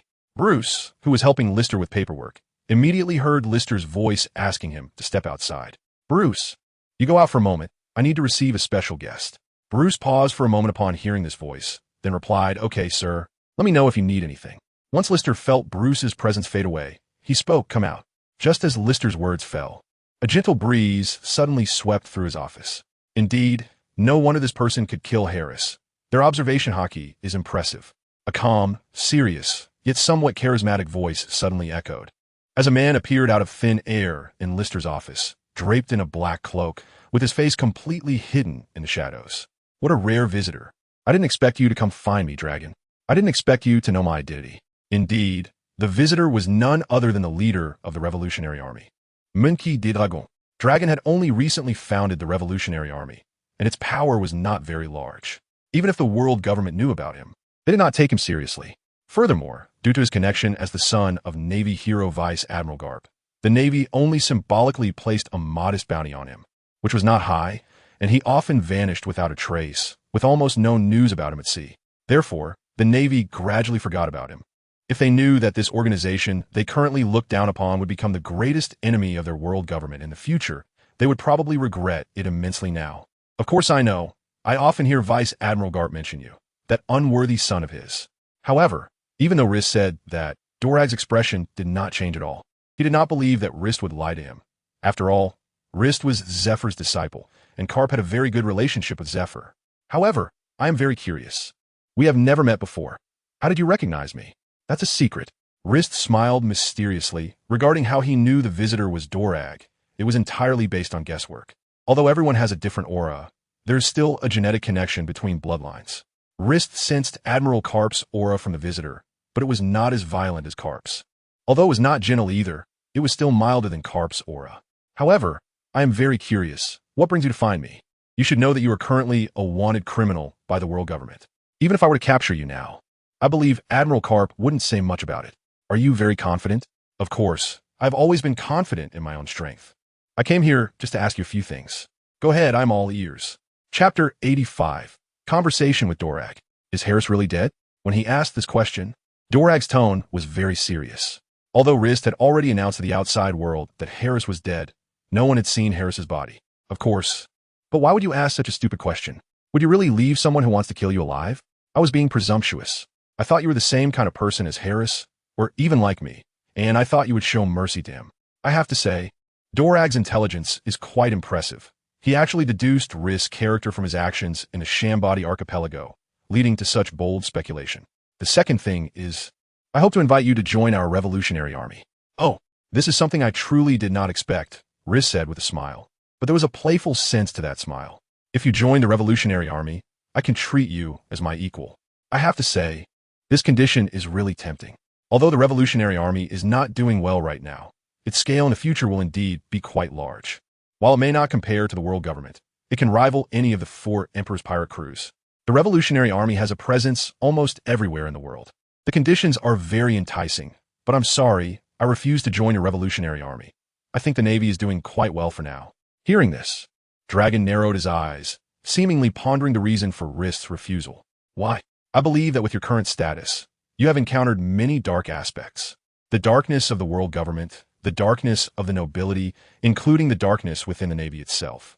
On the simplest level, corruption has already eroded the Navy to its core. If it weren't for Admiral Sengoku, you might have already fallen from this position. The Navy is indeed, as you say. So why? But if I join the revolutionary army, what will happen to the pirates on the seas? Can your revolutionary army openly step in and eliminate pirates? Upon hearing this, Dragon fell silent. You always claim to be for the people, for the citizens, yet you can't even accomplish the most basic task of eliminating pirates. Although there are indeed problems within the Navy now, with interference from those guys in the world government, the Navy can hardly act according to its own ideas. But who says the Navy can't reform? Are you trying to overthrow the Navy from the inside? Dragon's eyes widened as he spoke. I know you have your own ambitions, but I didn't expect them to be so grand. No, this is not just my ambition. It is the ambition of Admiral Akainu, Admiral Sengoku, Master Zephyr, and even your father. Hearing this, Dragon was completely shocked. The few people he thought he was very familiar with now sounded somewhat unfamiliar, coming from Rist's mouth. Do you think they are unaware of the corruption within the Navy? Do you think they are blindly loyal to the world government?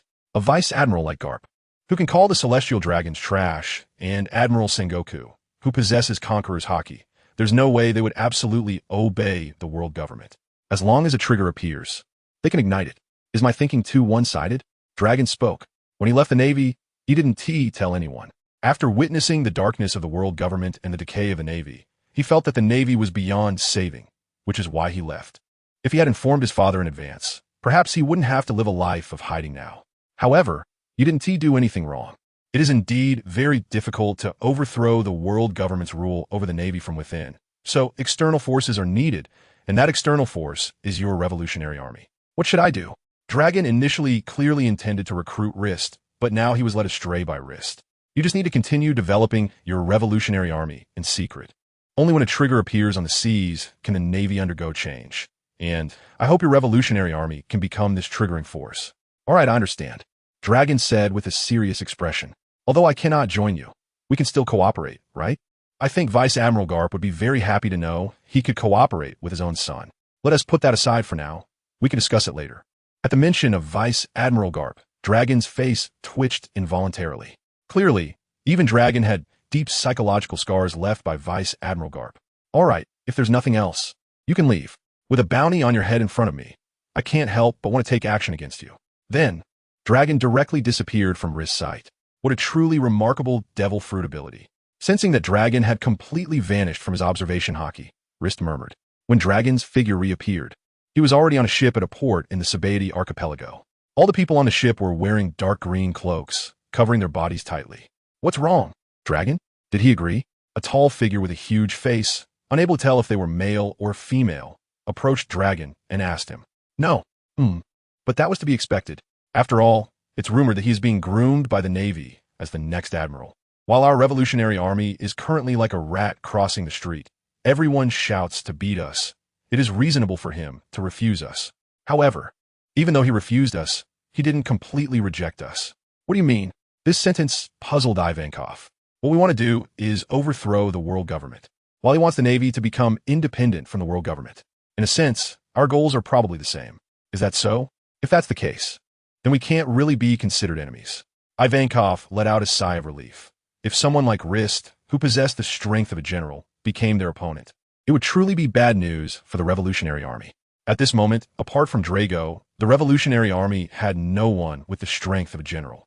They were currently facing the world government, which had several generals, so reducing one general-level opponent was the best news they could hope for. Chapter 86. New Dispatch. Rist did not report Drago's visit to Sengoku, as it would inevitably raise his suspicions. Although Rist knew Sengoku supported him, it was better to avoid unnecessary trouble. Time flew by, and in the blink of an eye, a year had passed since Rist arrived at the Sabati archipelago. This year could be considered the most peaceful year in the world since the onset of the Great Pirate Era. Due to the pirates from the Four Seas and the Grand Line being unable to enter the New World, they lacked sufficient training, resulting in very few pirates mastering the two-color Haki. Consequently, the pirates on the seas were almost completely cleared out by the Navy. The New World was also exceptionally calm. Without fresh blood joining, many pirate crews could only recruit members from the local islands in the New World. However, those who survived in such a harsh environment all possessed considerable combat power, making it difficult for even ordinary pirate crews to gain an advantage over them. This led to many pirate crews in the New World harboring immense hatred for Rist, who was stationed at the Sabati archipelago. Yet among ordinary citizens, Rist was the most beloved person, perhaps even more so than Admiral Sengoku in their eyes. Although 99 of people at sea had never seen Rist, they understood that a significant reason for living so peacefully during the Great Pirate Era was due to Rist's influence. Even the fishmen had a great fondness for Rist. When he walked down the streets of the Sabati archipelago, any fishmen or merfolk passing by would greet him warmly, and Rist would respond with kindness. They were grateful to Rist, as the most longed-for experience for those from Fishman Island was to see the sunlight on land and witness the real sun. In the past, even walking on land was perilous for fishmen, who had to be wary of slave traders trying to capture them. But now, with Rist around, they no longer needed to worry. Although the lands outside the Sabati archipelago were still fraught with danger, they were already very content to be able to move about the Sabati archipelago. Even the citizens living in the Sabati archipelago had seen improvements in their attitudes towards the fishmen. They once believed that fishmen were fierce, aggressive, and had ugly hearts. But after more than a year of contact, they discovered that apart from their different appearance, fishmen were just like them in every other way. The Sabati archipelago was indeed well managed by Rist. In Shucky's bar, she looked at the empty establishment and said somewhat dejectedly that it had been a long time since any customers had visited. "Yes, it's even reduced my income. I can only rely on my meager salary, and with the pirates gone, even the ships for coating have decreased." Across from Shucky sat a middle-aged man wearing glasses. Leaning on the table and shaking a glass of wine in his hand, his eyes fixed on the drink with a tone of melancholy. This man was none other than Rayleigh, the first mate of the Pirate King. Compared to when Roger died, no one would have expected someone like Rist to appear on the seas. Indeed, Rist's emergence was a significant change for both the Navy and the pirates. However, the upper echelon's tolerance for him had likely reached its limit. It wouldn't be long before he was reassigned from the Sabati archipelago. And even if Sengoku tried to protect him, it probably wouldn't matter. Just after Shucky finished speaking, the door of the bar was suddenly opened. Hearing the bell at the entrance jingle, Shucky's heart filled with hope. Finally, a customer. I'm going to recover all my losses from this person, was what Shucky thought to herself. However, when he saw the visitor, the smile on his face gradually stiffened and then slowly disappeared. "What's the matter? Have you been looking forward to my leaving the Sabati archipelago?" The visitor said with a smile, and indeed it was Rist. Today, he was bored and went shopping, eventually wandering to this place. What do you think? Look at my business here. I haven't seen a single person all day. Xiaoqi said irritably. If it weren't for Rist, her place would definitely be packed with people, and he would definitely be making a fortune. If you made the food a bit tastier and lowered the prices, you could probably make quite a bit. Forget it, that would be too tiring. Then, Rist directly sat down next to Rayleigh. Long time no see, Rayleigh. This was Rist's second time meeting Rayleigh since coming to the Sabati archipelago, as Rayleigh would always take a detour whenever he sensed Rist's presence. Why do you look so tired? Have you been working too hard lately? Want to have a child? Upon hearing Rist's words, two pairs of eyes rolled at him simultaneously. Isn't it because of you? Because of me? Don't slander me. I haven't done anything to you. If it weren't for you managing the Sabati archipelago like this, would I have no money at all? When Rayleigh was broke before, he could still ask Xiaoqi for help, though it was on credit, but he had never paid her back. But now even Xiaoqi has no money. Is it still my fault for making this place better? Isn't it your fault for those whose livelihoods you destroyed? Just as Rist was about to argue further, a small phone bug on him suddenly rang. Do you have any tasks, Admiral Sengoku? Upon hearing Rist's title, both Xiaoqi and Rayleigh held their breath, not daring to even breathe heavily, as one was a soldier and the other a thief, and the soldier was the highest commander. Your time stationed at the Sabati archipelago has come to an end, and you will be reassigned back to the Navy headquarters to await orders. Hearing this, Rist fell silent. He knew he would leave, but when the day actually came, he still felt quite uncomfortable. Yes, Admiral Sengoku. Sorry. After a long time, Sengoku only said these two words. Chapter 87. Some are happy, some are sad. Unlike Rist's gloom, Rayleigh, upon hearing this, swiftly snatched the phone bug from Rist's hand. Ha ha ha, Sengoku, ha ha ha, I love you. Rayleigh laughed heartily. The caution he had just shown completely vanished. He was now extremely excited, trembling with joy, unable to suppress the smile on his face. Even Xiaoqi was quietly smiling beside him. This was probably the best news he had heard. This voice, this face, you were the Dark King Rayleigh. At this moment, the phone bug on Sengoku's side had transformed to show Rayleigh's appearance. Even his eyes were depicted. Unlike Rayleigh's lighthearted and excited tone, Sengoku's tone was quite serious and grave. Ah, that's right, it's me. Sengoku, I've just discovered how charming and clever you are. Recalling Rist to the Navy headquarters will be the wisest choice of your life. Judging by Rayleigh's expression, one can imagine how pent up he had been during Rist's time stationed at the Sabati archipelago. Rist, what is going on? Admiral, I say this is a coincidence. Do you believe me? Rist cautiously asked. What do you think? Sengoku's voice was becoming increasingly grim. I think you will believe it. As he said this, even Rist felt a bit lacking in confidence. When you come back, explain it to me in person. After that, Sengoku directly hung up the phone bug, leaving no chance for Rist to defend himself. Once the phone bug was hung up, Rayleigh could no longer contain his laughter. Leaning on the table, fist pounding on the table, revealing how excited he was inside. Even Xiaoqi's hand holding the cigarette trembled. She was also excited. You guys are free now. Kid, I really can't bear part with you. At this moment, Rayleigh suddenly put on a serious expression, looking earnestly at Rist. Do you believe what you just said? Ha, have I been found out? Rayleigh laughed until tears flowed out. Afterward, Rist ignored the two of them and directly left. He was about to leave, and the Sabati archipelago would soon return to its original state. Along the way, feeling the happiness radiating from some of the fishmen, Rist's heart ached because he knew that once he left the Sabati archipelago, these fishmen would have to start living a life of hiding again. The weather here is about to change. After Rist left, Xiaoqi exhaled a puff of smoke. The happy expression on her face had now vanished, replaced by a serious look. I don't know if this is good or bad. Hearing Xiaoqi say this, Rayleigh fell silent, knowing that as long as Rist remained in the Sabati archipelago, it would undoubtedly be the best thing for its residents. Who knows? But for people like us, this is news too good to be true. That is true. Upon hearing this, a smile returned to Xiaoqi's face. Admiral, what's the matter? As soon as they returned to the Navy base, Bruce immediately approached Rist and asked, as the aura emanating from Rist was extremely frightening, clearly telling others not to provoke him and to keep their distance. Tell the brothers to pack up. We are preparing to leave. Hearing Rist say this, Bruce was stunned. Admiral, where are we going? Is it for a new mission? Bruce tried to guess in a positive direction, returning to the Navy headquarters to await orders, and also let the soldiers tell the fishmen on the island to return to Fishman Island. Once we leave, this place will become their hell again. Yes, Admiral. To be honest, Bruce also felt a bit reluctant to leave the Sabati archipelago. Why did he join the Navy in the first place? Isn't it just the hope to protect ordinary people and become the guardian in the eyes of the mission? Over the past year, he has indeed achieved this.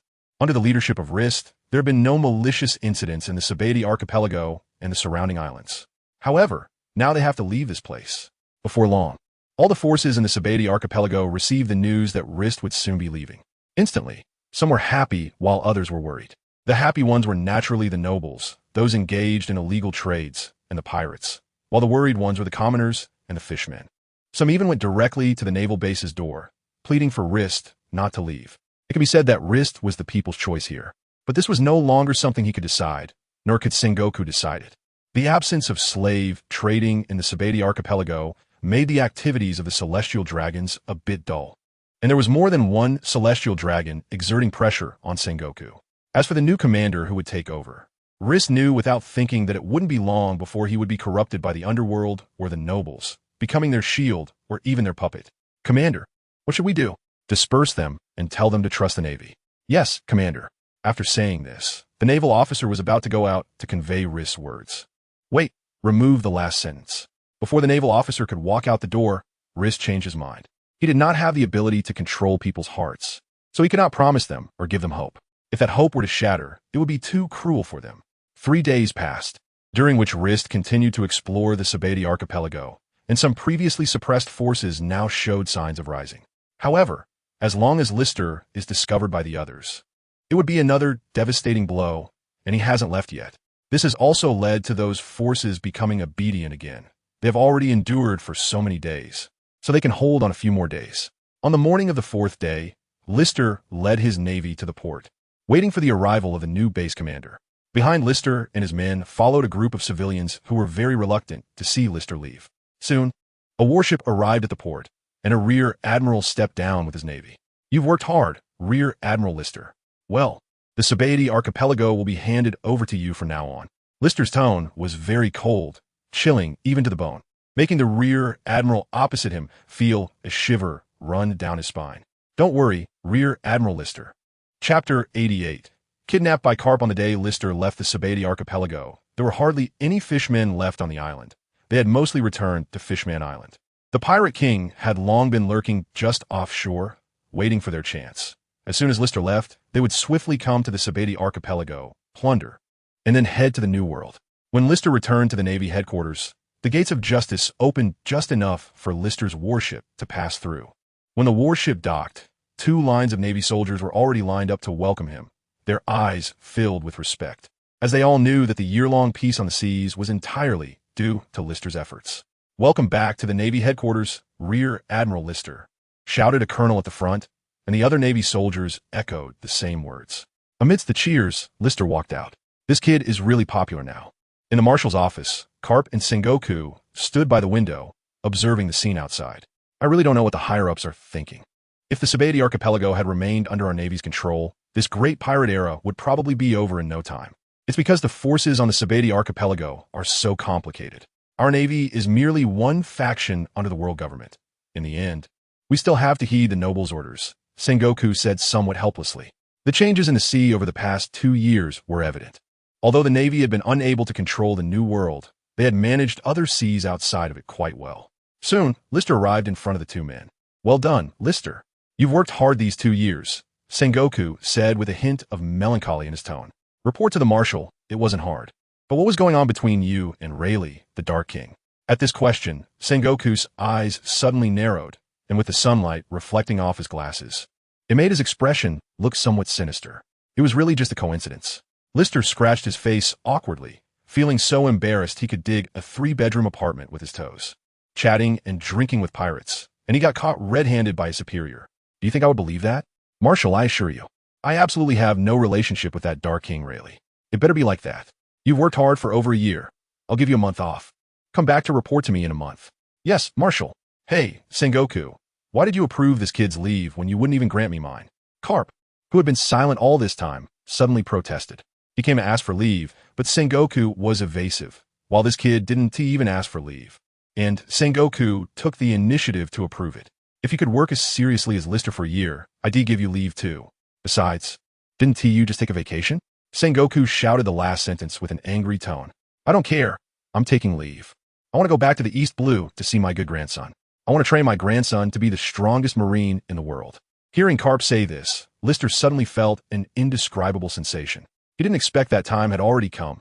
Luffy had actually been born. In a flash. He had been in this world for about 10 years. Time really flies. No way, I want to approve it. Sengoku roared. I don't care if you approve it or not. After saying this, Garp didn't give Sengoku a chance to respond and directly stormed out, leaving Lister standing there awkwardly. He felt he shouldn't be there. At least the timing seemed off, and he felt like a third party. Marshal, if there's nothing else, I'll take my leave.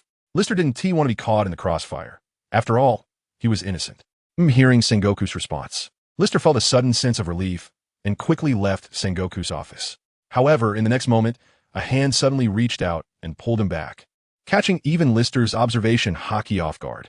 In the Navy headquarters, Lister had let his guard down. His observation Haki was just enough for him to walk, and he didn't expect someone would launch a sneak attack on him here. Just as Lister was about to resist, he sensed the familiar aura of the person and gave up. Rear Admiral Garp, what are you doing? Lister whispered. Yes, the one who had kidnapped Lister was indeed Garp. Kid, aren't you on leave for a month? Just in time to accompany me to the East Blue and see my good grandson. Garp whispered in Lister's ear. But why did Lister feel a hint of bragging in Garp's tone? Rear Admiral Garp, I just took a month off. I haven't even gone to see my master yet. Maybe next time, I'll visit your grandson when I get the chance. To be honest, Lister was still somewhat curious about the protagonist of the Pirate King world. No way. Without you, I can't leave this place. Zephyr can be seen whenever, but the opportunity to see my grandson decreases with each visit. Hearing Garp say this, Lister was speechless. These two should have switched roles, right? Zephyr was older, so seeing him once was less, but Luffy was only a few years old, and there would be plenty of opportunities to see him in the future. Then you could just go by yourself. Do you think I don't want to? Sengoku won to approve my leave, so I can't leave this damn place. Clearly, Garp had shifted his resentment toward Sengoku to the Navy headquarters. So I'll be taking your warship to leave here. To prevent Lister from leaving midway, Garp directly used Haki to restrain him, preventing Lister from using his elemental powers. Come on, Rear Admiral Garp, is it really necessary to be this serious? Lister felt a bit speechless, his head spinning. To prevent you from pulling any tricks, I have to do this. If I had Haki handcuffs on me, I would have thought about cuffing you directly. So you mean I should thank you? Rister said with an unfriendly tone. That's right, so use your warship to send me home. After saying that, Garp directly grabbed Rister and jumped out of the window, using Moonwalk to head straight for the warship that Rister had just prepared for maintenance. What neither of them knew was that Zifa was aware of Rister's return today and had prepared a whole bunch of delicious food at home, just waiting to share with Rister. Poor Rister hadn't even made it home before being kidnapped. Chapter 89, The Return to the East Sea. Sir, what is this? Rister's aide was handling the transfer of the warship when he saw Rister approach and said in surprise, Stop the nonsense. Quickly set sail. Garp's voice rang directly in Bruce's ear. However, Bruce did not take action, but instead turned his gaze to Lister. Although Garp was a naval hero and held a higher rank than him, he was Lister's aide-de-camp, and no one could command him except Lister. Lister helplessly nodded, and only then did Bruce give the order for the warship to set sail from the naval headquarters again. Not all the sailors on the ship were as loyal as Bruce. After all, Garp was a naval hero, an idol to almost all sailors. Although the ship was still nominally named Rist, it had become quite similar to Garp's. When the ship set sail from the naval headquarters, Rist had already accepted his fate, believing that his master would understand his difficulties. Meanwhile, Zifa, who had not seen Rist all evening, began to grow increasingly agitated. When he learned that his disciple had been taken away by Garp, he rushed to Sengoku in a fit of rage, requesting to lead the ship to capture Garp. Indeed, Garp had left without permission, and using the term capture was appropriate. However, they were stopped by Sengoku. Sengoku wrapped his arms around Zephyr's waist, trying to persuade him, while Zephyr kept dragging Sengoku forward. This scene felt a bit like a painful farewell. Damn that Garp, when this guy comes back, I'll make sure he pays for it. Zephyr knew he couldn't leave this place either. He was just trying to vent his frustrations. Meanwhile, Rist lay in a rocking chair, looking displeased. He could have been comfortably lying on his 2-meter bed at home, but now he could only feel the sea breeze, bask in the sun, and occasionally deal with the unpredictable weather, strong winds, heavy rain, and the Sea Kings. Their warship did not go through Upside Down Mountain, but passed directly through the doldrums. Arriving in the East Sea, the Sea Kings and the doldrums were also quite massive, and that bastard Garp had no intention of taking action. Among the soldiers on his warship, only Bruce could deal with the giant Sea Kings. So several times, Rist had to step in personally to get through the challenges. Garp, on the other hand, sat nearby, wearing sunglasses, a floral shirt, and shorts, casually sipping on fruit juice with his legs crossed. Every time Rist saw this scene, he felt like slashing at him. If he could beat him, he would have done it long ago. He had never enjoyed such treatment on his own warship. After a few days, the group finally passed through the doldrums and arrived in the EC. Rist immediately felt a different vibe compared to the Grand Line. The sun was shining, the sea was calm, the weather changes were predictable, and the water was very clear. This was Rist's second time in the EC, but it felt completely different from his first visit. The last time he came was during Roger's execution when the weather was almost always bad, and there were many strong individuals arriving in the EC, creating a very tense atmosphere. How about it, old man? Isn't my hometown nice? At this moment, Garp walked over, patted Rist on the shoulder, and said with a smile, "Every time I come back here, I feel so comfortable inside. There aren't as many pests as in the Grand Line." However, just a moment later, the smile on Garp's face immediately froze. "Report, sir. We have discovered a pirate crew ahead, requesting further instructions." Ha ha ha. Seeing Garp's frozen expression, Rist couldn't help but laugh. He rarely saw this old man in such a predicament, so he naturally found it amusing. "Damn it, which pirate crew is it?" Garp said, his face filled with anger, clearly feeling humiliated. "Report, Vice Admiral Garp. There are no records of them in our navy. This should be a new pirate crew." "Umph, how dare a bunch of no-bounty scoundrels come swaggering in front of me? Bring me cannonballs." "Yes, Vice Admiral Garp." Soon, Rist's soldiers brought a box of cannonballs and placed it in front of Garp. "Report, Vice Admiral Garp. Everything is ready." "Good." After saying that, Garp picked up a cannonball and weighed it in his hand. Meteor fist. With a whoosh, the cannonball flew directly from Garp's hand, hitting the enemy ship with pinpoint accuracy. This was the first time Rist had seen Garp aim so precisely. Previously, during their time in the Grand Line, hitting even 1 out of 10 cannonballs was a miracle when Garp took action. Humph. Seeing that pirate crew disappear in the flames, Garp snorted coldly. Although they saw some people jumping off the ship to survive, they didn't care. These rookie pirates, who had just set sail not long ago, would certainly find a place to settle down, marry, and have children, never to return to piracy again. After all, this incident would leave a deep shadow in their hearts. No wonder the East Blue is called the weakest sea. With this guy occasionally going home, it's a miracle the East Blue can develop at all.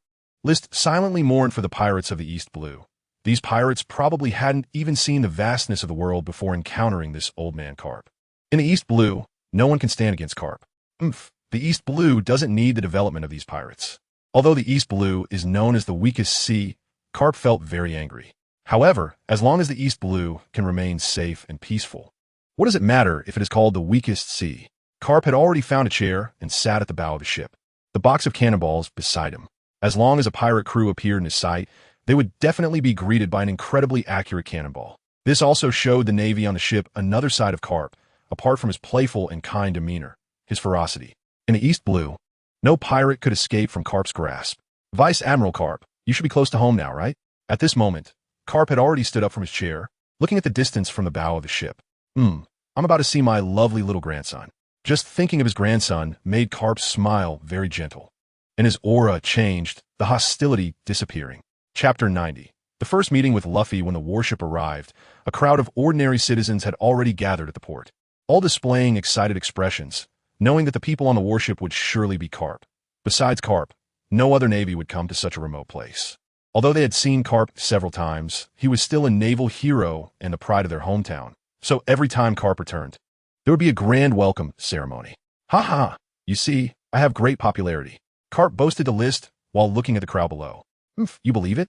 If I returned to the archipelago, the citizens there would definitely be even more enthusiastic than this." Tish. Garp didn't respond, knowing that Rist was speaking the truth. After all, Rist had more prestige among the people of the archipelago and Fishman Island than Sengoku. The soldiers on the warship quickly disembarked, standing on either side to clear a path for the citizens. "Welcome home, Vice Admiral Garp." Immediately, a warm welcome erupted from the crowd. "Hey everyone, long time no see. Where's that kid Luffy?" Garp shouted back, clearly more concerned about his grandson.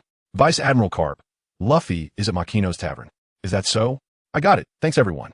After saying that, Garp headed straight for the tavern, with Rist following behind him like a deputy, while the other navy returned to the warship, as this was Garp's hometown, and they didn't need to worry about anything. It was also Garp's order. He didn't want the people in his village to feel distant from him. That kid Luffy, going to a tavern at just 4 years old. When the time comes, I must let him experience my iron fist of love. After that, Garp even huffed on his fist, as if it would give him more strength. Luffy really is unfortunate to have a grandpa like you. List muttered quietly upon hearing Garp's words. What did you say? Although List's voice was already very low, in front of a top-tier world powerhouse, any small sound could be heard clearly by Garp. And no, nothing. However, List also lost interest in Luffy. After all, he was just a 4-year-old boy who could show any special traits. From a distance, List heard the noisy sounds coming from the tavern, the laughter and playful shouts, and then a particularly prominent childish voice among these sounds. Suddenly, Garp's expression changed, and he pushed open the tavern's door. You bastards, don't think about leading my grandson astray. Garp shouted angrily. Upon hearing this voice, the tavern fell silent, and when they saw Garp's furious face, they burst into laughter again. Ha! Vice Admiral Garp. Long time no see. Most of the people in the tavern had a very good relationship with Garp.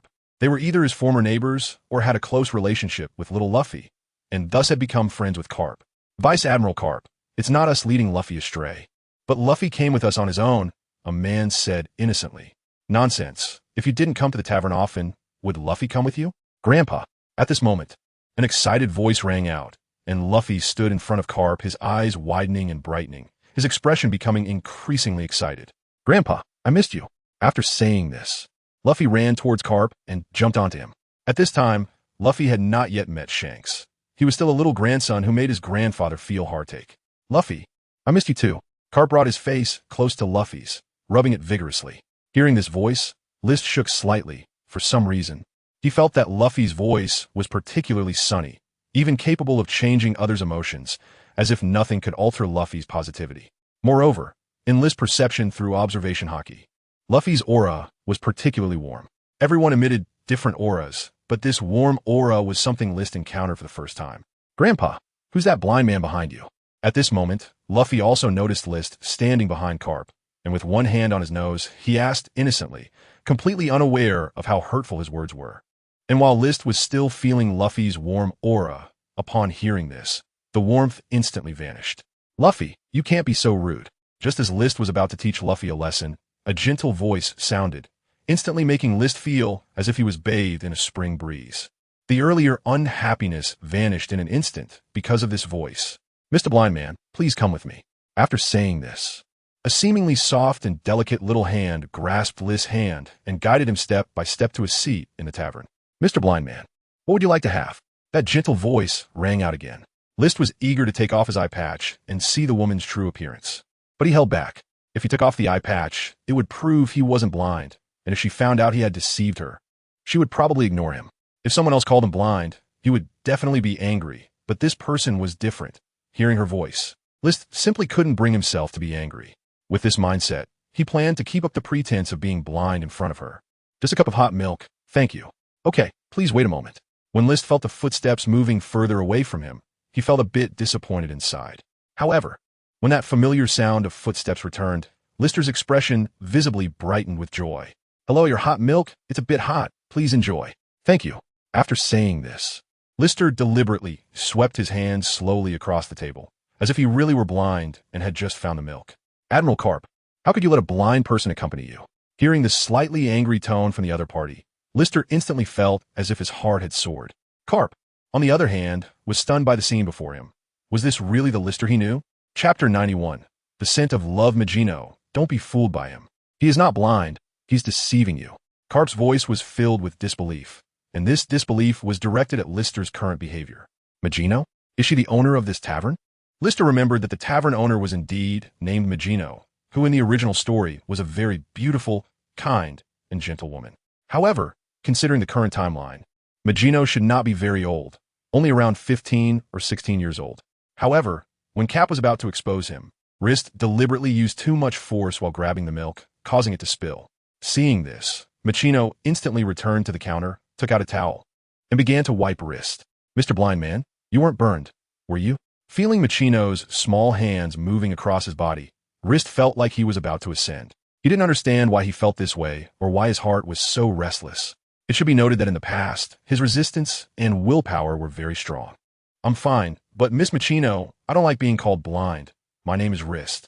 Rist grabbed Machino's small hand and leaned his face closer to hers, saying seriously, Although Machino couldn't see the other person's eyes, she imagined that if he had eyes, they would surely look very serious. All right, Mr. Rist. I don't know why, but Machino herself felt a bit shy. Seeing this scene, Garp was so surprised that he couldn't close his mouth. He realized he had underestimated this little girl. Her acting skills could rank in the top 5 among the people he knew. Hearing Machino's gentle voice, Rist's heart truly fluttered. Then, a little follower appeared beside Machino. Or rather, a guest who wouldn't leave the tavern. No matter which direction Machino faced, Rist's gaze was always on her. As for Luffy's comment about being blind, Rist had completely forgotten it. He had no time to fuss over such things with Luffy. Anyway, there would be plenty of opportunities to teach Luffy a lesson later. So he wasn't worried about this moment. Miss Machino, are you hungry? Rist tried to make his voice sound gentler. Thank you, Mr. Rist, but I'm not hungry. Machino replied with a smile to Rist's inquiry. Miss Machino, are you tired? Let me wipe the sweat off your forehead. Rist somehow produced a white silk handkerchief and gently wiped the sweat from her forehead without her consent. Machino's face turned crimson from Rist's actions, looking like a ripe apple. It was the first time someone had treated her so gently. Fortunately, Rist was wearing an eye mask, otherwise, seeing Machino so shy would have made it hard for him to control himself. Thank you, Mr. Rist. I hope you can drop the Mr. and just call me Rist. Okay, Mr. Rist. No, Rist. Then calling you Machino is fine too, right? Of course. Machino's face broke into a radiant smile, but unfortunately, Rist couldn't see it. The other patrons in the tavern felt a sour sensation, their gazes towards Rist filled with anger. Machino had grown up before their eyes, and the villagers regarded her as their sister, daughter, or daughter-in-law. But now, it seemed that their prized cabbage was about to be taken by a pig.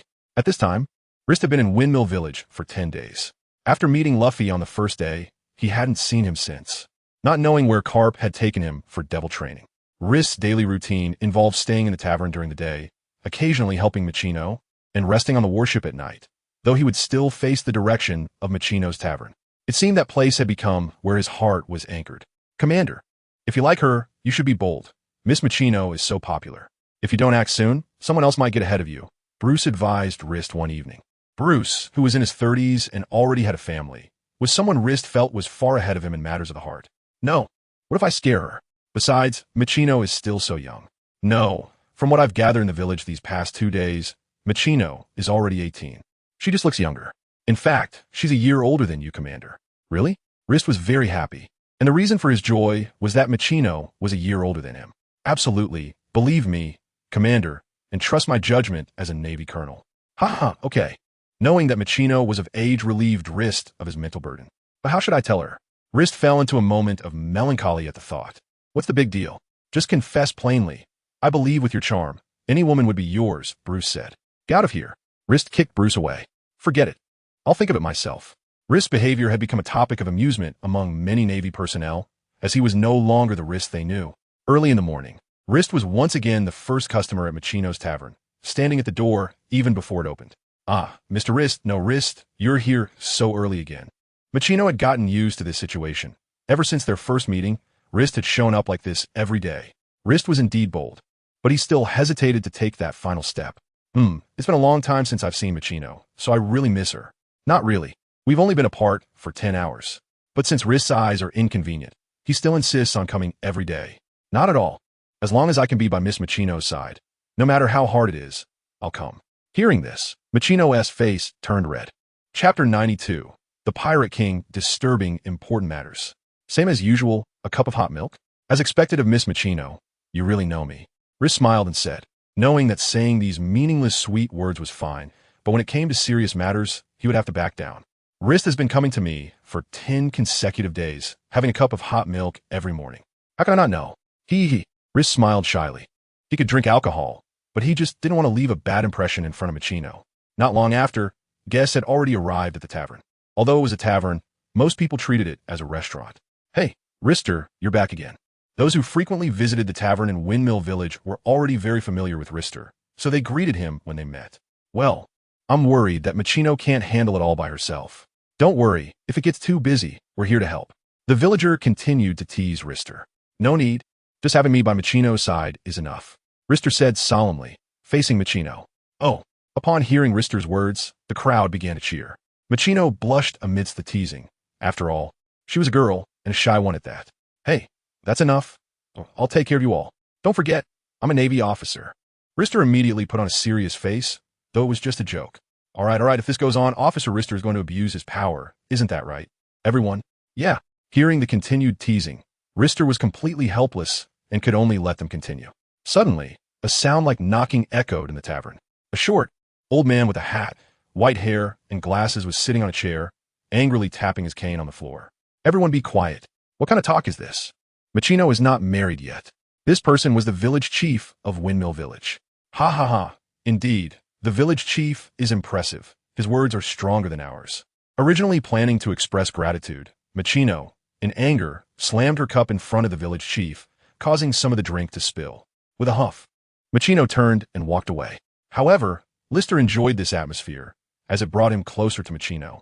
Amidst the laughter of the crowd, Lister seemed to suddenly make up his mind, striding forward to stand before Machino, directly grasping her hands in his. In that instant, Machino's face flushed red, as if she had already anticipated what Lister was about to do. The many villagers who witnessed this scene fell silent all at once. Machino, Just as Lister was about to say the last two words, the tavern door was suddenly kicked open violently, redirecting everyone's attention from Lister and Machino to the newcomers. A man in a brown robe, looking lewd and hunched over, slowly walked in, followed by several armed men who wore grins as they looked around at the villagers. Sensing their arrival, an overwhelming rage surged within Lister. He was just about to reveal his innermost feelings when a group of rats interrupted him. Hey, bring out all the alcohol you have here, the leading man said arrogantly. Upon hearing this, Machino pulled her hands away from Lister's, leaving him with a hollow feeling inside. I'm sorry, everyone, but we've run out of alcohol, Machino said apologetically. The alcohol had been sold out in the morning, and the new stock wouldn't arrive until the afternoon. Run out? Do you know who our boss is? Our boss is the mountain bandit Sig, with a bounty of 6 million. Hearing this, all the patrons in the tavern gasped. They had never encountered someone with a bounty of 6 million before. With Garp as presence, they had been living in comfort for too long, completely forgetting what danger felt like. Now that Garp was not here, they felt a bit panicked. The bandits also noticed Lister, who was wearing a navy coat, but they merely regarded him as a young kid and did not take him seriously, especially since they were mountain bandits, not pirates. I'm sorry, but we really have run out, Machino said again, looking apologetic. TCH, what bad luck. Let us go, the leading bandit said. Sig knew there was a naval officer present and dared not cause too much trouble. Everyone breathed a sigh of relief at Sig's words, except for Lister. Just as the bandits were about to leave, a voice suddenly rang out. Wait. Lister's expression was very grim. Lister, don't be impulsive, Machino hurriedly said upon hearing him. What? Do you want to meddle in our business, Navy brat? Sig said arrogantly, with a contemptuous look in his eyes. Do you know that you just interrupted a major event in my life? Lister said through gritted teeth, unsure when he would muster the courage again. What? Do you have a problem with that? I now arrest you in the name of the Navy. Ha, you Navy guys really are arrogant. I've never killed a Navy officer before and don't know what it feels like. So, since you've come looking for trouble, I'll use you as my first test. With that, Sig pulled out a gun from his waist and aimed it directly at Lister's face.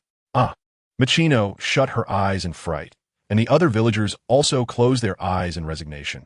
They dared not move recklessly against someone with a gun. However, soon the scene fell into silence. The villagers did not make a sound, and neither did the bandits.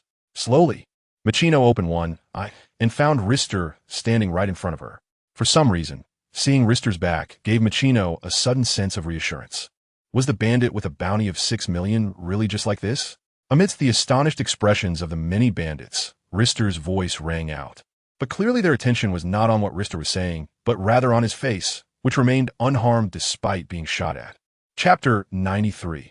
Elimination of the bandits. Are you human or a ghost? Bandit Sig trembled as he spoke. It was the first time he had seen a human who could block bullets. What do you think? Restez soudainement exuded à mur de roue aura, which was directed specifically at Sig and a few other bandits. However, the villagers in Machino felt a bone-chilling coldness. Run, Sig shouted, rushing towards the door, followed closely by his subordinates. I'll let you run. After saying this, a powerful aura erupted from Rister's body. This was the Conqueror's Haki. Under the influence of this aura, Sig and his subordinates couldn't even last a second before fainting. Fortunately, they all fainted outside the tavern, saving List a lot of trouble. Is this it? Bandits? They're really worse than trash. Then, List walked out of the tavern and disdainfully said to the bandits, lying unconscious on the ground. However, right after that, a golden light appeared on his feet, and he kicked each of the fainted bandits, sending them flying like shooting stars before they disappeared. It was obvious that they could not survive falling from such a height. "Makino, how is my strength?" List said excitedly, as if he was showing off to Makino. However, his observation Haki suddenly sensed a feeling of fear emanating from Makino, and in the end, his tone unconsciously weakened. Was he scared? After whispering to himself, Rist turned into a beam of golden light and left the place. At that moment, Rist was filled with resentment towards those mountain bandits, because he felt that Makino seemed to have a bad impression of him. Seeing Rist leave, Makino rushed towards the door. But it was too late. By the time he stepped outside, Rist had already vanished without a trace. He didn't expect that guy Rist to be so strong. After a long while, the silence in the tavern was finally broken by a young villager who spoke with some lingering fear, knowing that he had mocked Rist the most. "He won't come back to take revenge on me, right?" Those words about wanting to catch us were true, weren't they? Instantly, the villagers in the tavern fell into a state of panic. "What are you saying?" the village chief said, tapping the table with his cane, somewhat exasperated. "Rist is a Navy officer. What reason does he have to attack us? Besides, he is a Navy officer brought by Garp. Even if you don't believe him, you should believe Garp. Yeah, with Vice Admiral Garp around, what we have to fear." Upon hearing this, the atmosphere in the tavern became lively again, except for Makino. I'm not sure why, but when Lister left, it seemed like she felt his inner disappointment, as if she had lost something within herself. The sailors on the warship noticed the unfriendly expression on Lister's face and wisely chose not to disturb him, except for Bruce. "What's wrong, Commander? Did your confession fail?" Bruce said in a playful tone. "Gather all the sailors and sweep away all the mountain bandits around here. I don't want any traces of bandits near Windmill Village." Lister commanded. "Yes, Commander." Hearing Lister's serious and angry tone, Bruce knew exactly what to do. He immediately summoned all the soldiers. The soldiers on one warship split into 3 groups and began sweeping the mountains surrounding Windmill Village, showing no mercy to any bandits they encountered. Soon, Lister was the only one left on the warship. The bandits were not serious enough for him to take action personally. After all the soldiers on his warship were from the Navy headquarters. Even if they were not elite, they were not comparable to the bandits of the East Sea. Not good. All the sailors on the warship have been dispatched. Such a large commotion naturally caught the attention of some villagers in Windmill Village, who quickly ran to Marquino's tavern to report to the village chief. "What? Lister wouldn't really plan to attack us, would he? What are you thinking?" The village chief scolded those people. "Where did those sailors go?" Then, the village chief asked the person who came to report. "I don't know, but I saw them splitting into 3 groups, and it seems they headed towards the mountains around our village." "To the mountains? Do they intend to deal with the bandits around our village?" The village chief immediately thought of this possibility, and he had to admit that his guess was quite reasonable. It should be like this. After all, Lister's confession failed because of the bandits, so his anger towards the bandits would likely be much stronger than ours. In the morning, Lister went to the tavern, and his plan to confess was disrupted at noon. By evening, Lister had already received several reports of victories from his subordinates. Those bandits were like ripe wheat waiting to be harvested when encountering the Navy, offering no resistance at all. "Rest in place. We'll continue the sweep tomorrow." This was the order Lister gave them. "Yes, Commander." Although the mountains at night were very dangerous, often with wild beasts appearing, Lister was not at all worried about their safety. This was not the Grand Line. If they couldn't handle even the ordinary wild beasts of the East Sea Mountains, they might as well not be Navy and return home farm. Soon, the next day arrived, and hearing the battle reports coming back from the transponder snail gradually alleviated some of Lister's anger. Brew, brew, brew. Lister's transponder snail rang again. "What's up? Did you eliminate another large pirate group?" Lister answered the transponder snail casually. "Commander, there was a slight unexpected situation this time." "What happened?" Hearing the word unexpected, Lister's expression instantly turned serious. "There's someone who won't let us eradicate this group of pirates." "Who? Can't you catch him?" "We can't beat him." "Can't beat him?"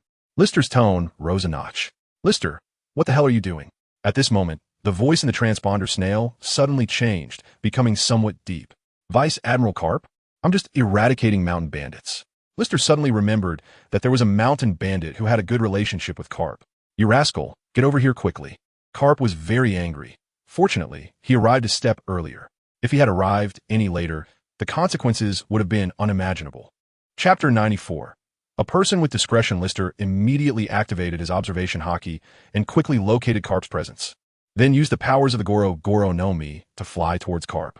On a certain mountain, Lister's soldiers were in a stalemate with the mountain bandits opposite them. However, these sailors dared not act because in front of them stood Vice Admiral Garp, whose angry gaze seemed ready to devour them. Then, a figure made of golden light appeared before everyone. Seeing the newcomer, Garp directly coated his fist with armament Haki, raised his fist, and swung it towards the golden figure. Of course, the newcomer was not to be outdone and also raised his fist to strike back. Instantly, the two immensely powerful fists collided, and the ground beneath them cracked like a spider web, while the surrounding trees broke in half due to the shockwave of their punches. Vice Admiral Garp, what are you trying to do? Lister said in an unfriendly tone. He had just arrived, and the first greeting he received was a giant fist. Who could endure that? Lister certainly could not. I want to ask you what you're doing, Lister. Although the two were conversing, their grip on each other showed no signs of loosening. I'm just exterminating bandits, but you, Vice Admiral Garp, why are you stopping us from doing so? Are you planning to betray the Navy? List directly accused Garp, rarely having seen him a loss, so this time, he certainly intended to play his part well. As for the consequences when Garp sees through it, List didn't think about that.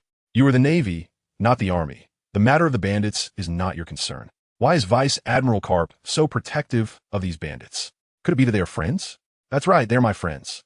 Hearing Garp's words, List and the bandits behind him were all stunned. List didn't expect Garp to admit it so generously, while the bandits were deeply moved, knowing they had always avoided trouble due to Garp's intimidation. Since they are Vice Admiral Garp's friends, then let's let this matter go. Subsequently, both of them relaxed their grips.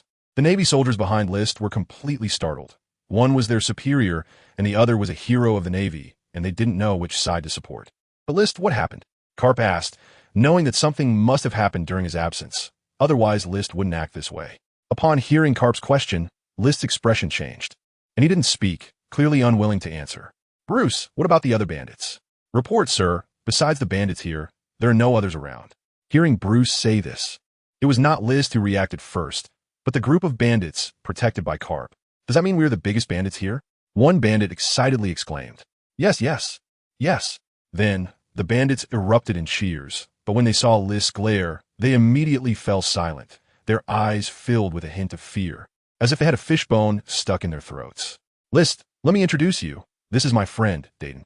Garp directly pointed to a plump, fierce-looking old woman with golden hair. Hello, Navy boy. Upon hearing Garp's introduction, Dayton rushed in front of List, rubbing her hands together and flashing a flattering smile. I don't like people smoking in front of me. Upon hearing this, Dayton immediately threw her cigarette on the ground and stomped it out with her foot. Hee, Navy boy, now there's no smoke left. TCH, cowardly woman. At that moment, a discordant voice suddenly rang in everyone's ears. List extended his observation Haki and sensed the presence of a little boy, along with a familiar feeling within it. This little brat carries the aura of Roger. Upon hearing this, Garp's expression changed, the bandits' faces shifted, the little boy's expression changed, and even the Navy soldiers' faces turned pale. List you. Garp's tone suddenly turned serious and heavy. Haha, just kidding, fall back. Subsequently, List directly led his soldiers back to the warship. Garp silently stared at List's retreating figure. Lost in thought. List, has your observation Haki reached this level? Almost everyone who trains their observation Haki to its peak awakens some special attributes, and the special aura he sensed just now should belong to List's awakened observation Haki attributes. Vice Admiral Garp, what should we do? Boldly approached Garp, glaring fiercely at List's back. Put away your immature thoughts. If he wants to kill you, it only takes a glance. A blind man, what glance? Upon hearing this, Garp knew trouble was brewing. He realized that List despised being called blind because he wasn't actually blind. Crouch down. Garp shouted immediately, and Dayton was pressed down by Garp. Those who didn't crouch in time ended up with bald heads, as a massive sword energy suddenly flew over their heads, smoothly slicing the building behind them in half. Next time, it will be your head flying down. List's voice echoed in their ears like the voice of death, and after List led his navy away, the bandits remained in a daze. Damn, is this still human? Dayton muttered quietly, afraid that List would hear her. This is indeed a question worth pondering. Hearing Dayton's question, Garp also fell into thought. How could there be so many devil fruit abilities in an ordinary human? But what about Ace's matter? Rest assured, List is a person of measure. Is there measure? Looking at the bandits' houses that have been split in two, Dayton repeated the phrase of measure. He certainly is quite measured. Chapter 95, Feeding Dog Food, sir. What did you mean by that earlier statement? That little brat isn't Roger's child, is he? Bruce quietly asked, feeling that List's earlier remark was quite thought-provoking. I was just joking with you. Do you think Roger Child would appear next to Vice Admiral Garp? That's true. Bruce nodded in agreement. One is the pirate king, and the other is a hero of the Navy, and their relationship could only be that of enemies. Ordinary soldiers wouldn't know that Garp and Roger were actually close friends. Another day passed, and Makino came to work at the bar as usual in the morning. But when she saw that List was not at the door, she couldn't help but feel a bit disappointed. What's wrong with me? Makino clutched her chest and asked herself. But no one could answer her question. The answer could only be explored by herself. Meanwhile, List was leaning against the side of the warship, facing the direction of Makino's bar, observing her every move. Why is Makino sad? Did something happen? Feeling the sadness emanating from Makino, List's heart sank, filled with an indescribable feeling that was simply very unpleasant. What's wrong? Our commander isn't going to visit Miss Makino today? Bruce, who woke up early, teased List. I'm afraid she hates me now. Why? Because she saw my violent side yesterday, and I'm afraid she won't like me like this. Hearing Lister say that, Bruce directly slapped Lister on the back without holding back at all. What are you doing? With that slap, Lister grimaced. Is this still the Lister I know? A man who once stood before the great pirate Kaido, now actually afraid of a woman? Have you been swapped? Of course not. How can it be the same? Lister replied irritably, Kaido is an enemy, but Makino is not. If you like her, then be brave and pursue her. If you don't go see her, how will you know if she truly dislikes or fears you? These assumptions are just your own wishful thinking. In a few days, we should be leaving. If you don't take action, there may really be no chance in the future. Go meet her. You might even have unexpected gains. This made Lister somewhat tempted, but he was still very hesitant inside. Do you want to see her lying in another man's arms in the future? Seeing Lister hesitating, Bruce added more fuel to the fire. I don't want that. After saying this, Lister instantly transformed into a streak of golden light and disappeared from Bruce's sight. That is more like it. This is how young people should be, daring and fighting. Bruce showed a proud, fatherly smile. The next moment, Lister appeared directly at the door of the Makino Tavern, but when he arrived, he felt a bit timid again. However, at this moment, Bruce's words, "Do you want to see her lying in another man's arms in the future?" reignited Lister's courage, and he pushed the door open and walked in. Makino, who was cleaning, heard the sound of the door opening and looked up. When she saw that it was Lister, her eyes suddenly brightened, and she immediately set down her cleaning tools and ran toward Lister, throwing herself into his arms. Makino's action left Lister somewhat at a loss, unsure of where to place his hands. Lister, hearing Makino's soft voice in his ear, Lister wrapped his arms around her. "Makino, I like you," Lister whispered softly in her ear. After saying this, Lister felt extremely anxious, his heart racing uncontrollably. I know. I like you too, Lister." Upon hearing this, Lister's heart bloomed with joy, and he tightened his embrace around Makino. It felt as if time had frozen in this moment. A ray of sunlight streamed in through the door, perfectly illuminating the two of them. This was a beautifully picturesque scene. Even if someone passed by the door intending to greet them, upon seeing the two embrace together, they swallowed their words and instead showed a kind smile before silently leaving.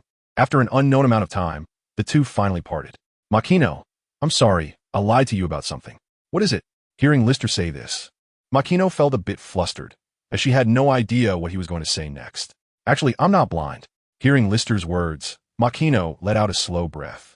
She thought it was something serious. "I know. You know? How did you find out?" This time, it was Lister's turn to be surprised.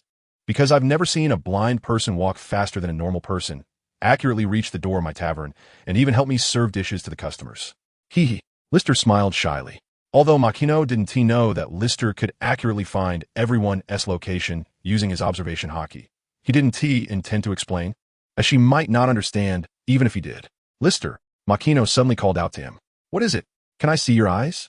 But if it's not convenient for you, you don't have to." Then, Makino added an explanation. "It's fine." After saying that, Lister removed his eye patch. Makino held her breath, staring intently at Lister. From just the nose, mouth, and forehead that were revealed, it was clear that Lister was very handsome. "I'm going to open my eyes now." Makino nodded vigorously. Then, Lister slowly opened his eyes, and as he met Makino's gaze, both of their faces flushed slightly. Feeling shy, yet neither of them averted their eyes. Some people say that a pair of eyes can ruin a face, but Lister's eyes clearly added to his appearance. With his bright eyes opened, Lister's entire face looked even more beautiful.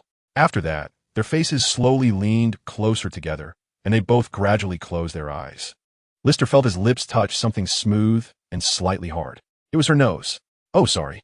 Then Lister's lips moved down, finally landing on something soft, tender, and fragrant, making him involuntarily lose himself in the moment. The author hasn't kissed a girl before, so they don't know what it feels like sob. Can only write it this way, and don't know if it's right. Chapter 96. Reluctant farewell. Thus, after the two confirmed their relationship, Rister seemed to gain a bit more courage. He directly sat at the bar in the tavern, staring intently at Magino without averting his gaze.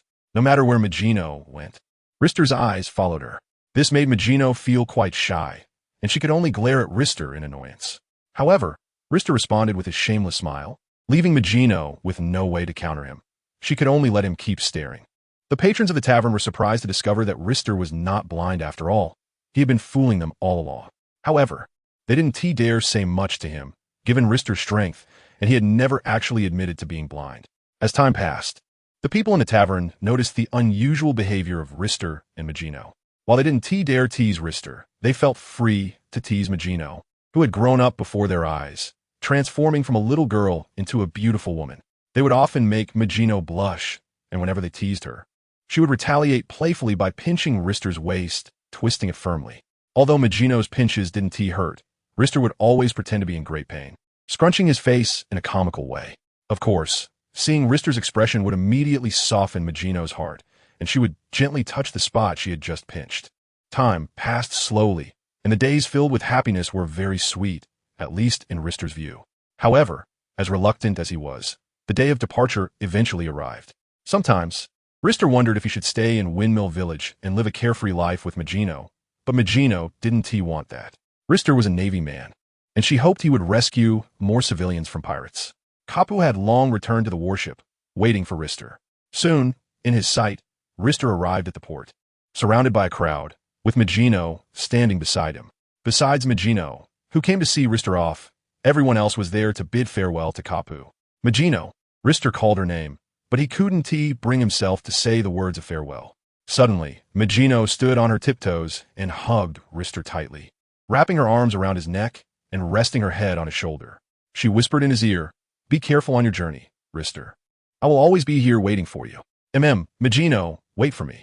I will come back often to see you, Rister replied. They embraced each other, and Rister wanted to steal a kiss, but Magino was too shy. With so many eyes on them, he felt embarrassed, making Rister wish he could use his Conqueror's Haki to knock everyone out. However, if he does that, the first to confront him would be Garp's iron fist. Under the reluctant gaze of Magino, Lister was forcibly taken aboard the warship by his subordinate. At that moment, Bruce resembled a villain who had broken up a couple. As Magino watched the warship drift further away, gradually disappearing from her sight, she followed the other villagers back. "I really regret bringing you here," Garp said angrily, looking at Lister. He didn't expect that during his absence, Lister had actually gotten close to Magino. But I still have to thank you, Vice Admiral Garp. If it weren't for you, I might not have met Magino at all." The mention of Magino brought a happy smile to Lister's face. He then fell into a daydream, imagining his wedding with Magino, their future children, and their life together growing old. "You idiot." Garp delivered a punch to Lister, knocking him out of his fantasies. "Report. Admiral Garp, at 3 o'clock on the warship, we have spotted a pirate ship. Bring the cannonballs over." "No, let me handle it." Lister directly took over Garp's task and transformed into a streak of golden light, arriving on the pirate ship. "Who are you?" The pirates were immediately drawn to the dazzling golden light and saw a humanoid figure slowly forming, panicking as they had never encountered such a person before. "So you are the pirates? You really are weak. Damn it. How dare you look down on us?" With that, one person charged over with a knife and slashed at Lister, cutting him in half. "We did it." Everyone on the pirate ship looked delighted. Turns out you aren't that great." The somewhat panicked pirate captain began to gloat. "You're really something." Just then, the person they thought they had killed began to speak again. The upper body that had been cut in half transformed into a series of light points and reassembled with the lower body. A completely unharmed Lister reappeared before them. "Monster!" Instantly, everyone on the pirate ship fell into panic. It was their first time seeing someone who could still speak and revive after being cut in half. "You guys are lucky today. I'm in a good mood, so I don't want to cause too much bloodshed." "No, please, spare us, Navy Lord. We won't be pirates anymore." You can say that to the judge when you get to prison. These pirates didn't even qualify to enter impelled down, at most. They would serve time in a regular naval prison. Then, a golden aura erupted from Lister's body. Those pirates enveloped by this aura all fainted, and the entire pirate ship fell into silence, with only the sounds of waves and the occasional passing seagull audible. Ah, you've changed your ways. You didn't kill a single one. Soon, the warship arrived, and looking at the situation on the pirate ship, Garp said in surprise. It should be noted that Lister used to leave no survivors among pirates because he had learned from Zephyr's lessons. But this time, he astonishingly hadn't killed a single one. I'm in a good mood, and I'm happy to do so. Chapter 97. New mission in just a few days. The warship reached the naval headquarters, but this time, there was not as much fanfare as last time. After greeting Sengoku, Lister returned to the Naval Academy. At this moment, the atmosphere in the Naval Academy was very lively, with everyone training vigorously on the training grounds. In the elite class, every student was practicing the Marine 6 styles. They had already built up enough basic physical strength, and now they were focusing on the techniques of the Marine 6 styles. With only a few months left before their graduation assessment, they were training very seriously. Even Zephyr was diligently supervising the students' training. Any student who showed even a hint of slack would receive a stern reprimand from Zephyr. Lister had been watching at the entrance of the elite class for quite some time, and Zephyr hadn't noticed him, which was enough to demonstrate how focused Zephyr was at that moment. However, those seriously trained team members still noticed List. After all, with such a large person there, it was hard not to catch a glimpse of him. It was fine if one or two people showed expressions of surprise. But when a group of people displayed shocked expressions, it naturally caught Zephyr's attention. Zephyr turned around and happened to see List leaning against the wall, smiling at him. "Master, long time no see." Seeing that Zephyr had recognized him, List greeted him. "You little brat, you've finally come back." Zephyr stepped directly in front of List, patting his shoulder with a pleased expression. "I've heard about what you did in the Sabeti archipelago, and I'm proud of you. It's all thanks to your master's teachings. What a pity. Alas, Sengoku can't withstand the pressure from above anymore. Otherwise, this so-called era of great pirates would have disappeared long ago. It can be said that the current prevalence of pirates is greatly related to the inactivity of the world government. In the past 2 years that I haven't been around, you haven't slacked off in your training, right?" Zephyr pinched List's muscles. "Of course, master. Are you planning to practice with me? Forget it. I haven't been your match for 2 years now, and I don't want to fight with you again," Zephyr said with a smile.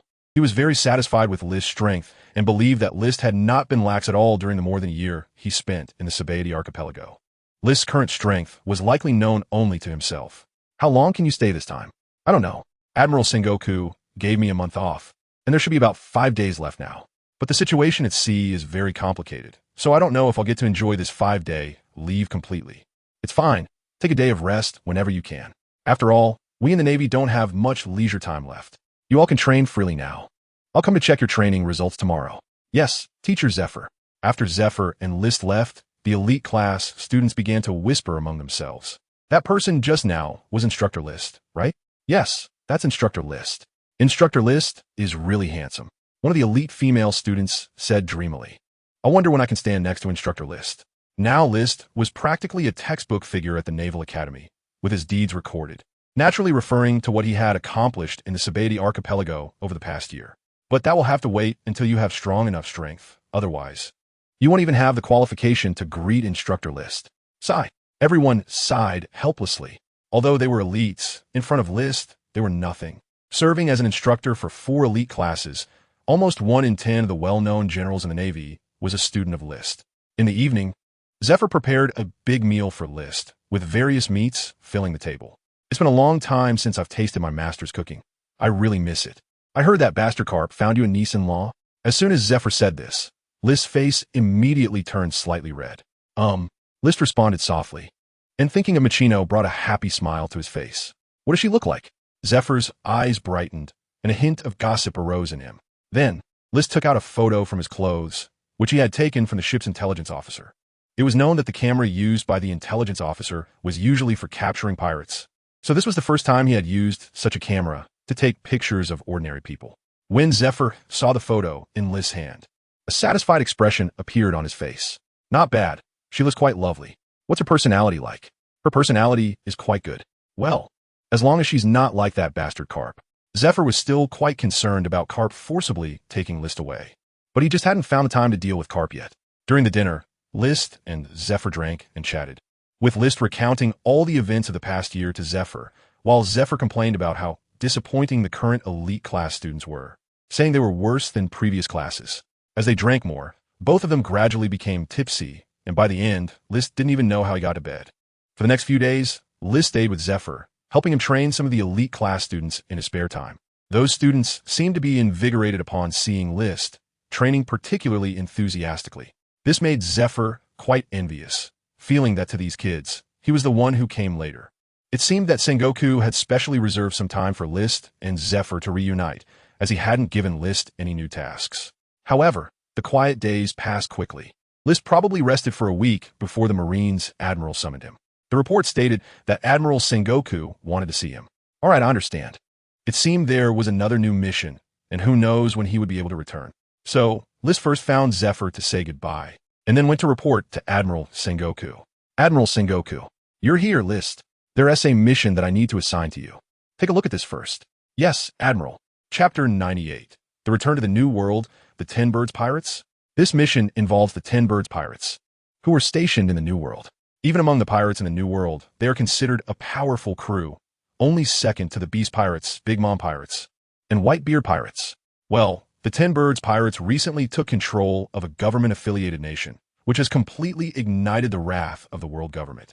Therefore, this malignant tumor must be eradicated to prevent the emergence of similar pirate crews. Controlled a world government-affiliated nation, and they were discovered?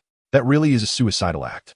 List sighed, noting that their methods were vastly different from those of Crocodile and Doflamingo in the future. After all, the two countries they secretly controlled were never discovered by the world government, possibly due to their identities as warlords of the sea, which made them legal pirates. This mission is extremely dangerous. It's not just the 10 Birds Pirates that are a threat, but also the other major pirates entrenched in the New World. So apart from you, no one else is more suited for this mission. The 10 Birds Pirates, led by Captain 10 Birds Folks, possess a Zoan-type devil fruit. The mythical beast, gold-winged bird fruit, with a bounty of 1.79 billion berries. This bounty ranks among the top 10 in the world.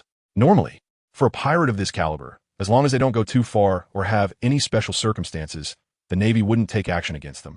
For this mission, I've assigned Major Squirrel and Major Doberman to assist you. You may command them as you see fit, and you are appointed as the highest commander for this mission. Yes, Admiral. Upon hearing that Squirrel and Doberman were assigned to him, List felt even more confident about completing the mission. If it were just him, even if they succeeded in the mission, the Navy would likely suffer heavy losses. After all, the 10 Birds Pirates had several officers, each with formidable strength and bounties of around 700 to 800 million berries. Against such pirates, regular Navy personnel would definitely be insufficient. Elite officers from the Navy headquarters were necessary.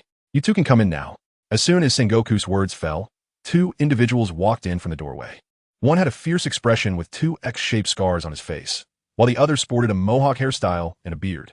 These two were Major Doberman and Major Squirrel. Hello, Major List. Both greeted List with a military salute. Hello, Major Squirrel, Major Doberman. List returned their salute.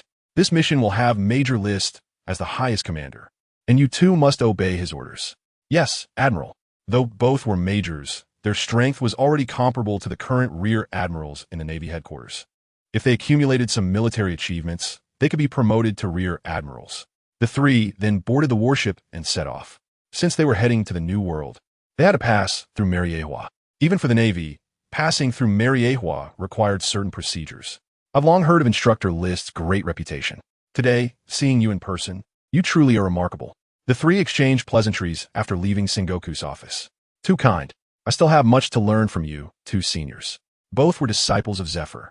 Although not his direct students, they had known him longer than List had, so it wasn't an issue for List to call them seniors. It can be said that among all the flag officers in the Navy, List was the youngest. The three warships then departed from the Navy headquarters. As for the matter of passing through Mariehua, he left it to his adjutant to handle. Mariehua was filled with celestial dragons, and if they encountered them, it would be inconvenient. Even for majors from the Navy headquarters, encountering a celestial dragon would require them to kneel on one knee. Only admirals and above were allowed to stand in front of the celestial dragons. So, while passing through Mariehua, List lay on the warship pretending to nap. I have to say, ever since the incident at Mariehua, the defense has become really strict. Even their warships have to be inspected one by one, room by room. Of course, Rist doesn't tolerate their bad habits. When inspectors stand at his door, a terrifying aura erupts from him, directly intimidating those who want to search. As long as they dare to come in, Rist dares to chop off their hands. They sensed the deadly danger, hesitated for a few seconds, and then left without even reporting the incident, because Rist's observation Haki was always locking onto them. As long as they said one wrong word, death would surely await them. Although they are from the world government, they still value their lives, and no matter how you look at it, the Navy belongs to the same camp as them. So this matter just passed. Going down from another direction of Mariehua leads to the New World, and at this moment, Rist also came out of his room. Although this is not his first time in the New World, it is only his second, and each time the New World gives a different impression. I have to say, as soon as they arrived in the New World, it gave him a big surprise.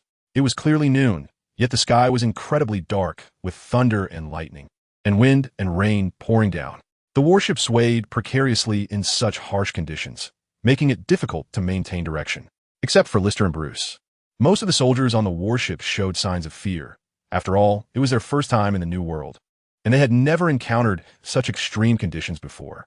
Compared to the soldiers on Lister's warship, the soldiers on Major General Mongoose and Major General Bruce's ships were much better off, as they were not new to the New World and were relatively familiar with its environment. However, even for them, this severe weather was rare. It was also their first time witnessing it, and their hearts couldn't help but feel uneasy.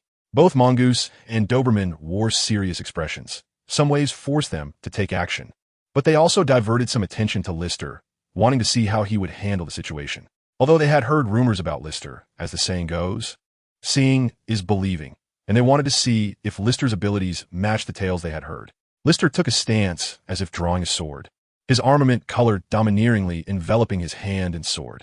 One sword style, dark curve, heaven slaying. In Chapter 99, the Sky Bird Pirate crew, a black sword aura shot directly from Lister's sword, and at the moment it was unleashed, the entire world seemed to lose its original color, with everything in sight turning black. The black sword aura flew straight toward the dark clouds in the sky, and the thick, lightning-laden clouds were split in half by this strike.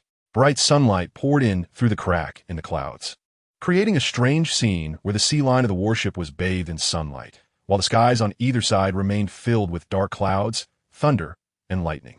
Lister's action shocked all the Navy present, including Mongoose and Doberman, although they held the same rank as Lister, both being rear admirals. The strike Lister had just unleashed had set a high bar. They both asked themselves what would happen if they faced Lister's strike. And no matter how they imagined their responses, the outcome was always the same: death. They realized that if Lister used that sword technique against them, all that awaited them would be death. Lister's strength had surpassed their understanding. Such power could easily qualify him as a Marine admiral. The soldiers who had followed Lister for over a year were equally shocked, their mouths agape and eyes wide. This was the first time they had seen Lister use such a powerful sword technique.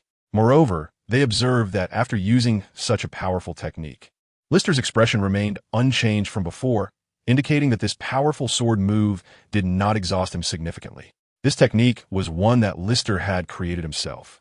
Although he had the sword techniques of the Golden Lion was a dual-wielding master, and Lister, using only one sword, could not fully unleash the Golden Lion's techniques. Thus, Lister decided to create some techniques that belonged solely to him, a technique that only he could use. With just this technique, he could claim to be among the world's strongest swordsmen.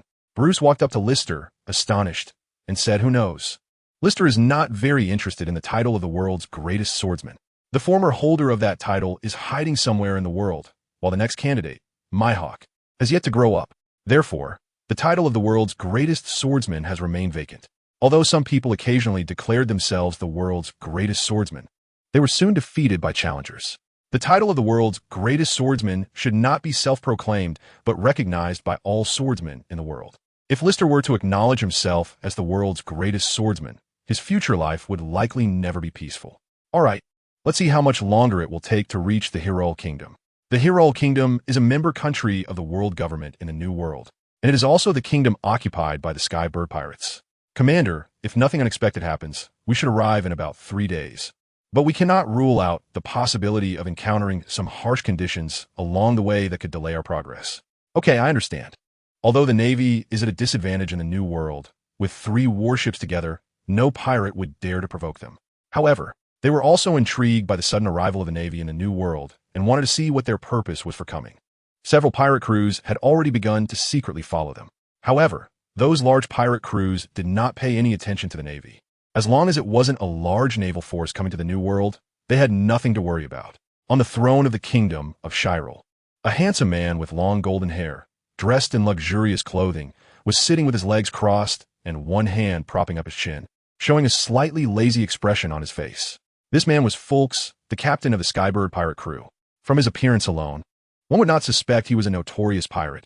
He looked more like a nobleman. Below the throne stood 2 rows of people, all members of his pirate crew, including the first mate, Blackbird Borg, and another member, White Dove. Both of them were quite powerful and were able to use Zoan-type devil fruit powers, just from their titles. One could tell what kind of Zoan they had consumed.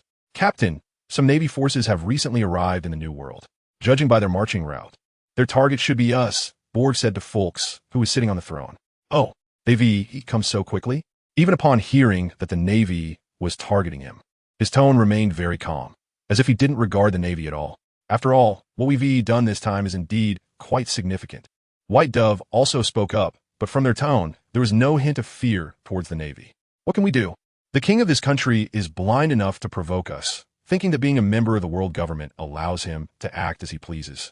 The other subordinates chimed in. Have you found out who the naval commander is this time? Fulks asked again.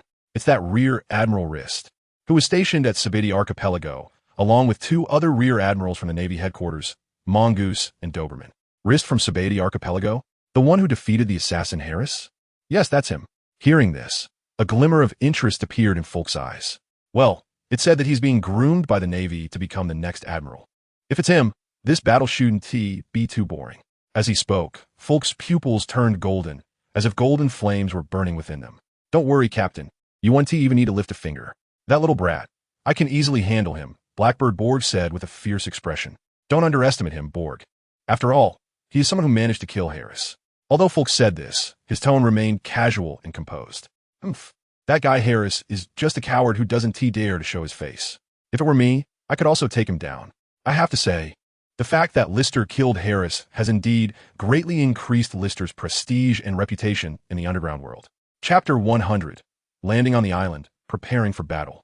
Commander, shouldn't we deal with the eyes behind us? Bruce asked Lister. Since their navy officially appeared in the New World, the number of eyes behind them had been increasing, including those from ordinary pirate crews and other underground forces. No need to worry about them. Let them see the consequences of touching the Navy's bottom line. I believe this will also give the Navy some deterrent power in the New World. Yes, Commander, I understand. After 4 days, their Navy finally reached the kingdom of Hyler. However, at this time, the kingdom appeared to be quite desolate. As a member country of the world government, even if it was lagging behind, it should still be richer than some other countries. Yet now, there were almost no merchant ships docked at the kingdom's port. Only a few fishing boats were visible, and they seem to have not moved for quite a long time. These damn pirates have ruined a good kingdom like this in just a few days, Bruce said angrily, and even the faces of the 2 other vice admirals, Mongoose and Doberman, showed signs of anger. Because they were pirates, regardless of their ability to manage a country, they had no intention of staying in this country for long, knowing that the Navy would not let them go. So, of course, they wanted to enjoy themselves while they could. At this moment, Lister's expression was also very serious. His observation Haki told him that the residents of this island were living in constant fear, and the strong smell of blood indicated that many people had died on this island in the past few days. These damn pirates deserved to be torn apart. Although their navy had not officially landed on the island, they could still feel the oppressive silence of the island. Suddenly, a cry reached Lister's ears, and most of the Navy on the ship heard this cry. What's going on? Lister walked up to the Navy soldier who was trying to hold back his tears and asked, Report, Major Lister, this is my hometown. I don't know how my parents are doing right now, and I'm very worried about them. As he spoke, the tears he had been holding back fell again. His voice choked with emotion. Hearing this, Lister fell silent, and Bruce, who was about to reprimand the soldier, also became quiet. Given the current state of the kingdom of Hyler, this was undoubtedly bad news for the soldier. The other soldiers were also silent, unsure if the next time a similar incident happened, it would be in their own hometowns. For this mission, I allow you to remain on the warship. You can take a rest this time. Report, Major Lister, I want to fight. I want to personally kill these bastards who are persecuting my hometown.